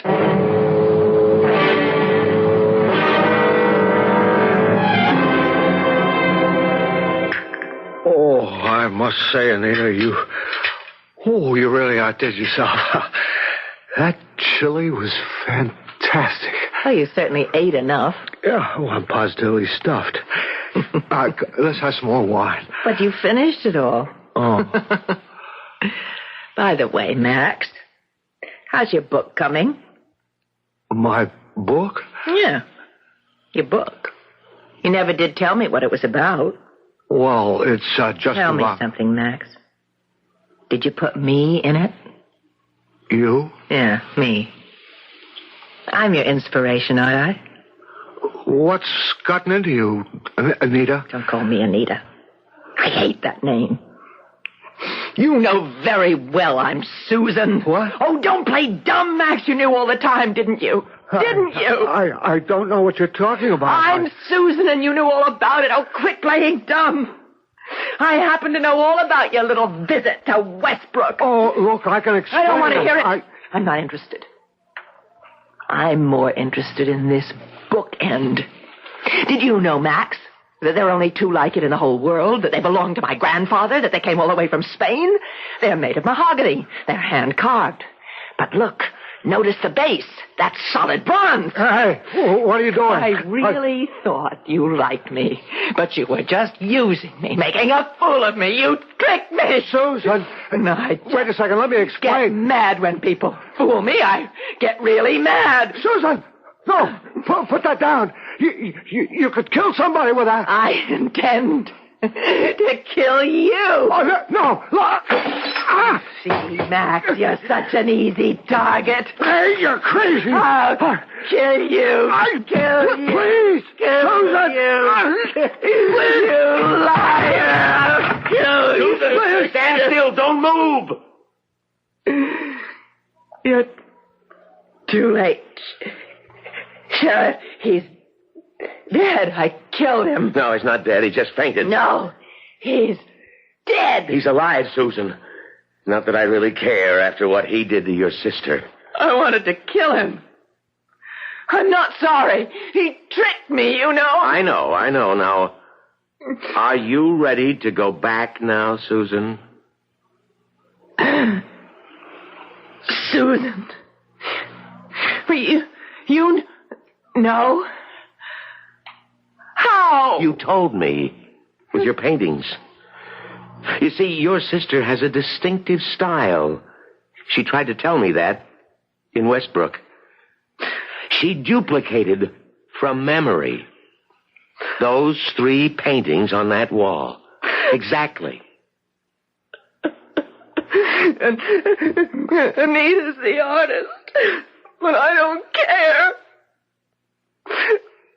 Max, I didn't really mean to hurt him. I understand. But I'm still not sorry. I'm not sorry about anything. You can take me back now. All right, Susan. Susan? Susan. That's a nice name.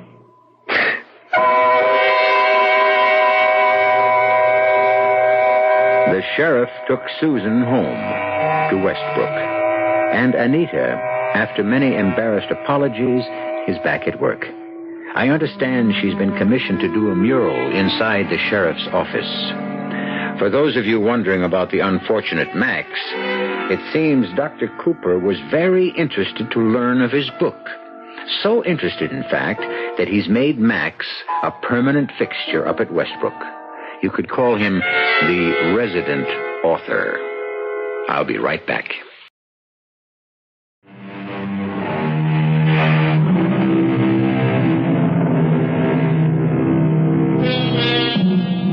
To any of you who are asking if there is a moral, a lesson to be learned from our little story, let me assure you, we do not attempt to moralize.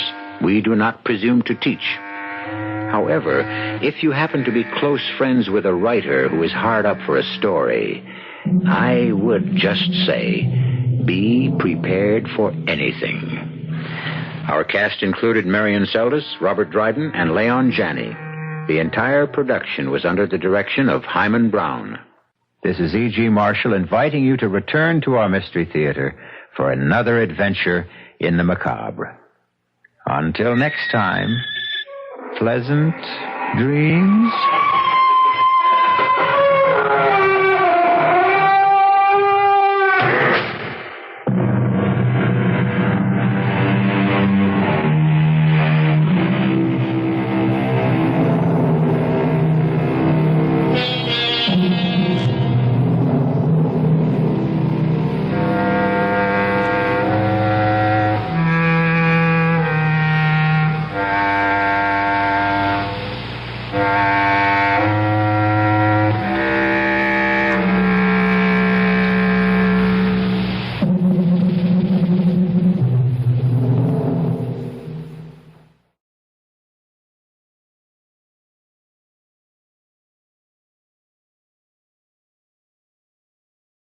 And now, Mystery Theater.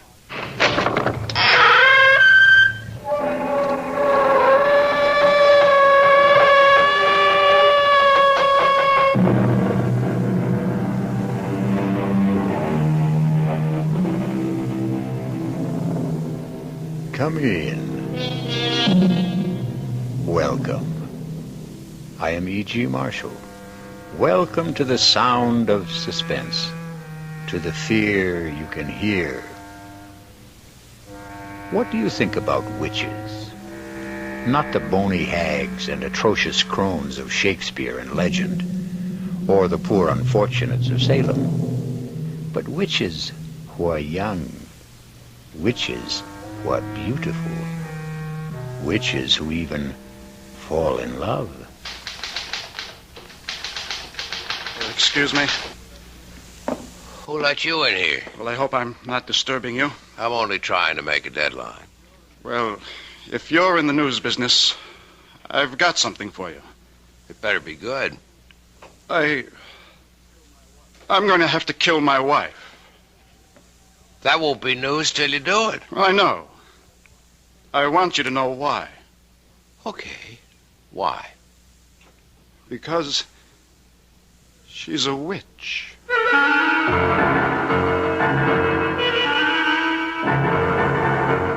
Our mystery drama, I Warn You 3 Times, was written especially for the Mystery Theater by Sam Dan and stars Joan Loring.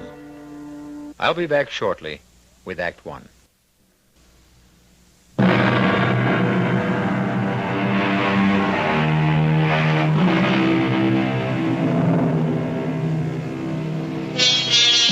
It's one of those miserable, stormy nights in the dead of winter. A thick, clinging, wet snow seems determined to smother the entire earth and everyone on it. You'd think that most people would choose the cheerful indoors, a warming fire, a relaxing drink, a comfortable bed. That's the problem with most people. You can't figure them. For instance, consider that line of cars crawling down Main Street, bumper to bumper, skidding, sliding. Where is everybody headed on a night like this? Have we become a race of lemmings? Do we follow some mysterious, unconscious drive? An interesting speculation, but we won't pursue it. We'd better consider the traffic, which has come to a complete standstill. A car seems to be stuck at the intersection. Let's go, sister. That light's green. Oh, officer. Well, what are you waiting for, lady? My husband. Your husband? The light was red, and he said he wanted to step out and clean off the rear window. Hey, mister. You finished back there? He just stepped out. It was a moment ago. Tom? Well, maybe he slipped in the snow. Tom, are you all right? Lady, ain't nobody around the back. But he just went out to clean the... To clean the rear window. That's what you said.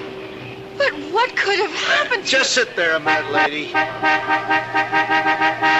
lay off of that horn. I know you got one. What's wrong, officer? Did you see a guy get out of that car up there? Did I see a guy get out of the car? Yeah. Did you? Huh? Are the police after someone, an escaped Oh, criminal? come on, Buster. Just tell me. Did you see a guy cleaning off the rear window of that car up front? Well, to tell you the truth, I wasn't paying any attention. I was listening to the radio. Now, there could have been somebody, but then again, I couldn't say there was. It's not that I'm not trying to get involved, officer. I'm a citizen. I know my duty, but... Well, thank you. Officer, where is my husband? He was just there. Lady, he disappeared. How could he disappear? I don't know. I do know he ain't here. What am I going to do? Well, you can't keep blocking traffic, lady. You gotta move on. Where? Well, it beats me. But you must find him. Look, you got troubles with your husband, that's your problem. But when you hold up traffic, that's my problem. Will you feed her a little gas, please? Come on, let's go. But I can't. Lady, you gotta go somewhere. I can't go anywhere. I don't know how to drive.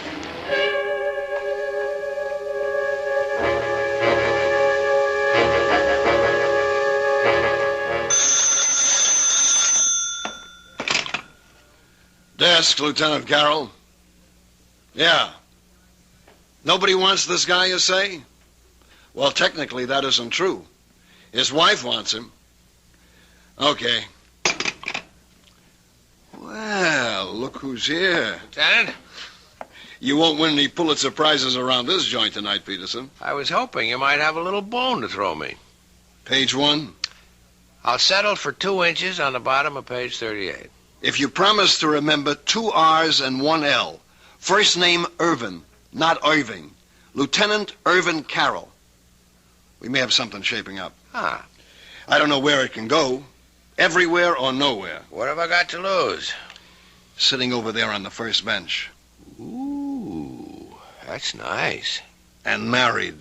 Well, you win, you lose. A very, very weird story. Tell me about it. No. Let her tell you about it. Why don't you ask her? Excuse me. My name is Fred Peterson. I'm a reporter for the Union Messenger. Oh, no, I don't want to talk to a reporter. Why not? Because Because you're afraid? Why? Could you put Tom's picture in the paper? Well, that depends. Has Tom done anything? He's disappeared.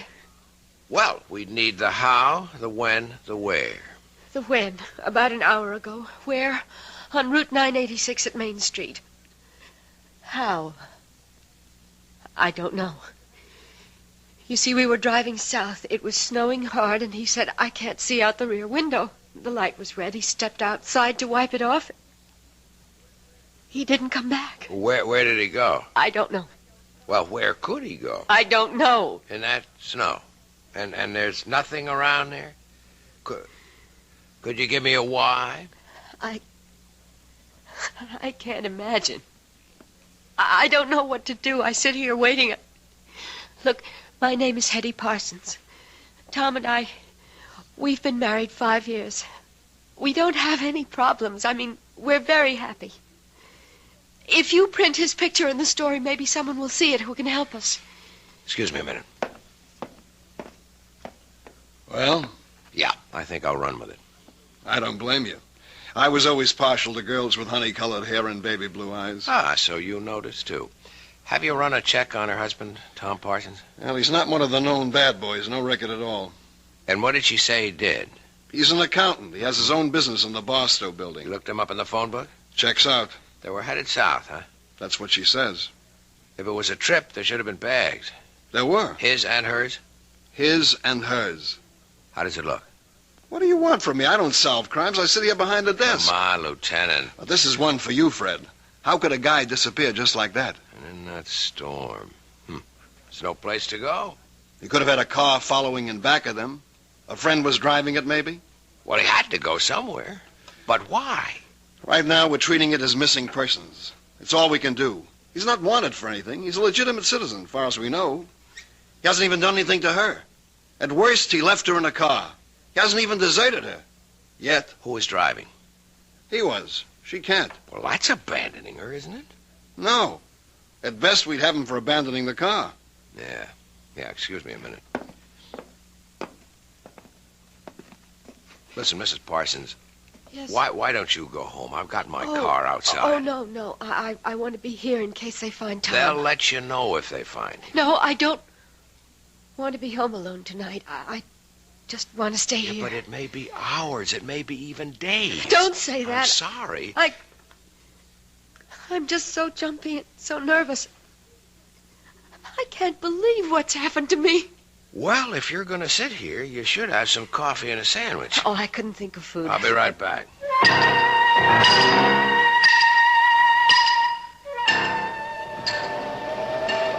Hey there, Officer Dennis. Well, look who's here, the friendly reporter. Yeah, listen, that girl. Yeah, I was going to ask what girl, but I won't. Yeah, I want to start at the beginning. Oh, well, you know, Lieutenant Carroll's got 2 R's, but Patrolman Dennett's got 2 N's. Yeah. What did happen? Well, like she said, he went out to clean the rear window, and he was gone. Anybody see him? I checked the car and back, but who looks, who notices? Where could he have gone to around here? Well, on the south side, you got open fields. On this side, a couple of warehouse buildings locked up. Night watchman? Yeah, he's a retired cop. No sign of anybody trying to break in, to hide, or whatever he may have wanted to do. Okay, so what could have happened to the guy? Well, it's all very interesting, but in 15 minutes I go off duty, and I won't have to worry about it.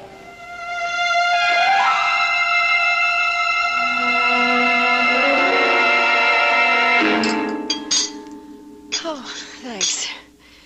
I didn't think I could touch a thing, but I must have been starving. Has there been any word? Yeah, you'll hear the minute they know. Now listen, Hetty, I can help you, but you have to help me. I'll do whatever I can. We have 2 basic roads to explore. 1, somebody was out to get your husband. Oh, no. No. Tom is the mildest, sweetest, most obliging guy on earth. He has absolutely no enemies. That you know about. Tom and I have no secrets from each other. Everybody has at least one enemy. Tom is incapable of hurting anyone in any way. He sounds too good to be true. If he does have a problem, that's it. All right. The second road to explore. He wasn't pushed, he jumped. What does that mean? It means he walked out on you. Oh, it's inconceivable. Why? I've had a liberal education tonight, Mr. Peterson. Call me Fred. No, not yet, or maybe never. I've been introduced to a new world. I've been thrown in with people who basically don't believe in anyone, don't trust anyone, and perhaps they have good cause. Perhaps that's how life is in their world. Perhaps their world is the real world, but it isn't my world. May I ask, do you come from another world? It's entirely possible. I won't call you Fred unless and until we become friends. But that's just a little thing. The policeman who brought me here is a confirmed cynic. So is the lieutenant. And so are you. I must plead guilty as charged. All of you propose 2 basic hypotheses. A, my husband was ambushed by enemies. B, my husband abandoned me. You can't conceive of people who... they simply don't make or have enemies. You can't conceive of people who are completely in love. I'm not a fool, Mr. Peterson. I read these attitudes. What a wonderful world you live in, Mrs. Parsons. I hope you can stay there always. We're so dependent on each other, Tom and I. We need each other. We're so complete together. But we still have the basic fact of his disappearance. Yes, but all you can see are 2 alternatives. There is a third, you know. Really? Perhaps he was taken ill, suddenly, and he just wandered off. Oh, maybe I should go back there. I've already been back there. There's no place he could have wandered off to. Tell me, does he have a history of any sort of illness, amnesia, anything like that? No, nothing like that. Well, then, where are we? Nowhere. Perhaps you are nowhere, Mr. Peterson. Okay, tell me where you are. I have faith. I believe Tom will be found, or he will find himself, and he will have an absolutely reasonable and rational explanation. I hope so. Hetty! Oh! Hetty! Tom! Oh, Tom, darling. Tom, what happened to you? I was so scared. Oh, darling, you're all right? Hetty, are you all right? Yes. I don't understand. I happened to tune in the news, and there it was. Tom Parsons, accountant, with offices in the Barstow building, had disappeared under mysterious circumstances. Tom, I was so worried. Mr. Parsons was driving with his wife. He stepped out of the car to clean off the rear window, and... Hetty, what did you tell them? I wasn't in the car with you. I was at home. Well, here we have the story of two people who love each other deeply, who trust each other completely. It sounds like the Garden of Eden. But we all know what happened back there in the traffic and the snow. We shall return shortly with Act Two.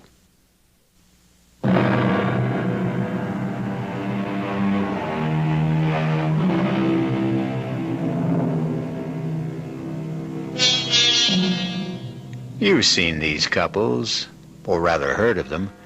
They dwell in a sea of perfect harmony, never a ripple of discord. But when they do have a disagreement, well, it's a beaut. Here we have Fred Peterson listening to Hetty and Tom Parsons having a fantastic difference of opinion. Tom, how can you say that? Hetty, darling, I was not in the car with you. I was home. Home. You said, let's get out of this miserable cold and snow. Let's head south for a couple of weeks. Hetty, when did I say that? How could I say that? You know I'm swamped with work at the office. You came home this afternoon, Tom. You said, how would you like to leave for Florida tonight? And I said, give me an hour to pack. Excuse me. Who's he? Oh, he's just... I'm just Fred Peterson of the Union Messenger. A reporter? Oh, please, don't be alarmed. I assure you it's a thoroughly respectable profession. Well, I see no point in emblazoning this all over the newspapers. Is there anything to emblazon, as you put it? This is a private affair. Tom, tell me what happened. What happened to you after you left me? Hetty, I told you I never left. Tom. How could I have left you? I wasn't with you. Oh, no, Tom. This time I have witnesses. The police officer, he knows you went out to clear the rear window. How does he know? Because you told him. Mr. Parsons, now, obviously your wife seems distraught. I would suggest... Keep your suggestions to yourself, Mr. Peterson. Don't you dare imply that I'm overwrought or nervous or hysterical. I am completely calm, extremely rational, and absolutely in command of myself. I know what happened this evening. Mr. Peterson, this is obviously a private matter between my wife and me, and nobody's business but ours. What did you mean, Mrs. Parsons, when you said that this time you had witnesses? Have there been other times when... Hetty, it doesn't do us any good to air this in public. All right, Tom. Take me home. Let me talk to that officer at the desk there. Find out if there's anything we have to do. Well? Well, what? Friend, husband, Tom. He didn't turn out to be quite as advertised. And what is that supposed to mean? He isn't quite the sweetest, mildest, most obliging guy on earth, is he? He is to me. I guess it's all a matter of how these words are defined, isn't it? And about this oh-so-complete understanding between the two of you. Won't you at least admit you're having a difference of opinion right now? I don't have to admit anything. Okay, don't shoot. I'll go quietly.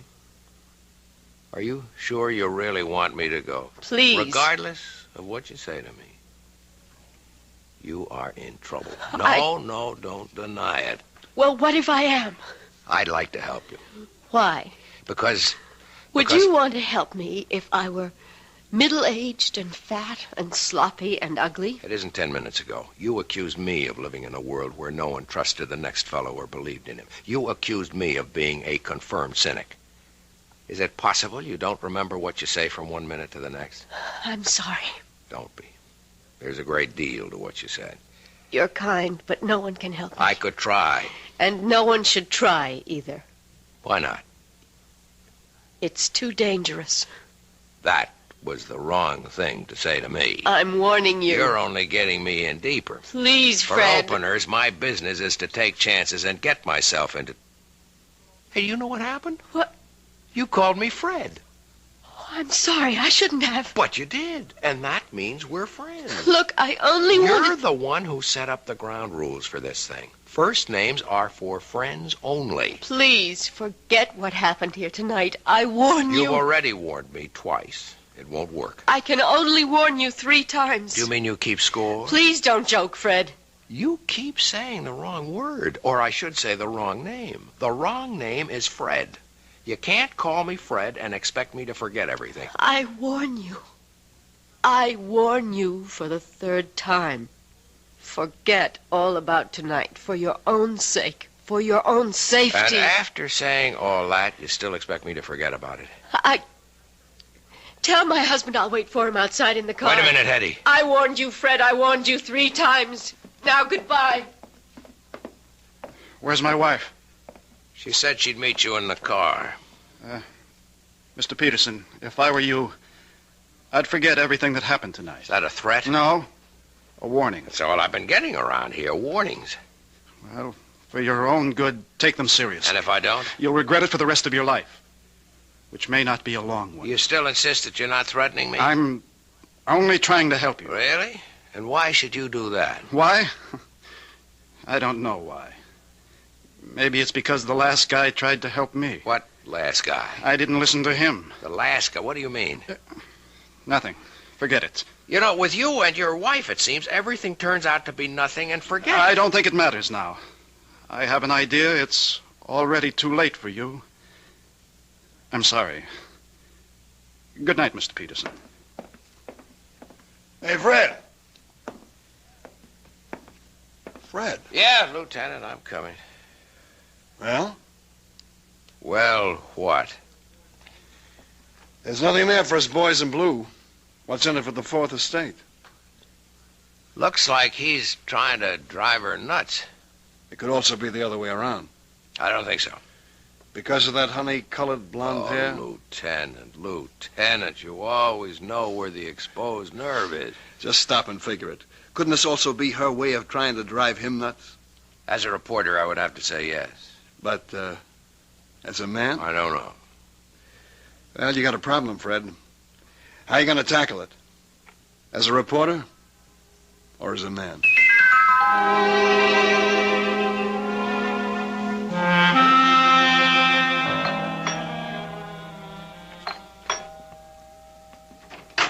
Good morning. Oh, Fred, what are you doing here? Won't you ask me to come in? Well, You could also offer me a cup of coffee. It's been a long drive on a cold morning. Oh, well, I suppose you might as well come inside. How gracious. I'm sorry. I'm still upset, and you should know why. Come into the kitchen. I was just pouring myself a cup. Thanks. Charming place you have here. Thank you. I suppose Tom is generous enough when it comes to money and things. The implication being that he is not generous when it comes to what? Fred, if you insist on talking about Tom, I'll have to ask you to leave. Okay, let's talk about you. No. We can't talk about me either. What can we talk about? The weather, politics, sports. You'd be surprised. I'm a very well-informed person. We could talk about art or literature. I didn't come here to talk about those things. I know why you came here. Do you? Fred, I'm a married woman. But you're not a happily married woman. I'm happy enough. Okay. Let me tell you why I'm here. As a reporter, that is. It doesn't happen very often that you get a chance to be in on a story before it's a story. You follow me? No. Last night, all I could have gotten out of it might have been a squib on the back page, or maybe nothing. But something's happening here. Something's building. I don't know what it is. But one of you is lying. One of you is trying to destroy the other. And you think you can stop it? Oh, no, that's not my job. But there's going to be an explosion. And I want to be there when it blows. Because then I'll have a story. And that's all this is. That's all I am to you. A story. I was talking as a reporter. But as a man. Yes. As a man, I'd like to help you, Hetty. Even if it meant losing your story? Yes. I'd like to believe that. Why can't you? I tried to warn you, Fred. Look, we had all that last night. I can't warn you anymore, but remember, I did warn you. Yeah, sure. Don't brush it aside, Fred. Hetty, on the general subject of warnings, I've had a few in my day. From gangsters, from politicians. I mean from people who had clout. But I did warn you. Look, if you want me to, I'll sign a receipt. Let the record show that you warned me. You were right. He is trying to destroy me. Ah, finally. Why? I don't know. Okay, let's go through the standards. Is he after your money? I don't have any. Another woman? I don't think so. Is he tired of you? I don't know. Well, none of this is very helpful. I'm sorry. What was this business you were giving me back in the station house about your perfect marriage, about your perfect husband? Because he is. It's just... Well, now and then he imagines things like last night. What's now and then? Oh, every few months. One time he stranded me up in Maine. Another time we were supposed to go to Europe. He told me he would be delayed and to get on the plane he would make the next one. And there I was, all by myself in Paris. He denied everything. Has he seen a doctor? Yes. And? It hasn't done any good. Is he overworked? Oh, yes. Well, maybe he needs a long vacation. I'm sure of it. It all sounds pretty simple to me, except for one little item. Why have you insisted on warning me? Because it was the right thing to do. I don't understand. First, you imply that everything is so simple. Then, when I start to believe it, you drop a little suggestion that throws me off balance. I can't seem to get anything definite out of you. Oh, but you did. What was that? A warning.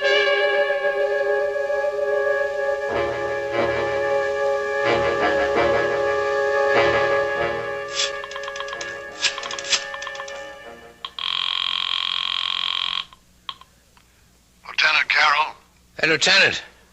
Hey, how goes the Parson case? How did you know I was going to ask you about the part? That honey blonde hair. Does it really show that much? Pal, you are hooked. You know, Sammy, that's true. And she may even be playing me like a fish.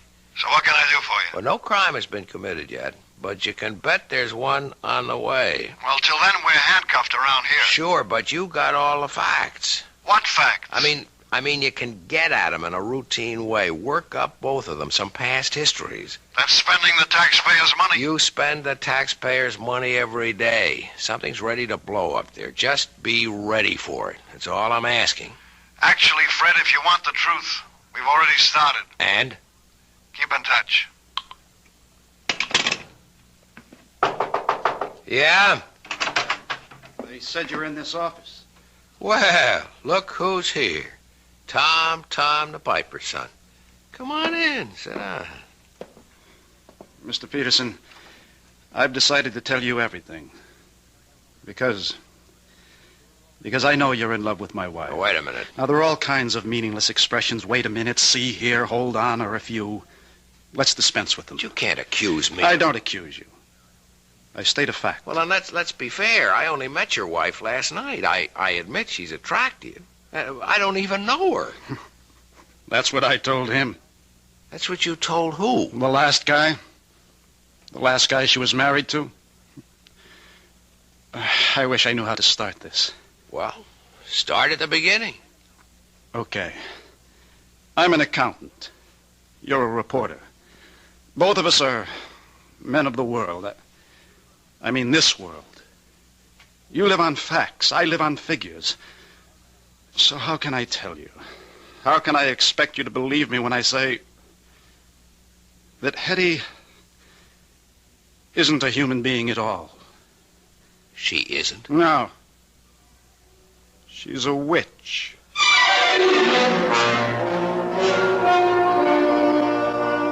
A witch? Yes, that's what he said. A witch. But how can it be? Wasn't all that witch business over and done with more than 200 years ago? Well, that's what we intend to find out shortly when I return with Act 3.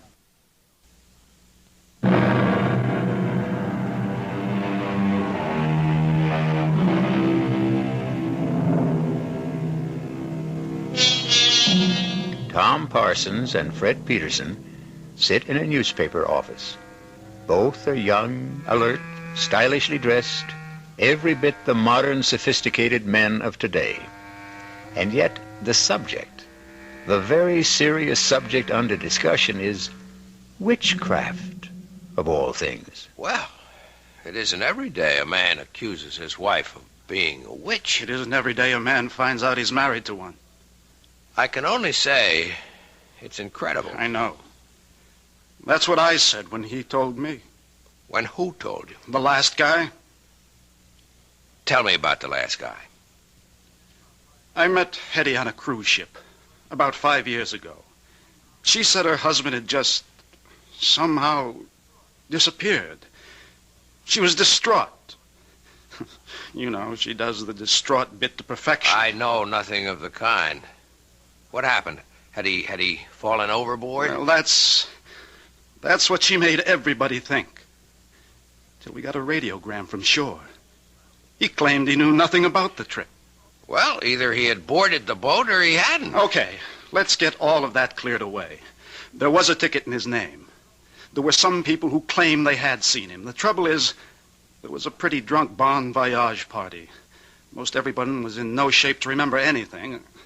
Oh, yes, a steward did claim to have seen him aboard, but I'm convinced the steward was bribed. So I bought her story. I fell in love with her. Just as you did. And I helped her kill him.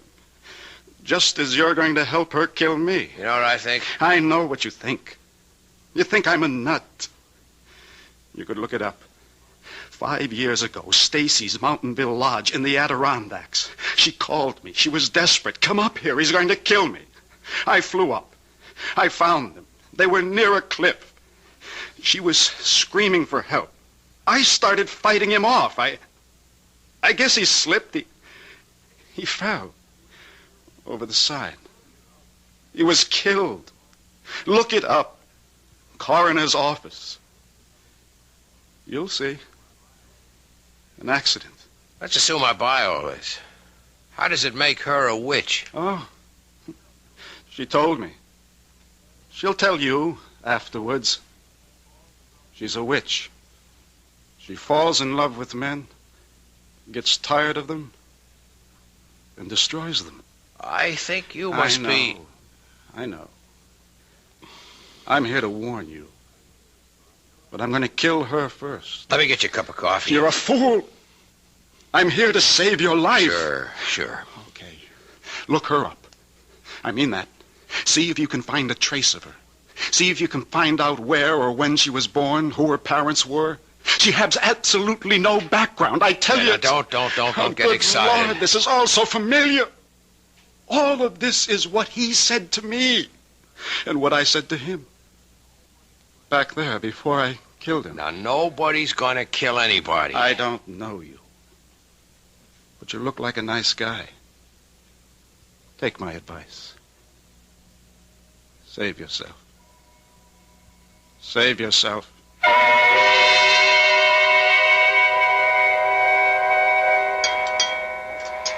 I'm not sure I should be here with you tonight, Fred. Well, you wouldn't let me visit you at home. Oh, it just wouldn't look right. Yeah, but it's all on the level. I'm a newspaper man. It's business. I'm doing a story. I had a very proper upbringing. Where were you raised, Hetty? I'd rather not talk about it. Why? Well, I told you it was proper. But it wasn't happy. I shouldn't say this, but there were times when I thought my parents were ogres. Fred, is something wrong? No. Gee, I just hope I didn't spill anything on you. No. I didn't have a happy childhood. I don't like to discuss it. Here's something we should discuss. I spoke with Tom this morning.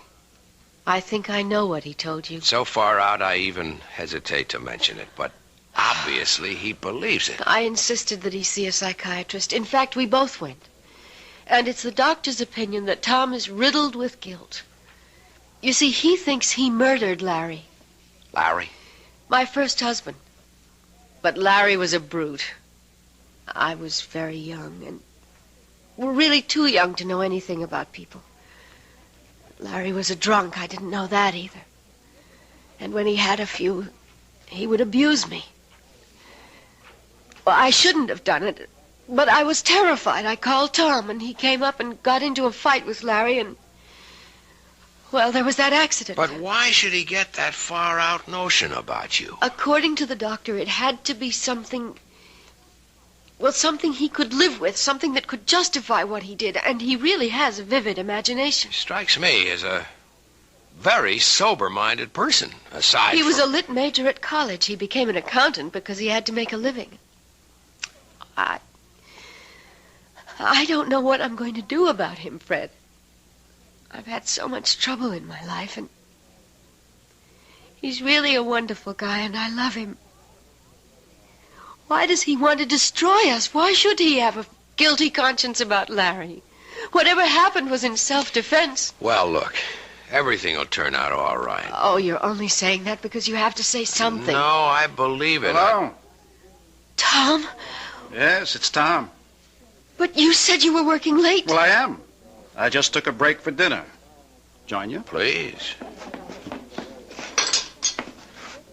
Fred, you obviously didn't hear a word I said this morning, did you? I heard every word. Heard them all and listened to none?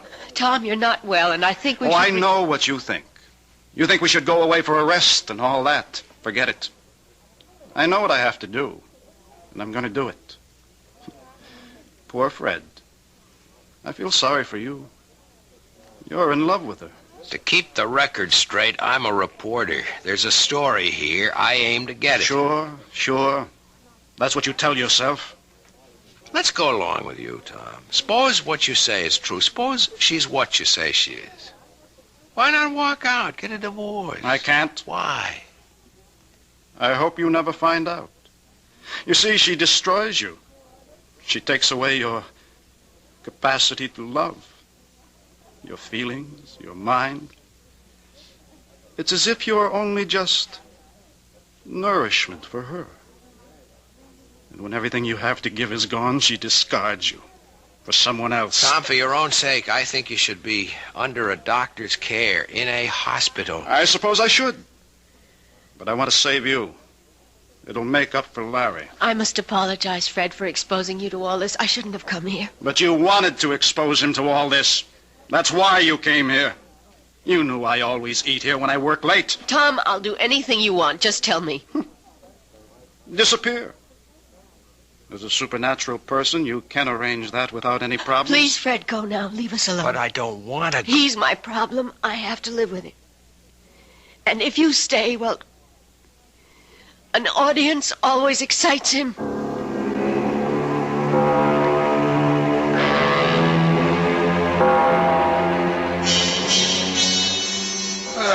Now, look who finally showed up.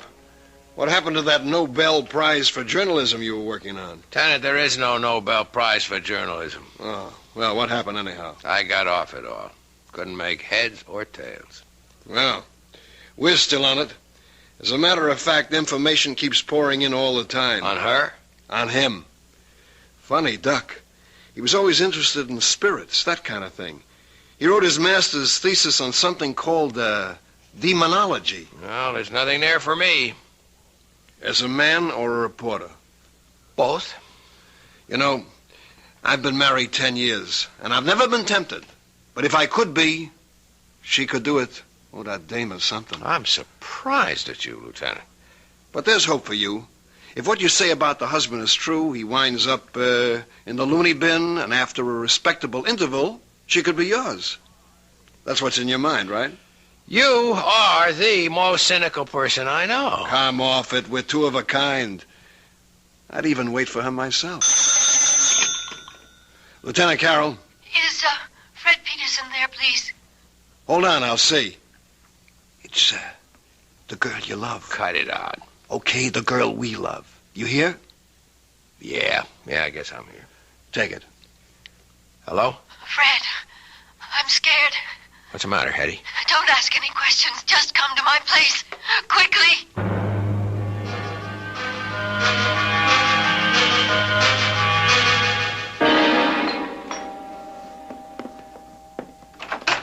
Come in, Fred.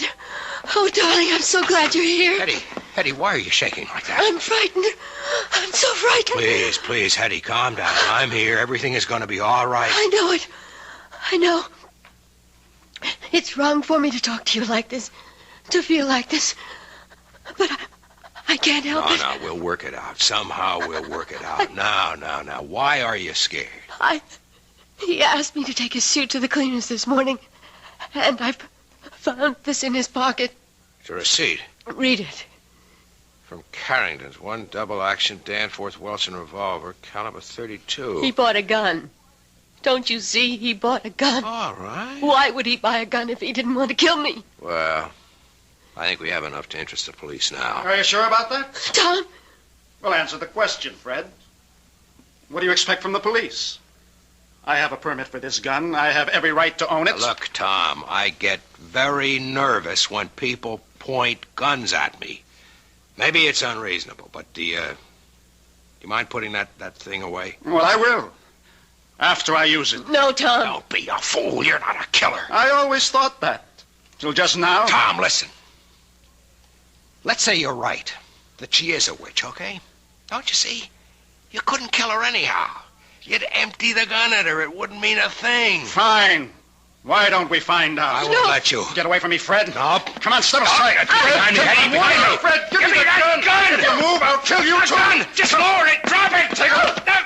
I'm going to kill her. No, drop it. Drop it. Tom! You did it. Again, Eddie. You did it. Again. Call a doctor, Eddie. What for? You poor sucker. You think she's not worth it. You think she's paradise? She is. She is. But it doesn't last. It doesn't last. And then she'll kill you. She'll kill you too. Tom. He's dead. Tom. You saw there was nothing I could do. I know. Better call the police.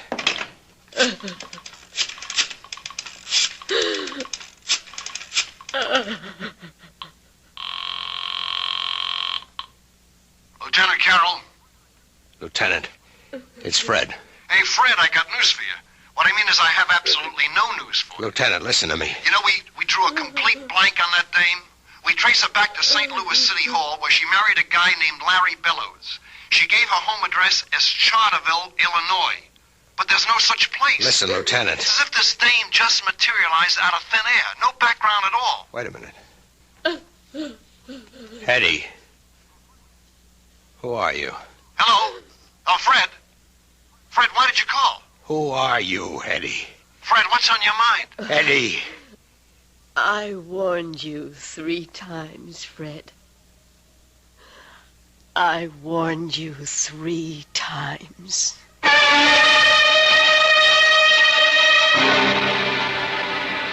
And how many warnings would you have needed? Or heeded? That's the trouble. When they have honey blonde hair, it's so hard to take them seriously. A mistake.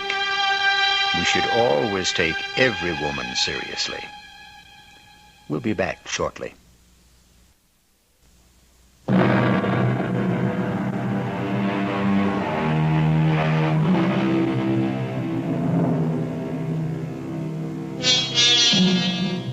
Are there really witches? Everyone must keep his own counsel on the matter. However, if you should happen upon a damsel in distress, and she has honey blonde hair and baby blue eyes, remember, we warned you 3 times. Our cast included Joan Loring, Mason Adams, Tom Keena, Alan Manson, and Sam Gray. The entire production was under the direction of Hyman Brown. This is E.G. Marshall inviting you to return to our Mystery Theater for another adventure in the macabre. Until next time, pleasant dreams.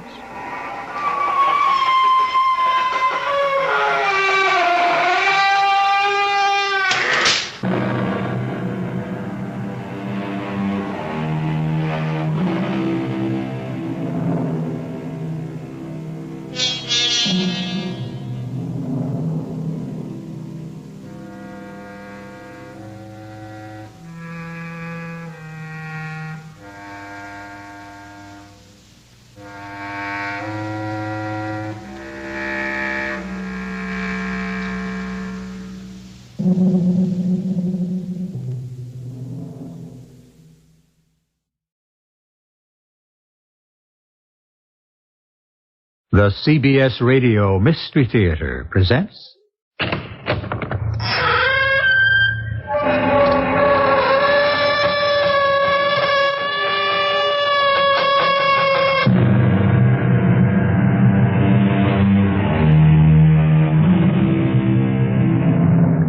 Come in. Welcome. I'm E.G. Marshall. All the world loves a love story. Adventure is absorbing, mystery is marvelous, and suspense is superb. But of all the categories, give me first the tale of the old house, the creaking stairs, the wind that moans about the eaves like a human voice, and the jagged flashes of lightning that tantalizingly reveal only the suggestion of the shapeless white figure gliding through the driving rain. The ghost story. Such a one as I bring you now.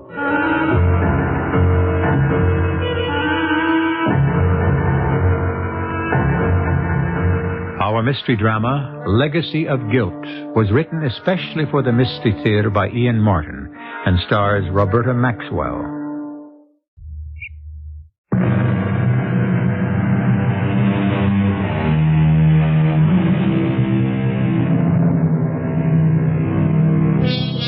The house is some 40 miles outside New York, perched on a bluff over the Hudson. An easy hour's commute. It is a perfect example of American Victorian, with fancy gingerbread moldings, surrounded by a wide porch, the steep roof crowned by a useless tower room. It is rambling without being large, and stands in considerable disrepair. A situation that Tom and Angie Barr, 2 young New York actors who have just become parents as well as new householders, intend to repair. Tom, what are you doing? Oh, I overcut one of the shelves a smidge, so I'm backing it off with a wood rasp. I don't mean that. It's after dinner, and this is supposed to be your day of rest. Angie, Sunday's the only night off I get from the play. Exactly. So you ought to spend it with me, to say nothing of your son. Honey, I spent all day with you and the baby. That was a hardship? Oh, come on. You know it wasn't. Hey, what's the matter with you? Something wrong with his nibs? No, he's fine. Sleeping like a... baby? What else? Oh, darling. Angie. Tom, darling, I don't care what you do with your spare time. You just have so little of it. But I do want you to relax. Look at who's talking. You can't kid me anymore since I had the baby. It took Christopher to teach me how to slow down. This time off from the soap opera has been invaluable to me. This building and remodeling is good for me. It's sort of therapy. It looks like hard, tiring work to me. But it isn't. It's a joy. It's a real challenge. Like these shelves I'm building into these 2 alcoves. They're going to be wonderful. We've got crates of books, and the shelves balance the ones around the fireplace on the opposite wall. Now, that's just the point. Why does the wall stick out in the middle here a couple of feet? I thought we knew all about that. It's because the big kitchen fireplace backs up on this, and the stick-out part here is the chimney and the flue. That's what I thought at first, but look, what if it was a double flue, and behind this is a second living room fireplace? So? What if it is? Angie, can't you see? If the living room here had opposing fireplaces, how it'd make the room stunning instead of just plain marvelous. I see what you mean. But wouldn't it be a terrible amount of work? I'm not suggesting we start tonight. Good, because I want you to come up to the attic with me. I've been finding all sorts of interesting stuff up there. Like what? Something that would please me and make me happy if it could be salvaged. An old mirror and vanity. I thought they might be just right in the bedroom. If there's anything connected with the bedroom I haven't provided so far, by all means. You idiot. Come on, darling. Let's have a look at your vanity in the attic.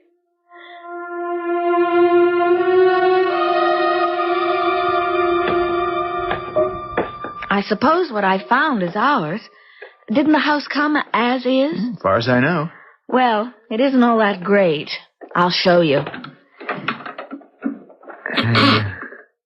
See, there's a light somewhere. It's overhead, right in the middle. Half a sec. There. Oh, gesundheit. Why, there's enough dust. I don't think anyone's been up here except me in the last 50 years. More like the last century. There's a little lost alcove over here between the eaves and the chimney wall. The stuff's in here. Shall I drag it out? Would you mind? Here's your vanity thing. Ooh, heavier than it looks. Gesundheit! Turnabout is fair play. Still, maybe some tortured spirit from the past is trying to tell us something. What? Amidst the dust of ages, from out the grave I cry, open not the pages, let sleeping vanities lie. What's that from? I made it up myself. Okay, I lugged out your dressing table. Does it still grab you? You know what it is? That's mahogany inlaid with rosewood. And look at that marvelous 3/4 length oval mirror. What about the rest of the junk in here? I don't think it's anything we'd want. Except maybe the trunk.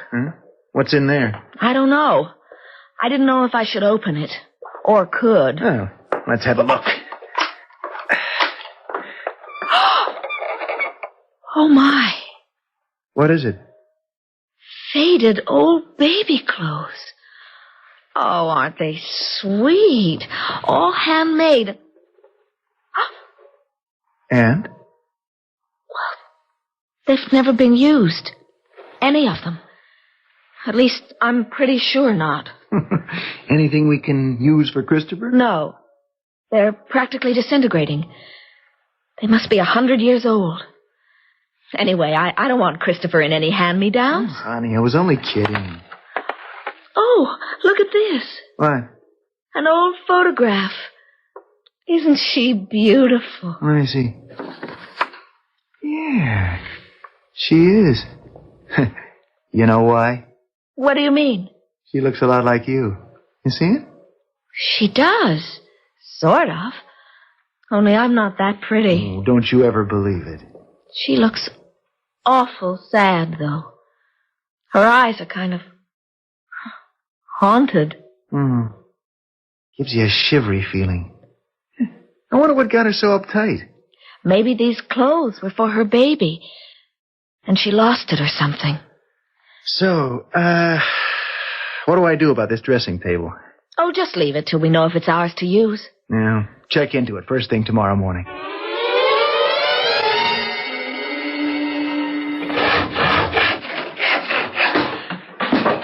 What a racket!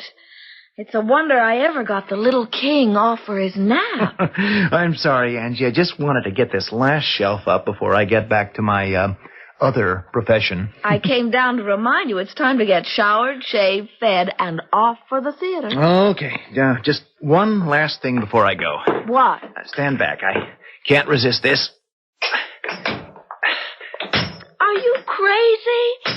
What are you doing? Just proving I'm right. Ah, there. You see, there is a fireplace behind here. Okay, you convinced me. But did you have to make all this mess? I just had to convince myself. Leaving me to clean up. No, I'll do it. You haven't time. Oh, darling, I'm sorry. Don't be. I'd work my fingers to the bone for this house. I love it. Are you sure? You know, it's going to be a tough commute once you're back on the TV series again. You working days, me nights at the theater. We'll be lucky to meet each other coming and going. It won't always be like that. And it's worth it. This is all I ever wanted.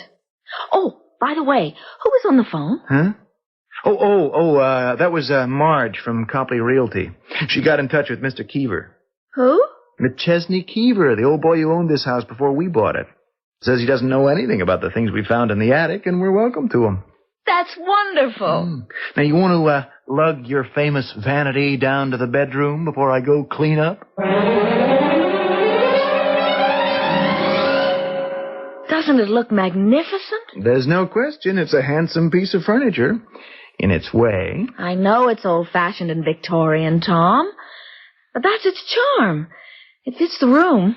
It just sits there by the wall as though it belonged there. If you like it, I like it.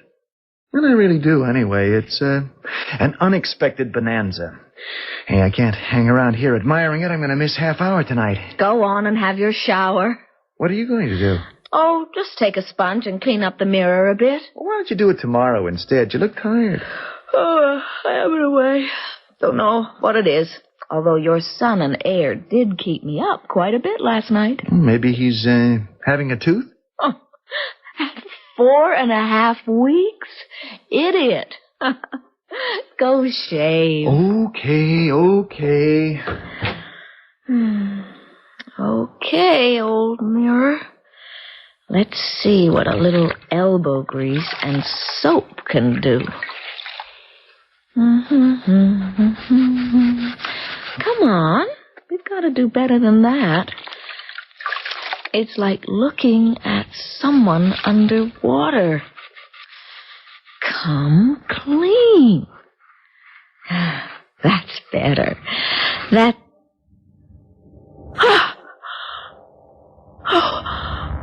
Oh, no. That's not me. That's... who are you? Who do you want? Who? Tom! Angie, what is it? What's wrong? Look. Where? In the mirror. What? Can't you see? Well, yes, a reflection. It's not very good, sort of wavy, but... Well, but who is it? Who is it? Well, you, darling, of course. No, it's not me. Can't you see? It's her. Her? Who's her? The girl in the old faded photograph. The one in the trunk. What's the matter with you? Can't you recognize her? Angie, here. Now, come away from that for a minute. No, I can't. Don't you see? She's trying to say something to me. Lie down for a while. Here, let me hold you. Don't make me leave here. She's counting on me. Now, just rest for a moment. You've got nothing to worry about. All right. If you'll just do one thing. What? Look in the mirror again. What? Well, sure. If it'll make you feel better. What do you see? Well, nothing but my own reflection, half shaved, with soap sticking to my face. I don't believe you. Let me look. All right. What do you see? Angie, what do you see? Nothing. But my own reflection. But a moment ago, Oh, Tom, what's the matter with me? Am I going out of my mind?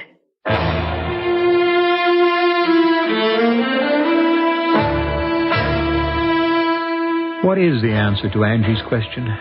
The only thing one can see in a mirror is a reflection. But Supposing, just supposing, you looked in a mirror and found a totally different person staring back at you. Someone who must have been dead long ago. Would your reaction have been so different from Angie Barr's? I shall return shortly with Act Two.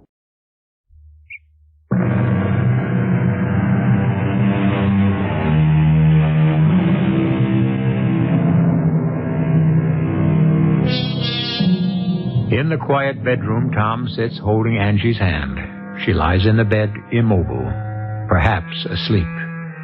Tom's eyes are gloomy and brooding, his gaze fixed on the mirror on the vanity, his brow crinkled with concern.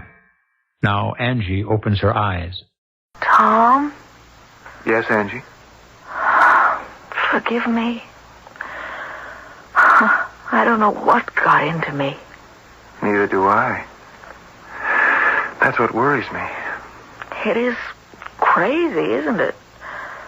I guess it was the trunk full of the baby clothes, stored away and never used.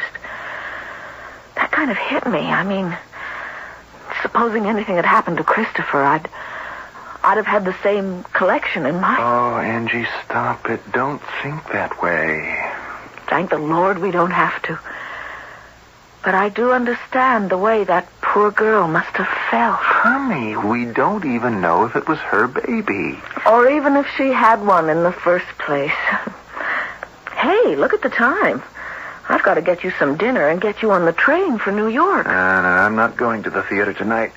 What do you mean you're not going? You've got to. It's in your contract. Well, the standby can go on. I'm calling in sick. I can't leave you alone up here, Angie. Not after what happened. I'll be all right. Honest, Tom. Look, I'll prove it. I'm looking in the mirror, and what do I see? Me. That's all. And I look like something the cat dragged in. One good reason I'm not leaving you. You can't be alone. I'm not alone. I've got Christopher.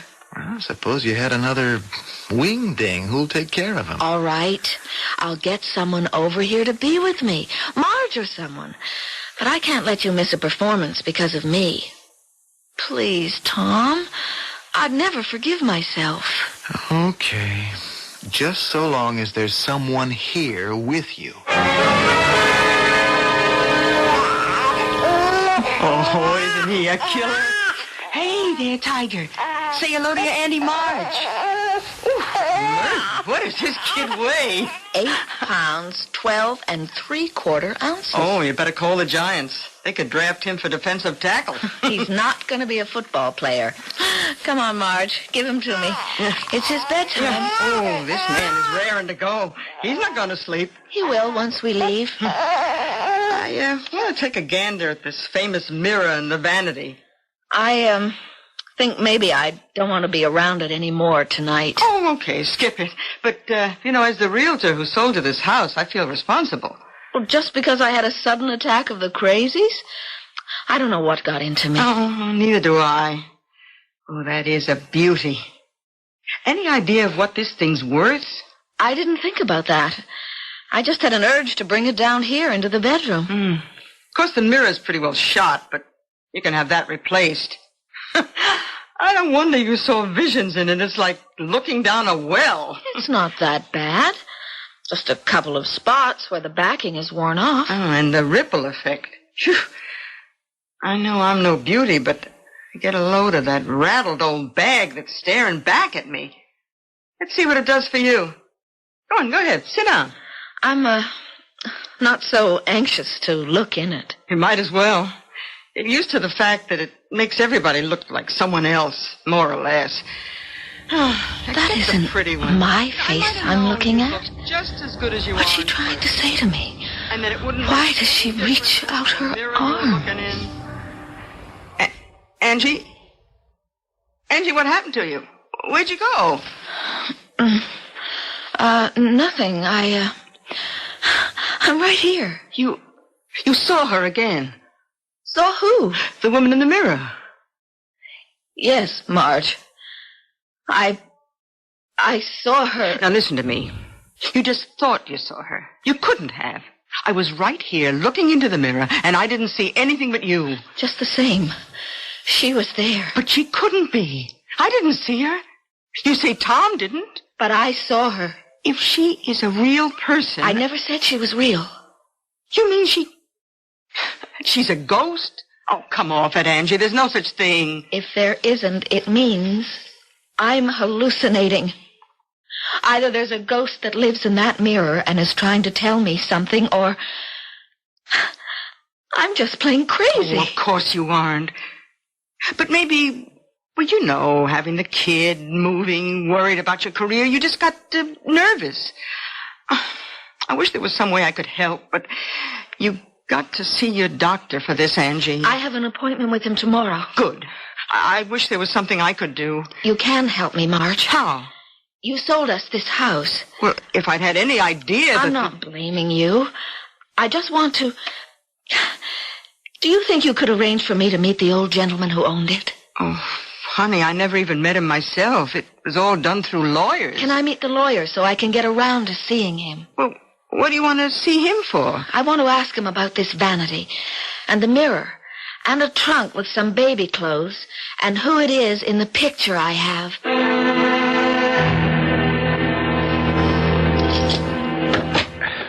Angie, you didn't have to wait up for... Oh, well, I'm sorry, Marge. I saw the light here in the living room. I thought it was Angie. Oh, she just went upstairs a minute. Your son and heir was kicking up a storm. Well, I didn't mean for you to stay so late with Angie. Oh, I would not have left that beautiful wife of yours for anything till you got home. Why? Did something happen? Oh, it sure did. She thought she saw something in that mirror again. How do you know? Well, I was in the room as she was putting Chris down for the night, and like a fool, I wanted to have a close look at the piece of furniture. I said something about the mirror being so decrepit. Anyone would look a fright in it.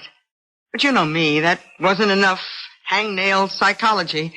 I conned her into sitting down and looking at herself in it, just to show it was a plain, ordinary mirror. And before you know it, she was off on some kind of a trip. You said she saw something in it? Yeah, the same woman. Tom, you got to make sure that girl of yours gets to the doctor. She has an appointment with him in the morning. I was going to babysit while she went. No, look, I'll be glad to babysit for you, Tom. You just make sure she tells the doctor about this fantasy of hers, or whatever it is.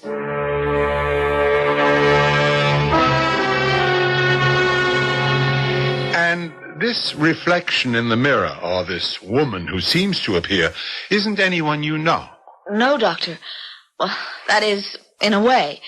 I mean, she looks like me, sort of. And also like the picture of the woman Angie found in an old trunk in the attic.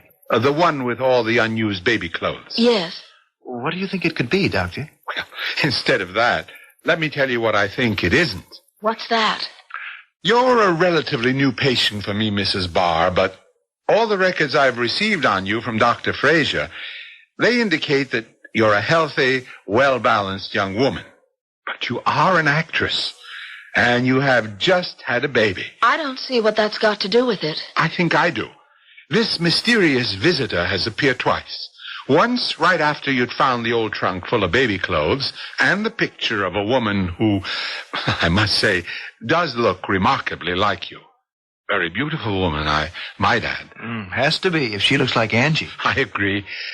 Now, Mrs. Barr, you say yourself that you immediately leaped to the conclusion that the woman in the picture was a mother who'd lost her baby.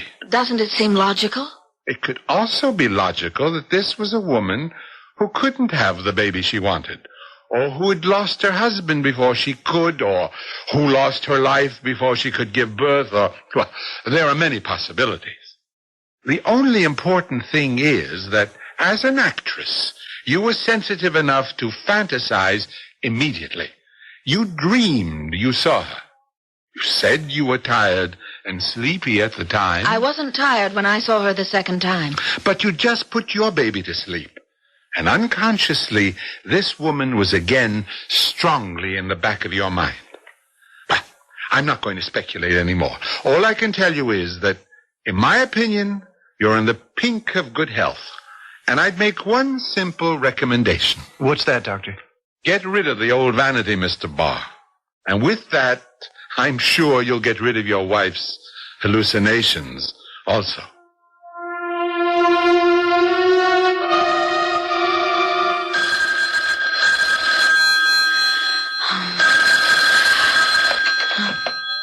Hello? It's Tom, Angie. You all right? Tom, where are you? Aren't you at the theater? Yeah, it's intermission. I was worrying about you, so I just thought I'd call. What are you doing? I just finished feeding the baby, and I was putting him to bed. Everything okay? Tom, we took the vanity back up to the attic, even though I felt kind of silly about it. So what could be wrong? I don't know. I'm perfectly all right. I hope. Just wish I'd gotten a nurse for the baby so there'd be someone with you. Cheer up. She comes next Monday. I promise you I'll make out till then. Yeah, well, hang, they're calling places. Angie, don't stay up for me. I won't. As soon as I get Chris off, I'm going to bed myself. And stop worrying about me. I'll try. Angie? Yes? I love you. And I love you. Oh, Mother's little darling. Were you jealous because I said I loved another man? You know Mommy loves you just as much. She knows just how wonderful you are and how much you mean to her. Oh, don't cry, honey. Mommy has you safe in her arms. What's that? Well, it sounded as though someone cried out.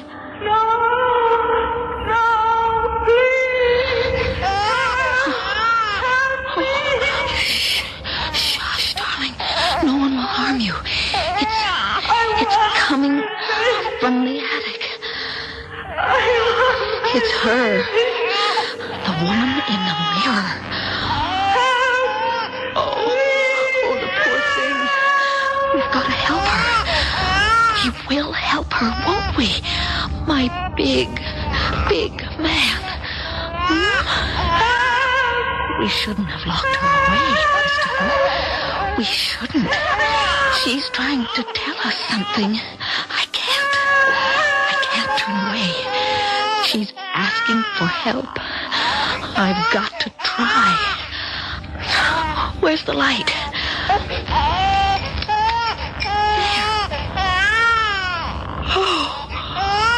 Oh, you can see her in the mirror. Her back is turned. She's searching for... Wait. She turned around. Oh, no! You can't have him! You can't have my baby!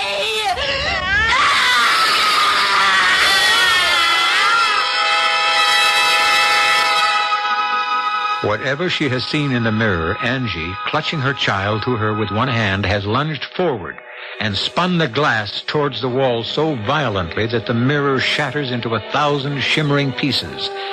Like a wild animal, Angie rushes headlong down the stairs from the attic to lock herself and her baby in her bedroom. I shall return shortly with Act 3.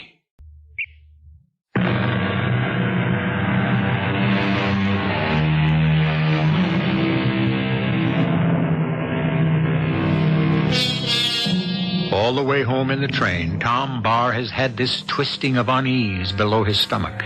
Most of us have felt this premonition at one time or another about someone we love, this kinetic feeling that can only be explained by ESP or simple hunch. From the train, he has hurried to his car, driven to the house recklessly, calmed at the last moment by its quiet exterior as he turns into the drive, with only one light shining from the bedroom. Reassured, he parks the car and walks upstairs to the bedroom door. Oh, Tom, I'm so glad to see you home, darling. Oh, it's all right, Angie. Hey, you're trembling all over. What is it? Oh, it's my fault. What? What is? It happened just after you called me. I just hung up when... Okay, darling. Oh, Tom, I'm so sorry. I didn't want this to happen. What to happen? After I hung up, I went to talk to Christopher a moment, and suddenly I heard someone, kind of far off, calling for help. I picked up the baby and went to the attic door to listen, because it didn't seem like it was coming from outside. When I opened the attic door, it was louder. Are you crazy? You thought someone was inside the house and you... Who did you think it was? I didn't have to think. I knew. It was her. Oh, no. I wasn't afraid then. I was only sorry for her. I mean, her voice was so sad and desperate. So I went up to the attic. For heaven's sake, why? I don't know, darling. I can't explain it. I could hear the voice, and it was echoey and strange. And sometimes I felt as if it was even coming from inside me. But I had to go. I had to respond to her call for help. You must have been out of your mind, carrying the baby. I couldn't leave him alone. And I never thought, I never dreamed what could happen. Even after I saw her, You saw her? Where? in the mirror. When I turned on the attic light, it was like looking through a window into someone else's house. Only it wasn't. It was this house, our bedrooms, as though I was the one in the mirror and looking through from where the vanity was. Darling Angie, don't try to go through it She now. She was coming through the door, just as you did now, and as if she'd been searching the house. She was crying out for someone to help her find her child. I wanted to help, only suddenly... Suddenly what? She saw me with the baby in my arms, and she rushed towards me, getting bigger and bigger, till I knew she was going to burst right through the frame, and I thought, she's going to take my baby. And I took the mirror, and I turned it swivel to make the glass face the wall, and I guess there wasn't room, so it smashed, and the mirror flew everywhere. Hush, hush, Angie, it's all right. I'm here now. What are we going to do? Well, we'll talk about that tomorrow.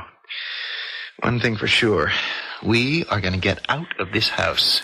I don't think I'll ever feel safe again, Tom, unless whoever she is finds her lost baby.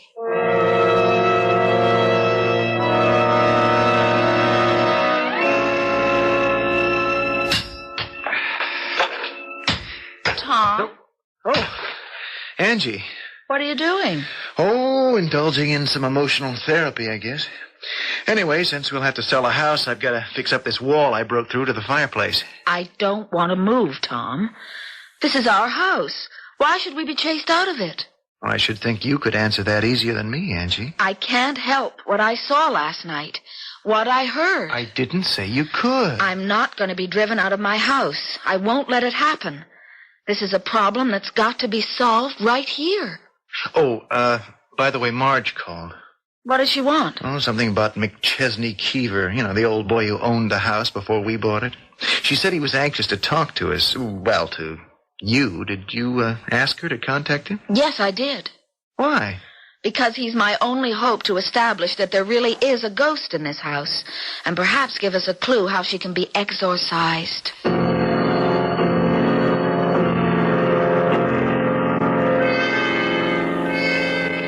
Angie, Tom, this is Mr. Keever. How kind of you to come. Mr. Keever?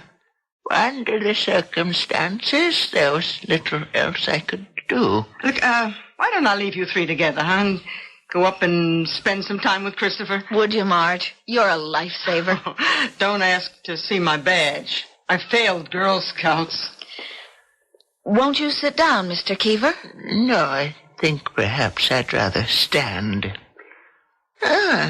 See, you're breaking through that wall there. Yeah, I thought there had to be a fireplace behind there. Oh, no, please don't apologize. Any apologies in this room must come from me. You're perfectly right, of course. There is a fireplace. But you haven't opened it all the way yet. Well, matter of fact, having satisfied myself my guess was right, I've been considering closing it up again. Ah, I see. Well, we shall leave that decision until I finish my confession. Confession? Whether the facts are proven true or not. From what Mrs. James has told me, since the discovery of the old vanity, you've been plagued by a series of inexplicable events. I'm ashamed to say I realize that I have visited upon you a legacy of guilt. I do wish you would sit down, Mr. Keever. In due time, my dear. I'll try to make this as brief as possible. It's painful to me. My father was H. Haverford Keever, a moving spirit in these parts. I was born, I always thought, in this house in 1895. I'm 84. Can I get you something to drink, sir? Some tea, some water? No, let me finish. My father was something of a philanderer. Dear me, that sounds impossibly old-fashioned. But all those years ago, it was neither simple nor funny. Fortunately, he was rich. So, having got a certain young woman in trouble, when it became no longer possible to conceal her problem, he arranged to have her, what shall I say, domiciled nearby in his summer house. This house. That was the lovely young woman in the picture I found? By no means. That picture was of the woman I grew up believing was my mother. But she wasn't? Bear with me. Alexandra, for that was my father's wife's name, was pregnant at the same time as my father's mistress. But when the moment came for both of them to deliver, the mistress delivered first, the wife second, with only one difference. The first baby was alive and healthy. The second lost not only its own life, but the mother's as well. I don't understand which was which. That was the legacy of guilt. You see, I grew up believing that my mother died in childbirth, and that the woman my father married, after a decent interval, was my foster mother. But she was actually your real mother? Yes. But how? What happened to the baby who was stillborn? I have only my father's word for that. I've never wanted to test if it really was the truth. It didn't seem to matter anymore. What do you mean, your father's word? After his death, when the estate was finally settled, I was handed a letter that my father had left for me. I destroyed it after I read it, but I remember very clearly how it began. My dear and only son, I have lived with a lie all my life. And even now, confession comes hard to me. I bear a terrible guilt that I was responsible for destroying your relationship with your mother. There is no way I can make amends. This is only a selfish attempt to clear my own soul. I don't understand. I grew up believing that I had been responsible for my mother's death. And I resented my father's wife for pretending to be my mother, not knowing that she really was. Do you understand now? You were substituted for the child that died. Correct. But what happened to the dead baby? It was too late for it to become a matter of record. It had to be disposed of. How? I must admit that after reading my father's letter, I put it out of my mind. You see, it didn't matter anymore. I wasn't even sure if I believed any of it. Of course, there was always an easy way to prove it, but somehow it didn't seem worth the effort. What was it, sir? Life is so frequently more bizarre and unreal than any story. See, There's a problem in opposing fireplaces. If one flue draws better than the other, a room can quickly be filled by smoke. At the time I was born, my father was in the process of walling up one of the fireplaces in this room. There was a small and tiny corpse to be disposed of. Where better than a hearth that was about to cease to exist also? Oh, murder. No. Not that. I just meant that... Now that it's all out in the open, why don't we make sure? No, let me. It won't take a moment to knock out the rest of the bricks. So that's why she haunts this house. She's looking for her lost baby. I can't answer that, my dear. But it seemed to me imperative that you know the whole story. I would never have sold you the house if I'd known it was haunted. Then you believe with me it is? Yesterday I would have scoffed at that. Today I... Huh. Oh, my Lord. What is it? Look for yourselves. Huh? A skeleton. It's so tiny. But big enough to bring the truth to light at last.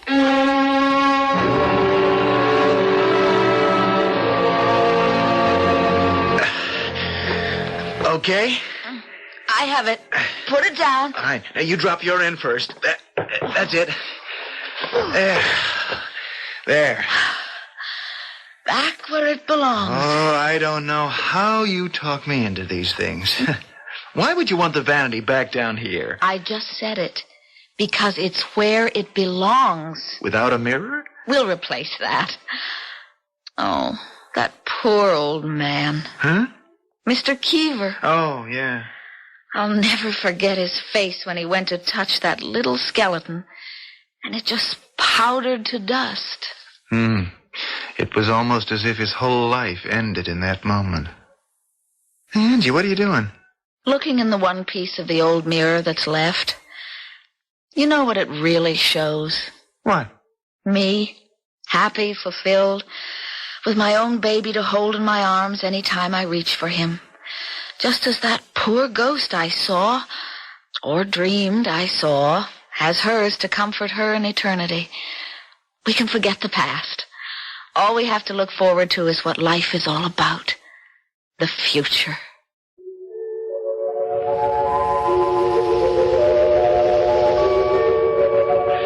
So the ghost is laid to rest. A tiny ghost, never even born, but one who has perhaps found immortality in the arms of a mother who gave her own life to bear him. The past is buried, the legacy of guilt wiped out. And Tom and Angie Barr can once again look ahead to their marriage promise with as much hope as anyone else can, to live happily ever afterwards.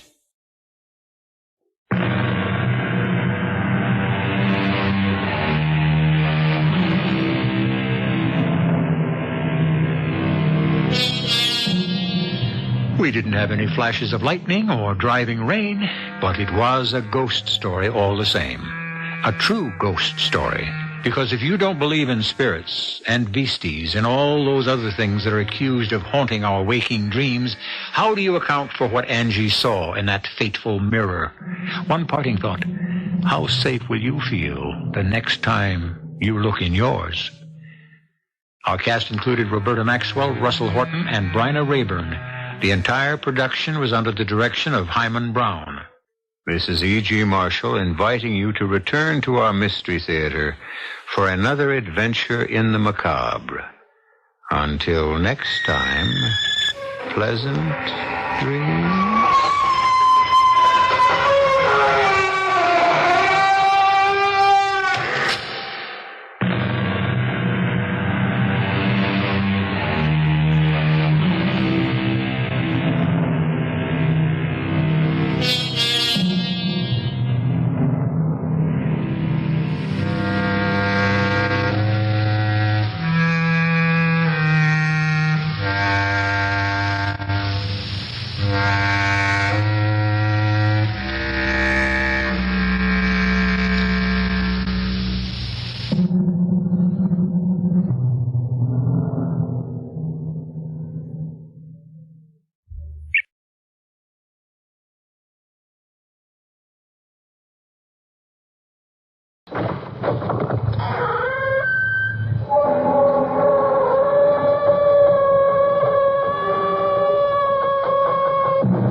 If your nerves are steady enough, I'd like to be your guide into and through, we hope, a place and a time where things happen which we ordinarily think of as supernatural, where grisly events do not necessarily have their moment and go their way as time moves ahead, but may stay and stay and still stay.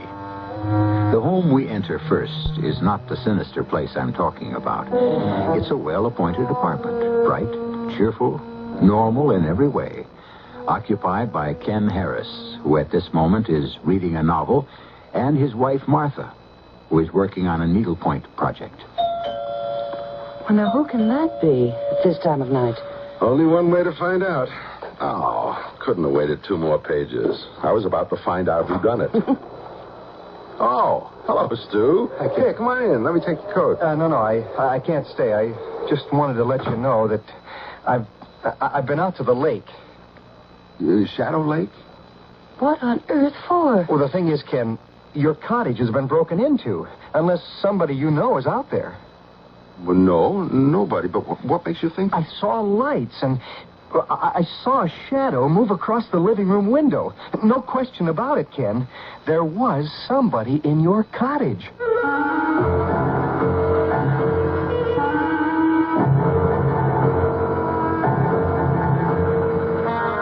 Our mystery drama, Return to Shadow Lake, was written especially for the Mystery Theater by Fielden Farrington and stars Nat Polen and Joan Lovejoy.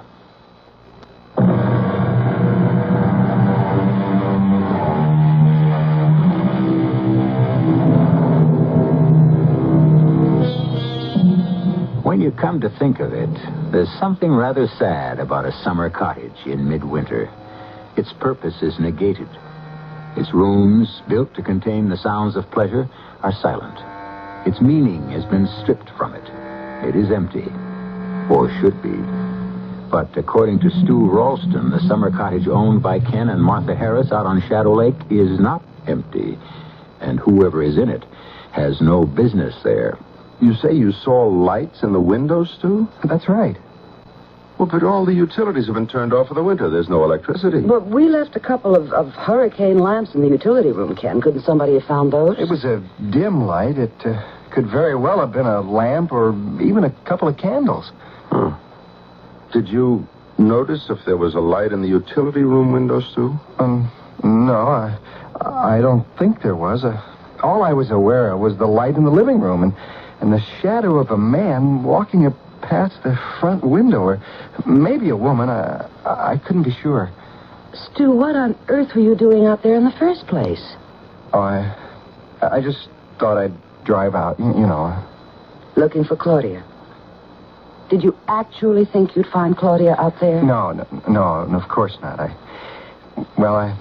suppose that was in the back of my mind, but I didn't really expect to find her. Our cottage was empty. Stu, Claudia has been missing since... Well, it's almost a year now. Do you think it's healthy to keep on this way? I haven't thought much about what's healthy and what isn't, Martha. The police have Claudia listed as a missing person. Case closed. Well, that's all right for them. They weren't married to her. They didn't love her. I do. I can't just give her up that easily. But out at Shadow Lake in the middle of winter? Well, she used to go there when she was upset about things. Even in the wintertime. She liked to be alone sometimes. Stu, I know it's a hard thing for you to believe, but don't you think it's likely that Claudia just took off on her own? She was always restless. Claudia might have left me, yes. But she would never have gone without telling me she was going. No, I wouldn't have thought so. So, what does that leave? She was abducted. Maybe killed. I don't know. If she could, I believe she'd have got in touch with me by this time. I just wanted to let you know about the cottage. How about a brandy, Stu? No, thanks. I have to get back to my place. Stu, don't let it just devour you this way. You're very sweet to be concerned, Martha. I'll be all right. Ken, will you come to bed? Are you going to spend the whole night roaming around worrying? Well, I'm disturbed about the cottage. I think I'll drive out there tomorrow. To Shadow Lake? Yeah. What in the world for? I want to see if any damage has been done. You know, just check up on things. Well, I think it's silly. You haven't been feeling too well. And I don't think going out there all upset would be any good for you. I'm all right. A drive into the country will do me good. But you don't have to go. Oh, I'll go if you insist on going. Well, I'd really rather you didn't. Why? Well, what if they should still be out there? I'll pick up a club and go for them. Same as you.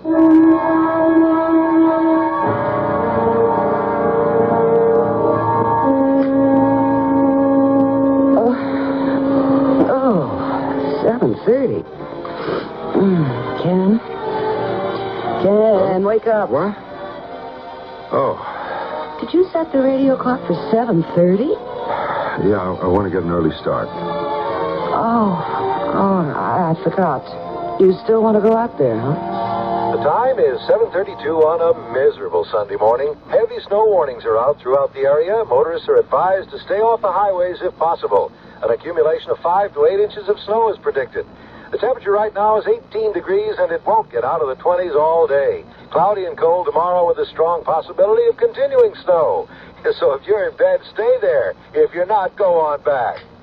Well, so much for driving out to Shadow Lake. I've driven in snow before. Well, you're still not thinking about going, are you? Didn't you hear what the man just said? Yeah, he said it's snowing. 5 to 8 inches. Oh, it never snows as much as they say it's going to. I've got studded snow tires. Even got chains in the trunk if I need them. Ken, why are you so determined? It's way out of proportion. Can't you see that? Well, I told you, you don't have to go. Well, actually, what you told me was you'd rather I didn't go. No, I'll go.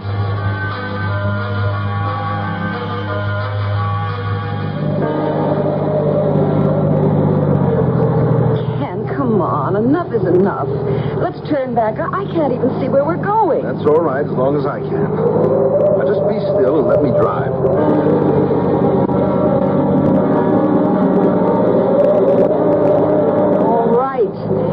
We've managed to get as far as Gibbsville, the last civilized outpost before the lake. Now, look at it, Ken. It's practically buried under now, and the snow's coming down harder than ever. Now, will you be sensible for once in your life and let's turn around? I want to stop at Pot's Grocery. Why, for heaven's sake? I want to pick up a few things. Is that the store? Doesn't look the same as in the summer. Nothing does. What do you want to buy, anyway? Well, if it's really going to keep on snowing like this, we might be stuck at the cottage overnight. In that case... Oh, Ken. Well, if we should have to stay over, we'd better load up on food. Ken, I don't want to spend the night out there. We'll freeze. That's a summer cottage. We can't spend the night out there. Sure we can. We've got the fireplace. It'll keep the living room comfortable enough. We have to sleep over. There are plenty of blankets. And what are you going to burn? The furniture? For heaven's sake, Martha. There's a good half-quart of firewood in the utility room. There is? Funny, I never noticed it. How often do you go into the utility room when we're out there in the summertime? Oh, just the same. Come on. Let's get those groceries. The roads up ahead aren't getting any better, and we sit here arguing. You know, I still can't understand how I could spend practically a whole summer in that cottage and never notice all that firewood. I guess you're just not very observant. Been there since the middle of last winter. Go ahead. Howdy, Mr. Harris. Hi. Miss Harris. I'm surprised to see you folks out this way, weather carrying on like it is. What can I do for you? Well, we want a box load of provisions, just in case we have to stay overnight at the cottage. Martha, you know what we'll need better than I do. Well, just take one of those baskets, Miss Harris, and help yourself to whatever catches your fancy. 150 degrees below zero and cooking over an open fire. Boy, this is going to be a lot of fun. You better get some candles, too, dear. The cottage, you're saying? Yeah. Stu Ralston was out here last night, and he thinks our place was broken into. I thought I'd better just check it out. Now, you ain't seriously figuring on going all the way out to Shadow Lake in this kind of weather, are you, Mr. Harris? Yes, I thought we would. Well, ain't none of my affair, of course, but I sure wouldn't if it was me doing it. Not for love or money, I wouldn't. Oh, well, it won't be easy, I suppose, but I want to make sure nothing's been tampered with. Ain't going to let up for a spell. You can count on that. Not that I think for a minute you're going to make it out to Shadow Lake. You don't? Not for a minute.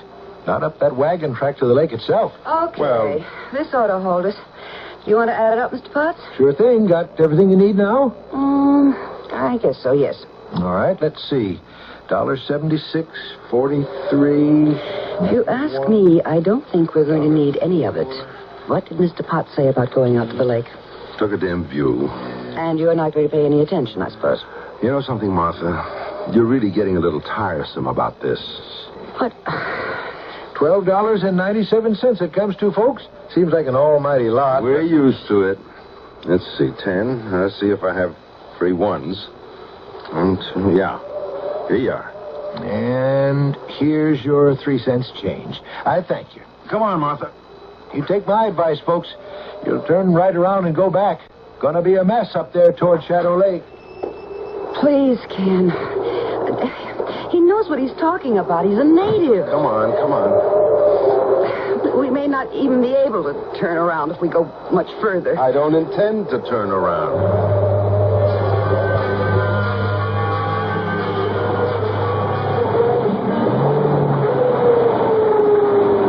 Okay.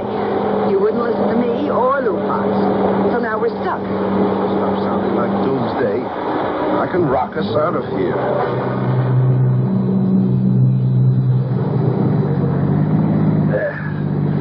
The turnoff to the cottage up ahead there. Yes, there's the old oak with broken limb. Are you actually going to try to drive up that ruddy little lane to the cottage? Doesn't look good, does it? No. I guess I better not try it. Oh, thank goodness. Well, we've had a nice Sunday morning drive. Now I just hope we can get back. Oh, listen, there's plenty of gas in the tank. You sit here. Keep the motor idling so the heater works and you'll be perfectly comfortable. I'm going to walk back to the cottage. Oh, Lord, give me strength. I've got boots and fleece-lined gloves and a warm coat, and I've got a cap that pulls down over my ears. Now, why shouldn't I walk? Snow up to his armpits, and he wants to know why I shouldn't walk. Oh, what is it, a mile and a quarter? If I can't walk that far, snow or no snow, I'd better give up. Okay, I'm coming with you. Are you out of your mind? Sure, we both are. Well, what are we sitting here for? Let's get going.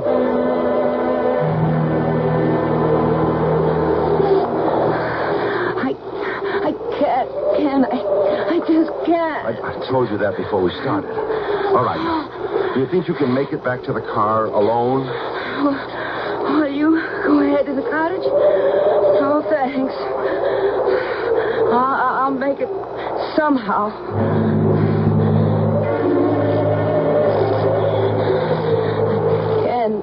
Please. Don't lie down. And this, don't you know better than to lie down in snow now? I have to. I'm so tired. Stay on your feet. Martha. Just a little. Don't lie down. If I can get this box of groceries, blood, and this tree fork. There. Now, Martha, I told you not to lie down. Just for a little while. All right. I can carry you if I have to. Can we go back? It's further back to the car now than it is to the cottage. You can't. I can't carry you. We could rest a couple of minutes, couldn't we? No. If we stop now, we stop for 1 minute to rest now. We're dead.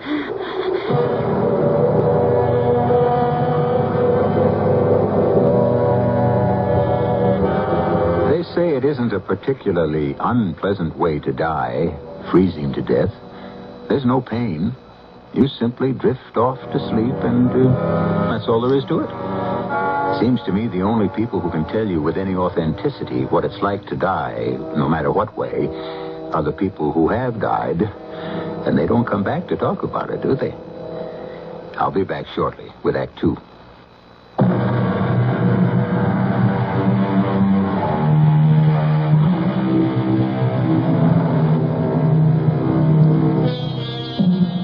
Ken and Martha Harris would seem to be in enough trouble, just as things are.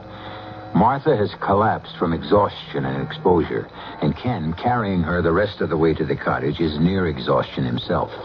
He plods through the nightmare of snow to another nightmare.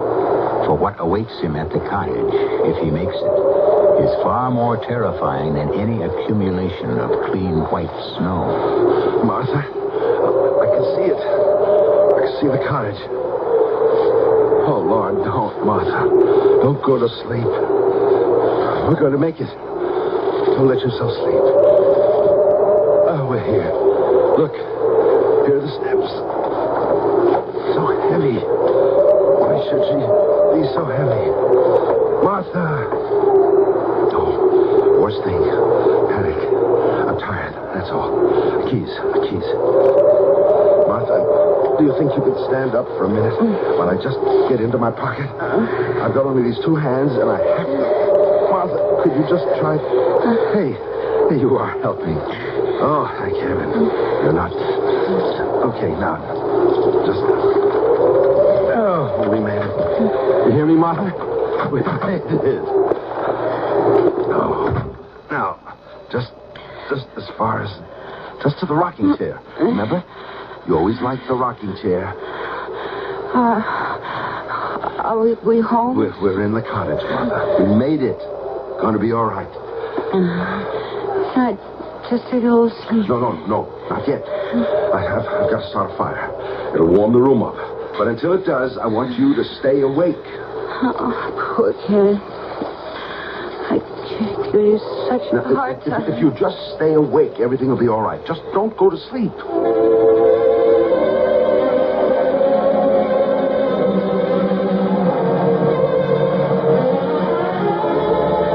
Okay. Good fire going.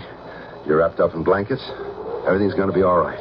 Oh, my feet are beginning to hurt like anything, Ken. Good sign. Means the circulation's coming back. I'm so tired. Huh? It's warm enough now for you to take a nap. I've got to go out for a while. Out? Yeah, I'm all right. My feet don't even feel cold. I'm dressed for it better than you are. I've got to go back and get the box of groceries. Oh, Ken, can't we just forget the stupid groceries? I don't see how you can make it all by yourself back to where you left that car. Well, I've got to. There are 3 cans of tomato soup in the pantry. Now, that's all. Ken, does it look like somebody's been here? Not that I can tell so far. I'll go over everything better when I get back. I wish you wouldn't leave. Come on, it's not all that far. Well, the truth is, I'm scared. Scared? Well, if somebody was in here last night, what if they came back? In this kind of weather? Forget it. I guess you're right. Okay. Okay. I better get going. I may be a while. It'll be pretty slow, especially on the way back with that load of groceries. Okay. I feel as though I could sleep for about a week anyway. Good. You just sit there and fall asleep. See you later. Ken, be careful. I'll be fine.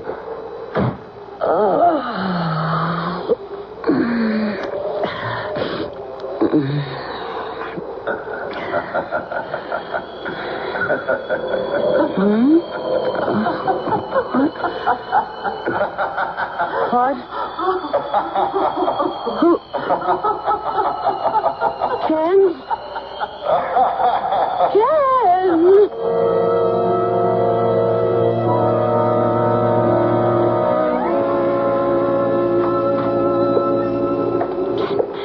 Be quiet. Don't make any noise. What the hell are you doing wandering around without even any shoes on? What is it? What's the matter? Ken, there's somebody in the cottage right now, right this minute. What makes you think that? I heard them right after you left, a man and a woman. They were laughing. Right after I left? Yeah, I went to sleep. I couldn't have been more than a minute, and they woke me up with their laughing. But you must have dreamed it. No, absolutely not. I was not dreaming. The laughing woke me up, and they kept on for a while. And for a while after I was awake. Ken, I know I was awake. And then when I called out, they stopped. Did you look for them? No, I couldn't. I was scared. Okay, I'll go check it out. Just let me get this carton out to the kitchen. It weighs a ton. Well, I'll come with you while you look for them. All right. Feet still hurt? Some, but not as much as they did. I can walk all right. Okay. I want to check out on the utility room first. Well, you were in there when you got the firewood, weren't you? So, I'll look again. You just stay here, just outside the door. No, I'm coming in with you. Will you stop that? Just once, will you do as I say without giving me an argument? Oh, all right. Just outside the door here. Just until I've had a look around. I said all right. Nothing's been disturbed in here. No, everything's normal in the utility room as far as I can tell. Well, what was all that stamping you were doing? Oh, just some snow I had left on my boots. Could you tell where the laughing was coming from? I mean, what direction? No, not really. It sounded like from... kind of all around. All around, okay. Let's check the bedroom. Actually, it was sort of odd. It seemed to come from farther away than in the house. Silly, of course, but it had to be in the house. It could be a skating party from Gibbsville or somewhere. The lake must be frozen over. It came from inside the cottage. Well, you can see there's nobody in the bedroom. Where would it have come from? You were in the living room. There's nobody in the kitchen, the utility room, or the bedroom. Now, that's all the rooms we have, Martha. I didn't dream it.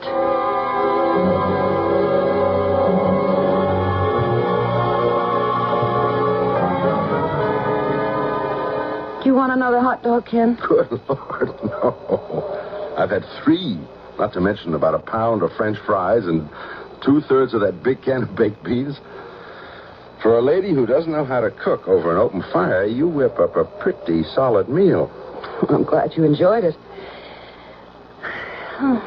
It would be kind of cozy, wouldn't it? With only the lamp and the firelight. Except that... Except that what? I didn't dream that, laughing, Ken. There was someone in here. You want to know what I think? I think you and Stu were both dreaming about last night and about today. Now, I've been over this place with a fine-tooth comb. There couldn't have been anybody in here. No locks were broken. There's not so much as a chair out of place. Everything is exactly the way we left it last fall. Well, I don't know about Stu. I didn't dream it. There's nobody but us in the house now. At least we know that. And I've got a full belly, and the fire makes the room nice and cozy. You know, Ken, I'm worried about Stu. He seems so lost without Claudia. Yeah. I feel sorry for him, too. But he's not the first guy whose wife walked out on him. No, that's just it. He can't believe she did. I mean, he can't believe she would, without at least telling him she was going. Yeah, well, she didn't tell him, did she? What more proof does he want? You've got it just backwards from his thinking. He thinks her not telling him is proof that something happened to her. Yeah. He also sees people in other people's cottages. Hey, I just had an idea. We left the Scrabble board out here, didn't we? We're up on the shelf in the bedroom closet. How about a game of Scrabble? I don't know. Okay, if I can keep my mind on it. Give me a chance to beat you for once. I'll go get it. And, Martha, if you say you want to come with me, so help me, I'll clobber you. Okay, I'll sit right here. I won't budge. I'm pretty sure I left it in there up on the closet shelf. I won't be a second. Don't hurry. I won't be going anywhere. It's no good, I tell you. I can't do it. What did you say, Ken? I didn't say anything. Can't do it or won't do it. All right, won't, if you like it better that way. We'll see about that. Ken! What's the matter? What happened? Ken, I heard them again. They were talking this time. Didn't you hear them? I didn't hear a sound. You mean the people you thought you heard laughing before? I did hear them. But they were talking this time. He said he couldn't do something and... Ken, where are they? Well, I'm afraid they're just in your head, Martha. Oh, no, you don't. Just because you didn't hear them, you're not going to make me out to be off my rocker. Come on, Martha. You're nervous, you're upset, and who wouldn't be? So am I. Okay, let's play one game of Scrabble and get to bed. I piled enough blankets on that bed to smother us, never mind keep us warm. All right. But I heard them. They've got to be here somewhere.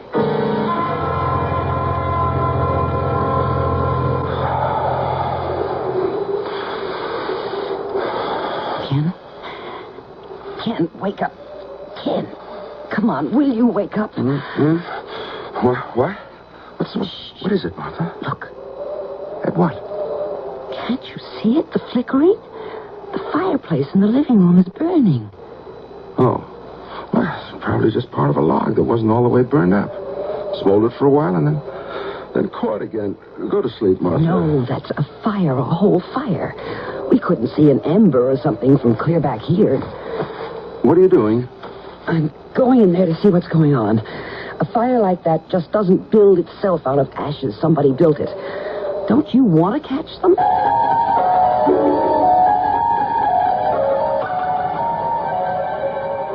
All right.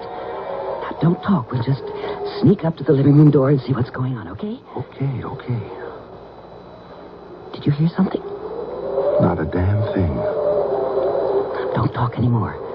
Just let me get a look through the door and... Good Lord. I can't understand why you're so glum this evening. You seemed happy enough this afternoon. Ken, it's Claudia.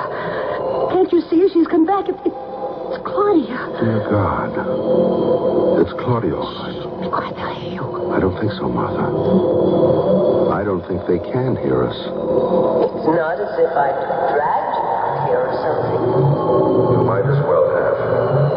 You knew I didn't want to come. It can't be. Ken, that man looks like you. Yes. But it can't be. Apparently it can be, Martha.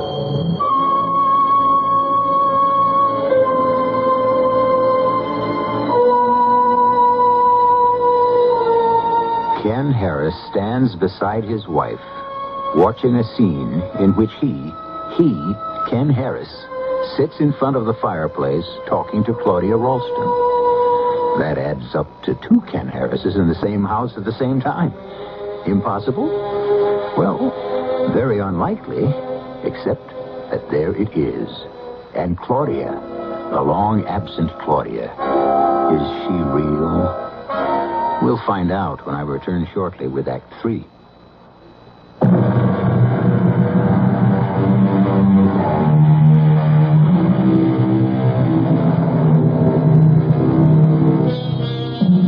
It is held by some that events of great dramatic impact may leave their imprint so deeply stamped upon the scene of their occurrence that it is never totally erased.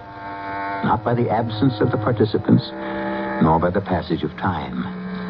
Perhaps this is what we're witnessing here in the living room of the Harris' summer cottage. Perhaps something is about to happen which has happened before and left its indelible mark on Shadow Lake. Ken, how could it be you? You're standing right here beside me, and yet you're sitting there in the living room talking to Claudia. I don't see how it could be.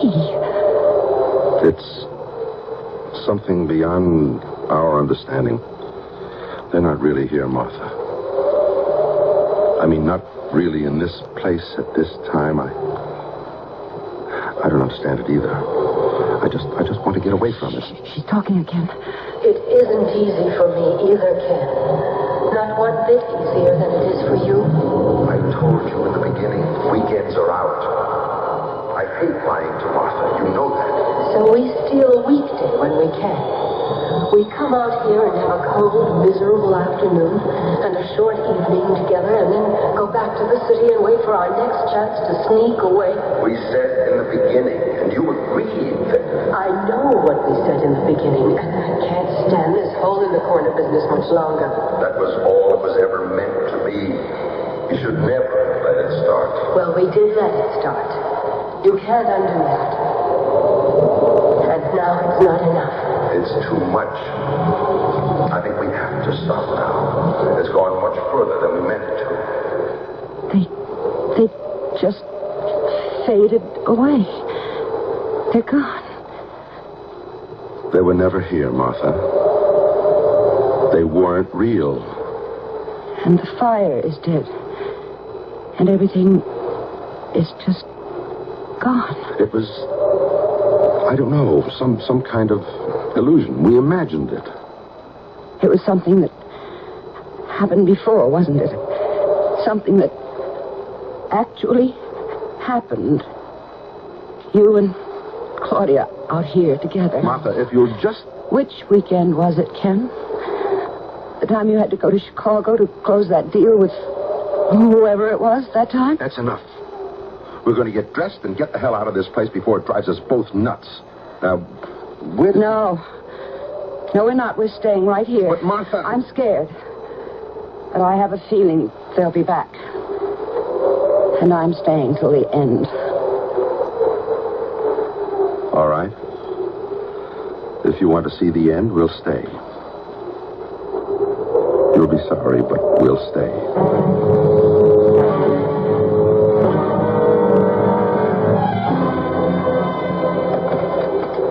Operator. Hi, Mabel. This is Lou Potts. Hello, Lou. What in the world are you doing up this time of night? Oh, inventory. Have to do it sooner or later, and I wasn't anxious to leave the store in this kind of weather. Oh, ain't it awful? Still snowing, looks like, out the window. Yep, still snowing. What can I do for you? Do you happen to know, is the sheriff still in his office, or did he close up and go home? In his office 5-10 minutes ago. Why? Want me to ring him? No, I just thought if it turns out he's still in his office, maybe I'd stop by and say hello. Some kind of trouble going on, Lou? Wouldn't you know it before I did if there was?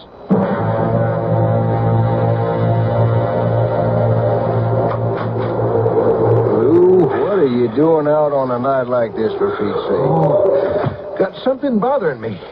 Gosh, it's cold out there. Yeah, happens every winter, seems like. How come you're still around this late at night? Oh, waiting for folks like you to show up. Got something bothering them. Well, what is it you got on your mind? Well, you remember the Harrises? Got a summer place up there by the lake? Harris? Oh, sure. Pretty little thing she is. Well, they stopped in at the store this afternoon and filled up with a box of provisions to take out to the cottage with them. Today? I told them I'd near in so many words they was damn fools.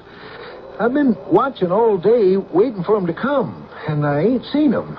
I would have, too, if they drove past. I must be stuck up there. Yeah, I guess there's nothing for it, but I go on up there and see, or try to. I knew it, Ken. They're coming back. I knew they would. We shouldn't be here. We should have gone away. Shh, be quiet. You want us to stop seeing each other. You've had your fun, and now you're ready to go back to Martha. Is that it? We agreed in the very beginning that it would have to end this way, Claudia. And I may have agreed to that at the start, or seemed to. But I won't have it that way now. I don't really see that you have much choice. You don't? No. I love Martha, Claudia. This was never more than just a little affair. Is that what you mean? A little fun. Something you could toss aside whenever you got tired of it. Claudia, we both agreed. Oh, you and we're both agreed. I don't give a damn what I agreed to. All right. What do you want from me? I want you to tell Martha tomorrow that you want a divorce. That's simple enough, isn't it? And if she asks you why, tell her. I won't do any such thing. You know that, Claudia. Do you want to bet? I won't. All right, then. I'll tell her myself. Her and Stu both. Let them do the divorcing. And don't you think they won't? I only hope Stu doesn't blow your brains out. You're not going to do that, Claudia. Do you think you can stop me? Yes. I think I can. You're not a very nice person, really. Yes, I'm quite sure I can stop you. They've faded away again.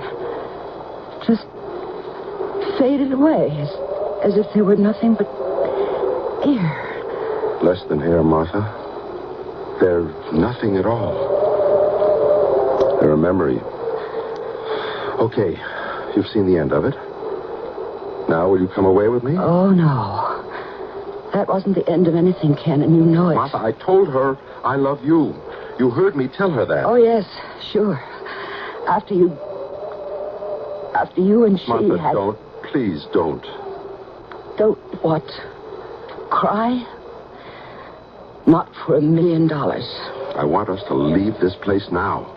You go if you like. I'm staying for the end.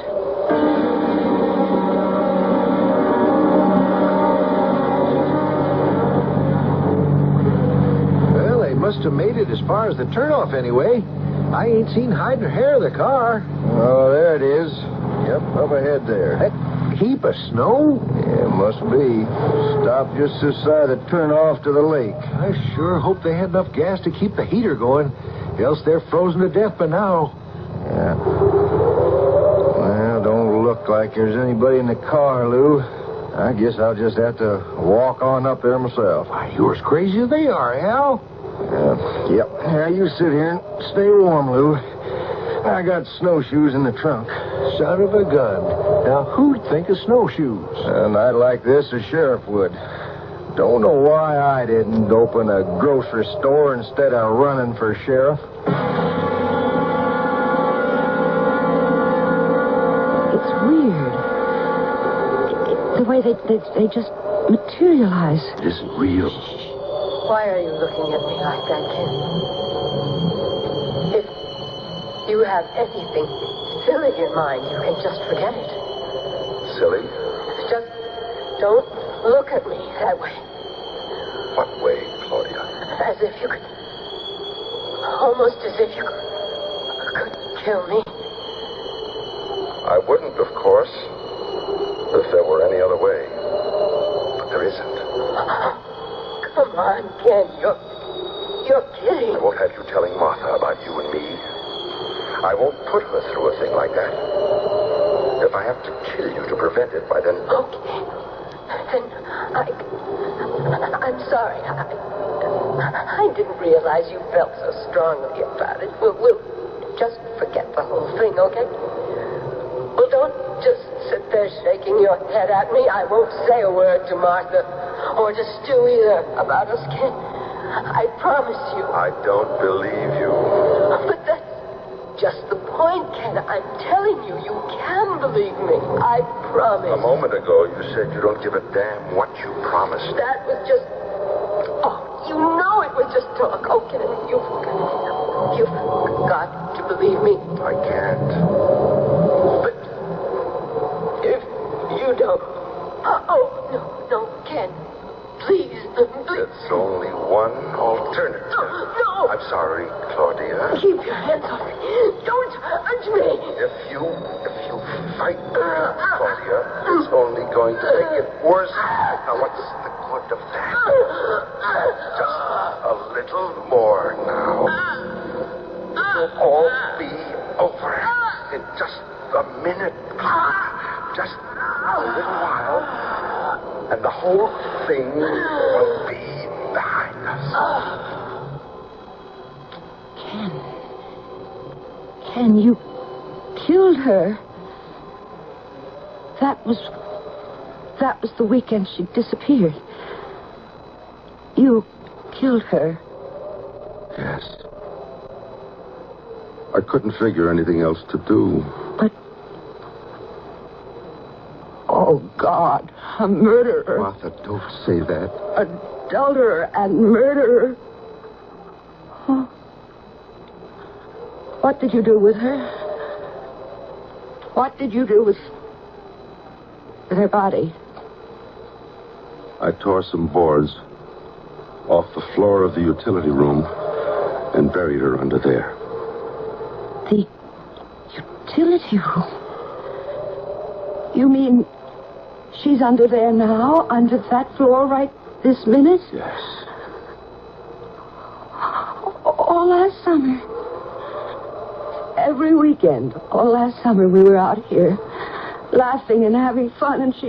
I wasn't having much fun. So, well, what do we do now? I'll go to the sheriff's office and give myself up. You intend to confess? What else is there to do? I'm glad it's over. I don't think I can walk to the car. I'll carry you. We can make it. There's nobody else who knows about this, is there? Just me. Nobody else even suspects. It doesn't matter. I told you. I'm going to give myself up. I know what you told me. It would be so easy. What would be easy? You carry me part of the way. Far enough so I can't get back, and then just leave me in the snow to die. The way you might have done yesterday. Martha. You're a murderer. You killed Claudia to save yourself. Why not me? I wouldn't. Martha, you know I wouldn't. Well, there's only one way to find out for sure, isn't there? Let's go.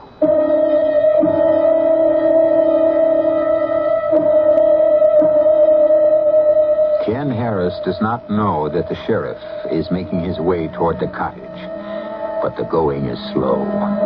It will be some time before the two meet. If Ken chooses to leave his wife to die of exposure, he can do it and get away with it. But will he? You may have it either way you want it, or can believe it. Whatever you decide, I'll be back in a few minutes.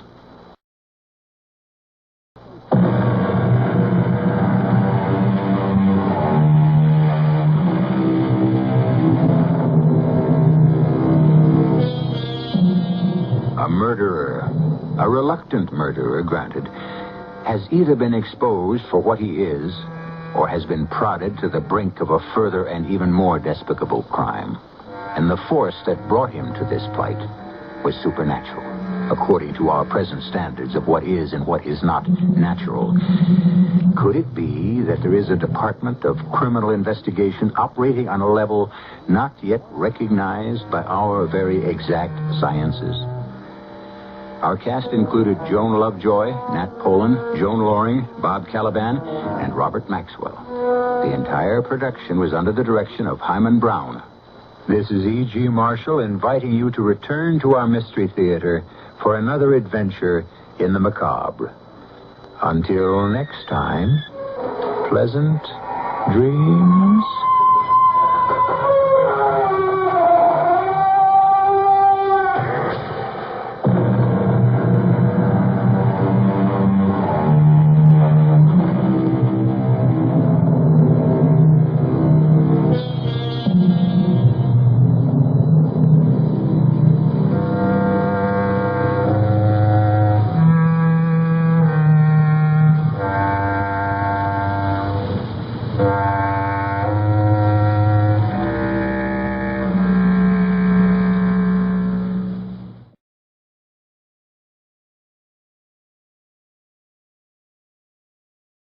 The CBS Radio Mystery Theater presents...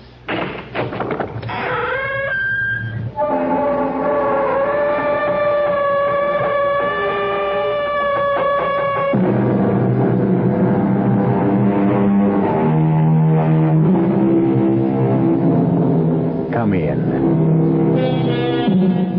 Welcome. I'm E.G. Marshall. I'm afraid the chairs aren't very comfortable, but that doesn't matter, because in just a moment, you'll be sitting on the edge of them. For we'll be bringing you the tale of the thing inside. A strange and potent force sealed up and held in check that cried to be released. And once it was freed, brought terror and death to a whole countryside.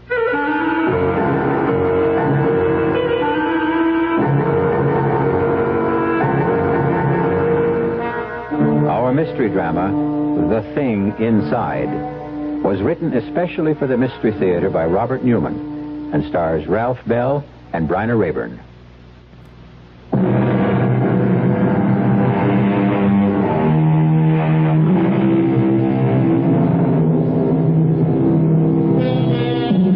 What is evil?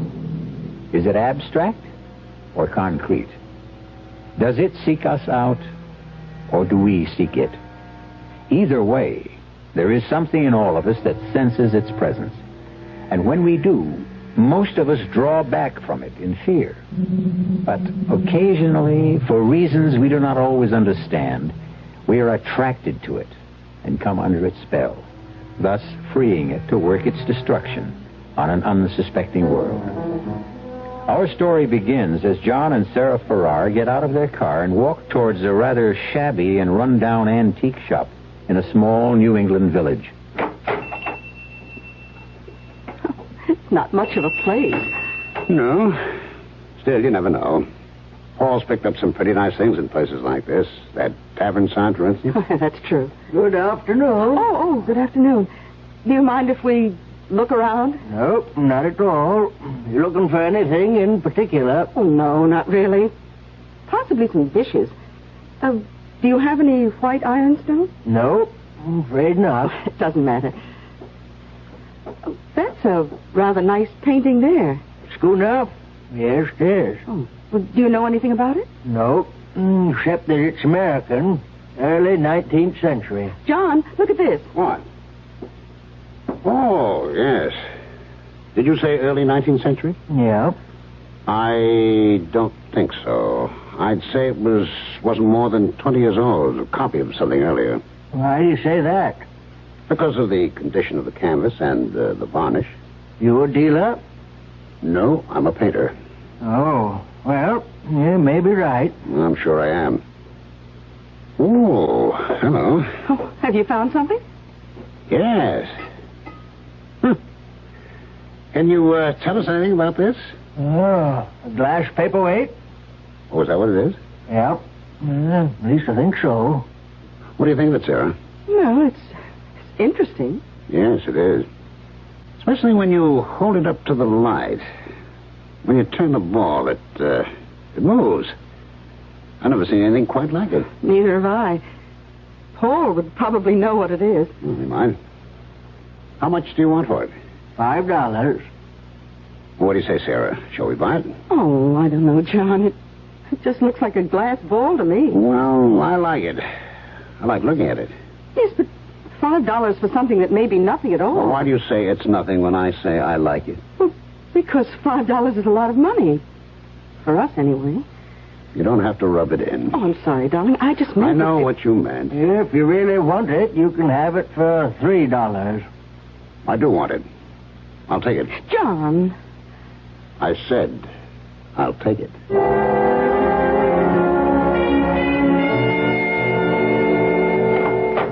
Hello? Anybody home? Is that you, Paul? Yes. I'll be right down. Hi. Hello, Sarah. Well, what's all this? Oh, my brother sent me a case of fruit from Florida, and I thought you and John might like some. That's awfully nice of you, Paul. No, not really. I'd never finish it all by myself. Well, I still think it's very nice of you. Thank you. Well, you're very welcome. Where's John? In the studio. Oh, how is he? Oh, about the same. Not very good. Still not working, huh? No. He's trying. He goes in there every day. Well, it's happened to almost every painter at some time or another.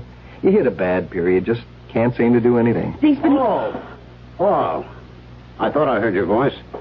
How are you? Fine, John. And you? Okay. Where'd all this fruit come from? Paul brought it over. My brother sent me a whole case of it, and I thought you might like some. It's very nice of you. I was hoping you'd stop by. There's something I wanted to show you, ask you about. Oh, what's that? This glass ball. Oh, where'd you get it? In a crummy little antique shop in Preston. Oh, yes, I know the place. The guy said it was a paper weight. Well, it can't be. It doesn't have a base. It isn't even flat on one side. Well, that's what I thought. What do you think it is, then? Yeah, I have no idea. The only thing I've ever seen that's even vaguely like this are witch balls. Witch balls? Yeah, you sometimes find them down in Pennsylvania. They're like hex signs, supposed to keep witches away. Oh, yes. It's a very interesting thing. Beautiful piece of glass blowing. Yes, isn't it? Take it over the light and look at it more closely. There's something inside it. Kind of shadow. Oh? I don't see anything. Well, hold it up. Turn it. Oh, you mean that kind of a swirl? Mm-hmm. I think that's just an air bubble or maybe an imperfection in the glass. I don't. I think there's something inside it that the glass was blown around it. Here, give it to me. Oh, John! Slipped out of my hands. Well, it didn't break. Did it crack? No. Look at that. Dropped on the fireplace and there's not a mark or a scratch on it. Well, that's impossible. Well, look at it. Well, you're right. I've never seen anything like it.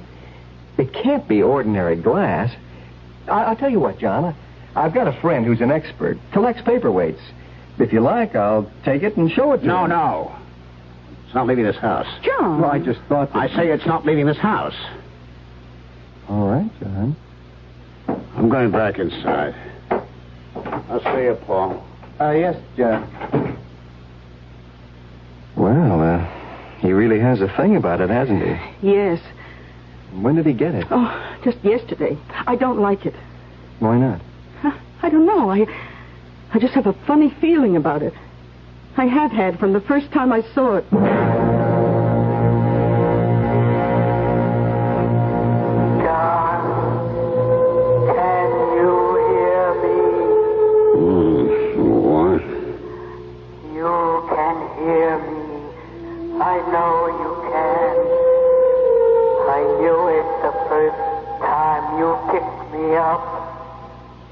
Because you were the only one who could see me. Yeah. You've got to help me. Save me. How? Break the ball and free me. Break? Yes, if you do, you won't be sorry. I'll do things for you. Wonderful things. But how can I break it? I dropped it, and it didn't even crack. Fire and water, John. Fire and water. I don't understand. You will. I know you will. I know you'll help me.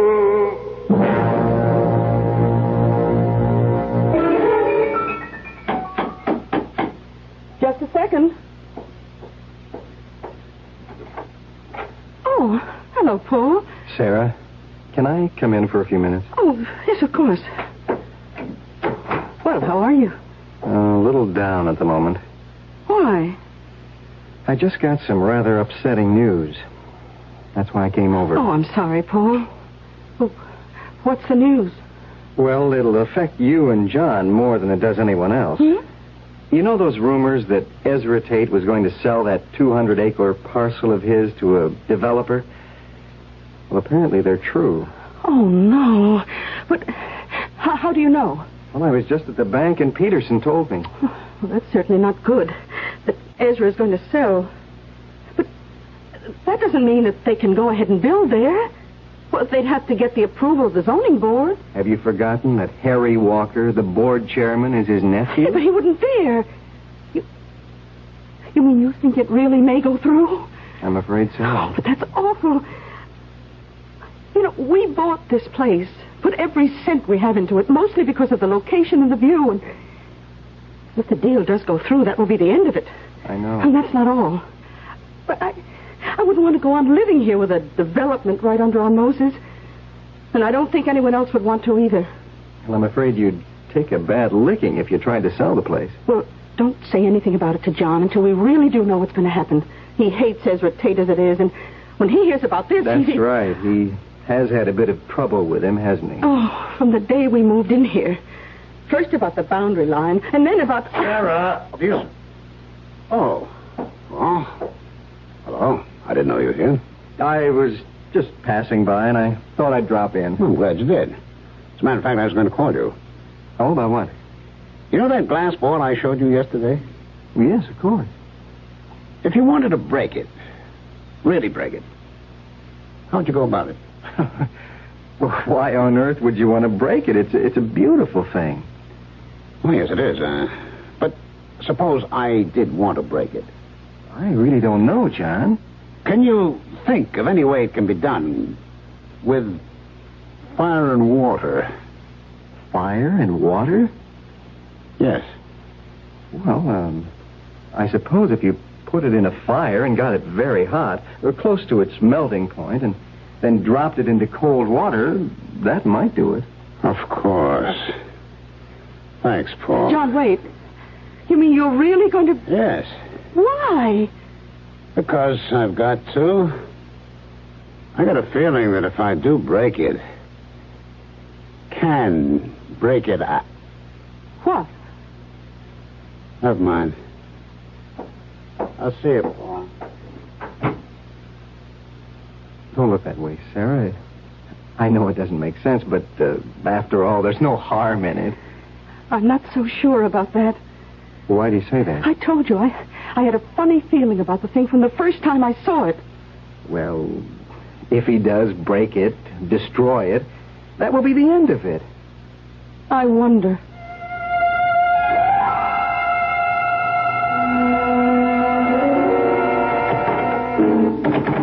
John? Yes. Why have you got the door locked? I didn't realize I had. Hi. Oh, may I come in? Of course. Oh, it's awfully hot in here. I know, it's the fire. Oh, yes. Then you're really going to do it? Yes. I've had the ball on the fire for about a half hour now. I'm just about to take it out. Darling, I don't like this. I know you don't. What'd I do with the tongs?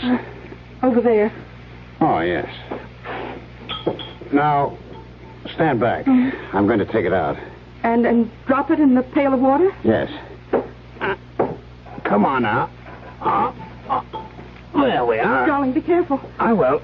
You ready? Yes. Here goes.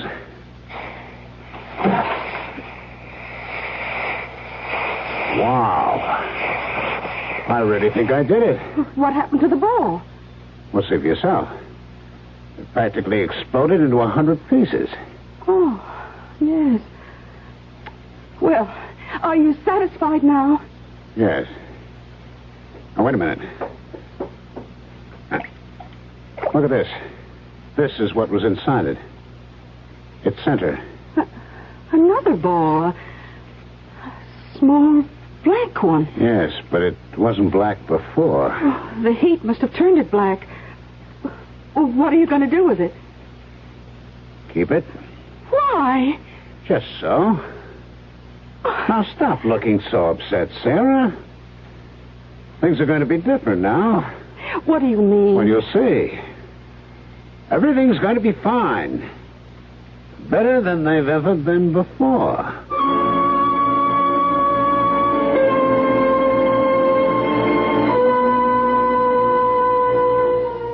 With the help of fire and water, the mysterious glass ball has been broken. And though he should know better, John Farrar seems pleased about it. For there are some things that it is best to leave alone. Was he right in thinking there was something sealed in the ball?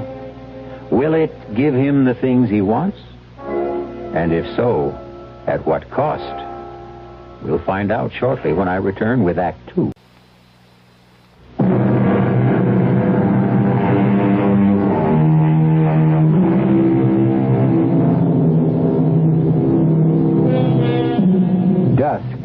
a time of uncertainty. And though she could not have said why, Sarah Farrar was not just uncertain, but anxious as she stood beside her husband and saw the glass ball shatter. But now she's beginning to feel that perhaps she was mistaken. For when John woke this morning, he was in better spirits than he has been for months. He went into his studio early and has been in there all day. It's evening now, almost supper time, and he still has not come out. Yes? Darling, it's almost 6 o'clock, and I wondered if... It's what? Almost 6 o'clock. You're kidding. It can't be. But it is. Oh, good Lord. I had no idea. I kept thinking while I had it, I'd stay with it. Keep on going for just a little while longer. You mean you've been working? Have I ever? Oh, can I look? Of course. It's not quite finished. I want to do a little more with the background, but, what do you think? Oh, darling, it's good. It's terribly good. You really think so? Oh, yes. It's the best thing you've ever done. In some ways, like summer morning, but different, stronger. You're right. It is something like summer morning, and it is different, but, well, it would have to be, because I'm suddenly seeing everything differently. Feeling differently. As if I'd been handcuffed for months and I was suddenly free. Oh, darling, I'm so glad. Oh, 6 o'clock. No wonder I'm starving. Well, didn't you have any lunch? I went out around noon. No, I forgot about it. What's for supper? Oh, beef stew. Oh, good. And wine? Well, there's that bottle we were saving for a special occasion. I think this is it, don't you? Oh, I certainly do. Oh, darling, why don't you wash up and... Oh, I'll get it. Hello? Hello, Sarah. Oh, Paul, hello. Well, you sound pretty good. I feel that way. John finally broke through, and he's working. Working beautifully. Oh, I'm glad to hear it. Oh, you don't sound so good. Is anything wrong? I'm afraid so. I just heard that the deal on Ezra Tate's land is definitely going through. The closing's tomorrow. Oh, no. And there's no way of stopping it? None that I know of. Oh, well, I guess I'll have to tell John. Tell me what? Are you going to do it now? Yes. I'm sorry, Sarah. So am I, but it can't be helped. Goodbye, Paul. What was that all about? Oh, some rather bad news. Darling, you know that talk that Ezra Tate was going to sell the 200 acres across the road to a developer? Yes? Well, apparently it's true. What? It can't be. I'm afraid it is, John. The closing's tomorrow. But he can't do anything like that. It'd ruin the town. And not just the town. We couldn't go on living here with a couple of hundred ticky-tacky houses right across the road. I know. But I'm afraid nothing can be done about it. No? Well, we'll see about that. John, where are you going? To talk to him. No, John, wait! Don't! Wait!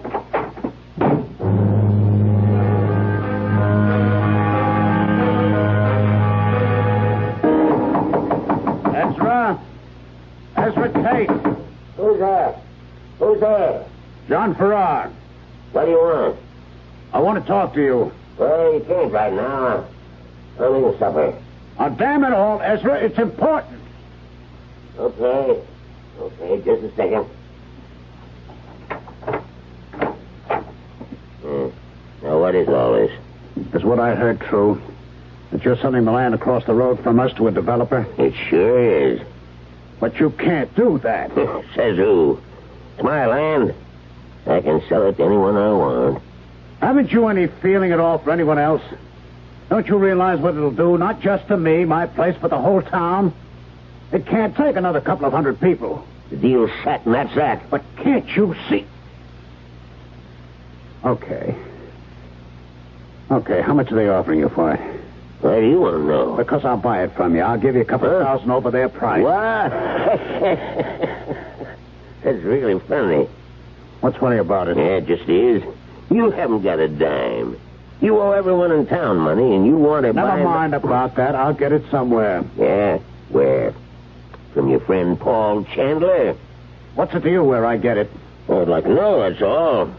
Just because he's got a thing about your wife, comes around with fruit and groceries for you, I imagine... You keep away from me, Farrar. You think I'd let you in here without precautions? This gun's loaded. Come any closer and I'll let you have a load of birdshot. For 2 cents. 2 cents is just about what you can afford. Now, you get out of here. Okay. But this isn't the end of it, Ezra.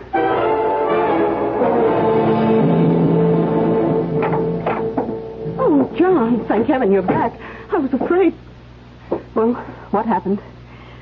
You laughed at me. Oh, you should have known he would. He's a dreadful old man. He's a monster. He doesn't give a damn about anyone or anything. I'd like to see him drop dead. John! Well, I would. But just dropping dead would be too good for him. I'd like to have something really terrible happen to him.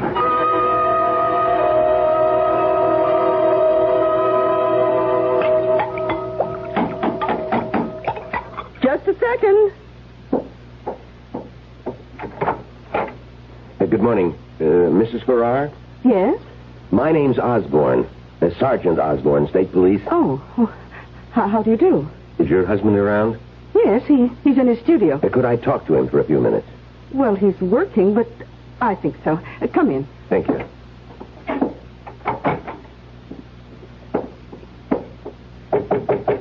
Yes? John, could you come out here for a minute? Okay. What's up? Oh, darling, this is Sergeant Osborne of the State Police. Oh. Good morning, Sergeant. Good morning, Mr. Farrar. I'm sorry to disturb you, but I wondered if you could help us. With what, Sergeant? Were you home last night? Yes, we were. We're here most nights. What time did you get to bed? Fairly early. About 10. Yes, that's right. And did you get up for any reason, or did you sleep right through the night? Oh, we slept straight through. At least I did. Why? I was hoping that maybe you'd gotten up.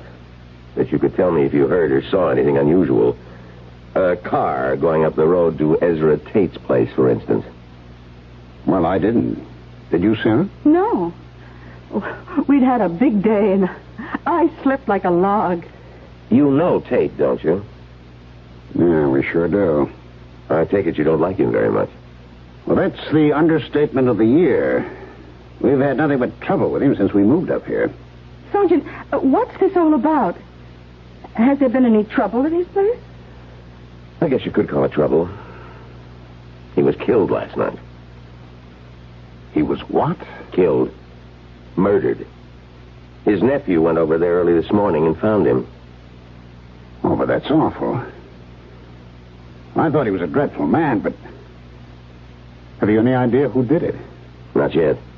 That's why I stopped by here to find out if you'd seen or heard anything. Well, I'm sorry. I wish we could help you, but... Well, how was he killed? It was pretty bad. Whoever did it must have really hated him or else been out of his mind. Because it was done with an axe.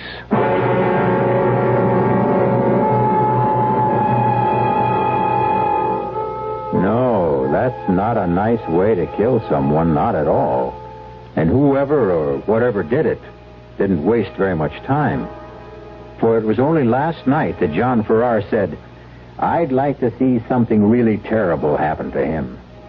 And what did happen was horrible enough to shock even him. The question is, was it a coincidence, or is there more to it than that? Could it have something to do with the shattering of the glass ball? We'll find out shortly when I return with Act 3.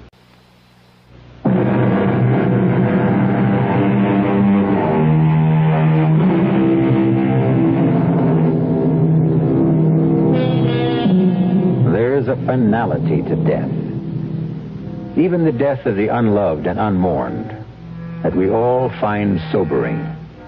For it reminds us of our own mortality. It's late afternoon now, and Sarah Farrar is in the kitchen of the old farmhouse when a car drives up, stops outside. She goes to the door, opens it. Oh. Hello, Paul. Hello, Sarah. How are you? Well, I've been better. I gather you heard the news then. About Ezra? Yes. Who'd you hear it from? The state police. One of them stopped by this morning. He wanted to know whether John or I had heard or seen anything last night. And had you? No. We were both pretty tired. John had been working like a maniac all day, and we slept right through. I see.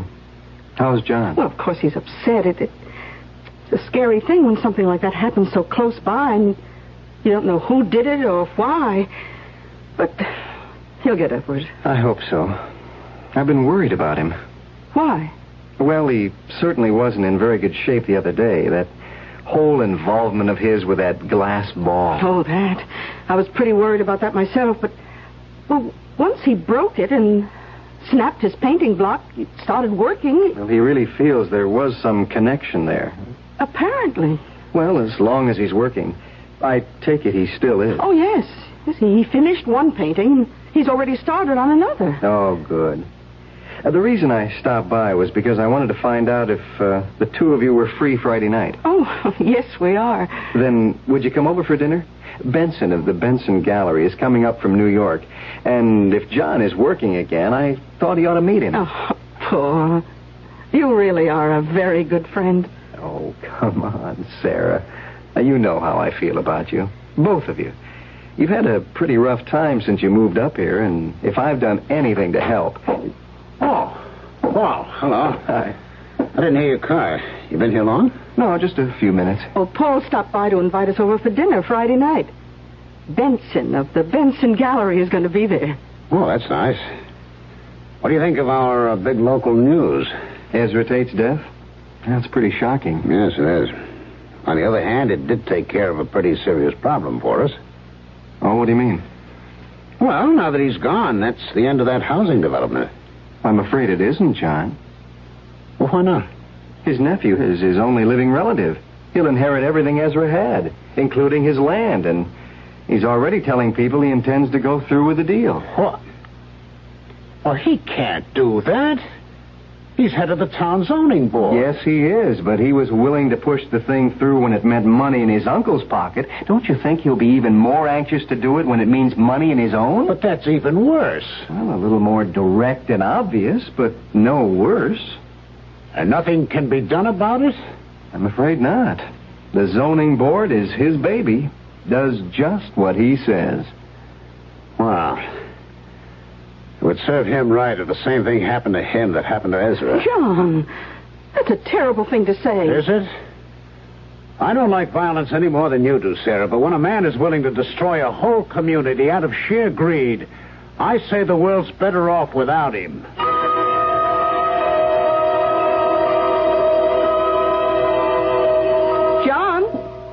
John? Oh, you are in here. Oh, yes, of course I am. Why? Well, I couldn't imagine what had happened to you. You said you were going into work for just a half hour or That's so. right. What time is it? Almost 11. It's not. Yes, it is. I must have fallen asleep again. I worked for a while and started feeling tired and sat down here. Well, you've really been at it these last few days. I guess I have. John, why are you keeping this thing here? What thing? This black thing that was in the center of the glass bowl. I told you I was going to keep it. But why? Because I like it. I like looking at it. What? Was that what you were doing before you fell asleep? Yes. Oh, I wish you wouldn't. I wish you'd get rid of it. Oh, don't be silly, Sarah. The day I found the ball, or rather the day I broke it open, was one of the most important days of my life. Hasn't everything been different since then? Well, if you mean you've been working well, yes, but I... But what? Oh, never mind. Are you coming up to bed now? I guess so. Just let me clean my brushes and put them away. Oh, who on earth is that? I have no idea. I'll get it. Hello? Hello, Sarah. Did I wake you? No, Paul. I was upstairs reading. I just came down to see what was keeping John. Is he there with you? Oh, he's in the studio. Why? Well, I wasn't sure whether I should call or not, but I finally decided I would. Sarah, I've got some more news that's just as shocking as the last. Harry Walker was killed tonight. What? Where? And how? In his home. His wife was out, came back, and found him dead in the kitchen. Oh, no. And they don't know who did it? Not any more than they do who killed Ezra.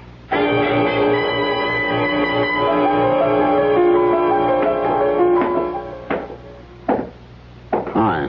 Oh, good morning, darling. I couldn't decide whether to wake you or let you sleep. Oh, I haven't been asleep for some time. I'm just lying there thinking. I know, but I thought you might doze off. You didn't sleep much last night. No. Well, how about some breakfast? I don't want any. John, you should eat something. I can't. I feel awful. Because of what you said when Paul was here about how Harry Walker deserved to die too? Partly. Well, you shouldn't. All right, it was a horrible thing to say, but you were angry, upset. Yes, I was, but don't you realize that the same thing happened before with Ezra? I said I hoped something terrible would happen to him, and it did. Yes, it did, but we often say things we don't really mean. But I did mean it. I meant it both times. That's what makes it so frightening. Why frightening? Look, you don't think that just saying it had anything to do with their deaths, do you? Yes, I do. John! Well, I do. Do you remember what I told you about the glass ball? That there was something in it? Yes. What if there was? And what if, when I released it, it began doing things for me in return? Oh, John, that's ridiculous. It was just a glass ball. Was it? I told you that I had to break it, that it was very important. And it was right after I did that I started working again. Yeah, but that could have happened anyway. Maybe. But then twice after that, when I said I hoped something would happen to someone, it did. That was just a coincidence. When the same thing happens twice in the same way, it's not a coincidence. But that's not the worst of it. What if the same thing happens still again? Oh, John. John, that's insane. Things don't happen just because we want them to. There's no connection between what happened to either Ezra or Harry Walker. And even if there were, how could the same thing happen again? You don't feel the same way about anyone else. Don't I? Oh. You've no idea? No. We don't know that many people up here. You don't mean Paul? Yes. Good old Paul, who's always doing things for us. Only it hasn't been for us. It's been for you. He's in love with you, isn't he? Oh, John, this is terrible. I've been concerned about you, worried about you for some time, but I never realized. You really are sick. Are you saying it's not true? Of course it's not true. He's just a friend, a good friend. I wish I could believe you. Meaning you don't? I don't know. I'll have to think about it. But there's nothing to think about. I tell you, John, where are you going? Out. John, wait a minute. You can't. John!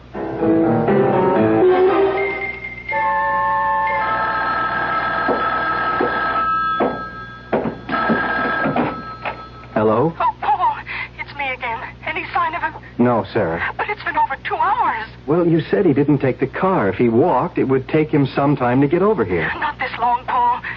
I'm scared. I told you what he said. I know, but I don't think there's anything to be concerned about.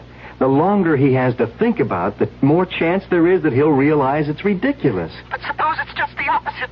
Suppose Now, don't do that, Sarah. I'm not worried. I hope he does come here. I told you there's something I want to tell him. What? I don't want to go into it now, but I think it may make a difference. Help him. All right. But if he does come to your place, will you call me? Let me know. Of course, Sarah. Thank you, Paul.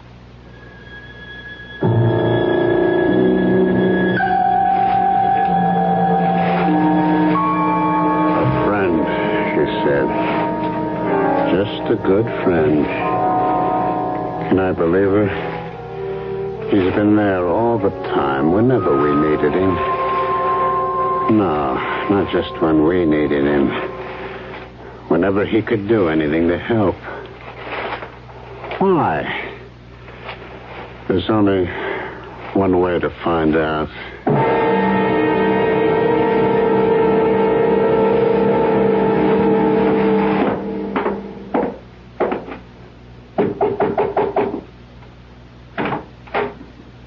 Hello, John. I've been expecting you. Have you?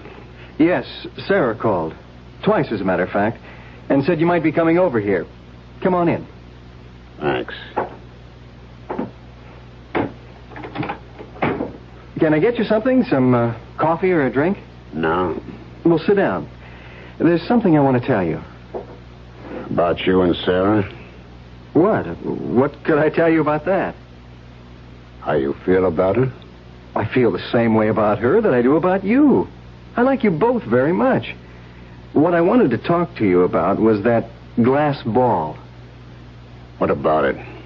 Well, I'm afraid I was the one who got you started on it, saying it was something like a Pennsylvania Dutch witch ball. Well, I was wrong. There was nothing strange or mysterious about it. It wasn't even old. It was made 7 or 8 years ago by the New England Glass Company. That's impossible. How do you know that? Because I called a friend of mine, the man I wanted to show it to, and he told me. The company was trying to develop a new kind of glass, practically unbreakable and impervious to heat. They did it by bonding 2 kinds of glass together, and the ball was one of their samples. That's not true. It's a lie. You don't just want to take Sarah away from me. You want to take that away, too. The feeling that breaking it just gave me, the freedom, the sense of power. When you're not going to. John, put down that poker. No. John, put it down. I'm not finished yet. I'm not denying that something happened to you after you bought it, but I think I can explain that, too. Now, look, when you brought it home, you used to sit and stare into it, didn't you? Yes. Well, don't you see what could have happened? When you stare into something clear or shiny, you can hypnotize yourself. But in your case, the self-hypnosis took a special form. You started identifying with it. And when you finally broke it, you released something. Not in the ball, but in yourself. Released what? Lies? Everything you've been saying has been a lie? It hasn't, John. It's been the truth, John. Keep away from me. No, I came over here to find something out, and I have. You're no friend of mine. You never were. John. Who's that? I don't know. Well, don't open the door. John, now stop that. Whoever it is must know we're here. I've got to. All I'm warning you to... Mr. Chandler? Yes? I'm Osborne, State Police. Is Mr. Farrar... Oh, yes, I see he is. Good morning, Mr. Farrar. Your wife said she thought you might be here. My wife? Yes, we stopped by at your place first. Mr. Farrar, would you come with me? Where? To headquarters. We'd like to talk to you. About what? Several things, but mostly about where you were last night about 10 o'clock. 10 o'clock? But that was... That was what? About when Harry Walker was murdered. How do you know that? Because Paul called us shortly after that and told us. You're all against me. Not just my wife and Paul, but everyone. Plotting against me. No one's against you, Mr. Farrar, and we're certainly not plotting against you. We just want to talk to you and... No! Farrar, stop! Come back here, Farrar! Aren't you going after him? Oh, we'll catch up to him. I have another car and 2 more men out on the road there, just around the curve. Why did you want to talk to him? Well, someone saw him leaving Harry Walker's house last night, shortly before Mrs. Walker came home. Oh. We just got a general description. Weren't sure who it was at first, but... Farrar, look out! That truck! John! Oh, good Lord.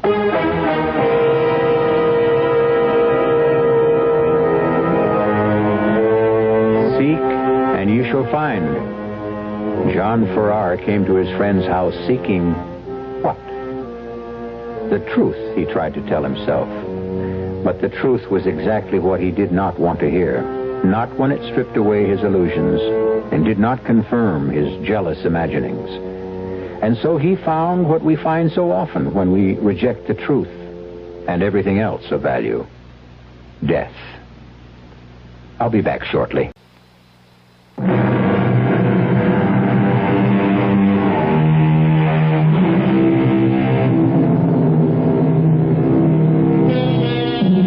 Now we see through a glass darkly, says the Bible. That was what John Farrar was doing, seeing something in the strange glass ball that wasn't there. But he wasn't completely wrong. At least it wasn't all imaginary. For as his friend Paul said, there was a thing inside. Not inside the glass ball, but inside John himself, that never should have been tampered with. Our cast included Ralph Bell, Bryna Rayburn, Bob Caliban, and Leon Janney. The entire production was under the direction of Hyman Brown.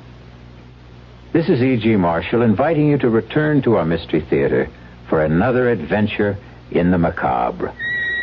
Until next time, pleasant dreams.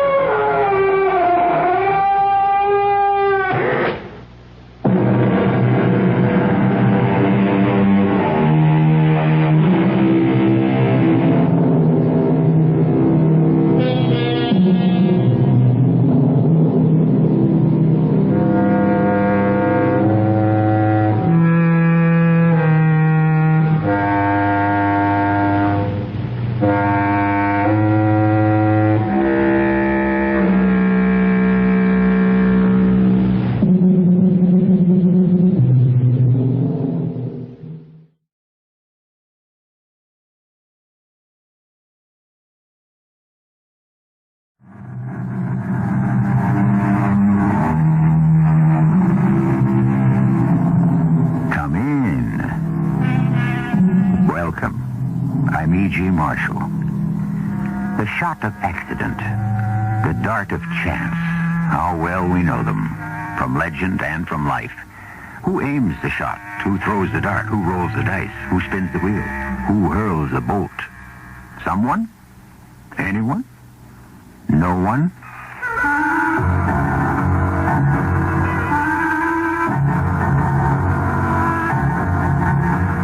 Our mystery drama, The Instrument, was written especially for the Mystery Theater by Sam Dan and stars Ralph Bell.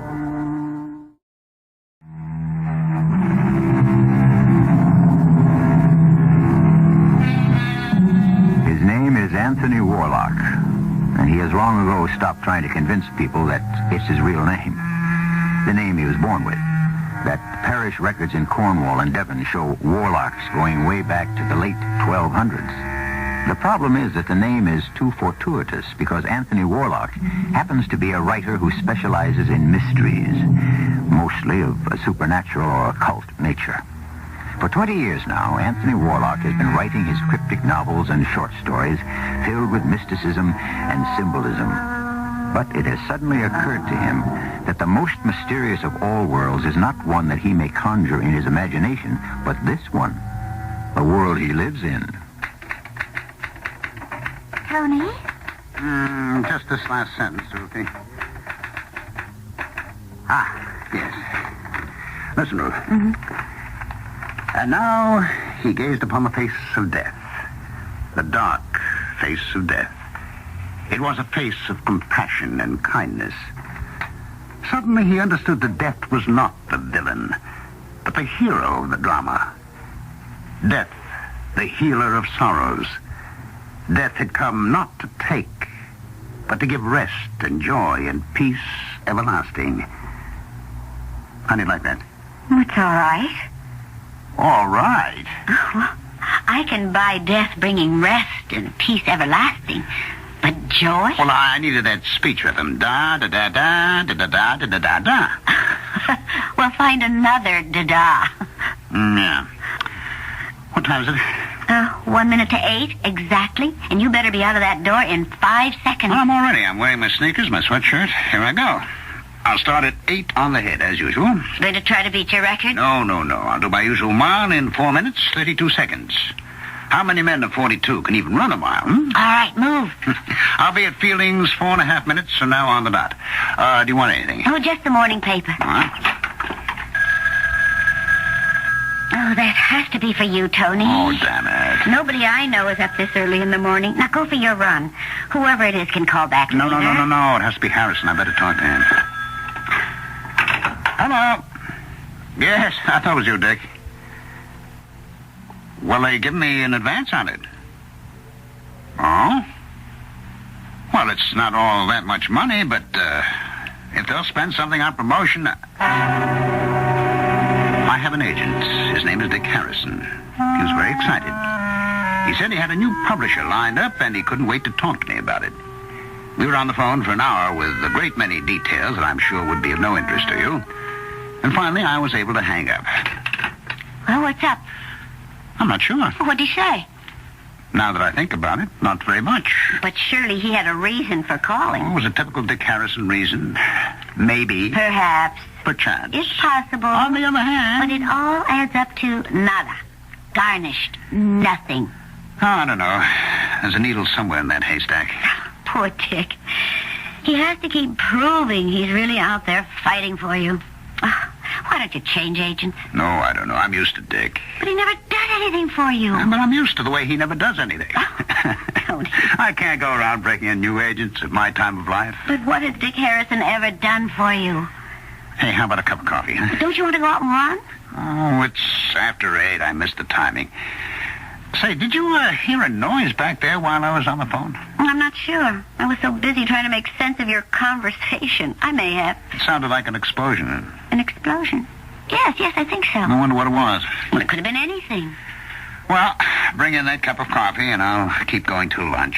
If you're not careful, you'll actually finish that book on schedule. Yes, I'm getting into some bad habits in my old age. I placed a fresh sheet of paper into the typewriter. I began to write. The words started to come slowly. The ideas seemed fuzzy and ill-formed. My mind wandered from the story. It bothered me. This is the way you feel when you're not sure where you're going, but I had this particular story well under control. I knew exactly where I was headed and how I proposed to get there. Furthermore, I liked the story and how I was doing it. Should have been clear sailing, but for some reason, my mind had gone completely blank. I don't know how long I just sat there and gazed at the empty paper. Tony? Huh? Something wrong? Wrong? Mm-hmm. I don't know. Well, I haven't heard that typewriter in over an hour. Well, I guess I must have been daydreaming. Oh, you generally don't run out of steam in the morning. It must be a sign of advancing age. You know something, Tony? You seem to be on an age kick this morning. Oh, is that so? Yes. A review of your conversation. You began by asking how many men of 42 could even run a mile. So? And then when I said something about getting a new agent, you replied you didn't care to break in another one at this time of life. Well, I'll say one thing for you. You really listen. And then you said you were getting into some bad habits in your old age. And just now, you mentioned advancing age. I didn't realize you were keeping score. So, Tony? Oh, I don't know. Maybe I just realized I'm 42. Oh, 42 isn't old. No, but 42 isn't 22. Not by a long shot. Would you like to be 22 all over again? Would you? Why never think about things that can't happen? Tony, is something wrong? Yes, I suppose something is. Well, what? Everything. Everything? I see. Does that include you and No. me? No. We're all right. It's just... Well, I just don't think I'm going anywhere. Oh, is this going to be the what did I do with my life lament? Do you ever look at yourself in the mirror? Oh, constantly. Don't you ever ask, what am I doing here? Where am I going? I know where I'm going. I am the product of 800 years of warlocks. More than 30 generations. And now the line comes to an end. In me. I'm sorry, Tony. What was it all for? I don't know. Sir Roderick Warlock died fighting for Edward I. John Warlock fought with Henry IV. Sir Ronald Warlock almost saved Charles I from Cromwell. James Warlock was a master gunner under John Paul Jones. Darling, I am completely aware of the magnificent exploits of your illustrious family on both sides of the Atlantic. My father died at Pearl Harbor. My grandfather... Well, all I can say is everybody in my family's been a soldier, a sailor, an explorer, an adventurer. I'm the only sit at home, the only writer. Not really very much of a writer. Oh, now, Tony, that isn't true. You're quite a writer. Oh, yes? What have I written? Scary little ghost stories? I don't think that's being fair to yourself. Mysterious nonsense about what? The occult, the supernatural. And who says it's nonsense? I say it's nonsense. Oh, we really are having a bad morning, aren't we? And what brought it on? Oh, how do I know? Tony, I said I was sorry. About what? Well, you know about what. I know what your family name means. It's going to die with you because I can't... No. I don't want to hear any more about that. Ruthie, I'll tell you what bothers me. The fact that I'm a nobody. But you're not. I have a small talent. I have a small success. I've led a small life.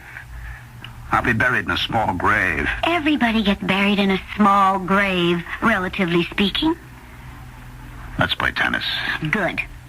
Now, you've had your outburst for the year. Yeah, I suppose so. Look, Ruthie, about kids. I stand ready at any time to give you your option. I love you, Ruth. So please, let's never talk about it again, huh?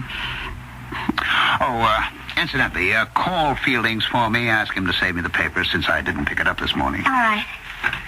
We'll have lunch at the club, and, you want to get in 9 holes this afternoon? Oh, sure. What a difficult life you lead. Tennis, lunch, golf. Hey, I work hard, too. That's funny. What's funny? Fieldings doesn't seem to answer. Well, he has to answer. Well, maybe he's closed. Why would he be closed? Oh, you shouldn't have hung up. Maybe he's waiting on a customer. Well, you know how he hates the sound of a ringing phone. Well, why didn't he answer? Hey, I thought we were going to play tennis. Well, let's stop off at Fieldings on the way to the club and get the papers. Say, what's that smell? Smell? As if something was burning. You know, I think you're right. Where could it be coming from? You know, while you were on the phone before, I thought I heard fire engines. Must be a big one going so... Tony, look out the window, smoke. Hey, that's coming from just over the rise, toward town. It's kind of thick, very black. Well, what could be on fire? Let's find out. We got into the car and headed toward the village. As soon as we passed the bend in the road, we saw what it was. Thick black smoke was rising from the small clump of stores that made up the shopping center at Crosby Corners. All the fire equipment was out, and the sheriff's patrol car was diverting traffic. There seemed to be wreckage of some sort scattered all over the road. And then I immediately recognized it for what it was. The broken fuselage, the shattered wings of an airplane. Sheriff Pomeroy was directing traffic. You're not coming any closer, Mr. Warlock. Make a detour right here. What happened, Sheriff?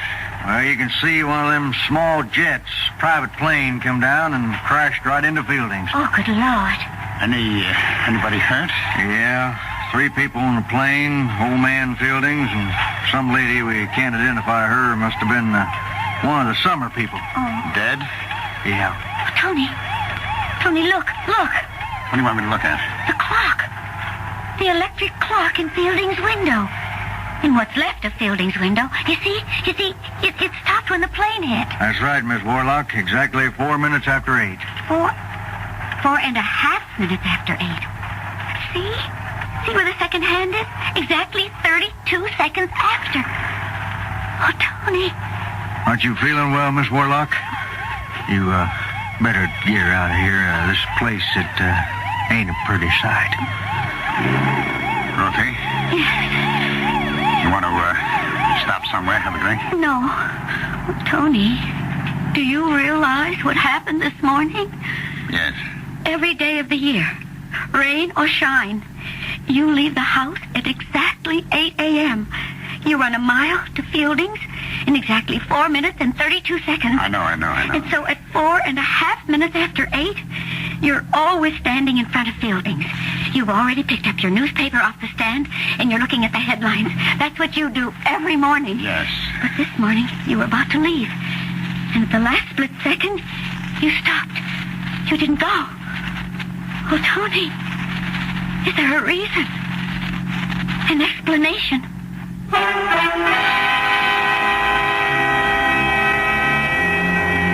Are you perhaps waiting for me to explain it? Well, at this point, I don't know. And even if I did, I certainly wouldn't tell you this early in the story. So I shall be back in just a few moments with Act 2, at which time we may find the answer, and then again, we may not.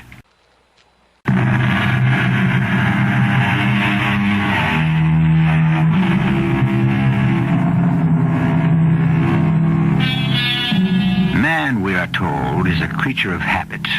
And surely Tony Warlock is no exception. Every morning, Tony runs a mile from his home to the general store in the village. He arrives there promptly at 4.5 minutes after 8. You can set your watch by him. Well, this morning, for the first time in years, Tony was delayed. And at 4.5 minutes after 8, a plane crashed into the store. Had Tony been standing in his usual place at his usual time? But he wasn't. And the question that runs through his mind is, why? Why wasn't I on this morning of all mornings? Why? Why? It's a miracle, darling. It's a miracle. Of course, it's a miracle. But that doesn't answer the question. Why was I saved? 5 people are dead. The 3 in the plane, Mr. Fieldings, and a woman named Mrs. Jane Gray. Why was I saved? The people in the plane died because their aircraft underwent some malfunction. Mr. Fieldings and Mrs. Gray, they just happened to be there. I should have been there, too. Why wasn't I? Why was I saved? Because Dick Harrison called you at exactly 8 a.m., the split second you were about to leave. Suppose I had listened to you, Ruthie, and fired him and got myself a new agent. He never would have called me. And I would have... Let this be a lesson to you. Never listen to me. Oh, no. I should listen to you. You're always right. And I always do listen to you, except in this one case. Dick Harrison. All these years I've stayed with Dick. It's obvious he hasn't done very much for me. He's probably held me back. And yet, for some reason, I never let him go. Why didn't I fire Dick Harrison? Was it because I couldn't, or was it because I would need him to save my life one day?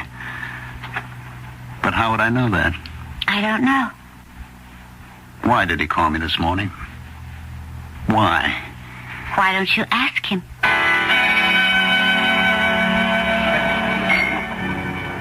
Hey, Tony. Oh, I'm sorry I'm late. It's all right, Dick. I never expect you to be on time. Oh, it was all in your interest, Tony, baby. I was with this top Hollywood producer. He's crazy about your books. And we're just about ready to talk a deal. This is going to be 6 figures. What brings you in from Rubeville into the big town, huh? Dick, why did you call me this morning? Why did I call you this morning? Yes.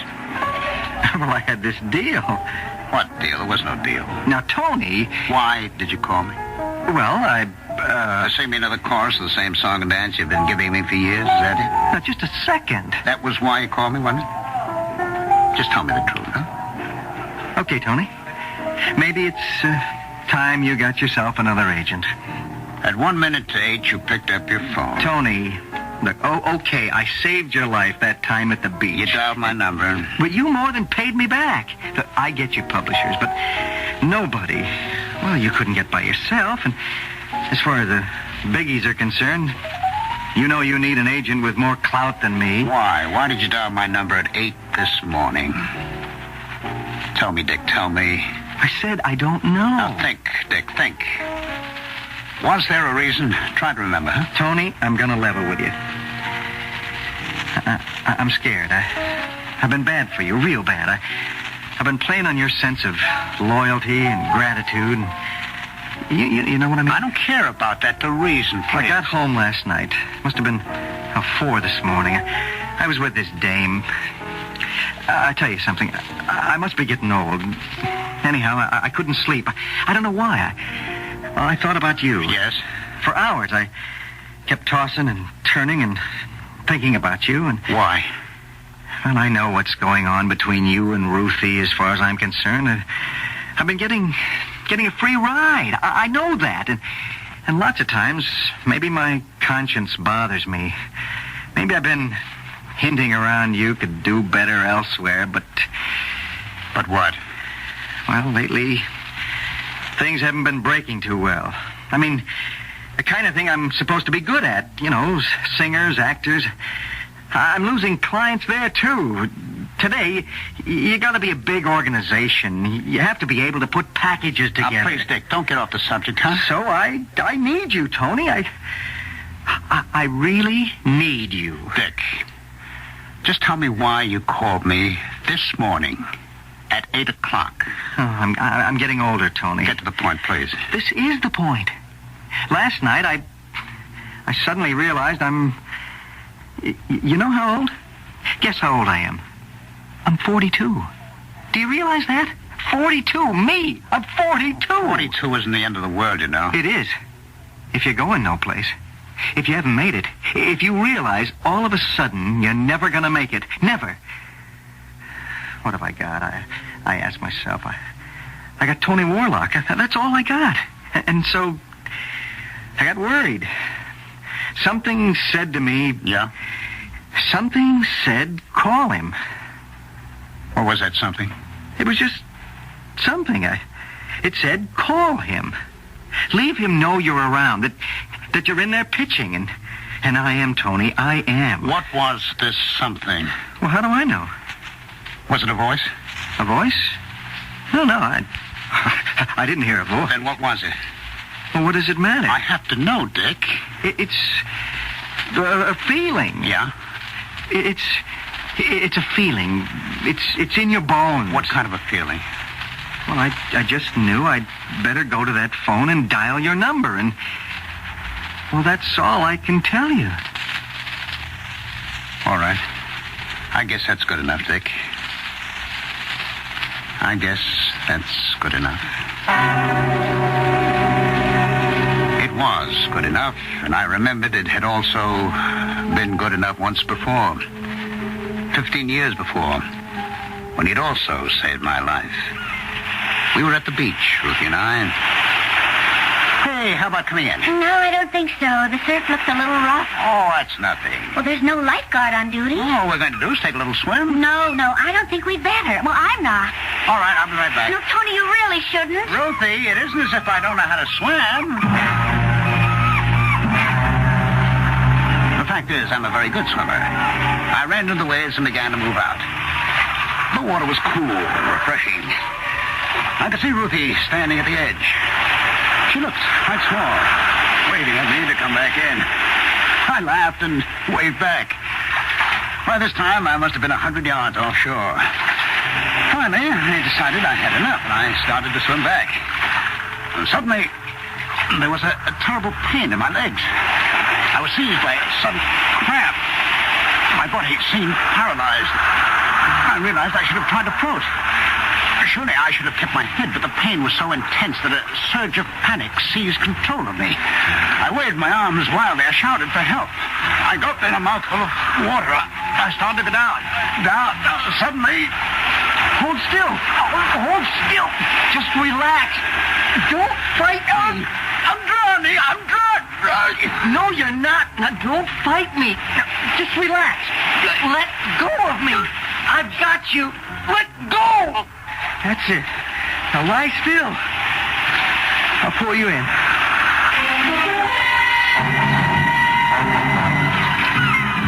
Oh, how can we ever thank you, Mr.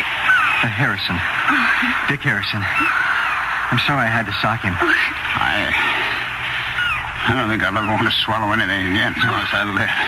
Listen, a little drink and you'll be first rate. Where did you come from? Where? Well, I just happened to be swimming out there, and you see, I'm just as big a fool as he is, except I didn't get a cramp. But how did you happen to be out there? Well, that's a great question. The answer is, I don't know. Well, do you come to the beach often? No. The truth is, I hardly ever come to the beach. I'd much rather swim in a pool. So, how does it happen you were out there today? I just had a feeling I wanted to go to the beach. Well, what kind of a feeling? Oh, just, there's no way to explain it. I just got a feeling, that's all. And because of a feeling you can't explain or even understand, I'm alive today. That was how it happened 15 years ago. And that's what it also happened this morning. A feeling, a mysterious feeling, had prompted Dick Harrison to do something. As a result, my life was saved. 2 stark and dramatic instances. In each, death was certain. 15 years ago, I would surely have drowned. This morning, I would have been killed beyond doubt in the flaming wreckage of the plane that destroyed the Fielding store. And as I thought about it, there were other instances, small perhaps, but was it all a part of a pattern? What are you thinking about, Tony? The number of times that Dick saved my life. Oh. Well, the first day we met him at the beach. This morning, of course. Oh, there were others. I don't remember others. Twice in 15 years is good enough. Oh, I remember some years ago. I lent him the car. Yes? When he returned it, he said, take it in to be looked at. Well, I don't remember that. Well, he checked the brake fluid. It was practically all gone. I had a leak in the master cylinder. Oh, yes. I could have stepped on the pedal and discovered the hard way that I had no brakes. Of course. Suppose we'd have had to make a sudden stop, or we might have been going down a steep hill. Well, you can write the ending to that little script yourself. But I'll never forget what he said to me that day. Now, thank you, Dick. It's a lucky thing you found out about the brakes. Yeah, I guess it is. I'll have to become more like you, Dick. Oh, in what way? I'll have to be more careful about a car. Check it out carefully, the way you do. Well, I'm not careful at all. Yes, but you actually went to the trouble of checking the brake fluid. Yeah, and you know something, Tony? I never did a thing like that before. What are you saying? Well, I practically never look under the hood. You don't? No, I just get in and drive. Well, what made you do it this time? I don't know. I just got a feeling. I just got a feeling I better look under the hood. That's all I can tell you. I just got a feeling.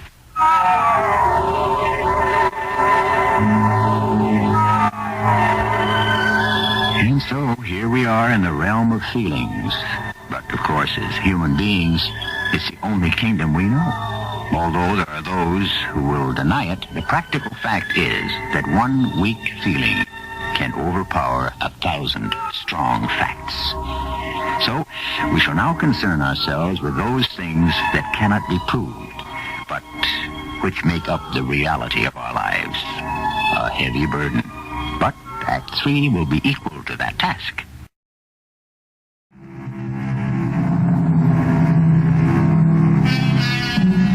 I cannot believe, said Albert Einstein, that God chooses to play dice with the universe. But yet, if life is not a game of chance, what is it? It's been likened by some to a song. All right, we can buy that. But even here, is it precisely orchestrated? Or is there room for improvisation? That, you see, is the problem. There's never an answer.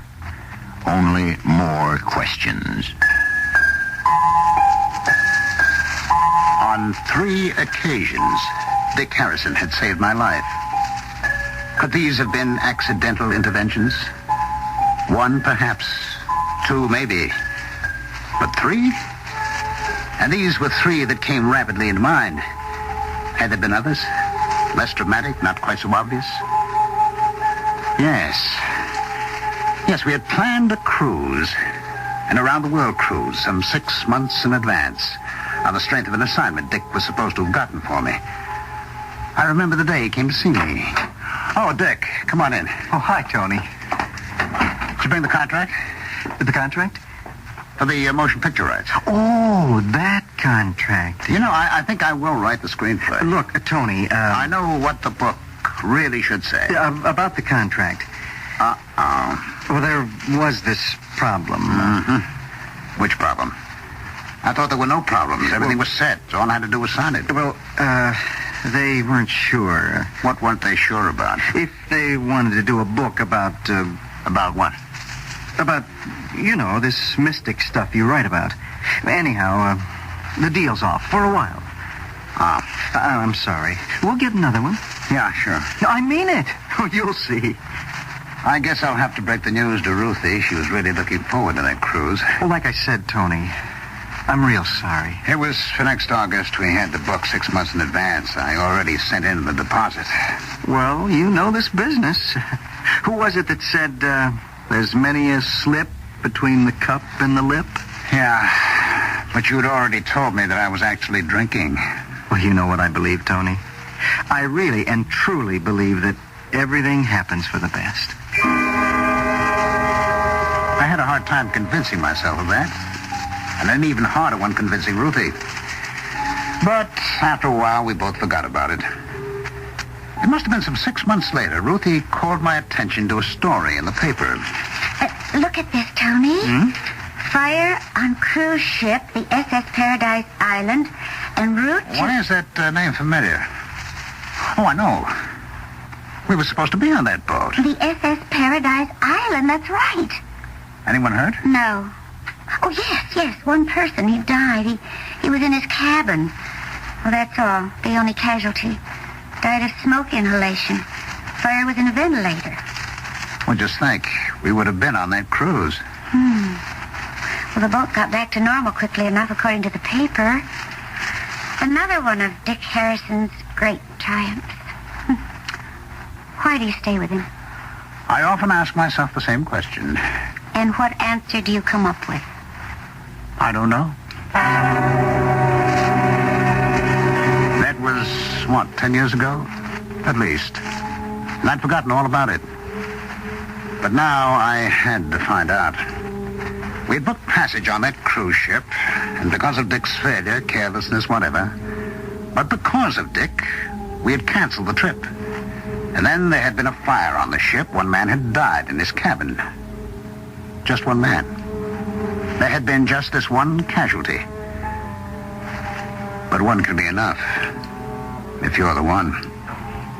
I had to be sure. What are you looking for? All these check stubs and receipts. My goodness, Tony, don't we ever throw anything away? Well, why should we? Why? Because you get all cluttered up with paper. Would you throw away a drawer full of old snapshots? Of course not. Oh, said so? Why not? Because they tell the story of your life. So do these old pieces of paper. But what are you looking for? Yes. Received from Mr. Anthony Warlock the sum of $100 as a deposit for cabin B37. SS Paradise Island World Cruise leaving New York August 23rd, 19... Oh, I remember. But why didn't we go? I forget. Ruthie, I have to go to New York tomorrow. Oh, but it's so hot. Well, I have to go to the library. The library? It's the only place I can think of to get some special material. I couldn't tell her the real reason I was going in. I'd seen in the paper that the SS Paradise Island was in port, getting ready to sail on another cruise. I had to find out about a certain cabin. I just had to. After I got off the train, I went right to the west side where the Paradise Island was docked. How was I going to find the answer to my question? Anyway, I joined the happy, noisy crowd and walked aboard. I was looking for a crew member, not an officer, but an older person who liked to talk. Well, she found me. An elderly, chubby, good-natured stewardess. Trying to find your cabin, sir. Yes, I'm trying to find my friend's cabin. I've been invited to a bon voyage party. Oh, there's no end of them. What's your friend's cabin number? Well, no, I don't remember. Tell me his name. I can look it up on the passenger list. Well, it's not my friend's cabin exactly. It's his friend's. And he invited me to his friend's party, and I don't know his friend's name. Well, I suppose you'll just have to search the ship. Hope you find him before we sail. This is a beautiful ship, isn't it? Oh, my, yes. I've been with her since she was commissioned 12 years ago. Haven't missed a single trip. I was on board here, to say farewell to a friend about, must have been 10 years ago. Were you? Yes, I remember, because that was the trip she caught fire. No, she did not. There was a lot of smoke and all, but it was a ventilator problem. But one of the passengers died, didn't he? Yeah, poor man. I knew him. I was assigned to his cabin. I never had a chance. I'm sorry to hear about that. It's my only unhappy memory in all my years at sea. Well, I suppose you remember it well, Oh, yes. It was 2 o'clock in the morning. The alarm was sounded. I was able to get all my passengers on deck, but I was too late for Mr. Grayson. Poor Mr. Grayson. Cabin 37. Right here. B deck. Cabin B, 37. Funny thing, the only reason he got that cabin was because someone else had canceled. I didn't say another word. I couldn't. I walked off the boat. I wandered into a bar. Something I rarely do when I'm alone. I ordered a drink. I took the receipt out of my pocket. There it was. I had reserved cabin B-37 for that particular cruise. Had I gone on it, I would have been dead. Once again, Dick Harrison had intervened. But why? Why was all this happening? Why was I being saved? For what reason? Was it because it was something I was supposed to do, something I must accomplish before I died? But what? All I knew was writing, and a kind of specialized writing at that. It's mostly about the supernatural. But the fact is, I was being kept alive, and by Dick Harrison. Beats me, Tony. But you keep saving my life, Dick. Well, the answer could be in one of your books. Which one? Tony, you're my most important client just now, and so you know what I'm doing? I'm reading your books. Oh, don't tell me that you never... Well, Tony, they were always a little bit too heavy for me, but I found out if you stay with them, well, I'll tell you one thing. They sure changed me. Changed you how? I feel different. In what way? In every way. Mention one. I'm beginning to feel peaceful. Peaceful? What does that mean? I don't feel I have to be on stage all the time. I feel I can relax, just sit quietly and think. It's a wonderful feeling. Now, you said you found something in one of my books. It's no one thing, Tony. It's no one book. It's all of them. All of them together. It's what happens to you while you read. You feel like somebody's talking to you. Who? I don't know. And it doesn't matter. Somebody or something just wonderful makes you feel satisfied just to be yourself. What you're doing, Tony, is important. So important. Important? Yeah. Because it can change people. Or maybe you're just feeling blue, Dick. You don't understand. I'm feeling wonderful. Tony, maybe I was meant to be your agent. You? Why? So you wouldn't become too successful. Well, that's a fact. I'm not too successful. But you keep writing what you're writing now. Keep writing. Believe me, Tony, this world needs it. Was that why I was being saved? Is it possible that I was actually creating a new philosophy? Was I being saved because my work was not yet done? In my mind, I quickly reviewed all that I'd ever written. Yes, it was possible that I was laying the foundation for a whole new concept of belief. It was not in any specific thing I said, but everything pointed to a harmonious force in the universe which any one of us could make his own. Yes, perhaps that was my mission. Perhaps that's why I was being saved. My work was not yet done. Tony, I think think you write some rattling good stories. But as far as any religious... I don't know how to put this. Well, how do you account for the fact that I've been saved so often, Ruthie? Well, it could be coincidence. I don't think so. What do you think? I don't know. Why don't we just wait and see what happens? Was it coincidence?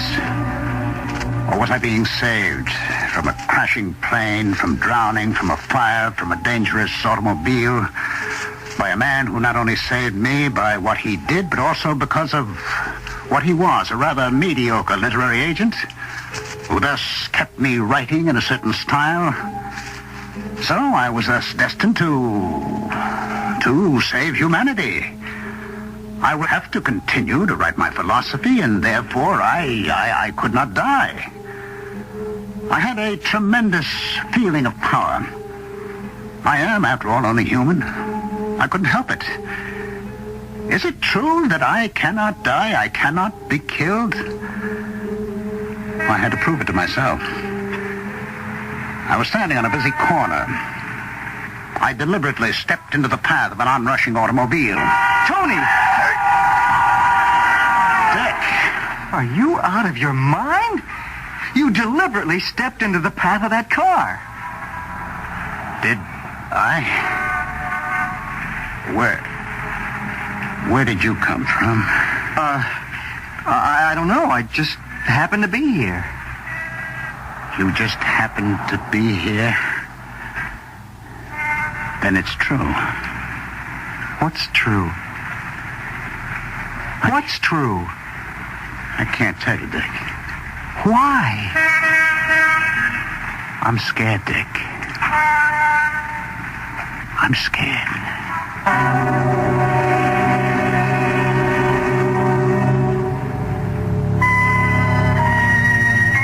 The end of the story? We don't know. That is, we don't know yet.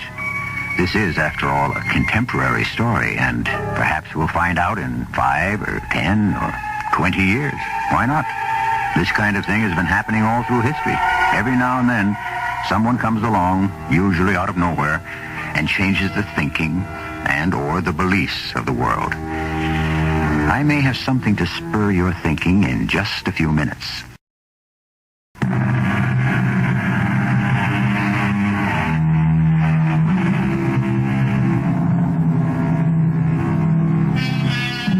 We presented a man named Anthony Warlock, who could have died any number of times, but somehow his life was always being saved by the intervention of one Dick Harrison. Anthony Warlock believes it's because he, Anthony, has something of great importance to bestow upon the world. However, could it be the other way around? Does Dick keep saving Anthony because one day Dick will have something vital to give to the world, and Anthony is the one who must financially support Dick until Dick is ready? Which one is the instrument, and which one is the player? Our cast included Ralph Bell, Bob Caliban, and E.V. Juster. The entire production was under the direction of Hyman Brown. This is E.G. Marshall inviting you to return to our Mystery Theater for another adventure in the macabre. Until next time, pleasant dreams.